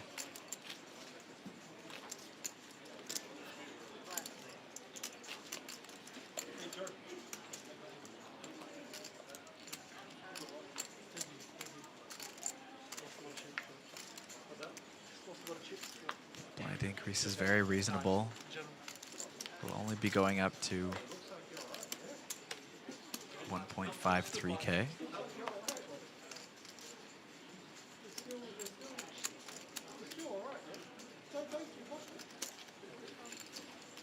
I believe on level 1 we even saw a 500, 900 level, which was very interesting. I remember that.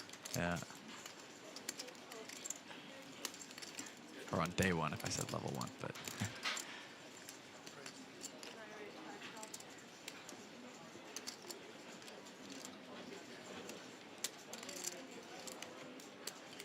Yeah, if you're asking about Fan Chiwei, we did just see him on one of those outer table shots not long ago.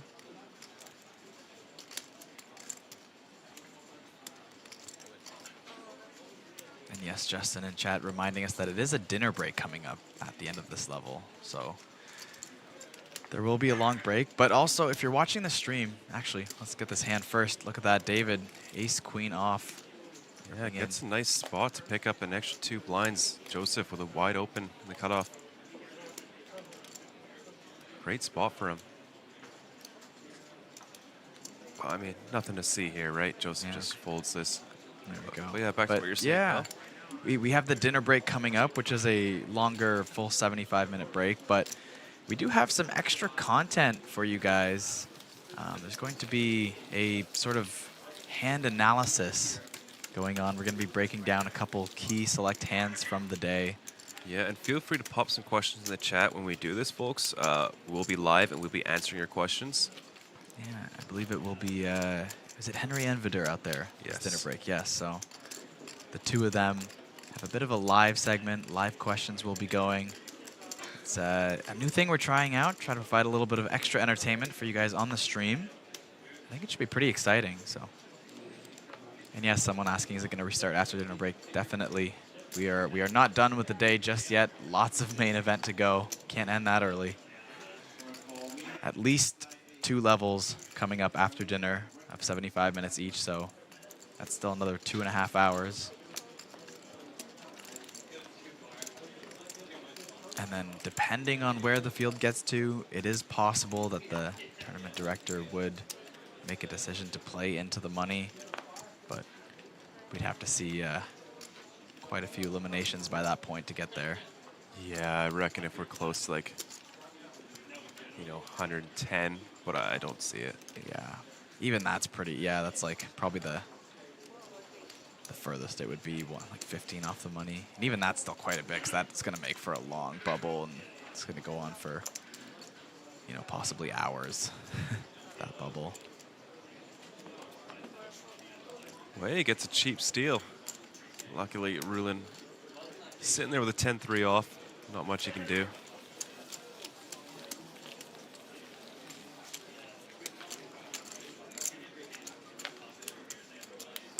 Someone in the chat asking, what's the best food in Taiwan? What have you found? Well, there was this, I finally made a habit of going to some of the more local spots here. I feel like a little bit of outside my comfort zone, not being able to speak the language or read any of the signs sometimes. But I was like, nah, let's try it. Let's go. Usually I go with someone who knows a bit more, but I gave it a shot. Walked into this like really nice dumpling place, just not too far from here in that kind of smaller market they have going on. Oh, right. Yep. Yeah. Any good? I loved it. It was great. Yeah. It's a little hard to order, and I think they were, a bit confused, and they had to try to tell me, I translated something. I was like, oh, do you have this? I was like, beef or dumplings or something. I figured that was simple. And they were trying to tell me, no, pork dumplings, but figured it out. It was pretty good and very affordable, too. Yeah, I mean, Taiwan is just unbelievable food everywhere you go. Yeah, so I really like that. I think I haven't tried a proper beef noodle, you know, classic Taiwan dish yet. Oh, right. I've tried some similar things that are pretty close, but not the actual classic Taiwan beef noodle yet. So that one I'm dying to try. Yeah. It's a good one not far from here. Yeah, I think Stephen Lai was talking about one. It's like slightly pricier, but like really high quality, just like a block away or something. Is They that even what have you're a Michelin star one as well. Oh, really? It gets a lineup for ages. Oh, man. Oh, look at that, Renee. Saying beef noodle soup and the pepper buns. Ooh, pepper buns. Never heard about that. Have you ever had pepper buns? No, I never even heard of them before. What are pepper buns, Renee? Imagine a calzone filled with perfectly spiced, juicy meat, but cooked in a charcoal fire tandoori What? oven. Oh, my God. That sounds amazing. That does sound amazing. Oh, maybe we need to get some pepper buns after this, Sam. Yeah, I think so. I mean, we'll have a bit of a break. Henry and Vidur, well, there'll be the dinner break, and then Henry and Vidur will have that hand analysis breakdown and also be coming into the booth post-dinner break. Yeah, to carry you folks through to the end of day 2. It's been a fun one so far. Play is definitely starting to slow down just a little bit. You know, tension's getting high. You are close. Very, very, very close to money. 50% of these players will make the money. The other 50%, unfortunately, will go home empty-handed. Such is the nature of these MTTs.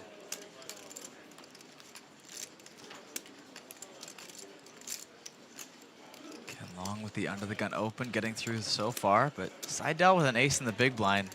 This guy has been looking for spots to play. I doubt he's going to turn this one up. Throws in a chip and go to the flop.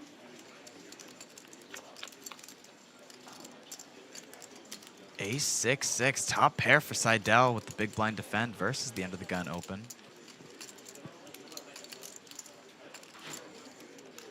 Might be an interesting hand here, given Ken Long's range with this open.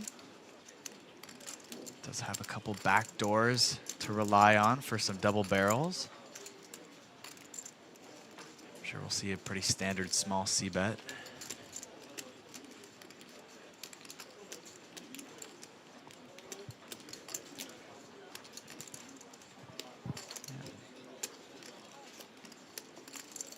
With a quick call. Pretty much as expected, we go to the turn. King of spades on the turn. Does that slow Ken down with some showdown value? Tough to get value from anything worse than a king at this point. Yeah. Well, undeterred. I think this is one of those bet small on the turn to check back rivers and not face a big river bet. Right.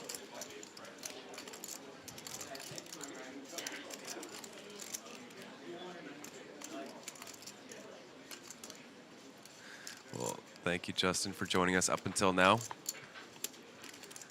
Do look forward to seeing you once again tomorrow, day 3 coverage. Yeah, it's another call from Eric. You see the 4 diamonds roll off on the river. And maybe check here. He hasn't checked yet. Maybe with 2 calls, considering that it's very likely Seidel has a weaker ace here that he's... Yeah, but I mean... Potentially think about a bluff? Like, you have to just represent, like, ace-king, essentially, right? To get a weaker ace to fold here. Which is pretty... I don't know, it's tough to do. I don't think that's going to happen very often, so... Yeah, there's the check. Yeah. I think he just weighs his options, maybe feels like he doesn't actually have that much showdown in this spot, but also figures just not really any credible bluffs that's going to get even Seidel's most marginal hands to fold there. Yeah, you'd have to bomb it. Yeah.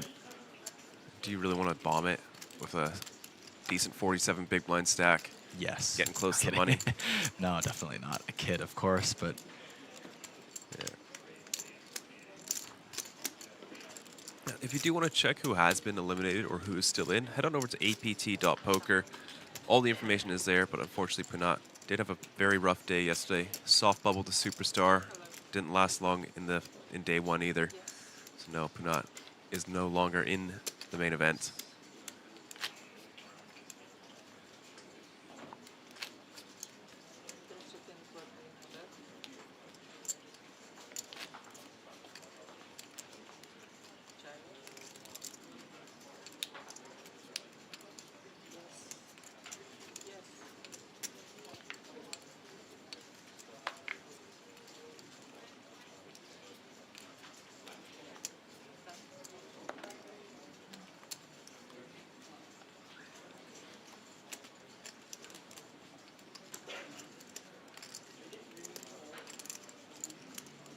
Looking like this could potentially be the last hand before break.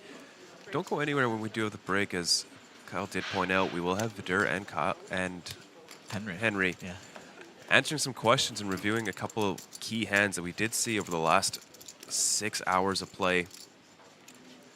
Be a fun little segment. Yeah, we might even be looking into getting in some special guests in those segments as well. So, you know, give it a look. See if it'll happen right after this break, so you don't have to wait long for it. We're going to throw right to it before we go to dinner break.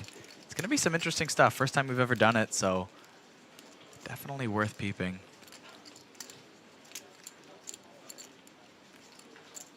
Look at that. Queen Jack open under the gun. Takes it down.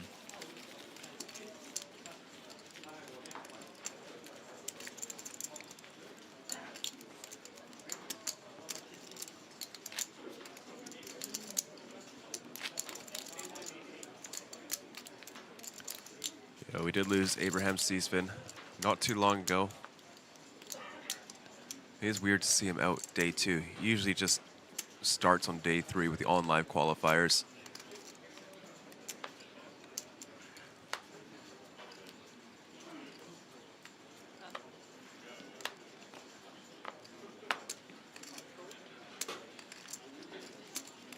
Yeah, I guess just given that it was a freeze out, wanted to get in, you know, get in the action early. And yeah.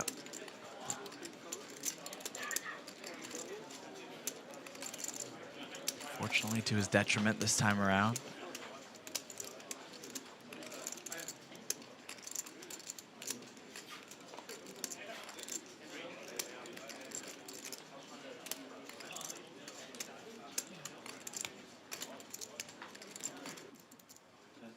Yeah, well, the clock has officially moved on. This will definitely be the last hand before break. Maybe one more defend here from Joseph, 9-10. Throws in a chip. Get a little bit more action before we throw it off to Henry and Vidur. King high board, top pair for Kwang Soon Lee. Not too much going on for Joseph. Might just be C-bet, take it down. Yeah, can't see much else happening. And quickly done with. Well, there you have it. 190 players left remaining in the field. Late here in day 2. Just 95 to go. Tell the money. We are approaching that bubble. It is coming up. Might not happen today, but you have to stand by and see. We will be heading to a dinner break shortly, but for now, first, we are going to be throwing it over to Henry and Vidur for this next segment of breaking down some hands before we get to that dinner break. It's a fun couple tables as we went through. Here we do have the payouts, $18,350. Will be locked up if these players can reach 95 places. The jumps aren't too significant at first. You know, this is a $10,000 buy-in, about a $1,500 jump, or $2,500 jump, so a quarter of a buy-in, but they really get big. Looking at a $450,000 heads-up match coming up.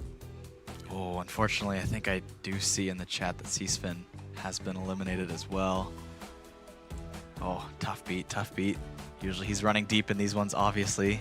Won the last main event. I mean, not quite this format, but look at those staggering 5-figure payouts. Not even at the final table yet.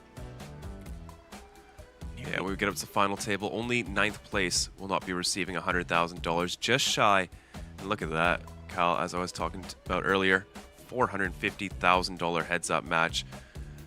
That is going to be big. But folks, with that, we are going to allow Henry and Vidur to take it away. Welcome to the Asian Poker Tour Championship Main Event. Henry Kilbane, Vidur Singhal, and we are on the dinner break, which means one level to go.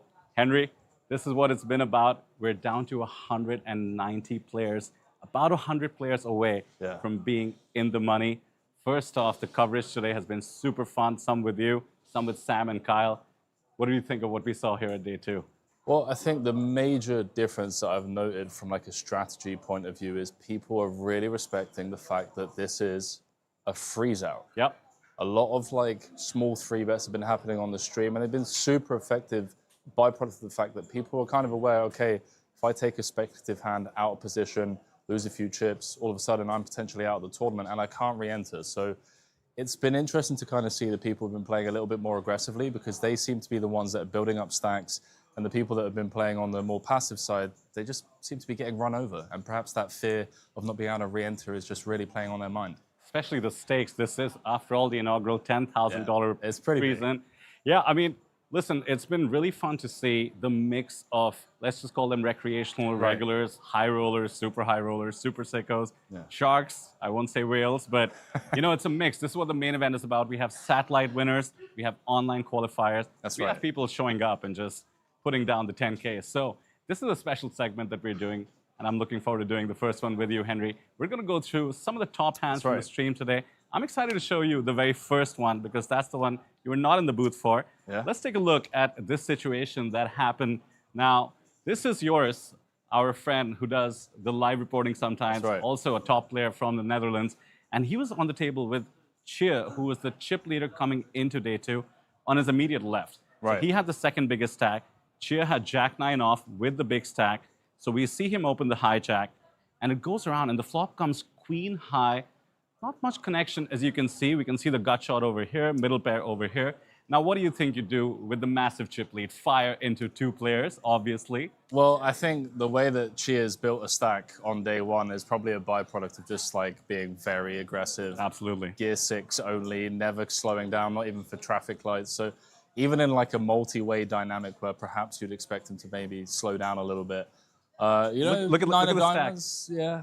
438 bigs. 438 bigs. You can really lean onto people. You know, even like a hand like, you know, Queen 10 is going to struggle across 3 streets. So, yeah, I mean, I wouldn't be surprised. I think also the hand itself, right, like 9 of diamonds has some potential stuff that it could do on future cards. So, yeah, I wouldn't mind just kind of setting something up from here, trying to thin out the field and... Decides to check. Okay. We were all expecting it. That's why I prompted you. And of course, the gut shot comes in. Okay. So now we have the absolute nuts for Ryu. He was a wild card on the table as well. I'll give you one example. 3-deuce suited getting flatted from the small blind. So, you know, that should give you a sense of how the other players are perceiving him. Action on him. Fires a value bet. You know, I can see Chung coming along. Does have the 6. Does have the gut shot, the dummy end. That's why they call it the dummy end. He's drawing dead. But he was an action player on the table as well, despite not having the biggest stack. He calls. Yeah, and really. What does Chia do? Sorry, the action part of the hand. Look at this situation brewing here. I think once the 6-4 flats, it really opens the door for this man that you've already kind of pointed out, Chia, to get his squeeze on a little bit, because it just puts so much pressure on both players. I think if Tang gets out of the way with the 6-4, it's a lot tougher to start check raising. But when it is multi-way, yeah, I mean, I'm assuming that he's going to just like really mash here with that 9 blocker. Got to use that big stack. Now's the time to do it. Now, I often talk about one of the best feelings in poker. Getting check raised with the nuts has to be up there. I love this flat, by the way, considering it is the out-and-out chip leader. He's going to be getting frisky, as we see here, pretty much drawing dead also, drawing to a chop. Chung makes a smart decision, gets out of the way. And by the way, it does come to 3 on the river, so Chung would have been in real trouble if Chia hadn't decided to get a bit frisky, as we saw. Now, we do have the 4-liner, but, you know, having a 4 is a bit unlikely. Chia had all the advantage in terms of the chip stack. He had a betting lead on the turn. So, of course, he's going to fire. Let's see how big he goes. It looks like he's bet, what, 15K here, which I really like, actually. I mean, he's betting, what, 60% pot? And you already pointed out that neither player should really have much 4x, right? Like, Rue shouldn't be betting turn with a hand like Ace-4, for example. So in that sense, I think the range of hands that Chia is repping on the turn by check raising, a hand like aces, ace queen, maybe some slow played sets that decided to check raise turn like pocket sevens or sixes, would bet this size because of the fact that the four liner completes. So yeah, I actually don't hate it in theory. I think I thought it was great. And by the way, yeah, he's going to lose some chips here. He's bet into the nuts. You have to go all in or at least min raise, which is what he does. But the initiative is just a rounding error on his stack, right? So why not? So this was my favorite hand from the first session, the first hour of play or so. And it was fantastic to see these two battle it out on our first session. So now we move on to the next hand. Now, this is not one I was in for, but I heard about it. I'm looking forward to you telling me about it. It was definitely a wake-up call for us in the booth. The table had been like pretty tame, a lot of like single raise pots, and then like, you know, pots getting taken down on the flop. And we were preparing ourselves for like a monster pre-flop collision. And then Kento decided to flat the aces. And we were like, oh no, you're like 50 big blinds, well, no, about 40 big blinds effective. Yeah. The money's not going to find its way in unless like a really sweet flop rolls off. Especially against an under the gun open. You would think it's like an automatic, mandatory 100% three bet. Were there any dynamics that led to this? The dynamics at the table had been pretty slow and steady up until this point, and I think Nico had been very active as one of the chip leaders. Chua next to him had also been very active. There were a couple of guys getting after it, but Tan, Kento hadn't really been playing that much. In fact, Kento, I think this was like his first hand V-pipping, obviously with aces. So maybe that's why he felt like if he does 3-bet, it just screams, you know. So strong. Yeah. I also do notice Andre's stack is 22K, so this squeeze could be coming. He wakes up with ace-jack, and perhaps Kento was targeting that stack, setting up a squeeze. Yeah, I think in hindsight, like, that's what we were kind of reacting to, because at first glance, we were like, oh no, you're going to potentially miss out on a full double here. But when we did get back round to Andre, we're like, okay, Andre's actually playing, you know, 15 bigs at this point. Potential squeeze spot, especially when Kento does flat, it's even more, you know, inviting to just rip it in and try and pick up the 11.2K in the middle. It opened the door for Nico to flat as well. And yeah, Kento just got the dream spot because, as you predicted, Andre did rip it in. I will say that in Andre's spot, for a $10,000 freeze out, I would think twice. 17 bigs is plenty. Yeah. Under the gun open. Yeah. But when it comes back to Tan over here, talk about dream situation. He doesn't know it. It's a nightmare, really. But he would think that he's played it perfectly. Now he gets to go all in, which is what he does. And of course, what do you know? The ace is lurking behind. Yeah, so I agree with the squeeze spot. 17 bigs, super, like, amazing structure here, right? We're talking 75-minute levels today, 90-minute levels tomorrow. And yes, I understand there was some dead money in the pot. You know, yeah, the incentive is kind of there if you can get it through, but the ranges you're up against under the gun and, you know, +2 flat, you're spot on with that, and, you know, he just runs into kings. Tan actually ended up flatting. Kento then jammed, and obviously Tan snap called. I got it. Okay. And yeah, you know, the poker gods are funny in, you know, their very sadistic ways sometimes. The 6% hand improves to 12% on the flop, and I know what's coming. I heard about this hand. What do you know? He just somehow finds it on the turn.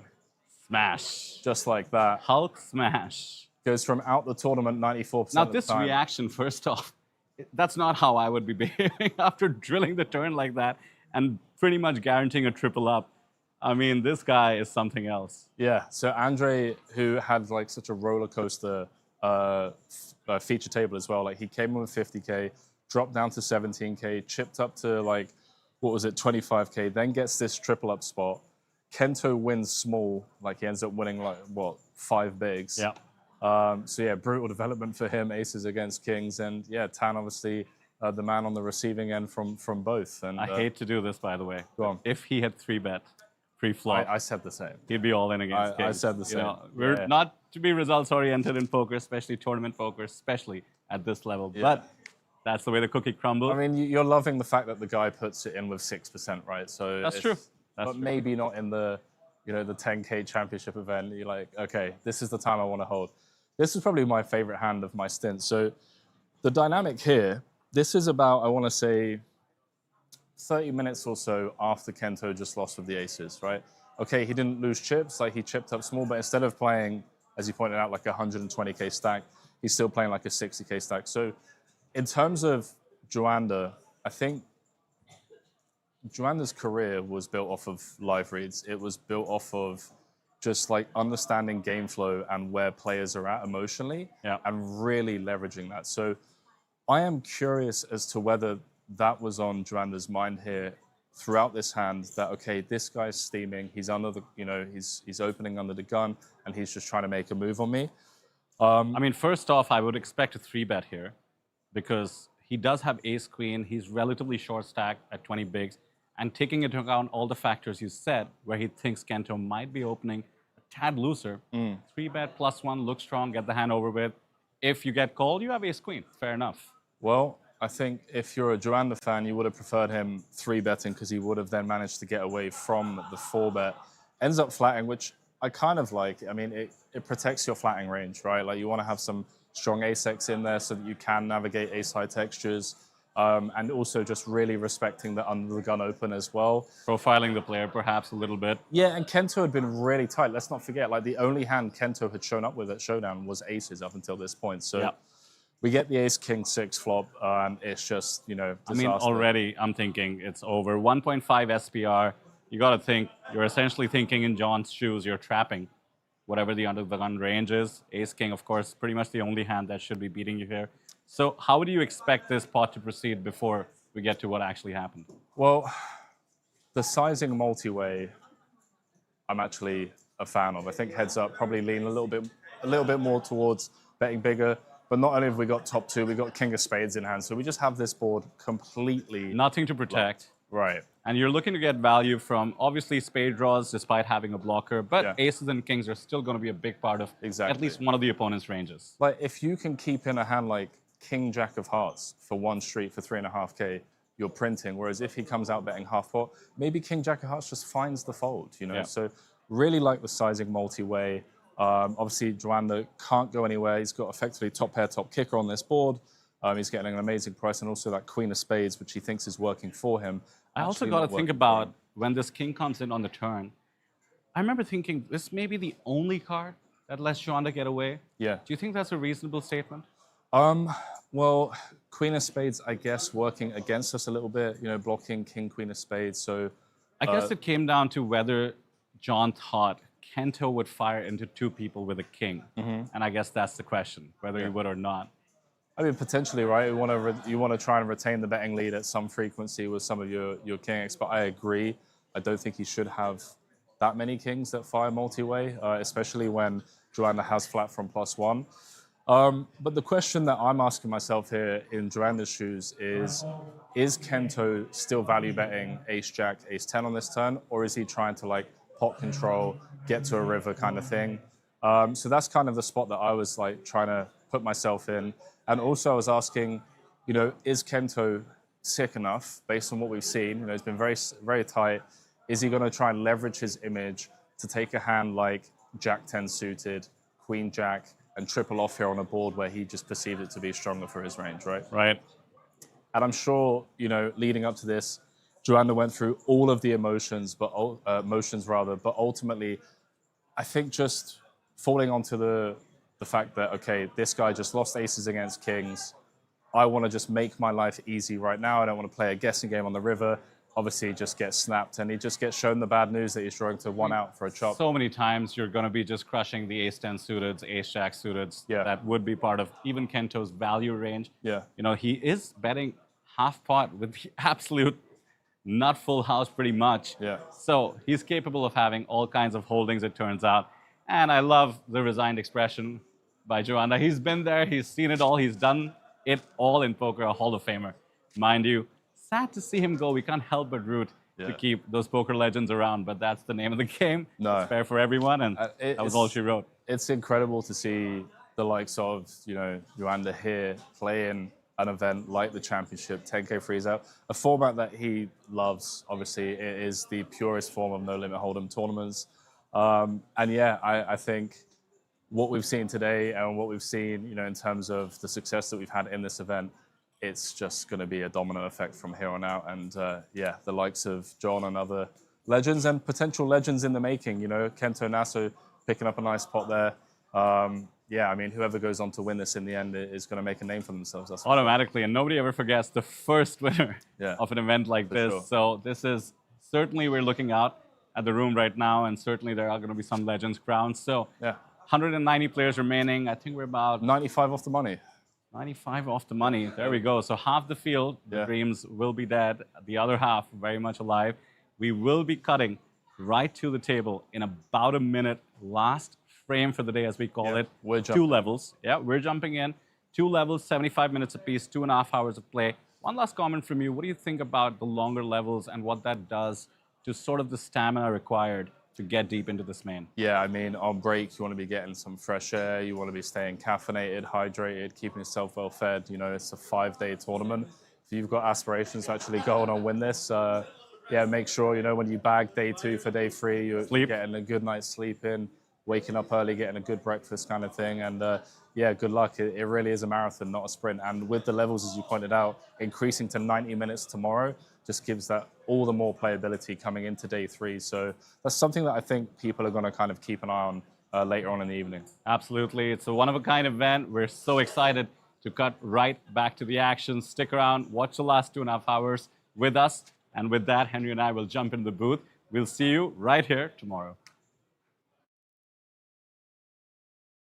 Is proudly presented to you by the Asian Poker Tour, generously supported by our valued partner, Chinese Texas Hold'em Poker Association Taipei, CTP, title sponsor, Natural8, valued partner, GG Poker, and supported by Copag, the official card sponsor of the Asian Poker Tour. I can touch him, like pet him. Never mind. Let's just run it. 5-bet champs all in with the king-jack suited. Was hoping to be in for a flip, I assume. Queen's insta-call. It's going to get the bad news and a queen straight away on the window. And the ace does give hope. Both players smiling. $430,000 on the line, and the 3 of clubs means we will crown the man from the Czech Republic, Roman Hrabek, as our APT Super High Roller champion. I feel amazing. Winning tournament is good. Doesn't happen too often, so it's always good to win.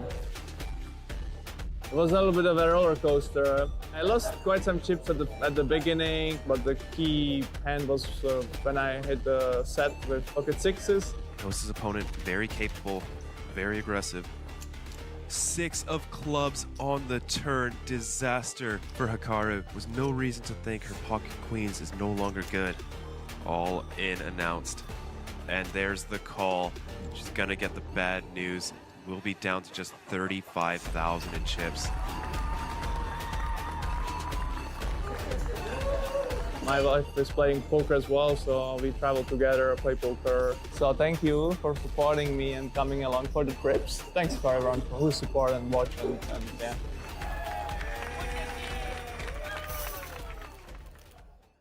A 组才刚开打，买入就已经超过400组。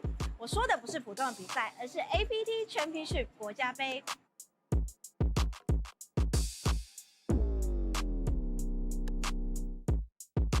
艾缇娜，为什么来打这个 National Cup？ 因为买入的金额非常的亲民，而且报名人数真的很多，我觉得奖池会是一个非常诱人的。那你知道这个 National Cup 保底奖池有多少吗？1200万台币。Correct answer。哎，你还记得2年前的国家杯吗？我们的新馆第1场第1个 Final Table 第1个冠军就是我。哇！对，751人第1个，所以国家杯我是一定要打，而且我是从头打到底。Nice。那你觉得我们这次的新场馆怎么样？哦，第一次来这个场地非常大，然后第一次来有点迷路。可是很壮观。So far, I've only played a couple hours, but super professional to me. The dealers are very good. The setup looks very nice to me. I'm really excited to be here. 蛮大的，可是就有点冷，需要带外套过来。你知道我们楼上有卖周边商品吗？对，我刚刚有看到。很适合，很适合。对自己有什么样的期许？对自己的期许就是不要爱抓炸胡，然后不要扣太多，该盖牌就盖牌。对，加油！谢谢你。这是整个系列赛的第一场比赛，不过你别担心，我们还有4个 Day1 Flight， 在11月14号和11月15号。现在不上桌，就只能看着别人拿冠军了，所以赶快来玩吧！我爱台妹，台妹爱我。我tie my A, I tie my world. I hope I'm close. I hope I'm close. Hi, Given. I understand this is your first time coming to Taiwan. Yes. How do you like it? So far, it's been amazing. The few days I've been here, I've had an amazing time. I'm thankful for the APT to invite me to come out.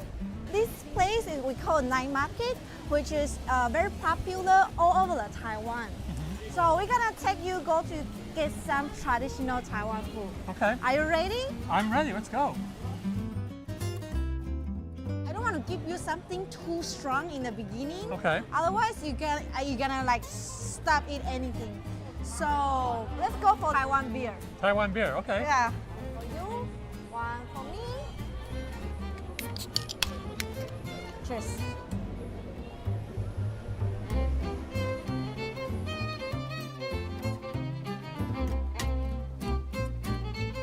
Should we order some stinky tofu for Kevin? Okay.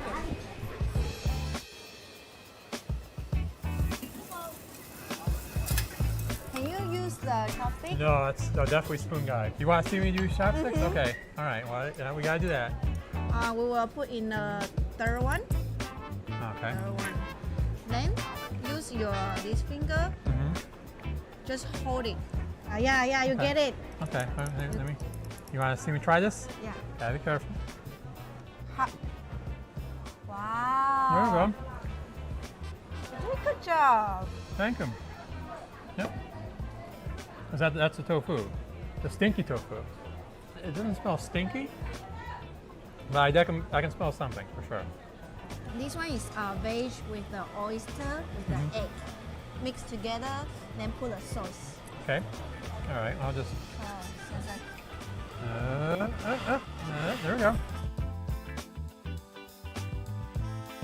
So, tofu go to fries with the kimchi with the sauce. You want me to show you first? Yes, please do. Okay. So normally we eat this one, and we will put kimchi in the middle.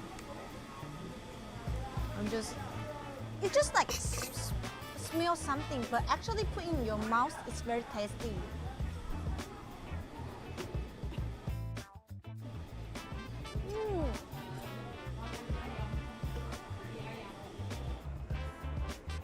Here we go.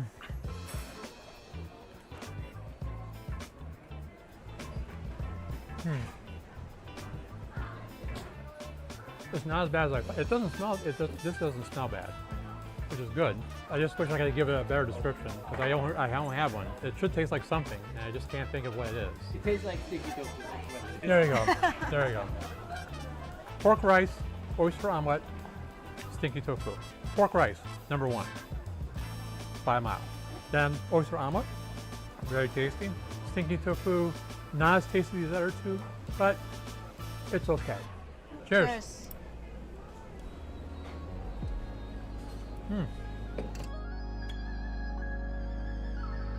My impressions of the APT, in the few days I've been here, having so many tables running, having over 100 tables running at Red Space in Taipei, it's a little crowded, but it seems like everything's being run really well. The tournament staff has been great. In the region, APT is definitely the #1 tournament brand. If APT continues to progress, they will be in the same conversation as the WSOP. We have to head them out. We definitely are aware of. There's a group of players that are we call them flag hunters, and they basically travel all over the world to get that flag. It's sort of like people who collect coins, people who collect stamps, people who collect 10-mile flags. So I think there's definitely a group of players that like to travel and play poker. So the flag hunter leaderboard is definitely a way for people to sort of do two things at once. They can see other cultures, see other countries, play poker, hopefully cash, and then just collect as many flags as they can. I want to make you more close with the Taiwan's culture, so I would like to teach you Taiwan song. Okay. 我爱台妹，台妹爱我。我爱台美，right? 台美爱我。 So it's basically the reverse. 我爱台美，台美爱我。我台美爱台美我。I hope I'm close. I hope I'm close. 我爱台美，台美爱我。我爱台美，台美爱我。There you go. See, enough times I was going to get this right. You want to know what? Yes, yes, I would like to Okay. know.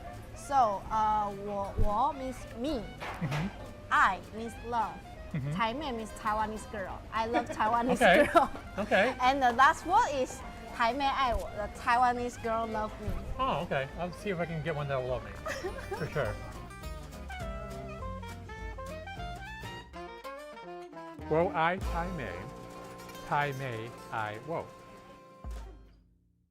我们正式创造历史 ，Championship 国家杯最终买入人次达到2398组买入，正式打破 APT 历史上最大边赛参赛人数纪录。竞争、规模、气氛完全媲美主赛事等级。更重要的是，这将是 APT 历史上第一座 Championship 奖杯。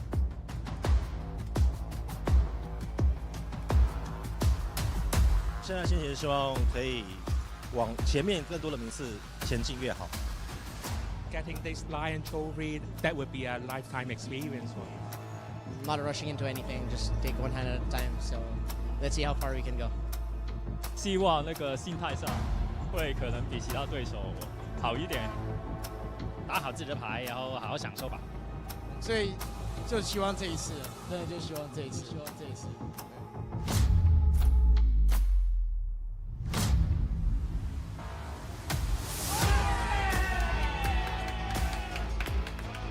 普段ノーリミットホールでものこういう大きいトロフィーがもらえるトーナメントには全然出ないので、まさか自分が本当にもらえるとは思ってなくてすごい嬉しいです。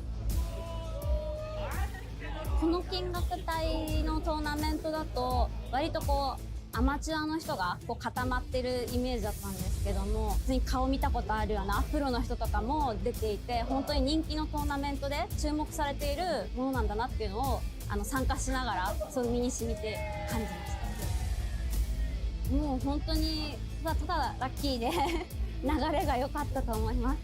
感謝です。ありがとうございます。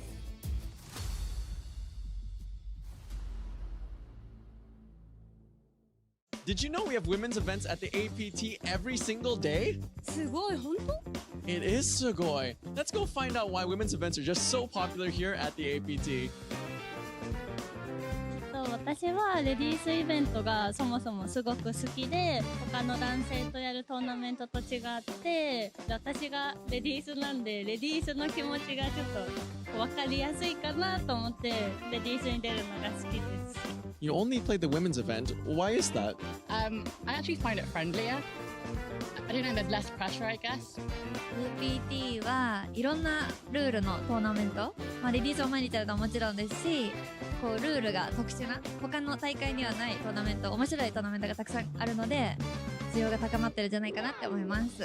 And I think the buy-ins are more friendly, like affordable as well. 25分钟升嘛，而且只要3000块，所以我觉得很有机会拿到冠军，拿到小狮子。就特别为女生办一个比赛，然后又可以拿奖杯，然后就想说，就是大家都可以来挑战这样子。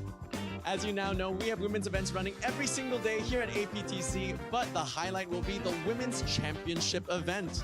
Sponsored by Lips, the Ladies International Poker Series. For more information about our event and series, go to www.apt.poker. The APT Championship 2025 is proudly presented to you by the Asian Poker Tour, generously supported by our valued partner, Chinese Texas Hold'em Poker Association Taipei, CTP. Title sponsor, Natural8. Valued partner, GG Poker, and supported by Copag, the official card sponsor of the Asian Poker Tour. Welcome to the final day of the APT Championship Mystery Bounty event sponsored by Natural8. 94 players, 94 bounties, but only one of them contains the grand prize mystery bounty of 1.5 million Taiwan dollars. Let's go bounty hunting!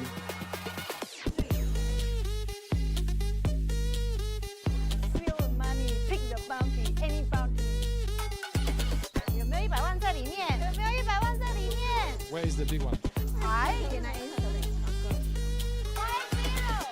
5-0. One time. Now you have a chance to see a 7. Easy, easy. Go! 40,000! 80,000. I believe. One more zero. 5-0. Okay, 500,000. Oh. Tiger! Oh, that's the amount. It's 5-0. I told you. Oh, it's a 30K. Oh my God, I feel it. I feel it. 5-0. 8前面有没有星？哇！哎呀，耶 ，nice。哇！ I don't know. It's a 50.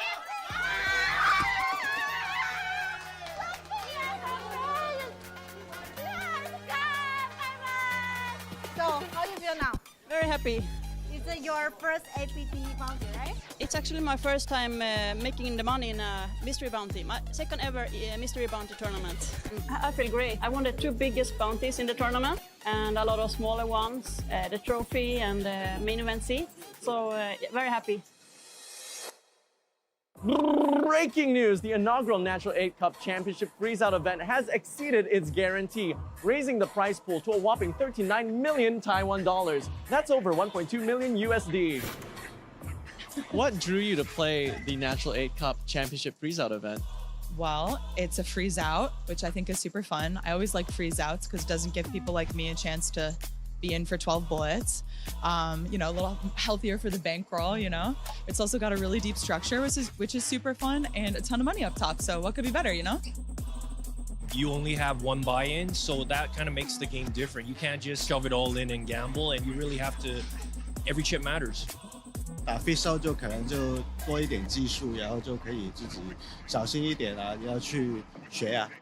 フリーズアウトはやっぱり飛びたくないっていうのがあるんで、結構みんな痺れるような場面が多いです。So I think freezeout event is more fair for everyone. Everyone have only one chance. Shuffle up and deal. Alright, we have an all-air call on table 88.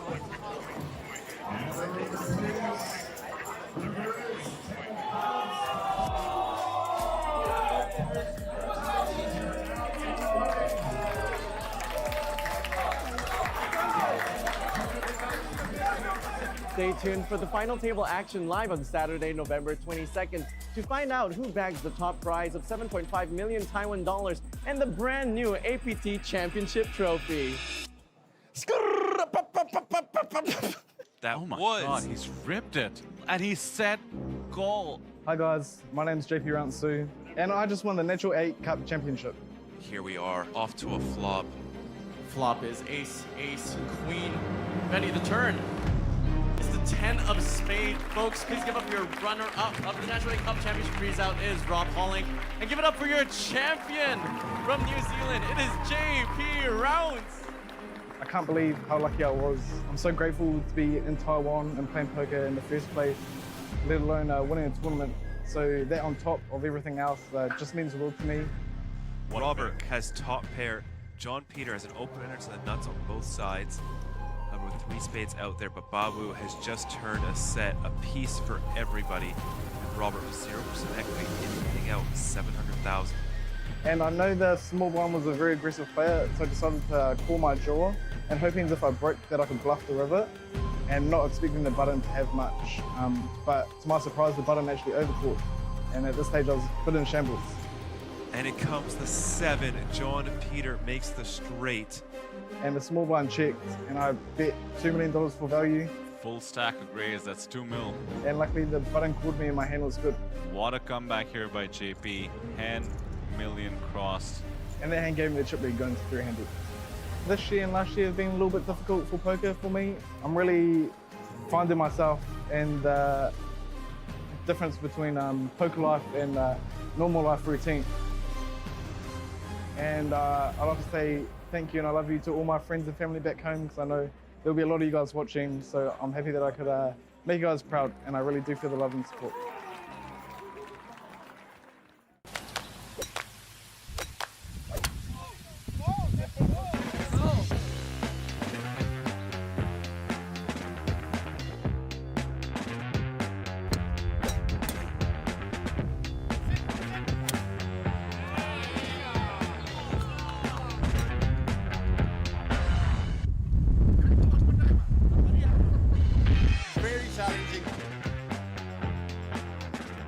What a day to be golfing, for sure.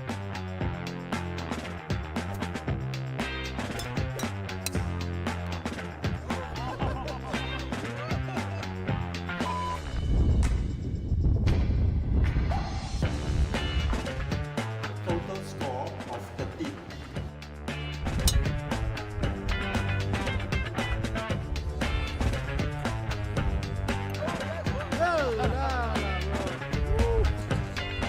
Group 1. Team event, lucky draw, get some good players, carry out heavy ass and win a trophy. Worth freezing and suffering. Yeah.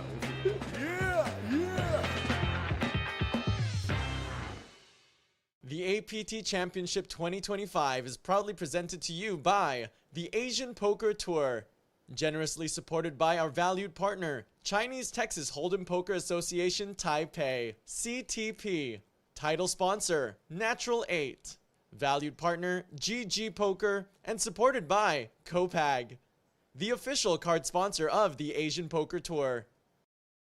I can touch him, like pet him. Mine. Let's just run it. 5-bet champs all in with the king jack suited. Was hoping to be in for a flip, I assume. Queen's insta call. It's gonna get the bad news and a queen straight away on the window. And the ace does give hope. Both players smiling. $430,000 on the line, and the 3 of clubs means we will crown the man from the Czech Republic, Roman Hrabek, as our APT Super High Roller champion. I feel amazing. Winning tournament is good. Doesn't happen too often, so it's always good to win. It was a little bit of a roller coaster. I lost quite some chips at the beginning, but the key hand was when I hit the set with pocket sixes. Knows his opponent, very capable, very aggressive. 6 of clubs on the turn. Disaster for Hikaru. With no reason to think her pocket queens is no longer good. All in announced. And there's the call. She's gonna get the bad news. We'll be down to just 35,000 in chips. My wife is playing poker as well, so we travel together, play poker. So thank you for supporting me and coming along for the trips. Thanks for everyone who support and watch and yeah.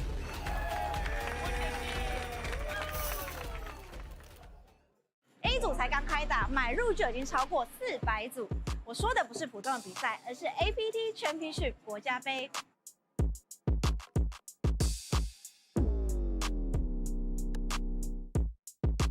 艾蒂娜，为什么来打这个 National Cup？ 因为买入的金额非常的亲民，而且报名人数真的很多，我觉得奖池会是一个非常诱人的。那你知道这个 National Cup 保底奖池有多少吗？1200万台币。Correct answer。哎，你还记得2年前的国家杯吗？我们的新馆第一场第一个 Final Table 第一个冠军就是我。哇！对，751人第一个，所以国家杯我是一定要打，而且我是从头打到底。Nice。那你觉得我们这次的新场馆怎么样？第一次来这个场地非常大，然后第一次来有点迷路。可是很壮观。So far, I've only played a couple hours, but super professional to me. The dealers are very good. The setup looks very nice to me. I'm really excited to be here. 蛮大的，可是就有点冷，需要带外套过来。你知道我们楼上有卖周边商品吗？我刚刚有看到。很适合，很适合。对自己有什么样的期许？对自己的期许就是不要爱抓炸胡，然后不要扣太多，该盖牌就盖牌。对，加油！谢谢你。这是整个系列赛的第1场比赛，不过你别担心，我们还有4个 J1 Flight 在11月14号和11月15号。现在不上桌就只能看着别人拿冠军了，所以赶快来玩吧！我爱太美，太美爱我。我太美，爱太美我。I hope I'm close. I hope I'm close. Hi, Gibbon. I understand this is your first time coming to Taiwan. Yes. How do you like it? So far, it's been amazing. The few days I've been here, I've had an amazing time. I'm thankful for the APT to invite me to come out.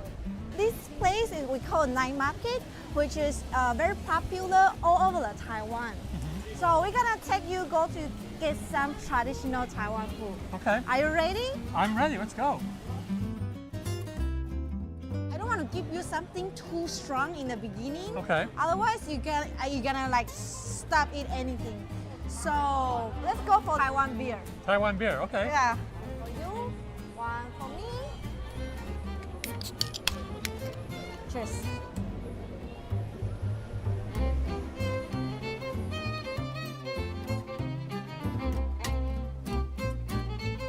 Should we order some stinky tofu for Kevin? Okay.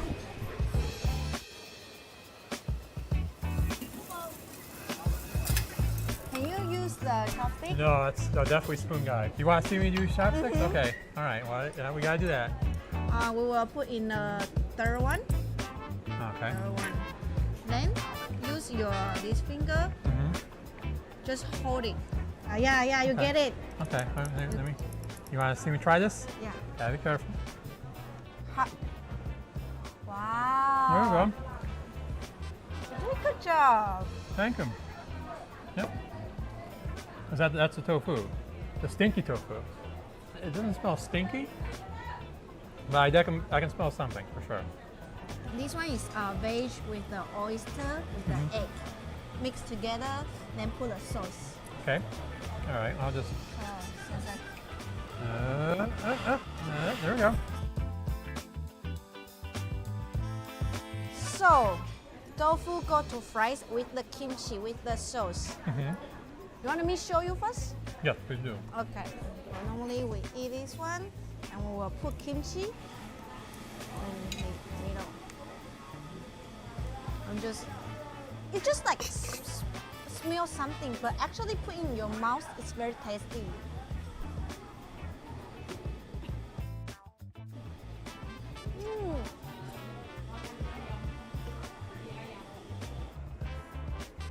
Here we go.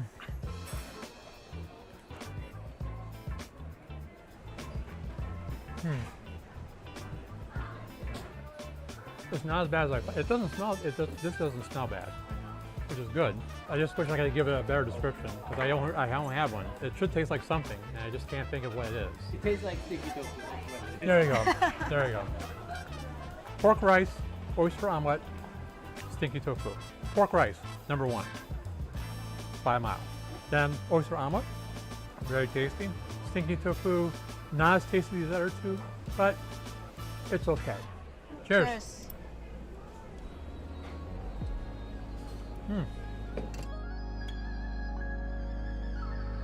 My impressions of the APT, in the few days I've been here, having so many tables running, having over 100 tables running at Red Space in Taipei, it's a little crowded, but it seems like everything's being run really well. The tournament staff has been great. In the region, APT is definitely the #1 tournament brand. If APT continues to progress, they will be in the same conversation as the WSOP. We at the head of mob, we definitely are aware of. There's a group of players that are we call them flag hunters, and they basically travel all over the world to get that flag. It's sort of like people who collect coins, people who collect stamps, people who collect 10 mob flags. So I think there's definitely a group of players that like to travel and play poker. So the flag hunter leaderboard is definitely a way for people to sort of do two things at once. They can see other cultures, see other countries, play poker, hopefully cash, and then just collect as many flags as they can. I want to make you more close with the Taiwan's culture, so I would like to teach you Taiwan song. Okay. 我爱台美，台美爱我。我爱台美，台美爱我。So it's basically the reverse. 我爱台美，台美爱我。我台美爱台美我。I hope I'm close. I hope I'm close. 我爱台美，台美爱我。我爱台美，台美爱我。There you go. See, enough times I was going to get this right. Do you want to know what? Yes, I would like to know. So, 我 means me. I means love. 台妹 means Taiwanese girl. I love Taiwanese girl. Okay. And the last word is 台妹爱我. The Taiwanese girl love me. Oh, okay. I'll see if I can get one that will love me. For sure. 我爱台妹，台妹爱我。们正式创造历史 ，Championship 国家杯最终买入人次达到2398组买入，正式打破 APT 历史上最大边赛参赛人数纪录。竞争、规模、气氛完全媲美主赛事等级。更重要的是，这将是 APT 历史上第一座 Championship 奖杯。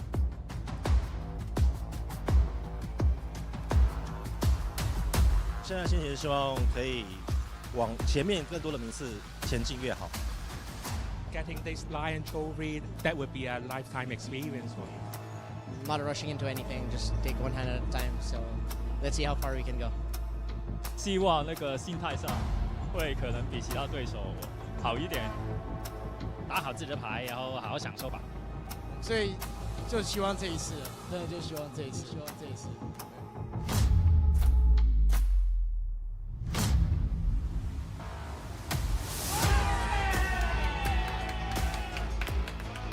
普段ノーリミットホールでものこういう大きいトロフィーがもらえるトーナメントには全然出ないので、まさか自分が本当にもらえるとは思ってなくてすごい嬉しいです。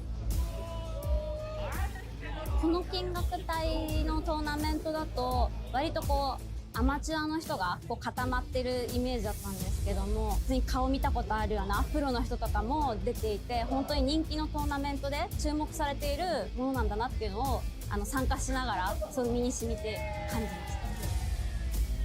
もう本当にただラッキーで流れが良かったと思います。感謝です。ありがとうございます。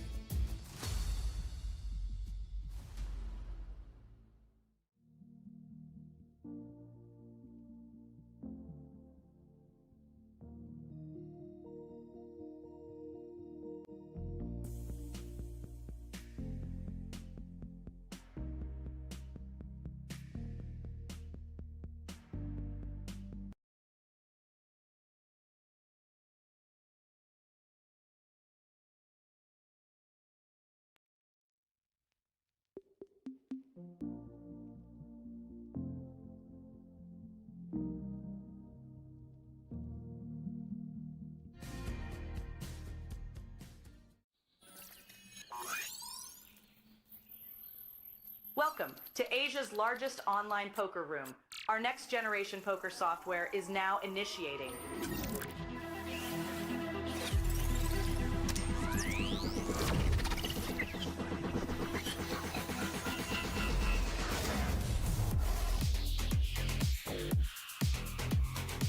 Elevate your online experience with a wide variety of poker variations to choose from.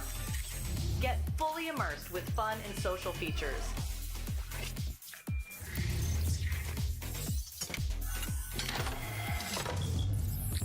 Level up your game with PokerCraft and Smart HUD. Unlock a wealth of rewards including cashback, bonuses, and jackpots.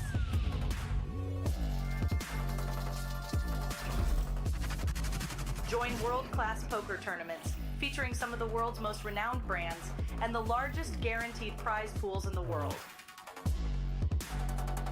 Experience the best in customer service and hassle-free transactions for a seamless online gaming experience.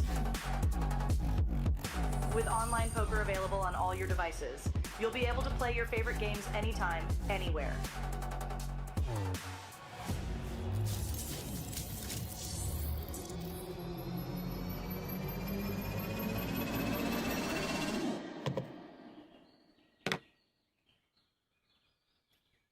Sign up now and elevate your online poker experience today.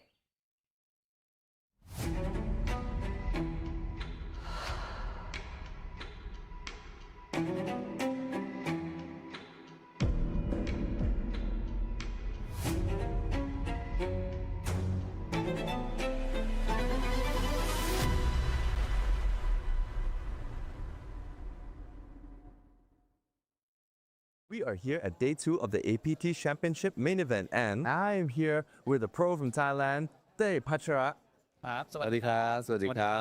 First of all, it's great to see you here today. Would love to know what brings you here to the APT Championship Main Event. Well, I like to support the APT because I'm very good friends with the organizers. And yeah, I've been playing it for like 10 years now, maybe? I don't know. A long time, yeah. And how are you enjoying this main event so far? I've been running really good, so it's been very enjoyable. I've never been card dead. I played like every orbit, so it's really fun. I think I've had more aces than anybody else in the tournament, and more sets than everybody else in the tournament. But I'm pretty sure, yeah. And I really hope that momentum keeps you going. Another question though, having crushed the $5 million US guaranteed in the main, how do you think that the APT will fare moving forward? I think it will only get bigger every season. I really do believe that. I think it's in Asia, poker's really booming.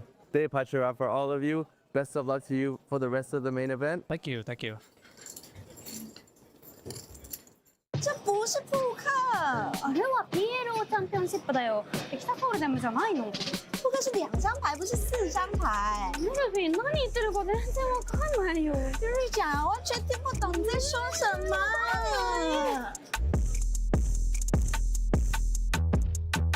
突破 PLO 买入纪录 ，PLO Championship 买入10万台币，冠军将带走190万台币，以及 APT Championship 席师奖杯。到底谁会拿下 PLO Championship 冠军呢 I like to gamble. Poker more gambly. Because I love playing PLO right now and it's a lot of fun, way more action, so I really enjoyed it. Tournaments, PLO tournaments, you have to be pretty tight. Got some aggressive loose players on my left, so you know I've got to be careful and navigate correctly.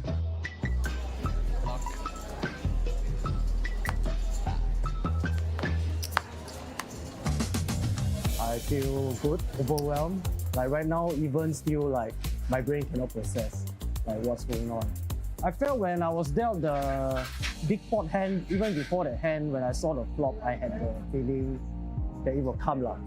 I will hit lah because I was running really good for this event. Like all the cards go my way. PLO basically is a 4-card game. It creates more action for players. Like me, I like to have a more gambling element in my game for players like me. So I think PLO is really good. Blessed to be here, like God chosen game. Malaysia boleh! Breaking news, the inaugural Natural8 Cup Championship freezeout event has exceeded its guarantee, raising the prize pool to a whopping 39 million Taiwan dollars. That's over 1.2 million USD. What drew you to play the Natural8 Cup Championship freezeout event? Well, it's a freeze out, which I think is super fun. I always like freeze outs because it doesn't give people like me a chance to be in for 12 bullets. You know, a little healthier for the bankroll, you know. It's also got a really deep structure, which is super fun, and a ton of money up top. So what could be better, you know? You only have one buy-in, so that kind of makes the game different. You can't just shove it all in and gamble, and you really have to, every chip matters. 打 freezeout 就可能就多一点技术，然后就可以自己小心一点啊，你要去学啊。フリーズアウトはやっぱり飛びたくないっていうのがあるんで、結構みんな痺れるような場面が多いです。So I think freezeout event is more fair for everyone. Everyone have only one chance. Shuffle up and deal. Alright, we have an all-air call on table 88.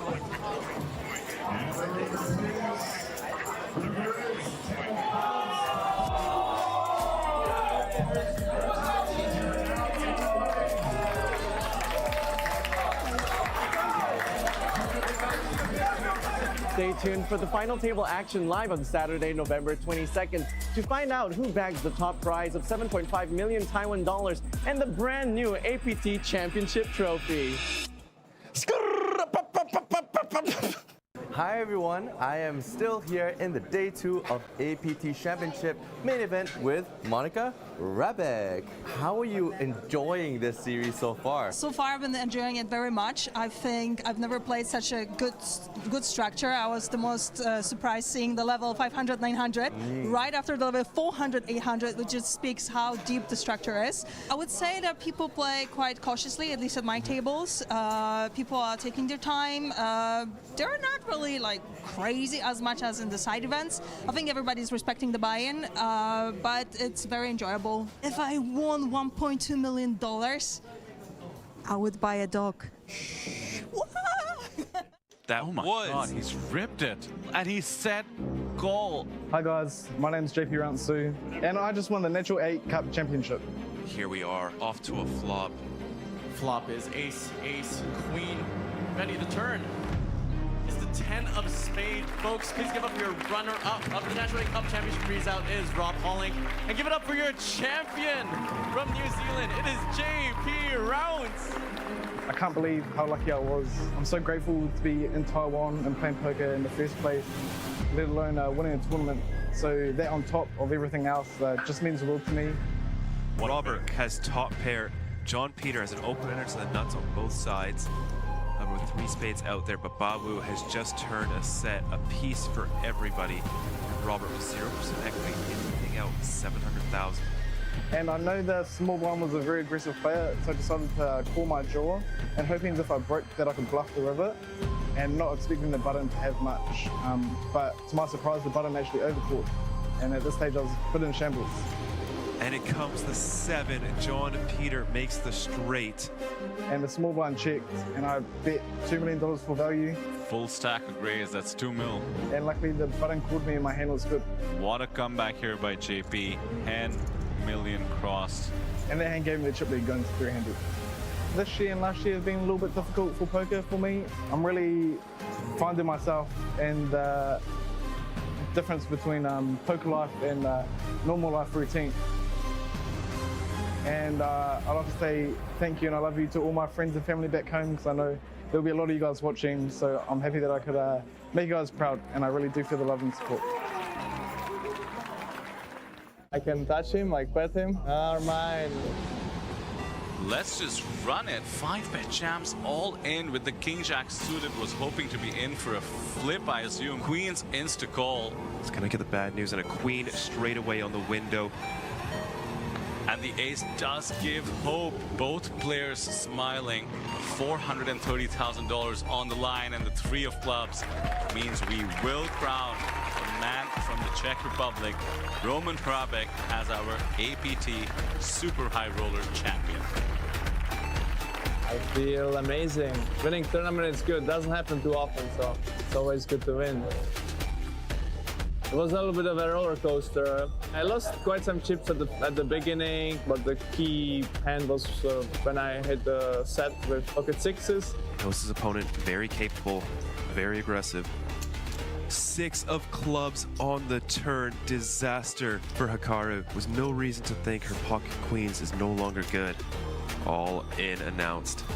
And there's the call. She's gonna get the bad news. We'll be down to just 35,000 in chips. My wife is playing poker as well, so we travel together, play poker. So thank you for supporting me and coming along for the trips. Thanks for everyone who support and watch and yeah.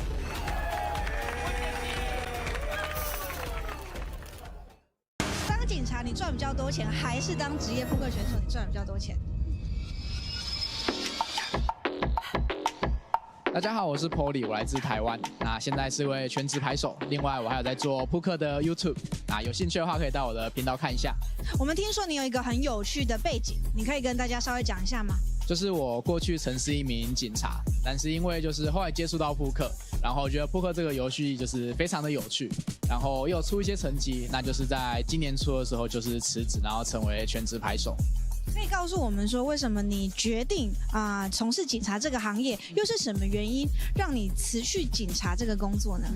从事警察这份行业，其实就是高中毕业的时候，其实不太知道未来的方向，就是没有一些特别的兴趣。对，想说就是做这种感觉比较有趣的工作，可以接触到社会上的很多人。对，然后当警察我做了4年。因为警察跟德州扑克选手，这是两个集距非常大的一件事情。你有没有因为你从警察来到扑克打扑克，遭受什么样子的声音？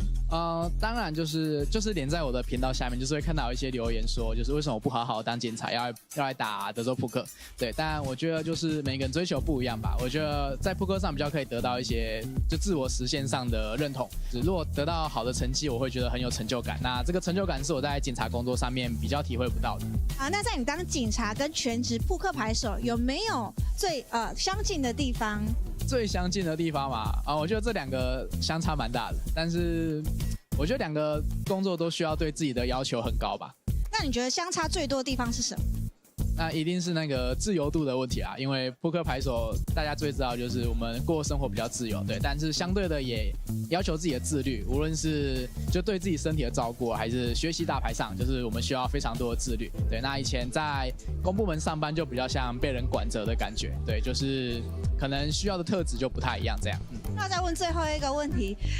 当警察你赚比较多钱，还是当职业扑克选手你赚比较多钱？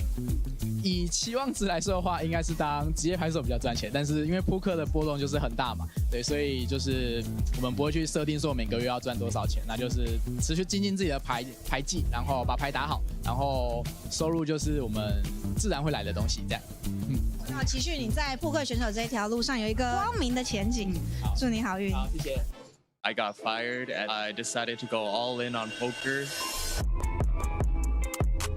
Hi, my name's Daniel. I'm from Vegas. I got fired and then I decided to go all in on poker and take all my savings and go to Vegas for the World Series. What made you decide on this extreme decision? I mean, I've always been preparing for it. And then once I got fired, I had to decide what to do. And I always had, I guess, the confidence that I could make it. So I just took a shot. First, I started down like 30K, maybe like 30% of my net worth. But yeah, it was exciting. That forced me to grind. And then I binked a tournament in the series. What made you decide to come to APT all the way from Vegas? Oh, well, I've been in Asia for these 2 months, just traveling around for poker and vlogging about it at my channel at Delay Poker. Excellent. Well, good to see you again, and thanks for the interview. Did you know we have women's events at the APT every single day? すごい、本当? It is sugoi. Let's go find out why women's events are just so popular here at the APT. 私はレディースイベントがそもそもすごく好きで、他の男性とやるトーナメントと違って私がレディースなんでレディースの気持ちがちょっと分かりやすいかなと思ってレディースに出るのが好きです。 You only played the women's event. Why is that? I actually find it friendlier. I don't know, there's less pressure, I guess. APT はいろんなルールのトーナメント、レディースを毎日やるのはもちろんですし、こうルールが特殊な他の大会にはないトーナメント、面白いトーナメントがたくさんあるので需要が高まってるんじゃないかなって思います。 And I think the buy-ins are more friendly, like affordable as well. 25分钟升嘛，而且只要3000块，所以我觉得很有机会拿到冠军，拿到小狮子。就特别为女生办一个比赛，然后又可以拿奖杯，然后就想说，就是大家都可以来挑战这样子。 As you now know, we have women's events running every single day here at APTC, but the highlight will be the Women's Championship event. Sponsored by Lips, the Ladies International Poker Series. For more information about our event and series, go to www.apt.poker. Today is day 1 A, B, and C of the APTC Ultra Stack, just one of 20 championship events here at APTC, each with a chance to win one of our championship Mega Lion trophies, a 25K buy-in, 20 million guaranteed, and an Ultra Stack of 100,000 chips. Nice pot. Well done, Frankie. Well done. He was filming and I was all in drawing dead and I had Jack 3 and I'm like, stop the camera. He comes back and we catch a big bluff. So 1 for 2. 50-50. That's not bad. Well done.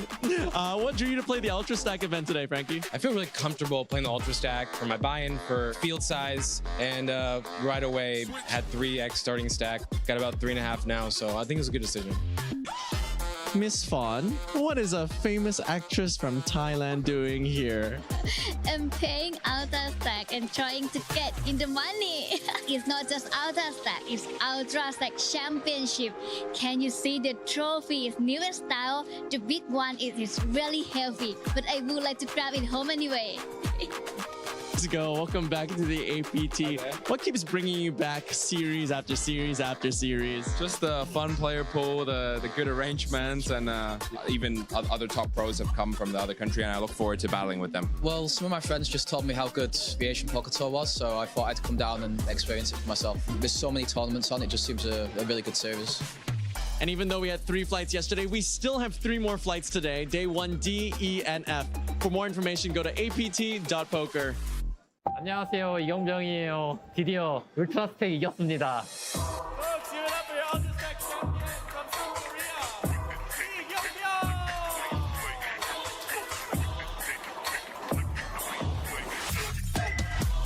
일단 런이 너무 좋게 깔려가지고 기분 좋았고 그냥 계속 평정심을 유지하려고 노력했어요.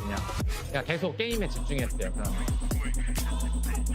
3명 남았을 때 테이블 팀리더가 됐을 때 이제 그 버블 점프 때문에 애들이 타이트하게 한다고 생각해서 어그레시브하게 플레이했는데 상대가 죽을까봐 좀 약하게 배팅했는데 또 상대가 홀해줘서 좋았어요. All in and race for his last 3 big blinds. His 5-3 option. The River Ace. Folks, give it up for your Ultra Stack champion from South Korea, Lee Young-byung. 포커를 한 지 한 10년 정도 됐는데 이제 결과에 신경 쓰기보다는 이제 과정에 집중하려고 노력하고 있어서 사실 트로피 딴 것도 물론 기분 좋지만 그냥 제가 열심히 했다는 거에 더 기분이 좋아요. 응원해준 그러니까 한국에서부터 응원해준 친구들이 너무 많은데 친구들하고 가족들한테 너무 고맙다고 얘기하고 싶어요. 고마워.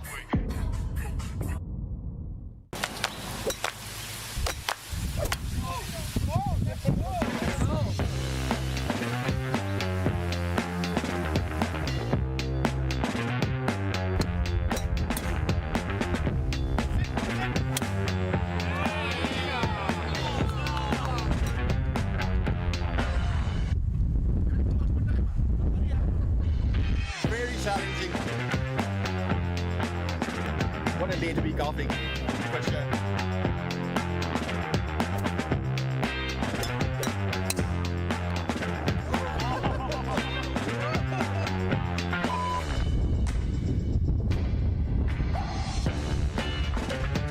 Total score of 13.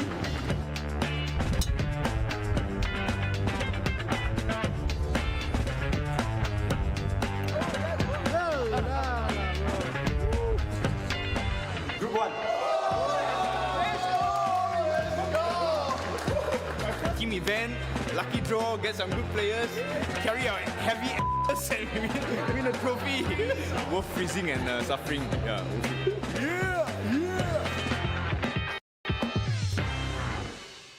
You can tell who all the best dealers are because they're all in this area, dealing 9 mixed games. That's one of the best dealers here. That's one of the best dealers here. He's one of the best dealers here. Him too, him too, him too.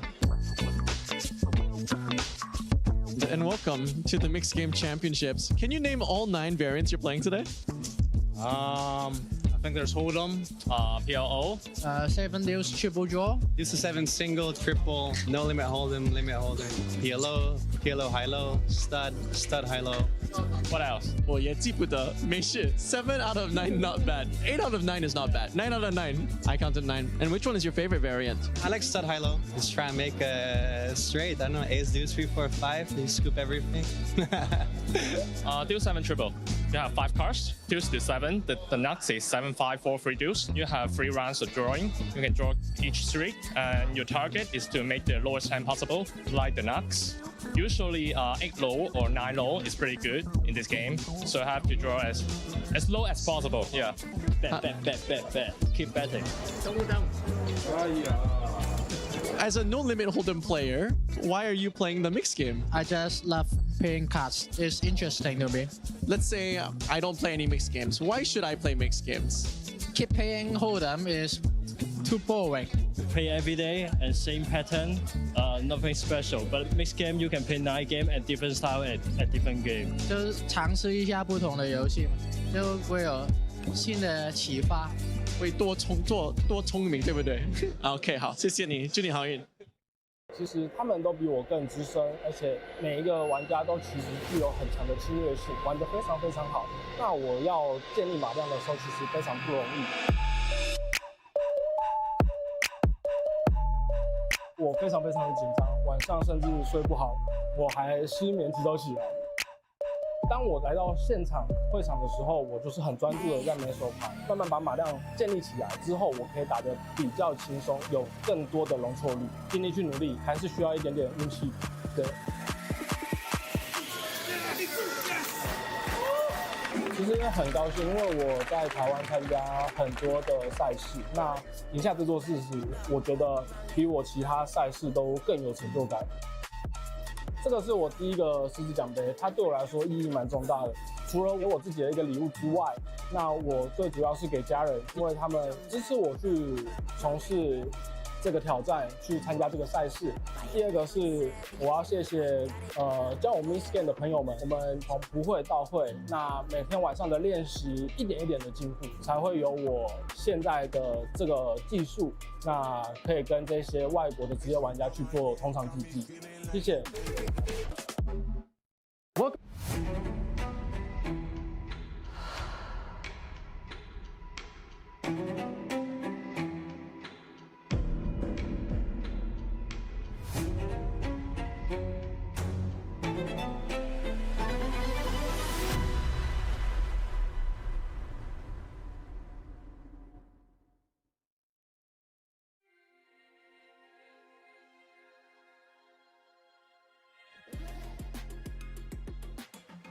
Good evening from Taipei and welcome back to the Asian Poker Tour Championship Main Event. This is day 2 and right now we're about to kick off the last level of the day.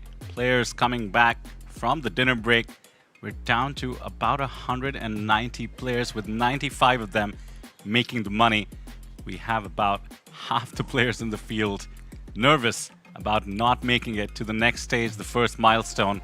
Making the money is worth 18,000 USD or so, appropriate for our $10,000 buy-in.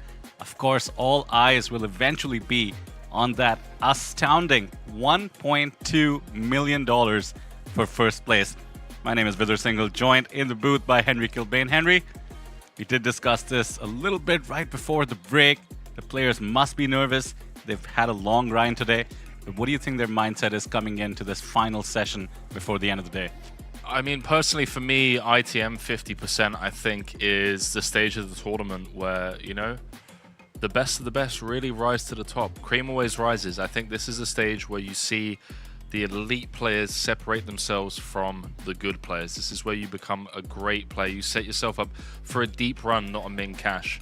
And I think a lot of sharp players at this stage of the tournament, they are willing to put themselves in a spot where potentially they bust short of the money because they're trying to build up stacks, be able to leverage the fact that they're on the bubble where they can push people around, but they're not looking for a min cash. They want to set something up where they can actually go on and make a final 3 table, final 2 table, final table kind of run.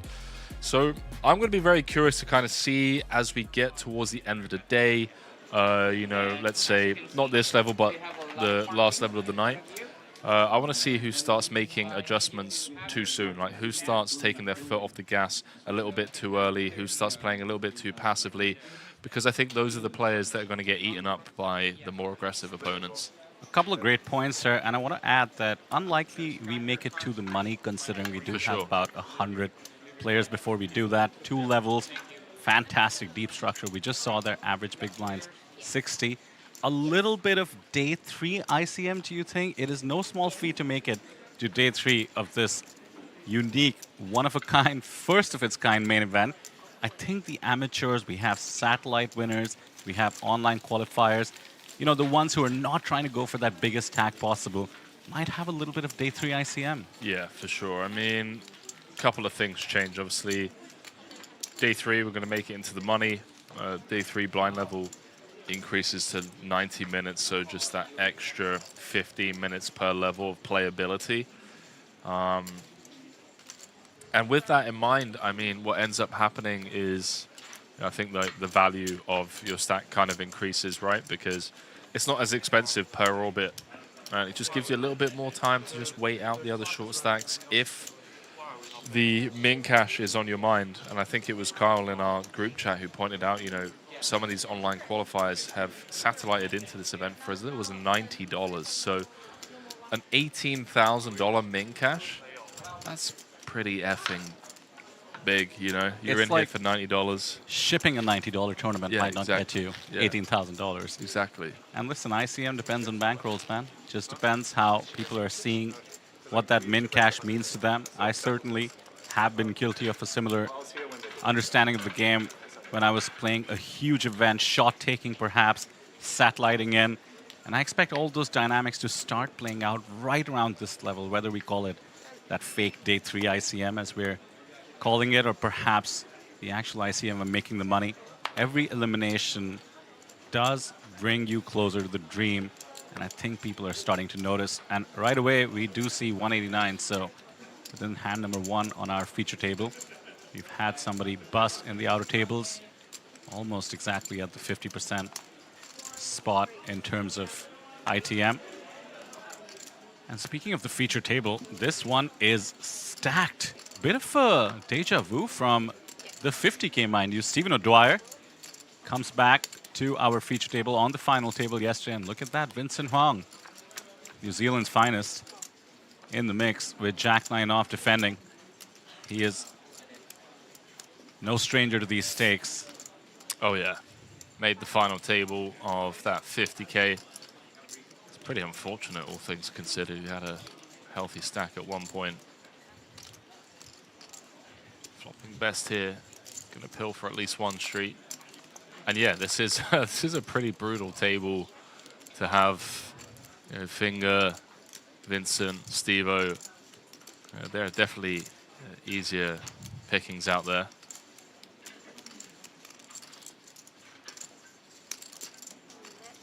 Sumire from Japan up against Vincent and his pair of 9s.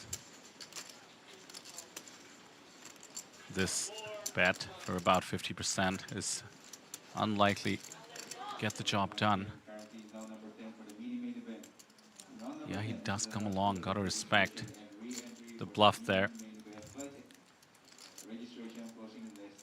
To your point about table draws you were talking about earlier, I mean, Sumire, we never know too accurately with players from Japan and their hidden mobs, but you know, you're talking about something like 150,000 or so in lifetime earnings for Sumire. Meanwhile, Vincent Huang with his 3 million in live earnings, all the experience in the world and comfort of these stakes, which can be super crucial as we inch towards the money.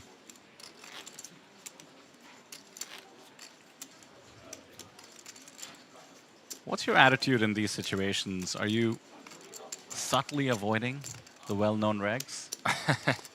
I think you can. I think you can afford to. I was thinking about this earlier. I was in the booth with Sam, and he was talking about, you know, if you do have just like a really solid player, you know, it's kind of like the WSOP main event.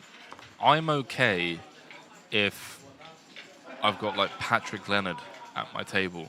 I'd rather not have Patrick Leonard at my table, but if I've got Patrick Leonard at my table, there are still 7 other spots that, you know, perhaps get more involved in. So I think with this structure, you can kind of pick and choose your battles. And the downside is, you know, you are at the mercy of the better players, and you can't play possum forever.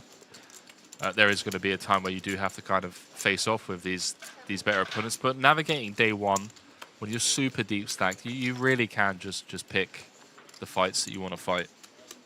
You just don't want them to know that you're doing that, because then they'll absolutely pounce on you.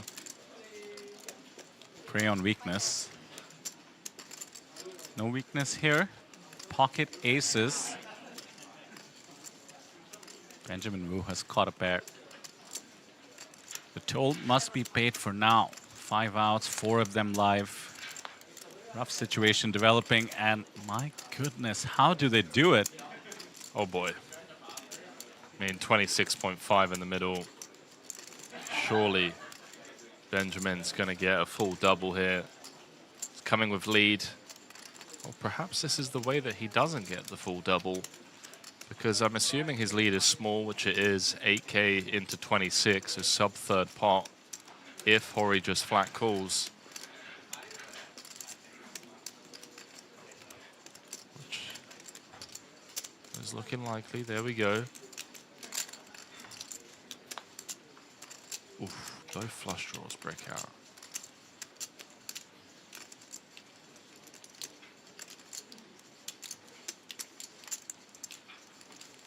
Took the initiative on the turn. Obviously setting up a river bet, but almost exactly one SPR.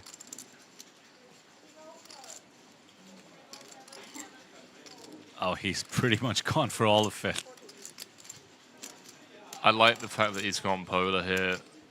You know, when both flush draws brick. I think a hand like ace-queen is always calling, king-queen's always calling, as are obviously the overpairs. I mean, having the ace of hearts, I don't know. I think unblocking all of those hands wrapped around the queen 8, like jack 10, 10-9, it's tough to get away from. She's used the time bank. If you just feel like it's like such an underbluff spot,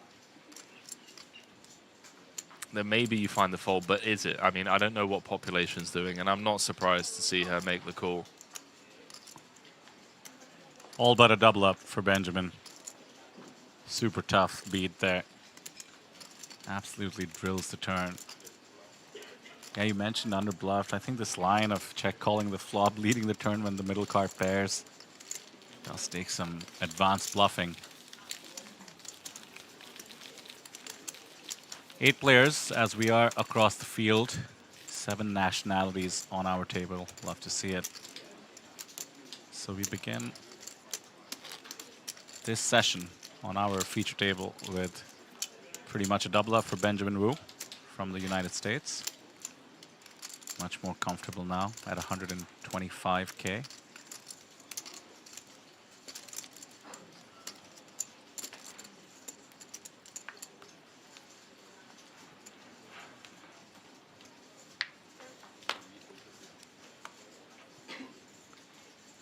It's been amazing to hear some of the stories. A lot of them bad beat stories. I was about to say, I think the theme of this this championship event has been aces just getting cracked. Does feel like day 1 and day 2 have a different vibe, of course, with our incredible structure. 75-minute levels, slow increments. There was a ton of 4 betting, 5 betting stories on day 1. I suspect day 2 has been slightly more timid, but even on our feature table coverage, there's been no shortage of action. Do check out the website for the live reporting, by the way, in case you're following along or supporting anyone, friends or family, or just some superstars who you would love to get more updates on. apt.poker, go to the live reports. We have so many reporters covering this iconic event. Yeah, talking of the reporters, massive shout out to the team that have been covering everything. Can sweat along with all of the action, of course, over on the AsianPokerTour.com website. We've got Laura out there, Dimitri, Gabby, Life of Poker.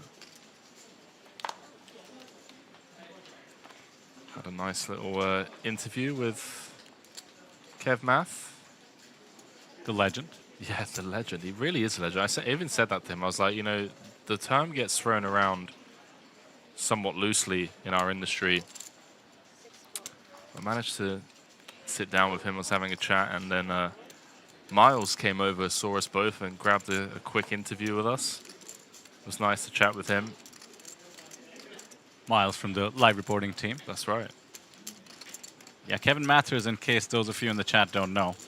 We have our own Kev Math in the form of Justin Fairbanks, and I believe he had, I want to say, a 2+2 ID at one point called Little Kev Math. So that's the kind of legend the OG Kev Math is. The poker savant, the guru of all statistics related to poker.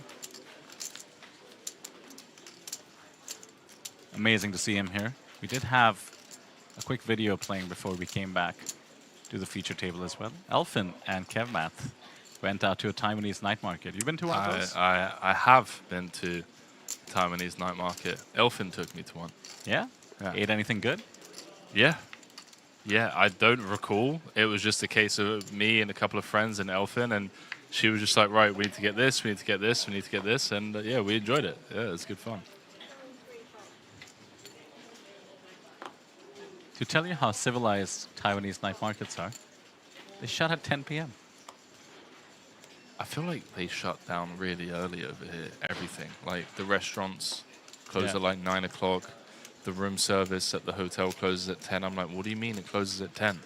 But I'll tell you what, there's this other shift that starts in the whole city, where there are those cocktail places that are open till 5 a.m., 6 a.m., hot pot places. I've been loving Taipei more and more, and I think this is my 4th visit here. It's just gotten more fun each time.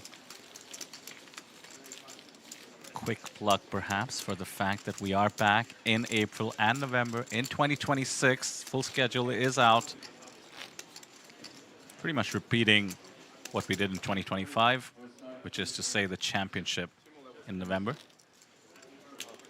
So if you missed this one, if you're having FOMO, looking at Steve O'Dwyer right there, a decent chunk of chips, that could be you. Yeah, I mean, why try and fix something that's not broken, you know? Taipei just gets it done. One of the first cities where I was walking to one of these cocktail places I just mentioned. You do love a cocktail. Only in Taipei. Otherwise, I'm a neat whiskey kind of guy. But heard about some place, walking there, literally just see a sign, and all it said was poker club. Okay. And what do you know? It's a poker club. It runs daily tournaments, big Sunday tournaments, and they're just everywhere in the city, especially the district that we're in, which means that the local population really gets some reps in, really gets to build a community around the game, get better and better. We've seen some players on the stream that have coaching platforms, websites, communities. No surprise that Taipei players, Taiwan players, and the Taipei population is really advancing in the poker world. Wow, what a pure check back from Justin, by the way. On the 10-9-8, turns the 10 high straight as O'Dwyer turns 2nd and 4th pair on a board texture that, you know, I think O'Dwyer is going to feel pretty comfortable. Flop's gone check, unless you are up against like the stone joint flopped queen jack. Justin shouldn't have much 7x from +1. Shouldn't, yet he does. Yet he does. Rainbow board does give a little more credibility to all the suited combos, such as the one Justin does have. Loving the flat call as well. Oh my goodness. What? Okay, Steve O'Dwyer. What I like to call the backdoor Bangkok. Is that how he does it? Is that how he has over 40 million in earnings?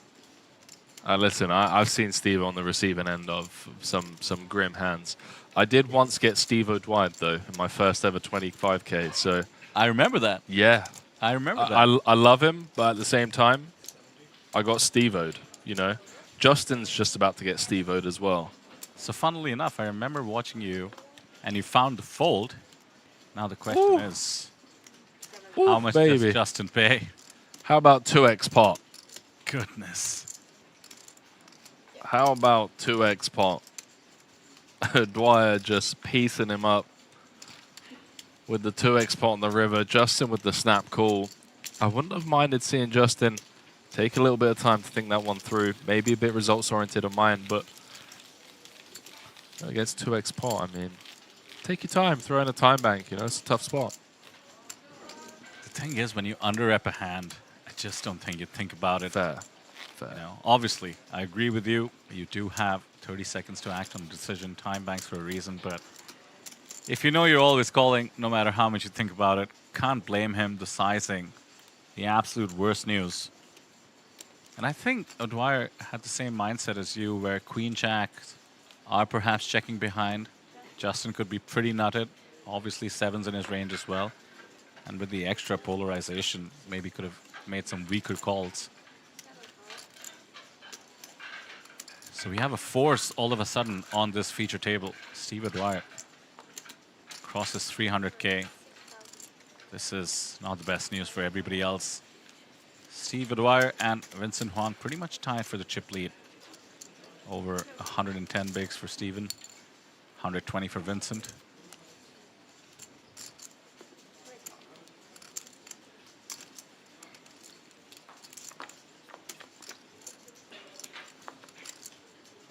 Blue Spiel.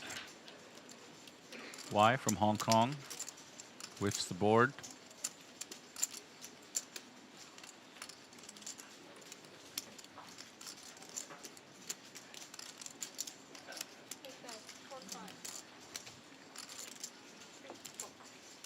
I think this comment from Mr. Vietvan sums up that hand. Turn bet 9K, river bet 70K. That's how it's done, folks.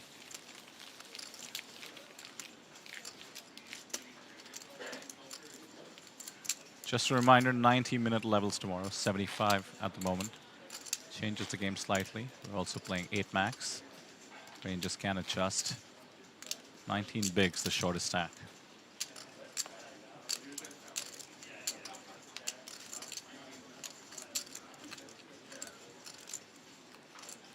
$671 entries, about the lowest rake you can imagine for this one-of-a-kind event. So the prize pool across 6.6 million.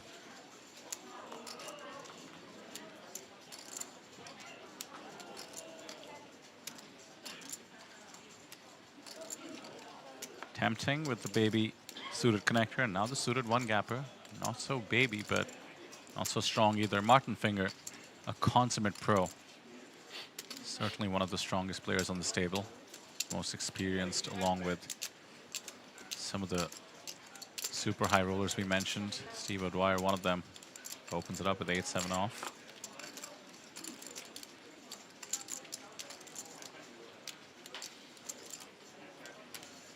Justin, not card by the previous hand, does defend with 10-7 off.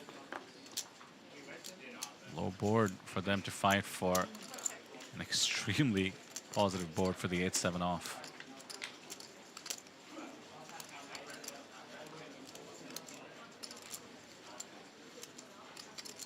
Should be a bet and a takedown. You're always betting here. 8 high takedown is pretty favorable.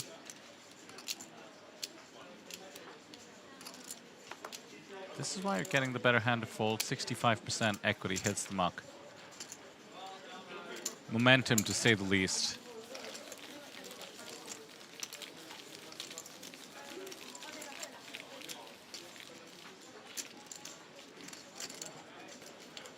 We've been throwing around the word legend justifiably. I think we had 2 feature tables back to back with literal poker Hall of Famers.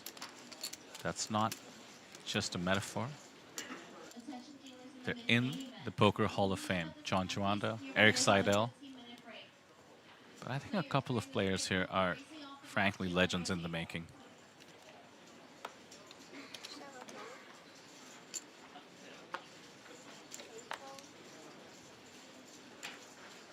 Queens for one of them. Martin Finger, +2.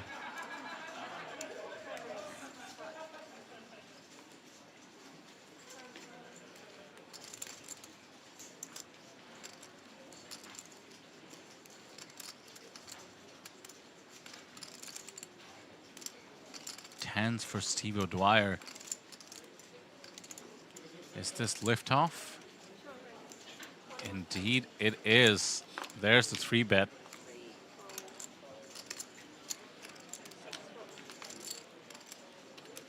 Perfectly reasonable against the middle position open. Curious to see how Martin perceives it. O'Dwyer just increased his stack. Martin could be thinking he's coming after him pretty light. That makes him just call. 10 right in the window. What is going on here, Henry? Is it this easy? I mean, Steve O'Dwyer is making a run at this championship event at a stage of the tournament as well where if you can build up a stack and start applying pressure, ITM 50%,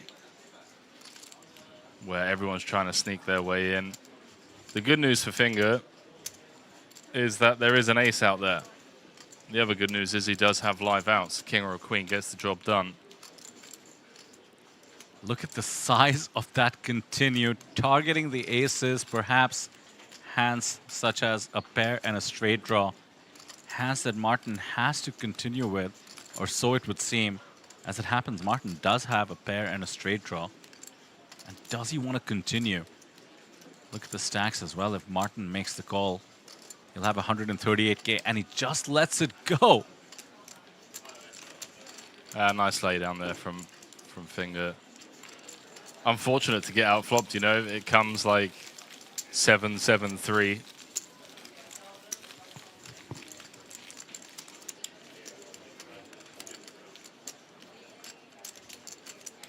Results-wise, such an amazing fold, as though he could see O'Dwyer's holding.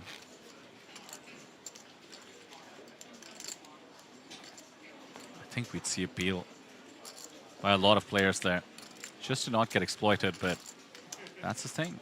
When you know the baseline perfectly, there's many, many other variables to consider.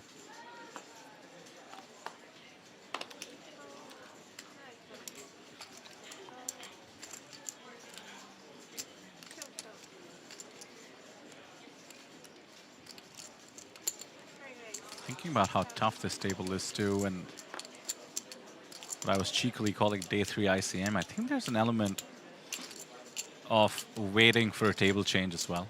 Now there's a long wait, as you can see, the tournament clock running behind, 2 hours and 6 minutes to go. Plenty of poker, but to the extent you can hold on, get to the next day, maybe take a spin with a different cohort. Don't forget, these players likely have been with each other all day. Okay, everyone's just flopping sets for fun. I mean, is this PLO?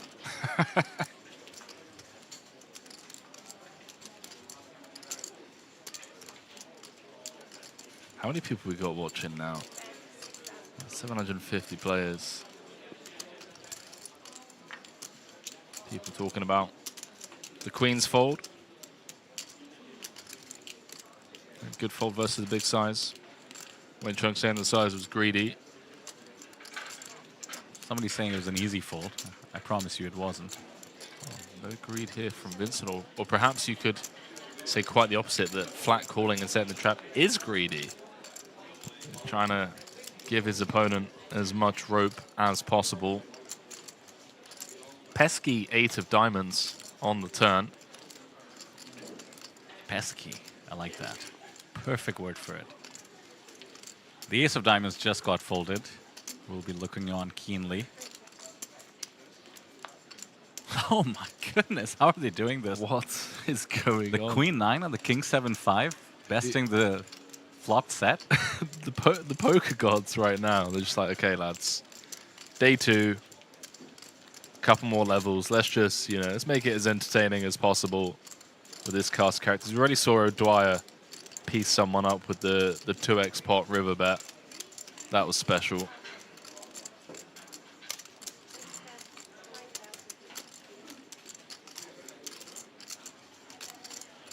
Vincent's gone for the block.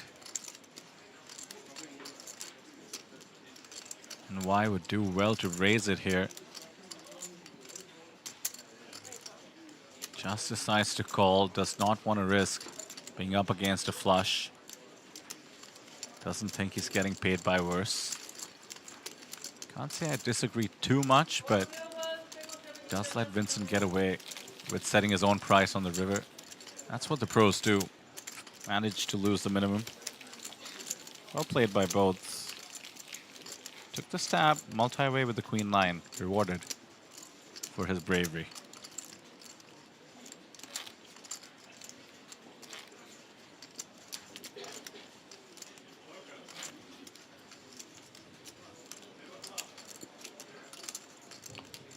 $178.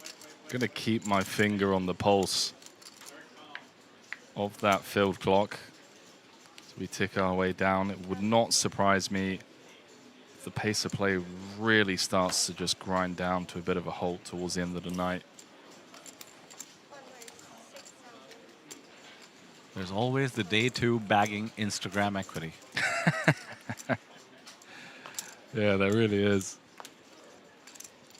Look, Mum, I told you dropping out of college, second year in, was worth it. Have I brought something up, or any memories you're looking back on? Nah, it's all right, mate. It's been 10 years since I had to fight for my parents' approval. And no, actually, I'm not going to say what I was about to say. Try not to get cancelled on day 2. No, my family are big supporters now, but definitely once upon a time had to, you know, oh yeah, I'm going to work, picked up a night shift when in reality I was grinding 1-2 down the local. You do hear that. I actually love hearing poker coming out stories. Yeah. Coming out of the poker closet. I mean, I really respect my parents. Like, I got stung in a private game when I was 18, lost my entire bankroll. And I had to borrow 10 euros from my mum to get a taxi back home. And she was just waiting for me at home with a cigarette and a cup of tea. And she was like, you've got 2 options. Either move out my house if you want to keep playing poker, or fly back to the UK and get a job. She knew I couldn't move out because I had no money. I lost my entire bankroll. So I was like, fair enough, Mum. Like, I'll go back and get a job. Tough love, man. Yeah, Hori getting 5K's worth of value on the flop. Nice little C-bet. Big fan of this size as well, just half pot. Just really trying to milk it. Set up a very comfortable river jam and, well, just going to get 13.5K's worth of value after taking one on the chin with the aces. I want to say clean river, but if Makoto jams and turns his queen 10 into a bluff, queen of spades, Hori's in a world of pain. Decides that there's no need, just has the best hand enough at a time to try and show this down. Ordinarily, I would love to see some thin value, but I think there's this element of, let's call it ICM in terms of stack preservation, where, yeah, you could get thin value some of the time with your 31K. Would be sort of a B60 kind of all-in, but checking behind makes a lot of sense, just in case you're up against some sort of a trap out of position. I agree. You keep an eye on Steve O'Dwyer, by the way. Just watching him there, not even involved in the hand, but was just staring Hori down. You know, just trying to pick up on something. Steve-O, one of the best when it comes to live reads. And just reading, you know, game flow. So yeah, 756 people watching. Let us know whereabouts in the world you are joining us from. If you haven't already, do take a second or two to just drop us a quick like. Really helps us with the algorithm gods that we have now all become slaves to. Helps us reach a wider audience. And it's a nice way to just kind of show some love and support to the production team who work around the clock to really just try and bring this product to you in the most seamless fashion. And a world-class product at that. 10K APT Championship freeze-out event, 1.2 million for first. Appreciate you all joining us. Ooh.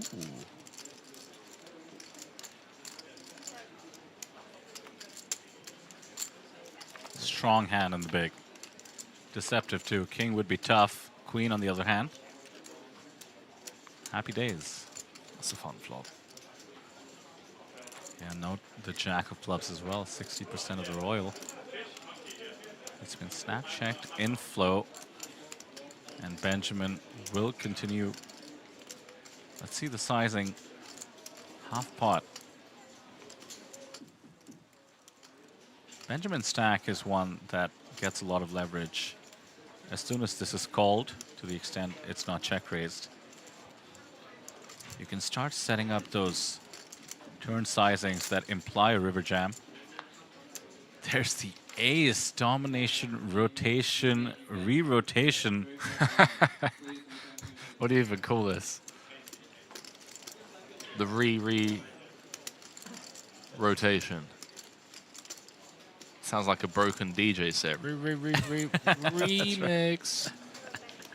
It's that time of the night, huh? I mean, it's, yeah, night shift, you know? What is going on, That bro? is not what I expected in sizing. I was just saying, you know, you can go geometric here, maybe go 25K, set up a river jam or another sort of 70% on the river. But, I mean, this sizing just makes Martin come along with so much of his range that, oh my goodness. What do you call this? Remix. You set yourself up for that one, man. That was pretty good. That is incredible. The flop rotation to turn what on earth is going? Wu has somehow amazing check. He didn't even try to get value from other aces, and he would have had the pipped best kicker with the ace king. Just puts Martin on a queen and loses the absolute minimum on the suck out. I mean, I don't know what to say. I feel like he's still in the tournament but lost the hand. Like, what's the expression? Like, well played. He should be out the tournament, but he's not. Do you know what I mean? Extra life. Yeah. One up. There you go. He's like free. You know, he's free rolling from here on out. The green mushroom. Because if he goes Geo on the turn, I mean, Martin's not going anywhere. I mean, yeah, maybe it is just thin.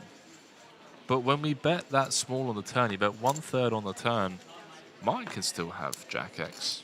Martin can have, like, Absolutely. Ace X, right? Ace Jack comes to mind. That would have been counterfeited. Whew. Gilbert in chat saying domination, restoration. I like that, but I feel like we'll have to give Joe Stapleton royalties if we start saying that, so I'll avoid it. That's probably where Gilbert got it. It's called domination, restoration. Yeah. Yeah, can't copy that. I like Henry's DJ version. Trademark pending. Yeah, see, I don't mind it as a one-off, but I'm trying to put myself in the shoes of the viewers. And you're doing it every day. And if I was to start making that a thing, they're already tilted, having to listen to me. No, they're not. But if I start doing that, we're going to start getting a lot of emails over on the Asian Poker Tour @gmail.com account. Firstly, that address is not correct. Secondly, viewers, you heard Henry. Our man is joining us after a while at the Asian Poker Tour. He's fishing a little bit, and I think it's time you oblige and let him know how much you love him. Look, I'm definitely not fishing. Like, there are streams that I listen, you know, on mute, and there are streams that I don't. When Shulman's in the booth, you know, the microphone's on, kind of thing. But if I start hitting them with the remix, people are going to get vexed. And I completely understand. So I'm not going to be that guy. Yeah, we'll save it for, you know, the mini high roller coverage. Sure. That's after the main, by the way, for those of you blocking times in your calendars.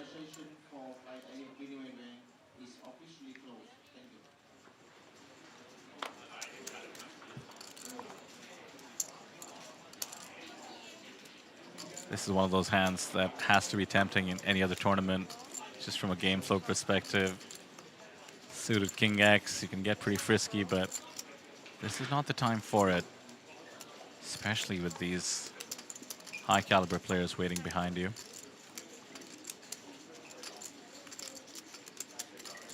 Blind versus blind against Steve O'Dwyer is the stuff of nightmares. Samir seems to be ready for it. Begins with the steal and gets it done. I mean, not to be condescending in any way, but even that feels like an accomplishment, doesn't it? To just get one over Steve O'Dwyer. Get a blind versus blind over Steve O'Dwyer. Yeah, it's good for morale. Famously, we had Eric Seidel on our table mean, thinking back to Rounders, which kind of made him infamous for all the wrong reasons, but I think his 30-year career speaks for itself. You know, when Matt Damon is recounting beating Johnny Chan in one hand of poker, and he sees it as validation for what he can do. That was one of the parts of Rounders I didn't like. Yeah. Was that hand history. Yeah, one hand. Yeah. It's just like, well done, mate. He bluffed Johnny Chan, though. Like, Johnny Chan's was the absolute man. Like, I kind of get it.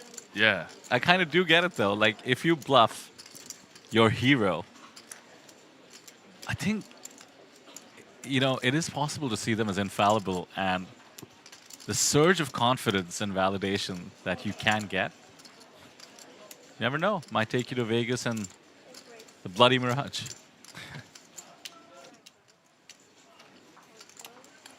Here we go. The other player from Japan has been quiet long enough. Ace-Jack off for Makoto. Jack-10 suited for the classic 3x sizing 3-bet.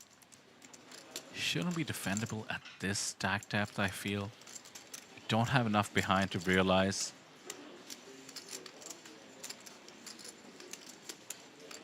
Benjamin thinks differently.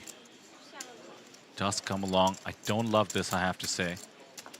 You've committed 25% of your chips out of position with Jack-10 of clubs, and do I even need to say anything? Well, with the redraw too, mind you. Unfortunately, not going to get much value. But the good news is, 43k pot going to be going his way.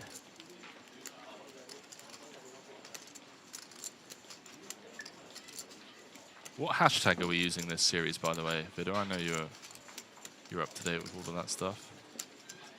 Actually, I don't want to get it wrong, so I'll have to double check. As we do see Benjamin lead out. I assume the word championship is in there.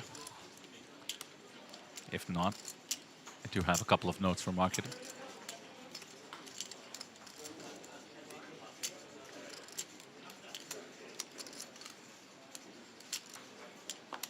Well done for the ace-jack. Dodged the continuation, but rather on the monotone board, and lost the absolute minimum. We're seeing a lot of that as well. Some great plays. There we go. I typed in hashtag APT Championship on Twitter. Get involved in the conversation. Would love to see some of you active over there. See, looks like a bad beat history from the main event about an hour ago. Ace-King, no good against Ace-Queen. I mean, the good news is that the Ace-King did cover.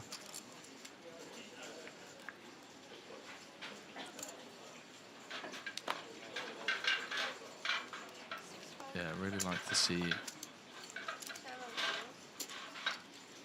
some people active on Twitter, although not that much actually. I only saw a couple of tweets.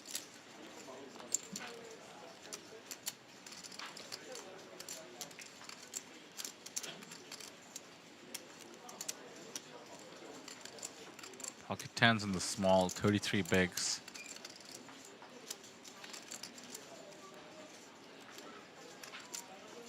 Good decision incoming to 3-bet.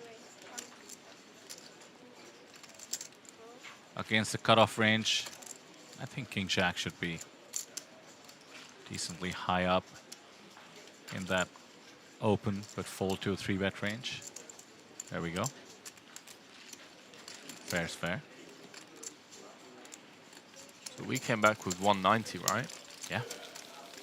We already lost 20%, sorry, 10% of the field that we came back with. We're just about 40 minutes? 40 minutes into the stream. So still 2 hours of play. I think we're gonna get right down to it. Really now? Yeah, it wouldn't surprise me if we're... I don't see how we... 20 off? Okay, yeah, that seems like a good line. I take the over, though. Your point about the pace of play slowing down makes some sense to me. In so many other tournaments, the attitude is, I don't want to go to sleep with a 5 big blind stack. Let's just get it in there. Let's try and spin. This is not one of those tournaments. Yeah. You'll take every chip you can get. Try to make it into the money or spin it up. Yeah, I have to agree.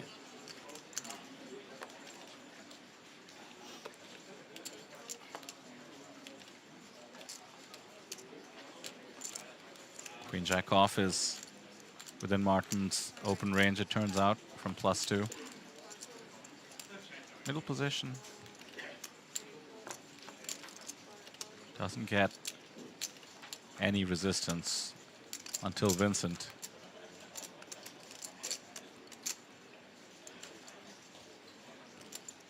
And this is interesting. 6-4 off seems cuspy to me. No shame in letting it go free. But of course, if you know you're going to flop middle pair and the open ender, that'd be silly. But jokes aside, it just goes to show Vincent, Martin, it's not like they have any intention of avoiding each other, even when the decision is marginal. Yeah, you see this a lot deeper, right? Especially with these players that are just very confident in their post-flop game. I think 6-4 is probably the line. 6-3. Cuspy, yeah? Yeah, I think you make a great point. But just connected enough. Any suited hand, by the way, theory-wise, pretty easy to flick it in. Certainly plus EV. That does depend on your ability to navigate post-flop, by the way. Don't just read the charts pre-flop and forget to do all the things solvers tell you post. That's how you make big blind profitable. It's not a profitable position to begin with. It's just about losing the minimum over the long term with good play. I have questioned a lot of pros about whether they like playing other top pros or absolutely unpredictable players, and consistently it seems that they're more scared of unpredictable players. They're so used to battling other good ranges, studied moves, somewhat predictable, or let's just say within the bounds of reason plays. But when a wild card comes in, I think it throws people off.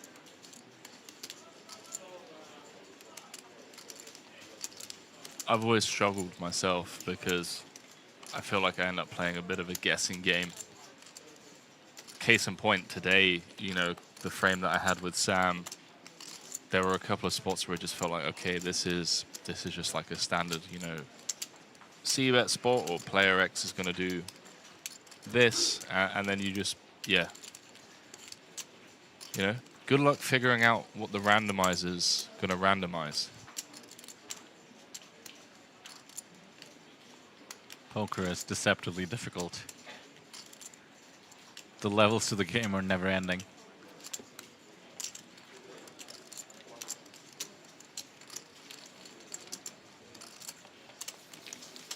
I love how you can convince yourself of anything, including when you're in the lab, even though for those of you who perhaps haven't studied poker in the modern era, you're looking at solver outputs, you know, the way populations play, but it's up to you. You can sort of node lock, as they say. You can try to force it to spit out any answer depending on the ranges you assign your opponent. So a lot of it does come down to getting a feel for the game, intuition, and then putting in the study.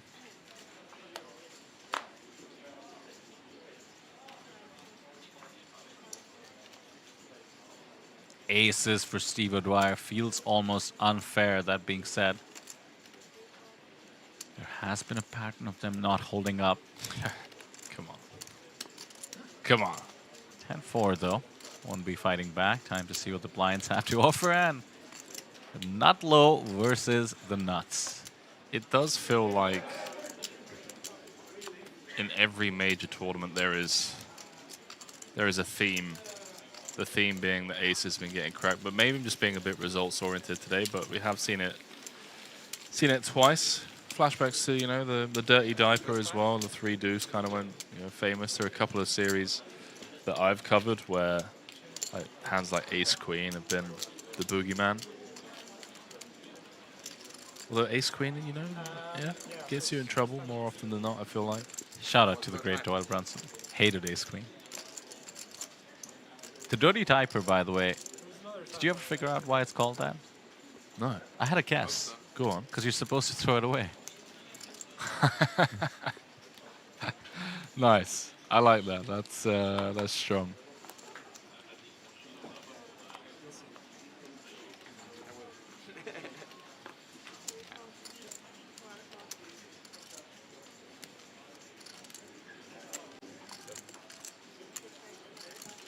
You catch up with any of the F1 controversy from Vegas?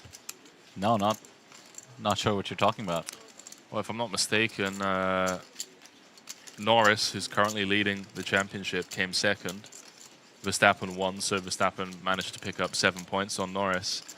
But Norris getting second pretty much meant like going into the last 2 races, it would mean that, you know, Verstappen would have to win both and he would have to just like not get any points. But I think they're called the FIA. I can't remember what the federations or the associations called. I want to say the FIA came in and disqualified both the McLaren cars, which Norris is a part of. They're like, yeah, hey, sorry, one of the parts of the car is, you know, no way, an inch too long. So now, conveniently, they've got a nail-biting end to the season, whereas it was looking like, you know, it was a done deal.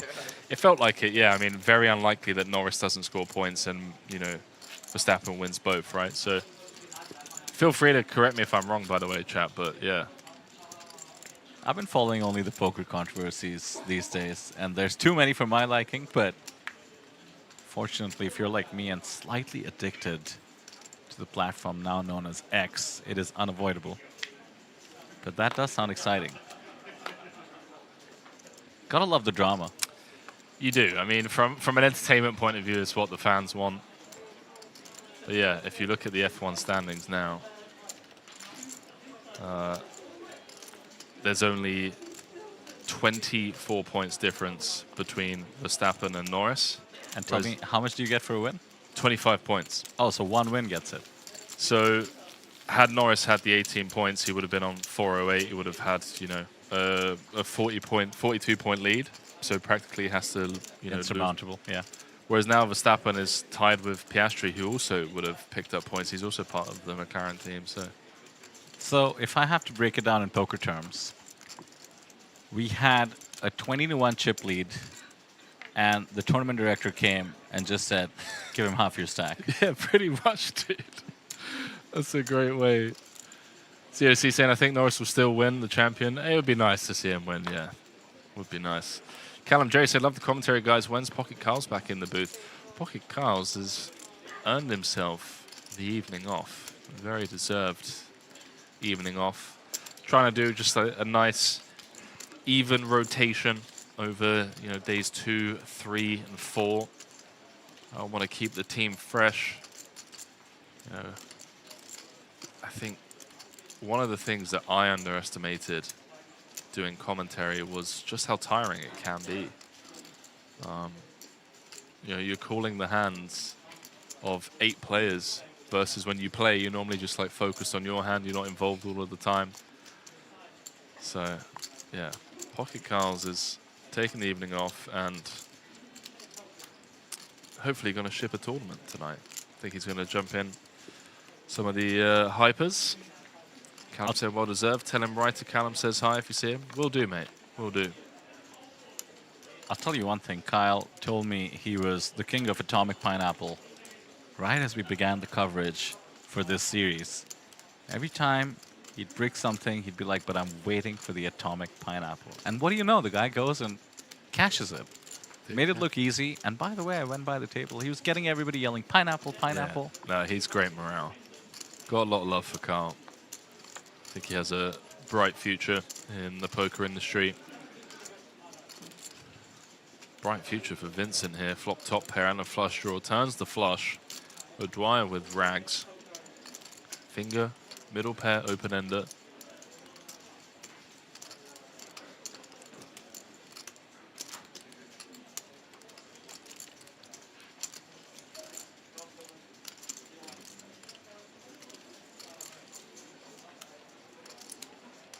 Gotta credit all the players here for doing exactly what Henry was pointing out a little while ago in terms of Steve O'Dwyer keeping a close eye on the action even when he's not involved in the hand. I just spotted Benjamin Wu, amongst others, carefully watching these top pros, trying to pick up some reads, waiting for the showdown to get that extra information.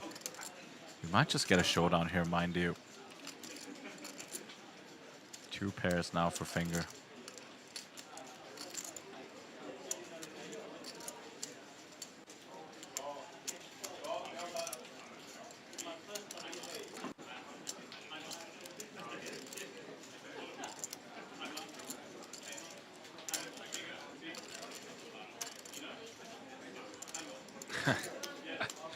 This is one of those spots, man, where I'm just like, I'm in Finger's shoes and I'm just like, WTF.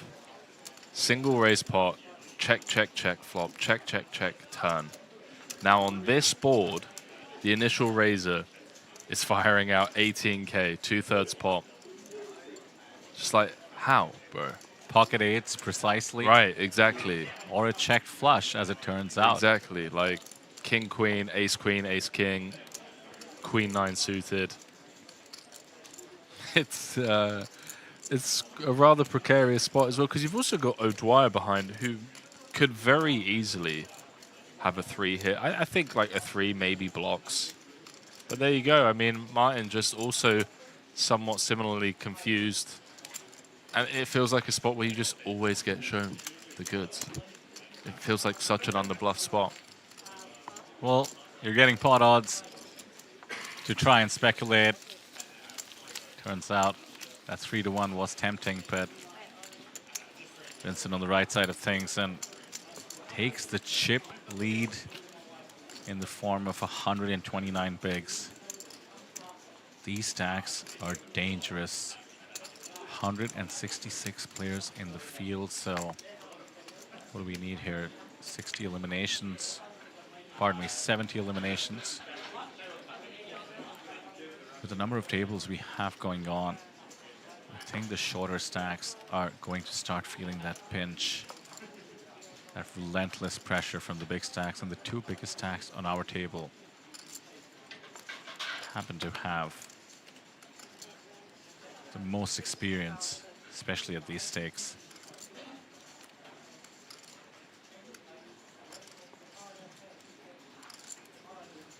Interesting. The ace-9 off hits the muck after the ace-7 open. That little dent that Martin Finger had to take could have played a role.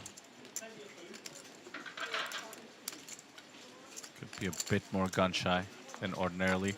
By the way, Makoto playing sort of the game flow element of things. Hasn't been involved much, so takes a marginal hand, but knows he should get a little more respect, and I think that ace-9 fold was a part of that.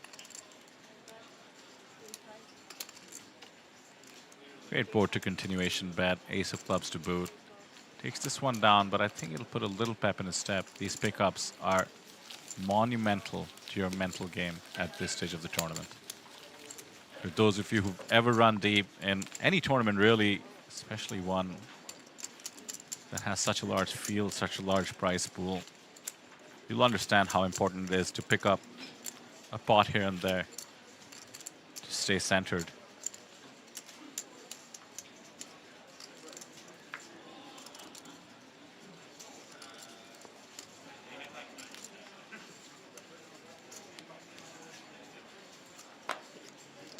I feel like this stage of the tournament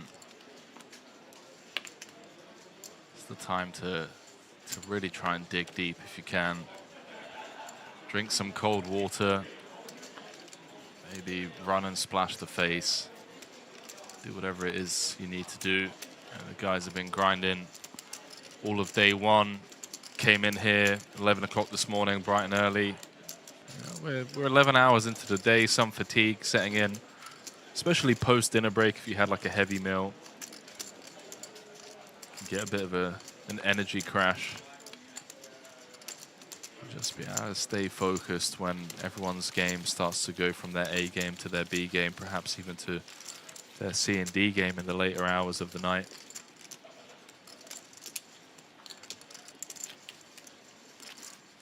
I don't have a C&D game. I skip levels. Goes from B to E for me. Either you catch me playing okay or strapping. The old 5-bet with the 7 deuce is coming.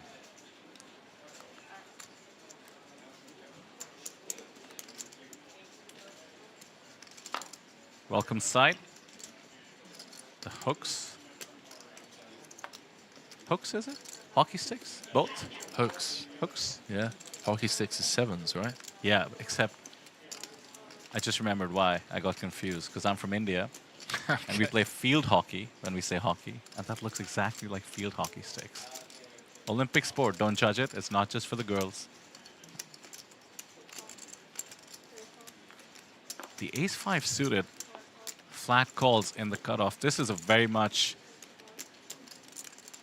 100 big blind plus spiel from Steve O'Dwyer. Can't afford to speculate. Oh, yeah. Benjamin stack big enough to get some implied odds. This is dangerous, though. Catches the wrong pair. Over pair versus bottom pair. And the tricky check.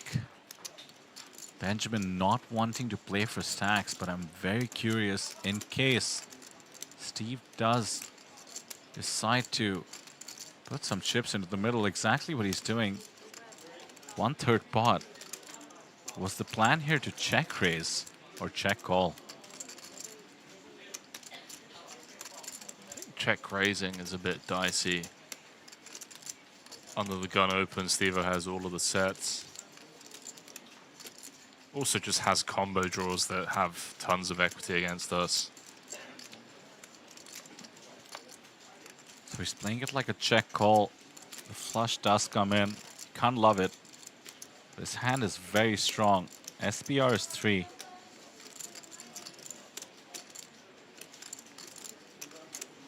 O'Dwyer checks back. Becomes a true 2-street situation. And now the top pair on the flop does appear once more in the form of the 10 of hearts. Block bet in order. Pretty standard to do that here. We've seen Benjamin make small sizing decisions, but against Steve O'Dwyer in particular, I'd be pretty worried about getting raised. One of the few players capable of pouncing, turning a pair into a bluff. Would be pretty special. Actually, I mean, it's just next level sick if he does find it, but I think having a 5 blocker is relevant. Just pays it off instead. That's a nice bit of value there from the jacks.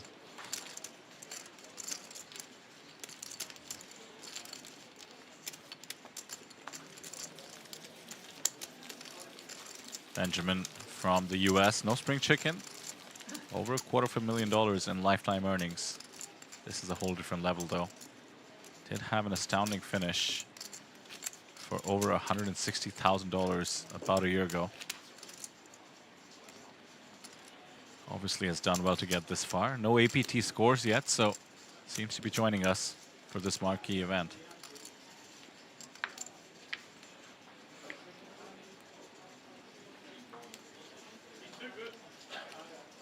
El Julianis in the chat, frequent commenter. Nice to see you. Appreciate the compliments. Suited Broadway for O'Dwyer. Here we go again. Been very active so far. Most impressively with that 2x pot. Managed to get value.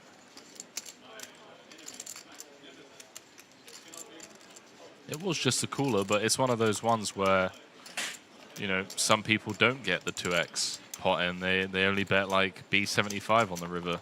I think that is what makes the difference between the elite players, is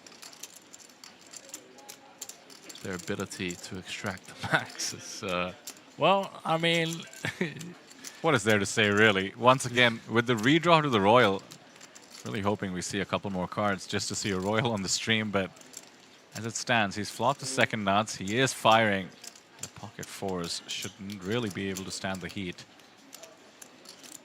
No, rabbit one time. Mind you, Vincent Huang. You just saw O'Dwyer as well with a bit of a side, you know, fold of the cards and an eye roll. It's like, really, you know, flop or flush, and my guy doesn't even have like the 9 of diamonds in his hand or something to pill one. I'll tell you what, Vincent Huang had the 8-5 of diamonds. He was in the small, but what could have been?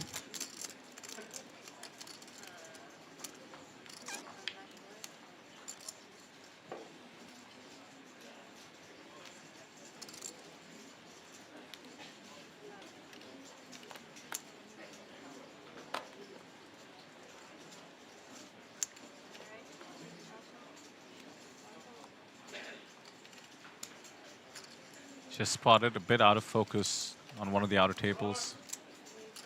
Nishant goes by Rectace as well. Frequent presence at APT feature tables. I believe he made the final table of the April Taipei main event. We'll look that up shortly, but pretty cool to see about a cohort of 10 Indian players in the main event, Henry. Let me tell you, Taipei, not the closest destination for India, but clearly an attractive one for the APT and for Indians to come down. And by the way, $10,000. There's a lot of Indian rupees. Dude, look, it's a lot of money in London. Well, actually, no. In London, that's about the average rent on a garage. That's right. So, I should say, you know, for a storage unit. But anywhere else in the world, other than Hong Kong, in Hong Kong, I don't know if you can buy anything. Is that like 2 coffees and a sandwich in Hong Kong? Yeah. Maybe in Kowloon you'd be okay. But jokes aside, I mean, it's 8.5 lakh rupees, which, if I had to guess, like, you know, even in an urban city, yuppie, multiple times the average salary. So it's no joke how far the Indian cohort has come to be firing these bullets. Pretty excited to see people come from all over the world, including my home country, and frankly, much further away than that. Take a look at these flags. 2 from New Zealand, Justin, Vincent Huang, O'Dwyer, Irish, Martin Finger from Germany. Is Global Poker Tour taken, or should we change our name? It might be taken. All right. We'll stick with Asian.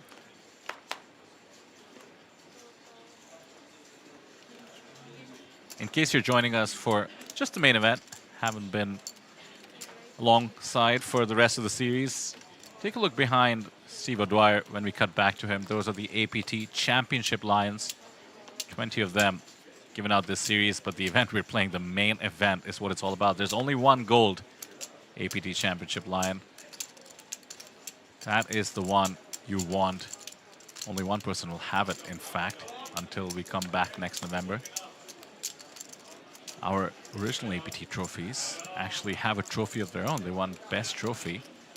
Now this one is something to behold. Not to be too cheesy with my segues, but how's another flopped flush to behold? I mean, what in the world are we watching here? Anytime you enter with suited cards, in this case both players.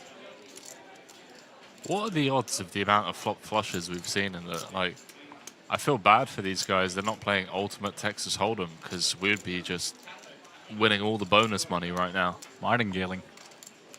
I do remember the odds from my early poker study of flopping a flush. It's about 3%. So we've been watching these 3% situations happen over and over. I like the check raise here by Sumire, especially with the baby flush. You want to start getting those overpairs and pair flush draw hands to commit, but no such luck for now. Does get up to 26 bigs, a welcome addition to her dwindling stack. 3 to the power of 3. So 3% of 3% of 3%? Yeah, 3 cubed. No. Yeah, it would have. I mean, we saw 3. Feels like we've seen like 5, but yeah, you're probably right. Maybe like 1 in 1,000 or something. Juliana's saying here in Miami you can pay for parking all the month with that amount. Yeah, that is one of the things. There were a few culture shocks when I first started going out to the States more regularly. Yeah. In Chicago, downtown, Chi-Town. Yeah, let's just say, you're going out for a casual drink, trying to find a place to park, and it's just like, that will be $40. For how long? Like, I don't know, like a couple of hours. Yeah. And you're just like, excuse me? Like, Chicago, by the way, famously very reasonable in prices. Really? Yeah, compared to a lot of cities in America. I don't know how they do it, man. Like, how do people survive out there? I mean, they don't. It's expensive. No wonder they've got that like hustle culture of working, 2-3 jobs.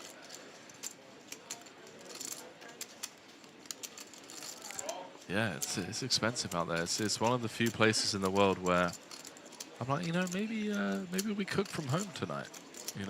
Take the subway. No, not quite that, but I actually knew a lot of multi-millionaires. I used to work in finance, and pretty much all your bosses above a certain age were unfathomably rich, and they would take the subway. And it's not just to save on parking, it's also convenient. And yeah, I mean, paying $150 a day still might just hurt. Wait, how much? Yeah, 150. 150 to what? Commute to home with an Uber? It was $85 for 8 hours. And if you exceed it one way or the other. New York, my friend. Wow. How long were you were working in finance out in Wall Street? Yeah, I worked on Wall Street for Jeez. a couple of years. Yeah. Dude, look at you now. In the belly of the beast, my friend. Wow. Did you get the pep talk? Oh, I'll tell you in just a moment, because I am seeing Sumire counting chips, and I'm worried she's got the heart for the back door. She's ahead, mind you. She's ahead. This is what... Jam is so tough, though. Oh, there's no way. Putting the tournament life on the line. Paired board. No way. This is epic. Hell yeah. Oh, hell yeah. Let's go. This is epic. Come on, Samiri. You love to see it. 65 of the money, staring down the legend that is Steve O'Dwyer. But look, O'Dwyer hasn't folded yet, by the way. He's on stream. This hand is going to be seen one way or the other. Look at him staring. I told you he's paying a lot of attention to trying to get some libraries there. He is going to pitch it. He seemed really suspicious about that one. Yeah. That was a fun hand. Samiri's managed to fight her way back up after having her aces cracked. Fair play. Look at her playing 37 bigs, middle of the pack. I'll tell you what, the smoothness with which he slid the cards to the dealer, that confidence boost must be one to behold. Amazing play there. Keenly aware of how wide and how aggressive O'Dwyer is playing. Perhaps used to being made a target as well, being on his right. Realizing you have to take a stand and catching that equity. Decided to do just that. How about that, chat? 10 p.m. local time. That wake you up?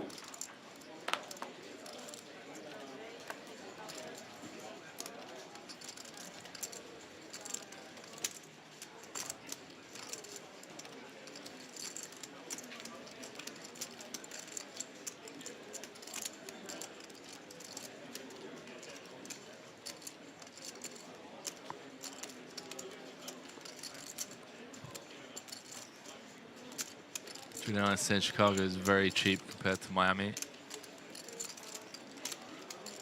I love Miami, by the way. Well, that is definitely one of my favorite places. Just You just rent a car.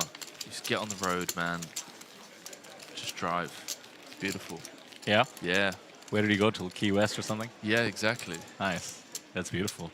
That's like the most southern point of America, right? If I'm Yeah, not mistaken. I think so. Yeah, I drove down there. That was just, yeah, blue skies and blue waters for as far as the eye could see. And also just driving around Miami as well. Don't forget the beautiful people. Love downtown. Downtown Miami. Driving there at night. The skyscrapers. Really dope city. The Sentinel saying, you guys remember me? I do. Yeah? Welcome back. Welcome back, mate. Frequent friend in the chat. Electric tutorial saying everything is cheap compared to Hong Kong. Yeah.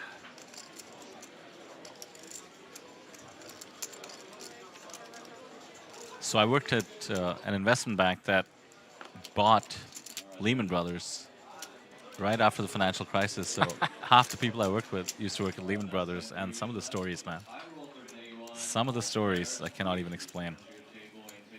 Things used to be pretty wild before it all came crashing down. And then rebuilt back up.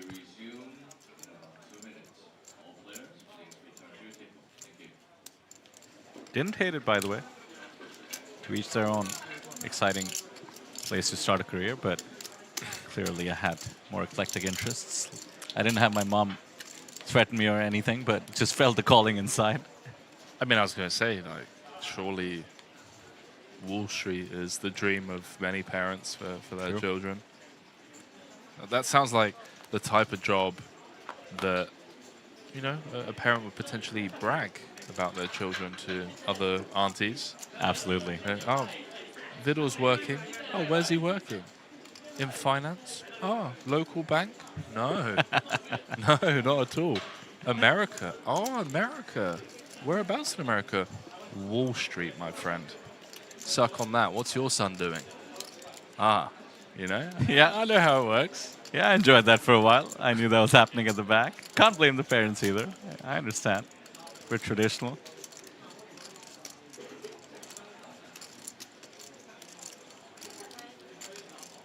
Justin in a spot here, by the way, Henry, thanks to the loose open by Martin with King 8 suited. And he folds the pocket nines, and now Vincent wakes up with pocket jacks.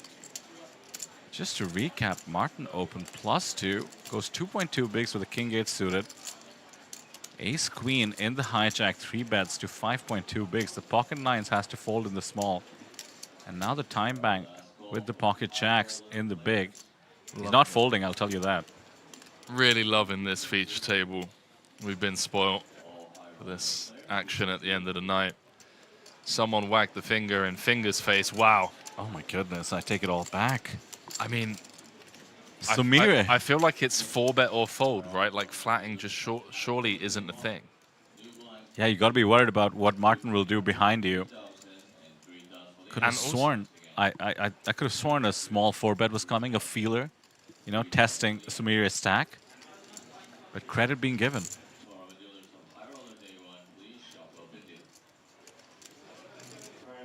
And also, it's like it's Samira. I don't know what her perceived image is like,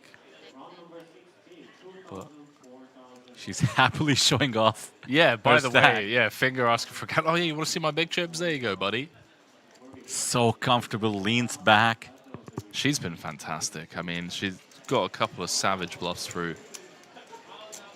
I think this is posturing from Martin, although he's extremely capable. Making a 4-bet bluff himself, but I still can't get over. He sighs and lets it go. Pocket nines and pocket fives, pocket jacks rather, get folded. You know, I hate to run it back like this, Henry. Martin made a loose open. If Sumire traditionally opens, we have pocket nines and pocket jacks, yeah, small and big. A very different situation.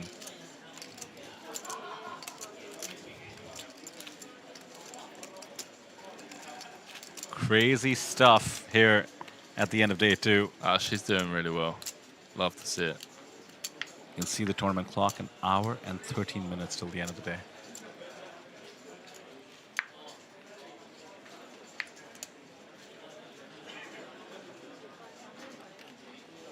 So in India, Henry, there's the classic 2 questions you have to ask. Go on. for when you're deciding unconventional careers. I'll say it in Hindi first. Log kya kahenge means what will people say? And then shadi kaise hogi means how will you get married? That's great.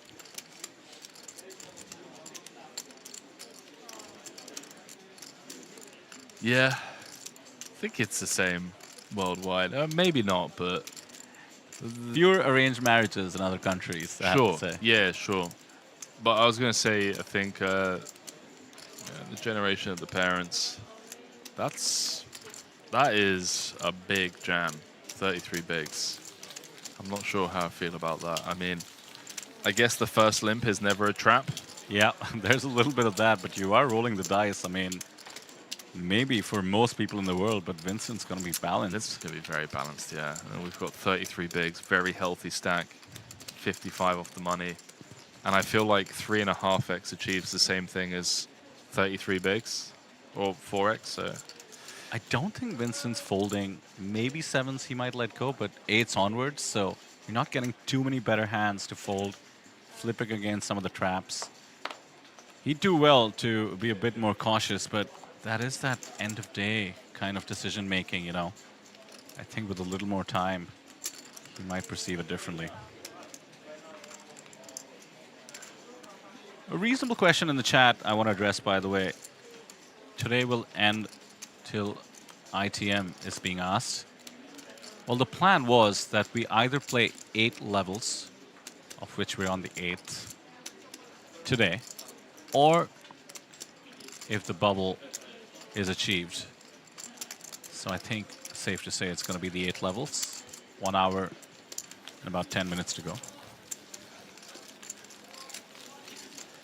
GP in chat says, who's spoken Hindi? That was spot on. Well, I am from Delhi, GP. That seems fair. I know I don't sound it. Not always, anyway. I do tend to code switch, which throws people off. But you live in Thailand. Do you have a Thai accent yet? Excellent. And I've heard people in chat commend you on your Thai accent, so I'm sure it's excellent.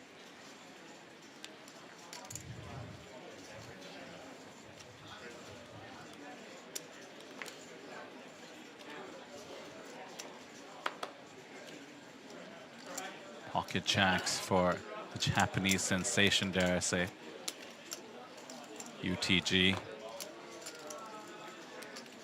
Got the pocket 9s and pocket jacks to lay it down, so she's getting respect, but this cohort of players in our feature table is keeping a close eye on the frequencies. They can't see the cards in the showdowns every time like us, but frequencies are what they make their living off, so Samir picking that one up.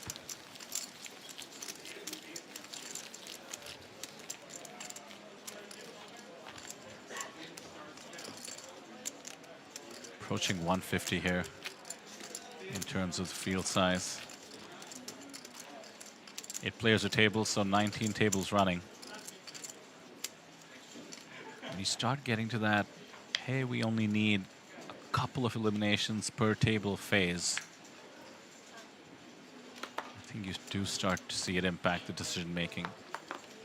But none of that on our feature table. I think everybody has really let the cards and then their bravery do the talking. Jack 10 off from the hijack makes my point. Displays immense comfort, and there's an element of making sure, I think, that Martin fingers in the small. Meanwhile, the big blind has woken up with the rockets. Friend of mine, Chiggy, in the chat. What up, what up? Yeah, Vincent's really opened up this time of night, which makes perfect sense. He's just recognizing that people are shifting down through the gears. 57 off the money. He's just going to get away with so much by opening. And, you know, when you do get 3-bet, it's the nuts, you know? It's the nuts, and you can just fold, and it's fine. Like, it doesn't mean that your strategy is bad. I think once O'Dwyer is out the way, you can both just kind of take it in turns to lean on the rest of the table, as they are the two overwhelming chip leaders, and they also just have so much experience. at this stage of the tournament. I don't want to say that the min cash doesn't mean anything to them, but pretty much. I think it's safe to assume, right? Like these guys play 50Ks, 100Ks plus. You know, an 18K min cash is a lot less detrimental to, a lot less beneficial to their perceived bankrolls. Not wanting to make too many assumptions here in the booth, but you know, 45 million in earnings for O'Dwyer. You know, Vincent a regular on the Triton Tour.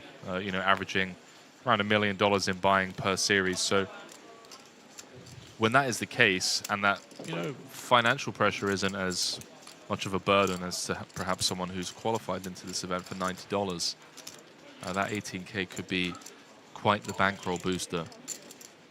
A massive edge, to say the least, and I think it's going to manifest itself even more so tomorrow when we're closer to the money.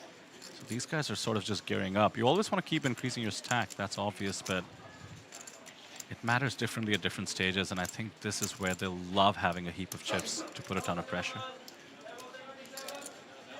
Structure is fantastic, though. Levels are long, increments are slow. Edges will start to exert themselves.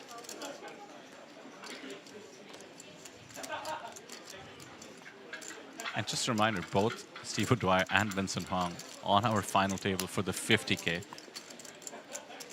So you're absolutely right about the bankroll situation. Look at that cluster. 6 players between 26 and 34 bigs. Yeah, and that's just at this table.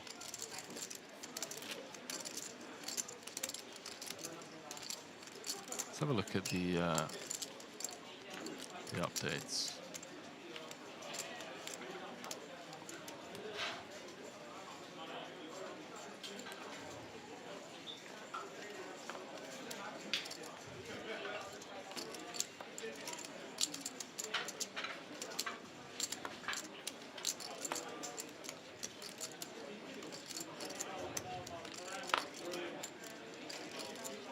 So if you take a look at Daniel Negreanu's vlogs, he does this thing where he takes a look at the last level of the day and sets a goal for what he wants his stack to be based on the last level.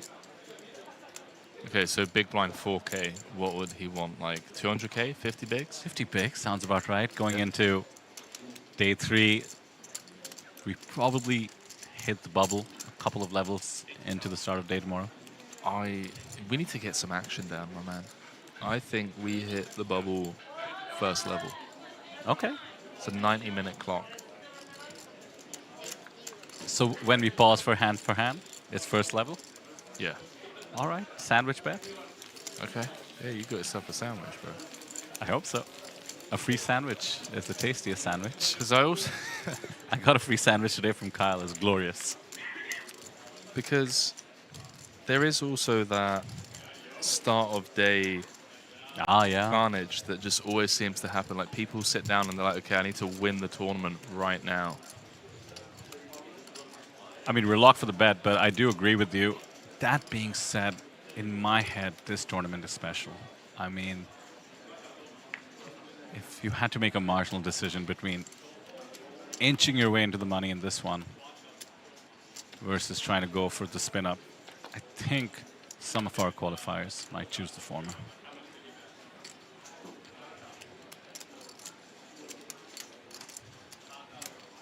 $95 paid, as a reminder. You can see it on the top left of the screen, ITM 95. About $18,000 is the minimum payout, depending on the currency exchange from the TWD, but what a great couple of days it would be at the office, even for those who just min cash. Keep an eye out for that 1.2 million. Still not used to saying that here, the APT. 1.2 million. 7-figure payday, baby. Dollar payday. USD, mind you.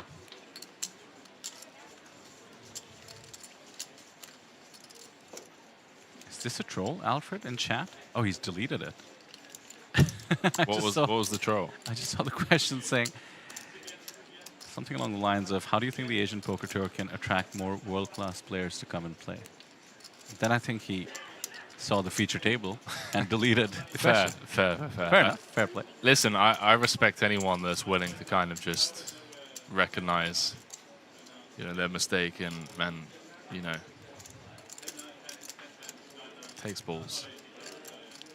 Top two versus the open-ender, by the way.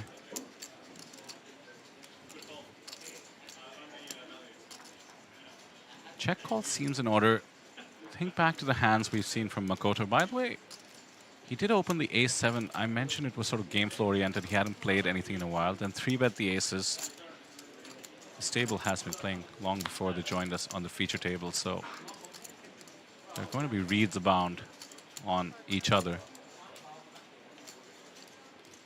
From what we've seen so far on the feature, I have a feeling Makoto has a reputation leaning towards a tighter side.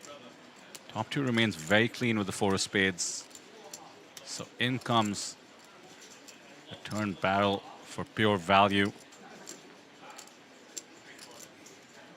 Those yellows are 1Ks. That's a really big bet. I mean, 70%. Yeah, goes with the insta-fold. Not going geometric, but perhaps just recognizing that this ball texture is sopping wet and he values taking down the pot right now versus seeing a river.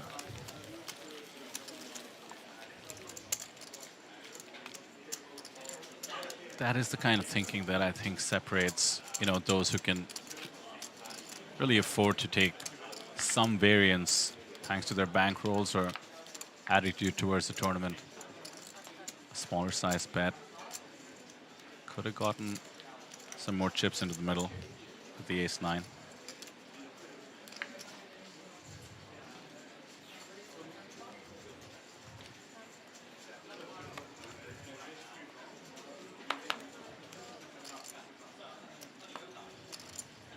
What was the reason for leaving Wall Street? May I ask? Feel free to tell me no comment. You absolutely may ask, but I don't have a very exciting or, for that matter, well-defined answer. I did end up working not exactly in Wall Street, and by the way, most banks don't even exist on Wall Street anymore, but in and around New York City. I moved to San Francisco, continued working in finance, sort of go from the investment banking side to what they call the buy side, which is to say investing. And just kind of felt not as fulfilled. You are working with smart people. As we do see the jam from Justin, which is going to get folded. As I was saying, you are working with smart people, which is probably the best part of the job. And making a little bit of money, never hurt anybody, which just keep going up every year you do it. But I was in the US and felt like a good opportunity to move back to India, explore what my home country was about. And what do you know, poker was up and coming at the time, 2015 or so. Always had a love for the game. Was part of the Black Friday cohort in the US. Couldn't play online. Used to do the weekly trips to the local casino. California, by the way, great place to play live poker. I've always enjoyed Cali.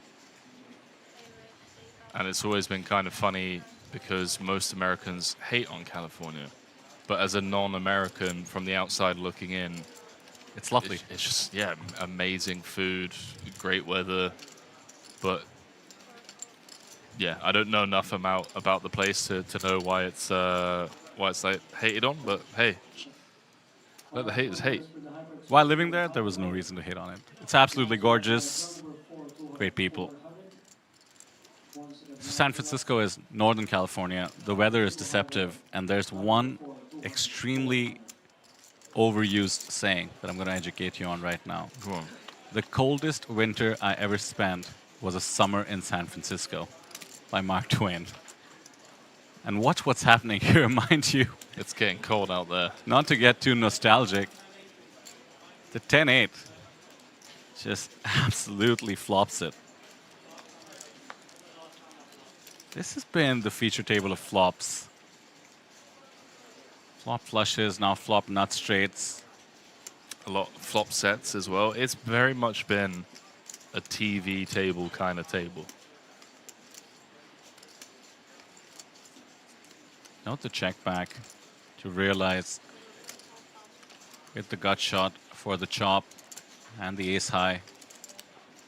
I think Makoto's done this before.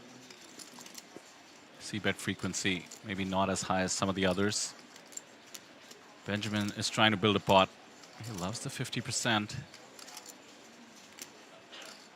We've seen this before from Makoto as well, where he just folded without putting another chip into the middle. This time he does have the draw, and he folds again. That's got to be bittersweet. Benjamin only picking up 2.5 bigs.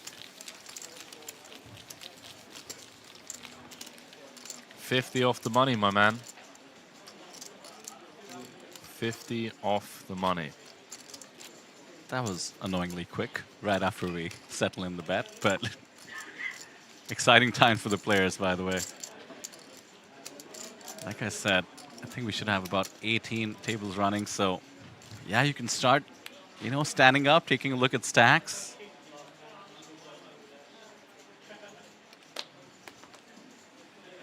Start dreaming the dream.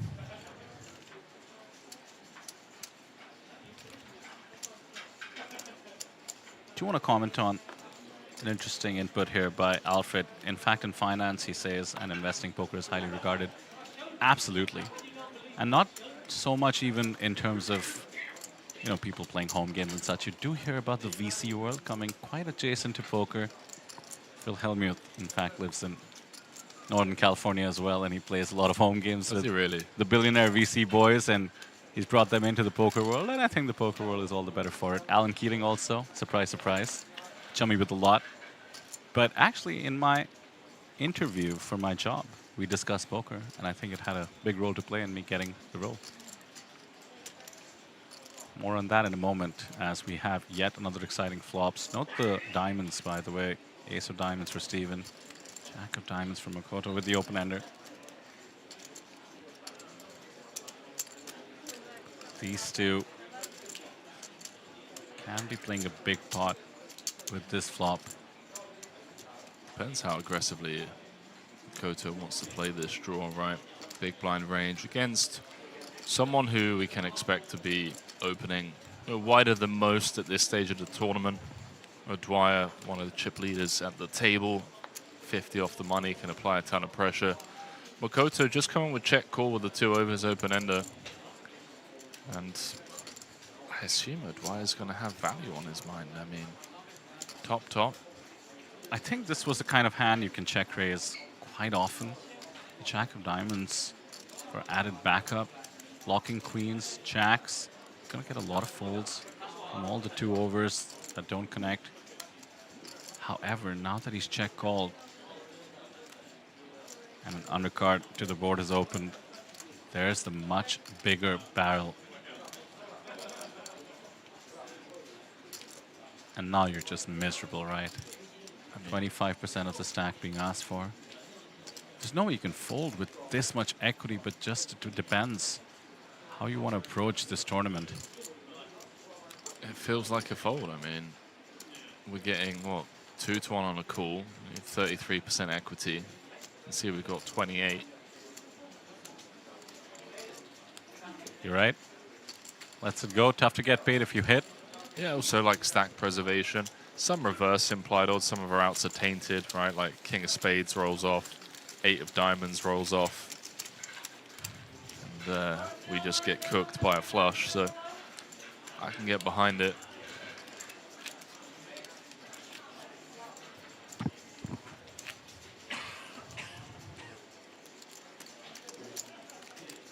Do you want to buy out for Never. Sandwich? Nah, okay. Never. I'll do that. I want to sweat as we inch towards the bubble tomorrow. That's the way I see it. Kyle bought me a sandwich. I had nice little 600 plus entries in terms of the field size. Heldily crossed. Happy to pay it forward. Cowboys emerge. Steve O'Dwyer, so comfortable on the table already, and now getting the premiums. 7-6 suited, folded pretty quickly. 10-9 suited will never be folded quickly, or at all for that matter.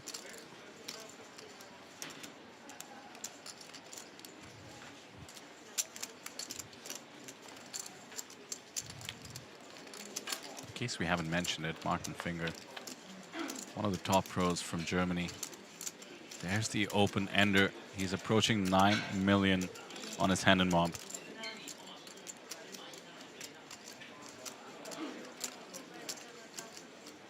Quick c-bet, rainbow board, 2 options on the table. I think the stack size will play a big role. So let's take a look. He has 29 bigs. How committing is a check raise is the question. Could go really small. He's grabbed a bunch of blues. Those are 5Ks beasts. Goes 3x with the check raise. And the timing is not ideal. In terms of 2-pair combos, frankly, only Jack-8 makes sense. Could have the odd 8 deuce suited, I suppose, but this is going to be draw heavy, and Steve O'Dwyer will be extremely comfortable with the overpair.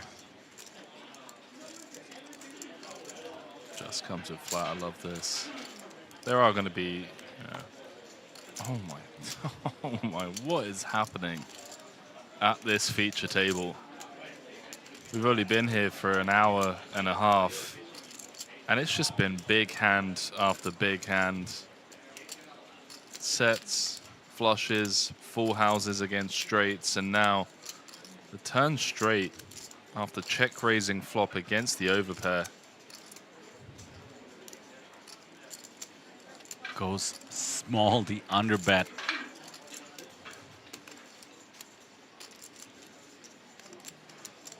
So what's the rep here, Henry? With the most obvious straight draw coming in. You mentioned the 2-pair check raises for value. The sets, of course, pocket deuces, perhaps. Pocket 8s play this way, trying to get in stacks. What kind of bluffs can you rep now? Missed gut shots with backdoors. Something like the 9-7 of clubs. And O'Dwyer just puts them in when Martin has the nuts. Yeah, Steve-O. That'll be that. Drawing dead. Sai hand.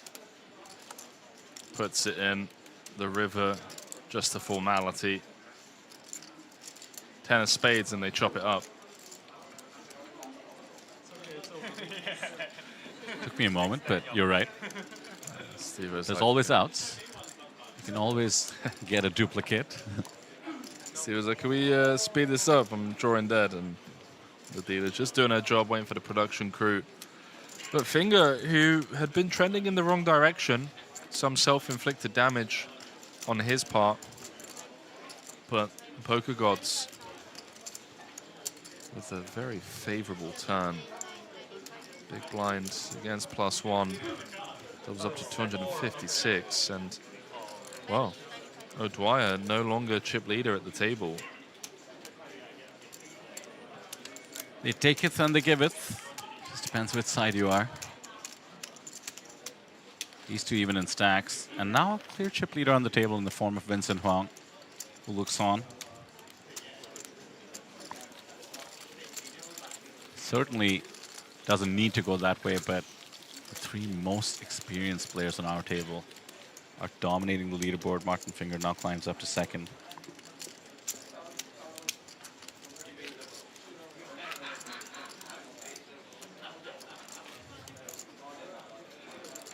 You can see the tournament clock behind Vincent, 50 minutes to go. End of day, we'll see, let's just call it, at least 125 players or so backing, coming back into the next day. New tables tomorrow, as is the norm in multi-table tournaments, especially multi-day tournaments.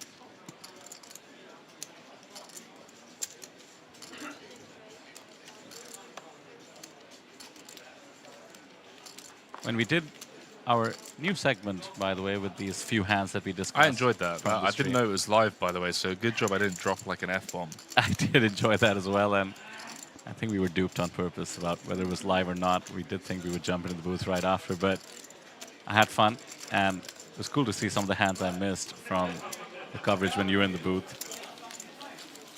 By the way, may I say, I was wearing a suit that I'm still wearing, sitting next to you right now. And somebody did ask me whether I was the floor, so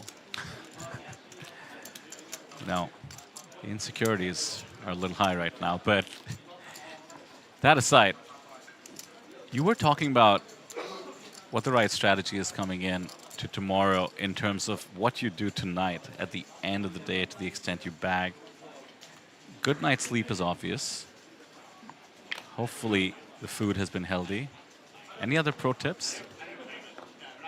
I think go home, read a book, just chill out. Don't do anything too, you know, don't stress the brain out any more than you need to. And then, yeah, I mean, me personally, get up, get some sunshine, get a good breakfast, some fresh air. Ace is just being passed around here, by the way.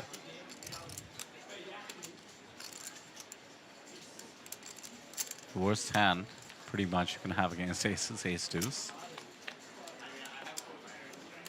Oh my goodness, the unimaginable flop. Deuce, deuce, queen.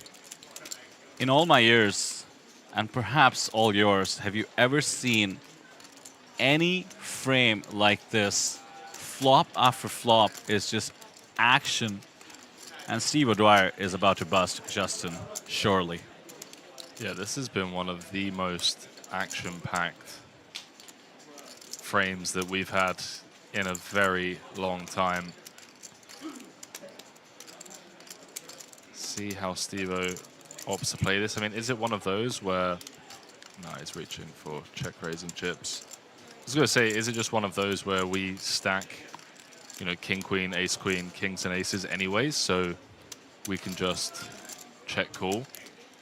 But mixing in the check-raise here, which is nice because he's going to have some flush draws, right? He's going to have some hands wrapped around the backdoor hearts. Maybe a hand like, I don't know, 4-5 of hearts. And he knows his own reputation too. He can be check raising so light. His opponent a tad more likely to continue than against any other player. I expect Justin to continue with a lot of pairs. Queens, of course, and now the best overpair, the 10 of diamonds, is pretty clean.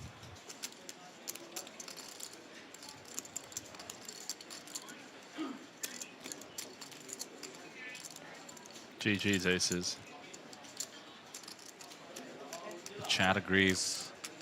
Is there any way to grab what would basically be victory from the jaws of defeat if he can somehow hang on to even a chip at the end of this hand? It would be quite an accomplishment. 19,000 opens the door to such possibilities. A call here would put 84k into the middle. He'd have 45 behind. 55, in fact. Oh, are those raising chips he's counting out? Cannot help but root for the aces considering the disaster flop. Let's see if Justin finds a way. Or is this inevitable? I just don't see how we can fold. Jamming feels a bit... pointless? Yeah. It's like way ahead or way behind kind of thing. Have the ace of spades as well. Fine. Yeah. Which could work in his favor in case they were much deeper. You know, you have to consider some difficult laydowns. For now, takes the least pernicious of the two options in terms of call and raise. Does go with the call and perhaps the card. That can give Justin the slimmest of escape hatches. The queen has spared up.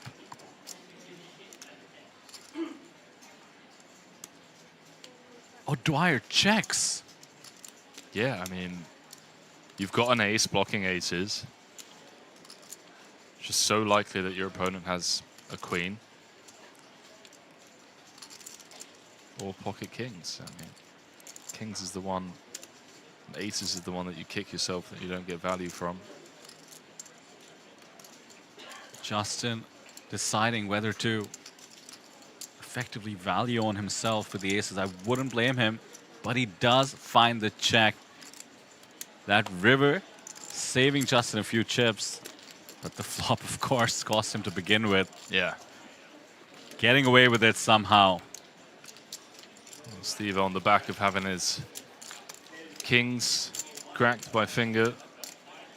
Does the dirty with the ace deuce on the blades. The poker gods sparing the aces. 45 off the money. That's a story he'll be telling his friends in about an hour.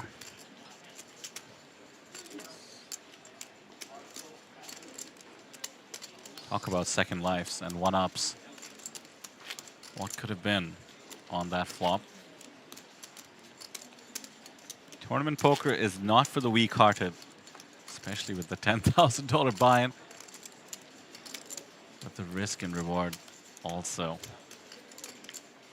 Hard to resist. 1.2 million up top, ladies and gentlemen.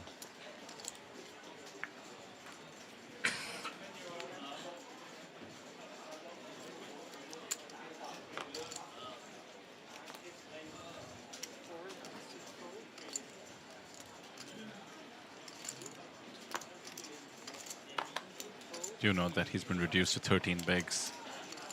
Not where you want to be. Not at all comfortable, but more than a shot. Next smallest stack is 28. What do we know about Samiri, by the way? Very little. Very, very composed, impressive table demeanor and presence as well. Just stoic and dialed in. Oh no. She's about to double up. Steve-O trying to apply max pressure, 25 big blinds. Effective jam. Samiri with the snap. She's 5 cards away from being up to 238,000. She was down to just 55k after having her aces cracked. Got that excellent bluff through against O'Dwyer. Managed to get the ace-queen through. We saw 9s and pocket jacks fold. And here she is, 4-1 favorite to end the night. King in the window, and that is all Samiri. O'Dwyer needs a deuce 4 or 5 for a sweat. Otherwise, this thing's all over. There it is. It's official. Didn't have that one on my bingo card at the end of the night, did you? Not at all. We do see a smile from her once she had the check mark. Credit to her composure. Before that, 238k O'Dwyer.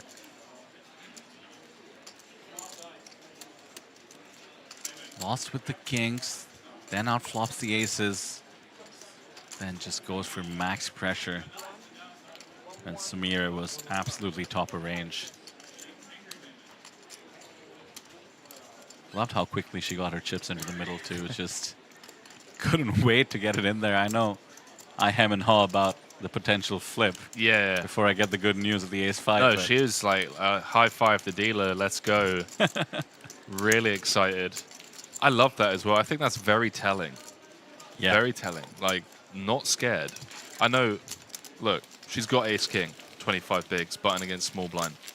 Not trying to make a bigger deal out of it than it is, but I think 45 away from the money, you're bang on that some people, there would be a little bit of hesitation, you know?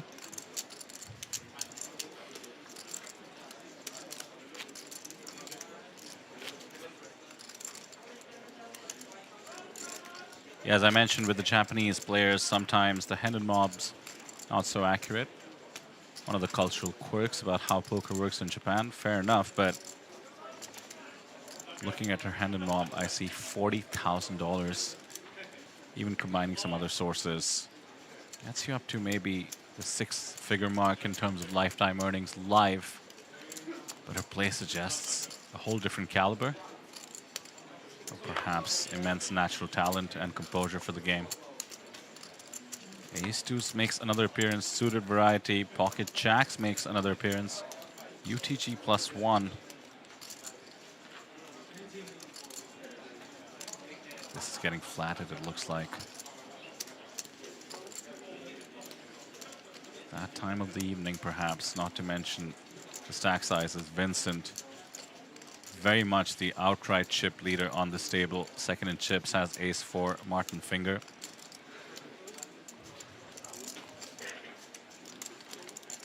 Yeah, some stacks consolidating at this table, byproduct of O'Dwyer's chips being passed around. Involved in 3 hands, had the kings cracked, doubled up Martin for a huge pot. That was 250k. Good for 60 big blinds. Then cracked the aces with the ace deuce, but didn't really win a massive one. And then, of course, just now we witnessed the ace 5 running into the ace king.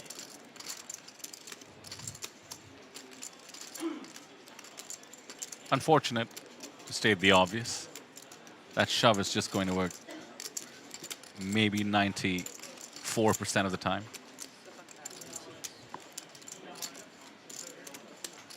Gilbert in chat says there was no need to shove. Well, in theory, absolutely perfect. Certainly mixing in shoves. The size of that shove, about 45 players away from the money, gets you a ton of folds against much, much better hands. Hands with a ton of equity. And even pairs as high up as 6s and 7s might not want to risk their tournament life. That being said, I have a feeling you would have seen Sumir just go with it.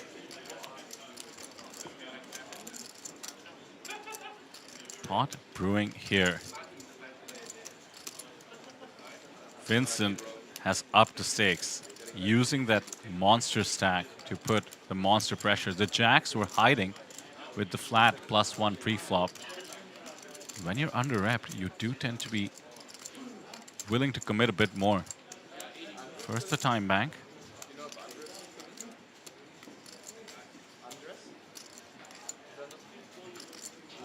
So put yourself in Benjamin's shoes. Vincent opened under the gun.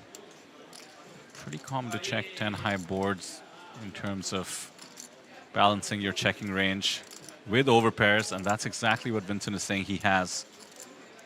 Benjamin just 3-bet jams after under-repping the jacks. He says if you have queens, kings, aces, that's that. I'm liking how fearless a lot of these guys are playing, especially for my bet. My sandwich bet, you know.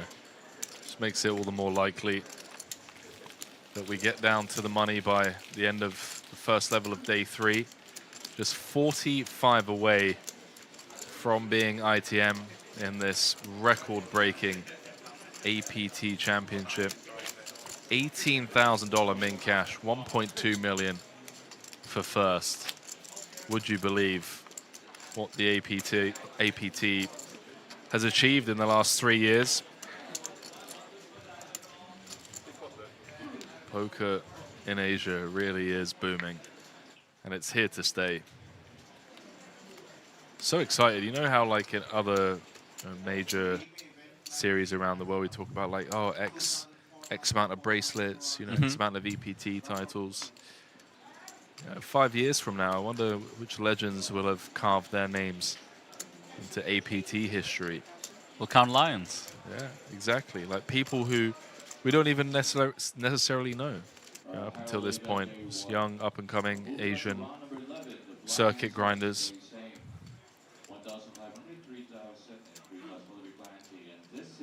Certainly, whoever emerges out of the remaining 140, which seems such a small number for what's at stake.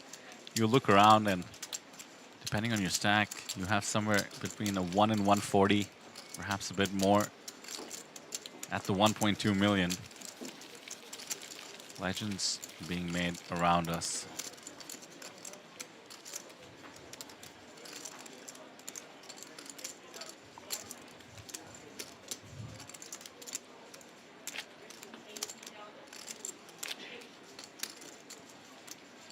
Love that the viewership has gone up since you and I started after the break, Henry. Thank you so much for joining us. Over 900 of you on YouTube, and shout out to those on Facebook and Twitch as well. We do have our regulars in chat. Appreciate you guys the most. Dedicated viewers for the APT, and you guys, perhaps alongside Henry and I, have as much appreciation for the history, the new era of this franchise, and how far it's come. Certainly, having been away for a few months, it's astounding to come back to Taipei and see how it's grown. Yeah, I must admit, it's been a real pleasure to be here. And I think also, you know, for the viewers perhaps haven't ventured out yet to an APT stop, I think the reason why the players support the APT as much as they do is because of the effort that the team puts in. Like, we have a really strong team here, and that can only be done, you know, from the top down, because the example gets set by those that are leading, and the leaders of the APT lead from the front, not from the back. You know, Victor Chong is first man in, last man out kind of thing. He's here every day. You see the CEO Fred, one of the co-owners Michael Soiser, also always on the floor. So it's great to just see the senior people out and about.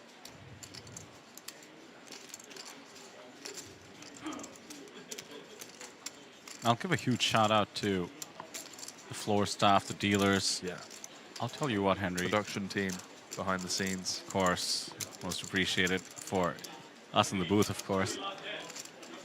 I was playing those mixed games that I love to play. Octoraz. You're a madman. Quad Super Stud. You're a madman. But take note, flawless dealing across multiple games. Yeah. Which is hard to even fathom. How did APT president Neil even teach them all these different games, some of whom seem made up, I swear to you. I think Neil just dreamt about them and added them to the schedule.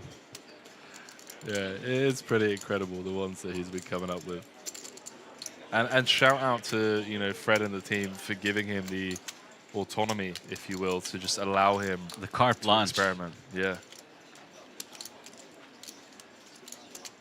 We had some huge mixed game events in terms of buy-ins. We called them the Masters. Some of them were championship events. Had a little package as well before you and I came onto the stream, interviewing about mixed games. I must say I resonate a little bit. I've been around poker as a player and then in the industry for, I guess, 16 years now, probably since I first started playing. And, you know, people were saying Hold'em is a little repetitive, boring, may have been thrown about. Can't say I'm bored by Hold'em quite at all yet. I wouldn't be able to sit in the booth and enjoy every moment if I was.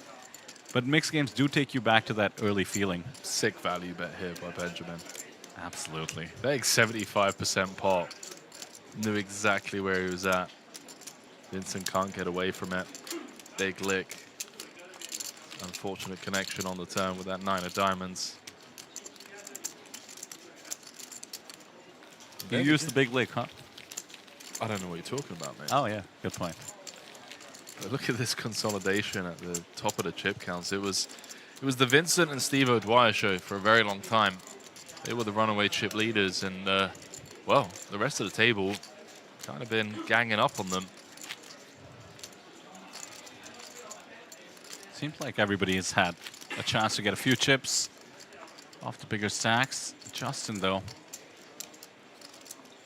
had to face the aces cracked. Took him down to 13 bigs, now at 11.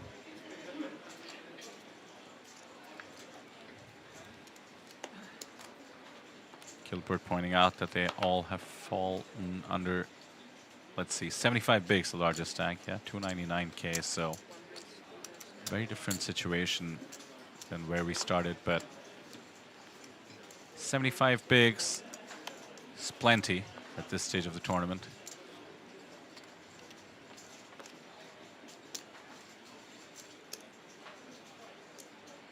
Makoto's been on the tighter side.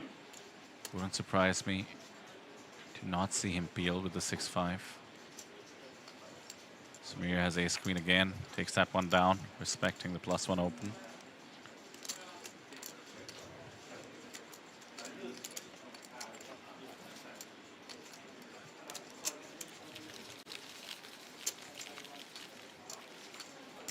I love this. Shout out to Justin in the chat. What's Justin saying? Prince, talking about Justin, says, so unlucky, one of the brightest minds of Australian poker. High praise. You and I have come across some players known as the brightest minds of Australian poker, and that's pretty good company to keep. He's approaching 1 million on his hand and mob. Oh, pardon me. He's approaching 200,000 on his hand and mom, I should say.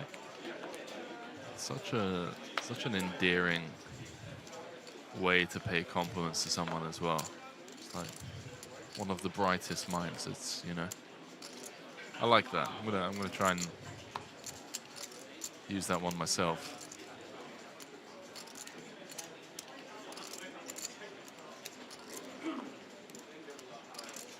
Questions about who's still alive in the chat. Good reminder to go to apt.poker. You know, I can lead a horse to the water instead of giving them a drink. apt.poker. Click on the event. That's the APT Championship Series. Go to the main event or hit live reports. And you'll see a live seating chart if you so desire. You can just input the player name, even the country name, or the table number. If you go to the live reports, maybe you see some hand that your favorite player was involved in, or somebody in the friends and family circle.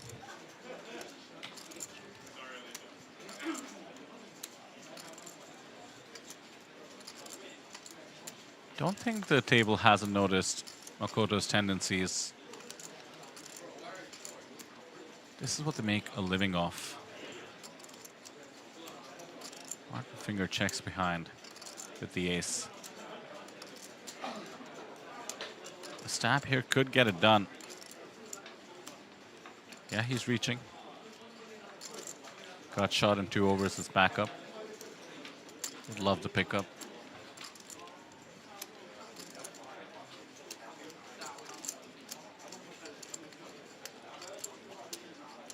Four to a straight on the board, 2 flush draws. Martin decides there's no point hanging around with just the ace. You guys keep asking me leading questions in the chat like this. Tube asks, will APT add any stops in Macau in 2026? Well, as it turns out, the APT stops for 2026 are out. Check those out on the website as well. 2 in Taipei, 2 in Jeju, 1 in Incheon. But we're always exploring locations for 2027. Maybe making a return to some old stops. I will be missing them next year.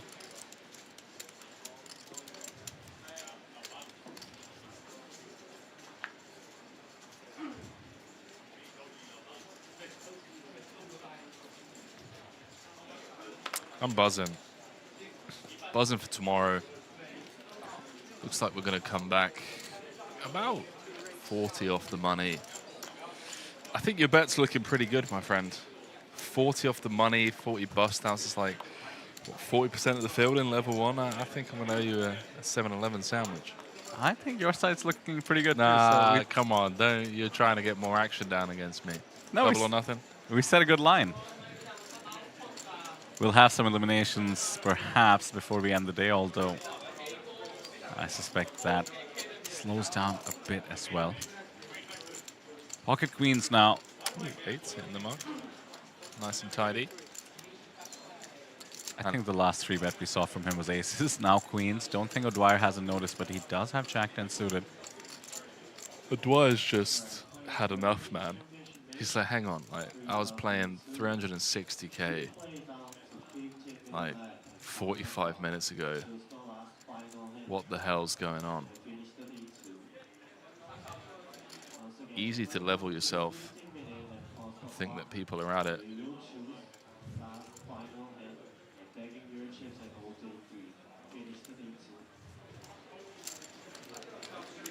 Let's go. Good time for a very disciplined fold up against the overpair.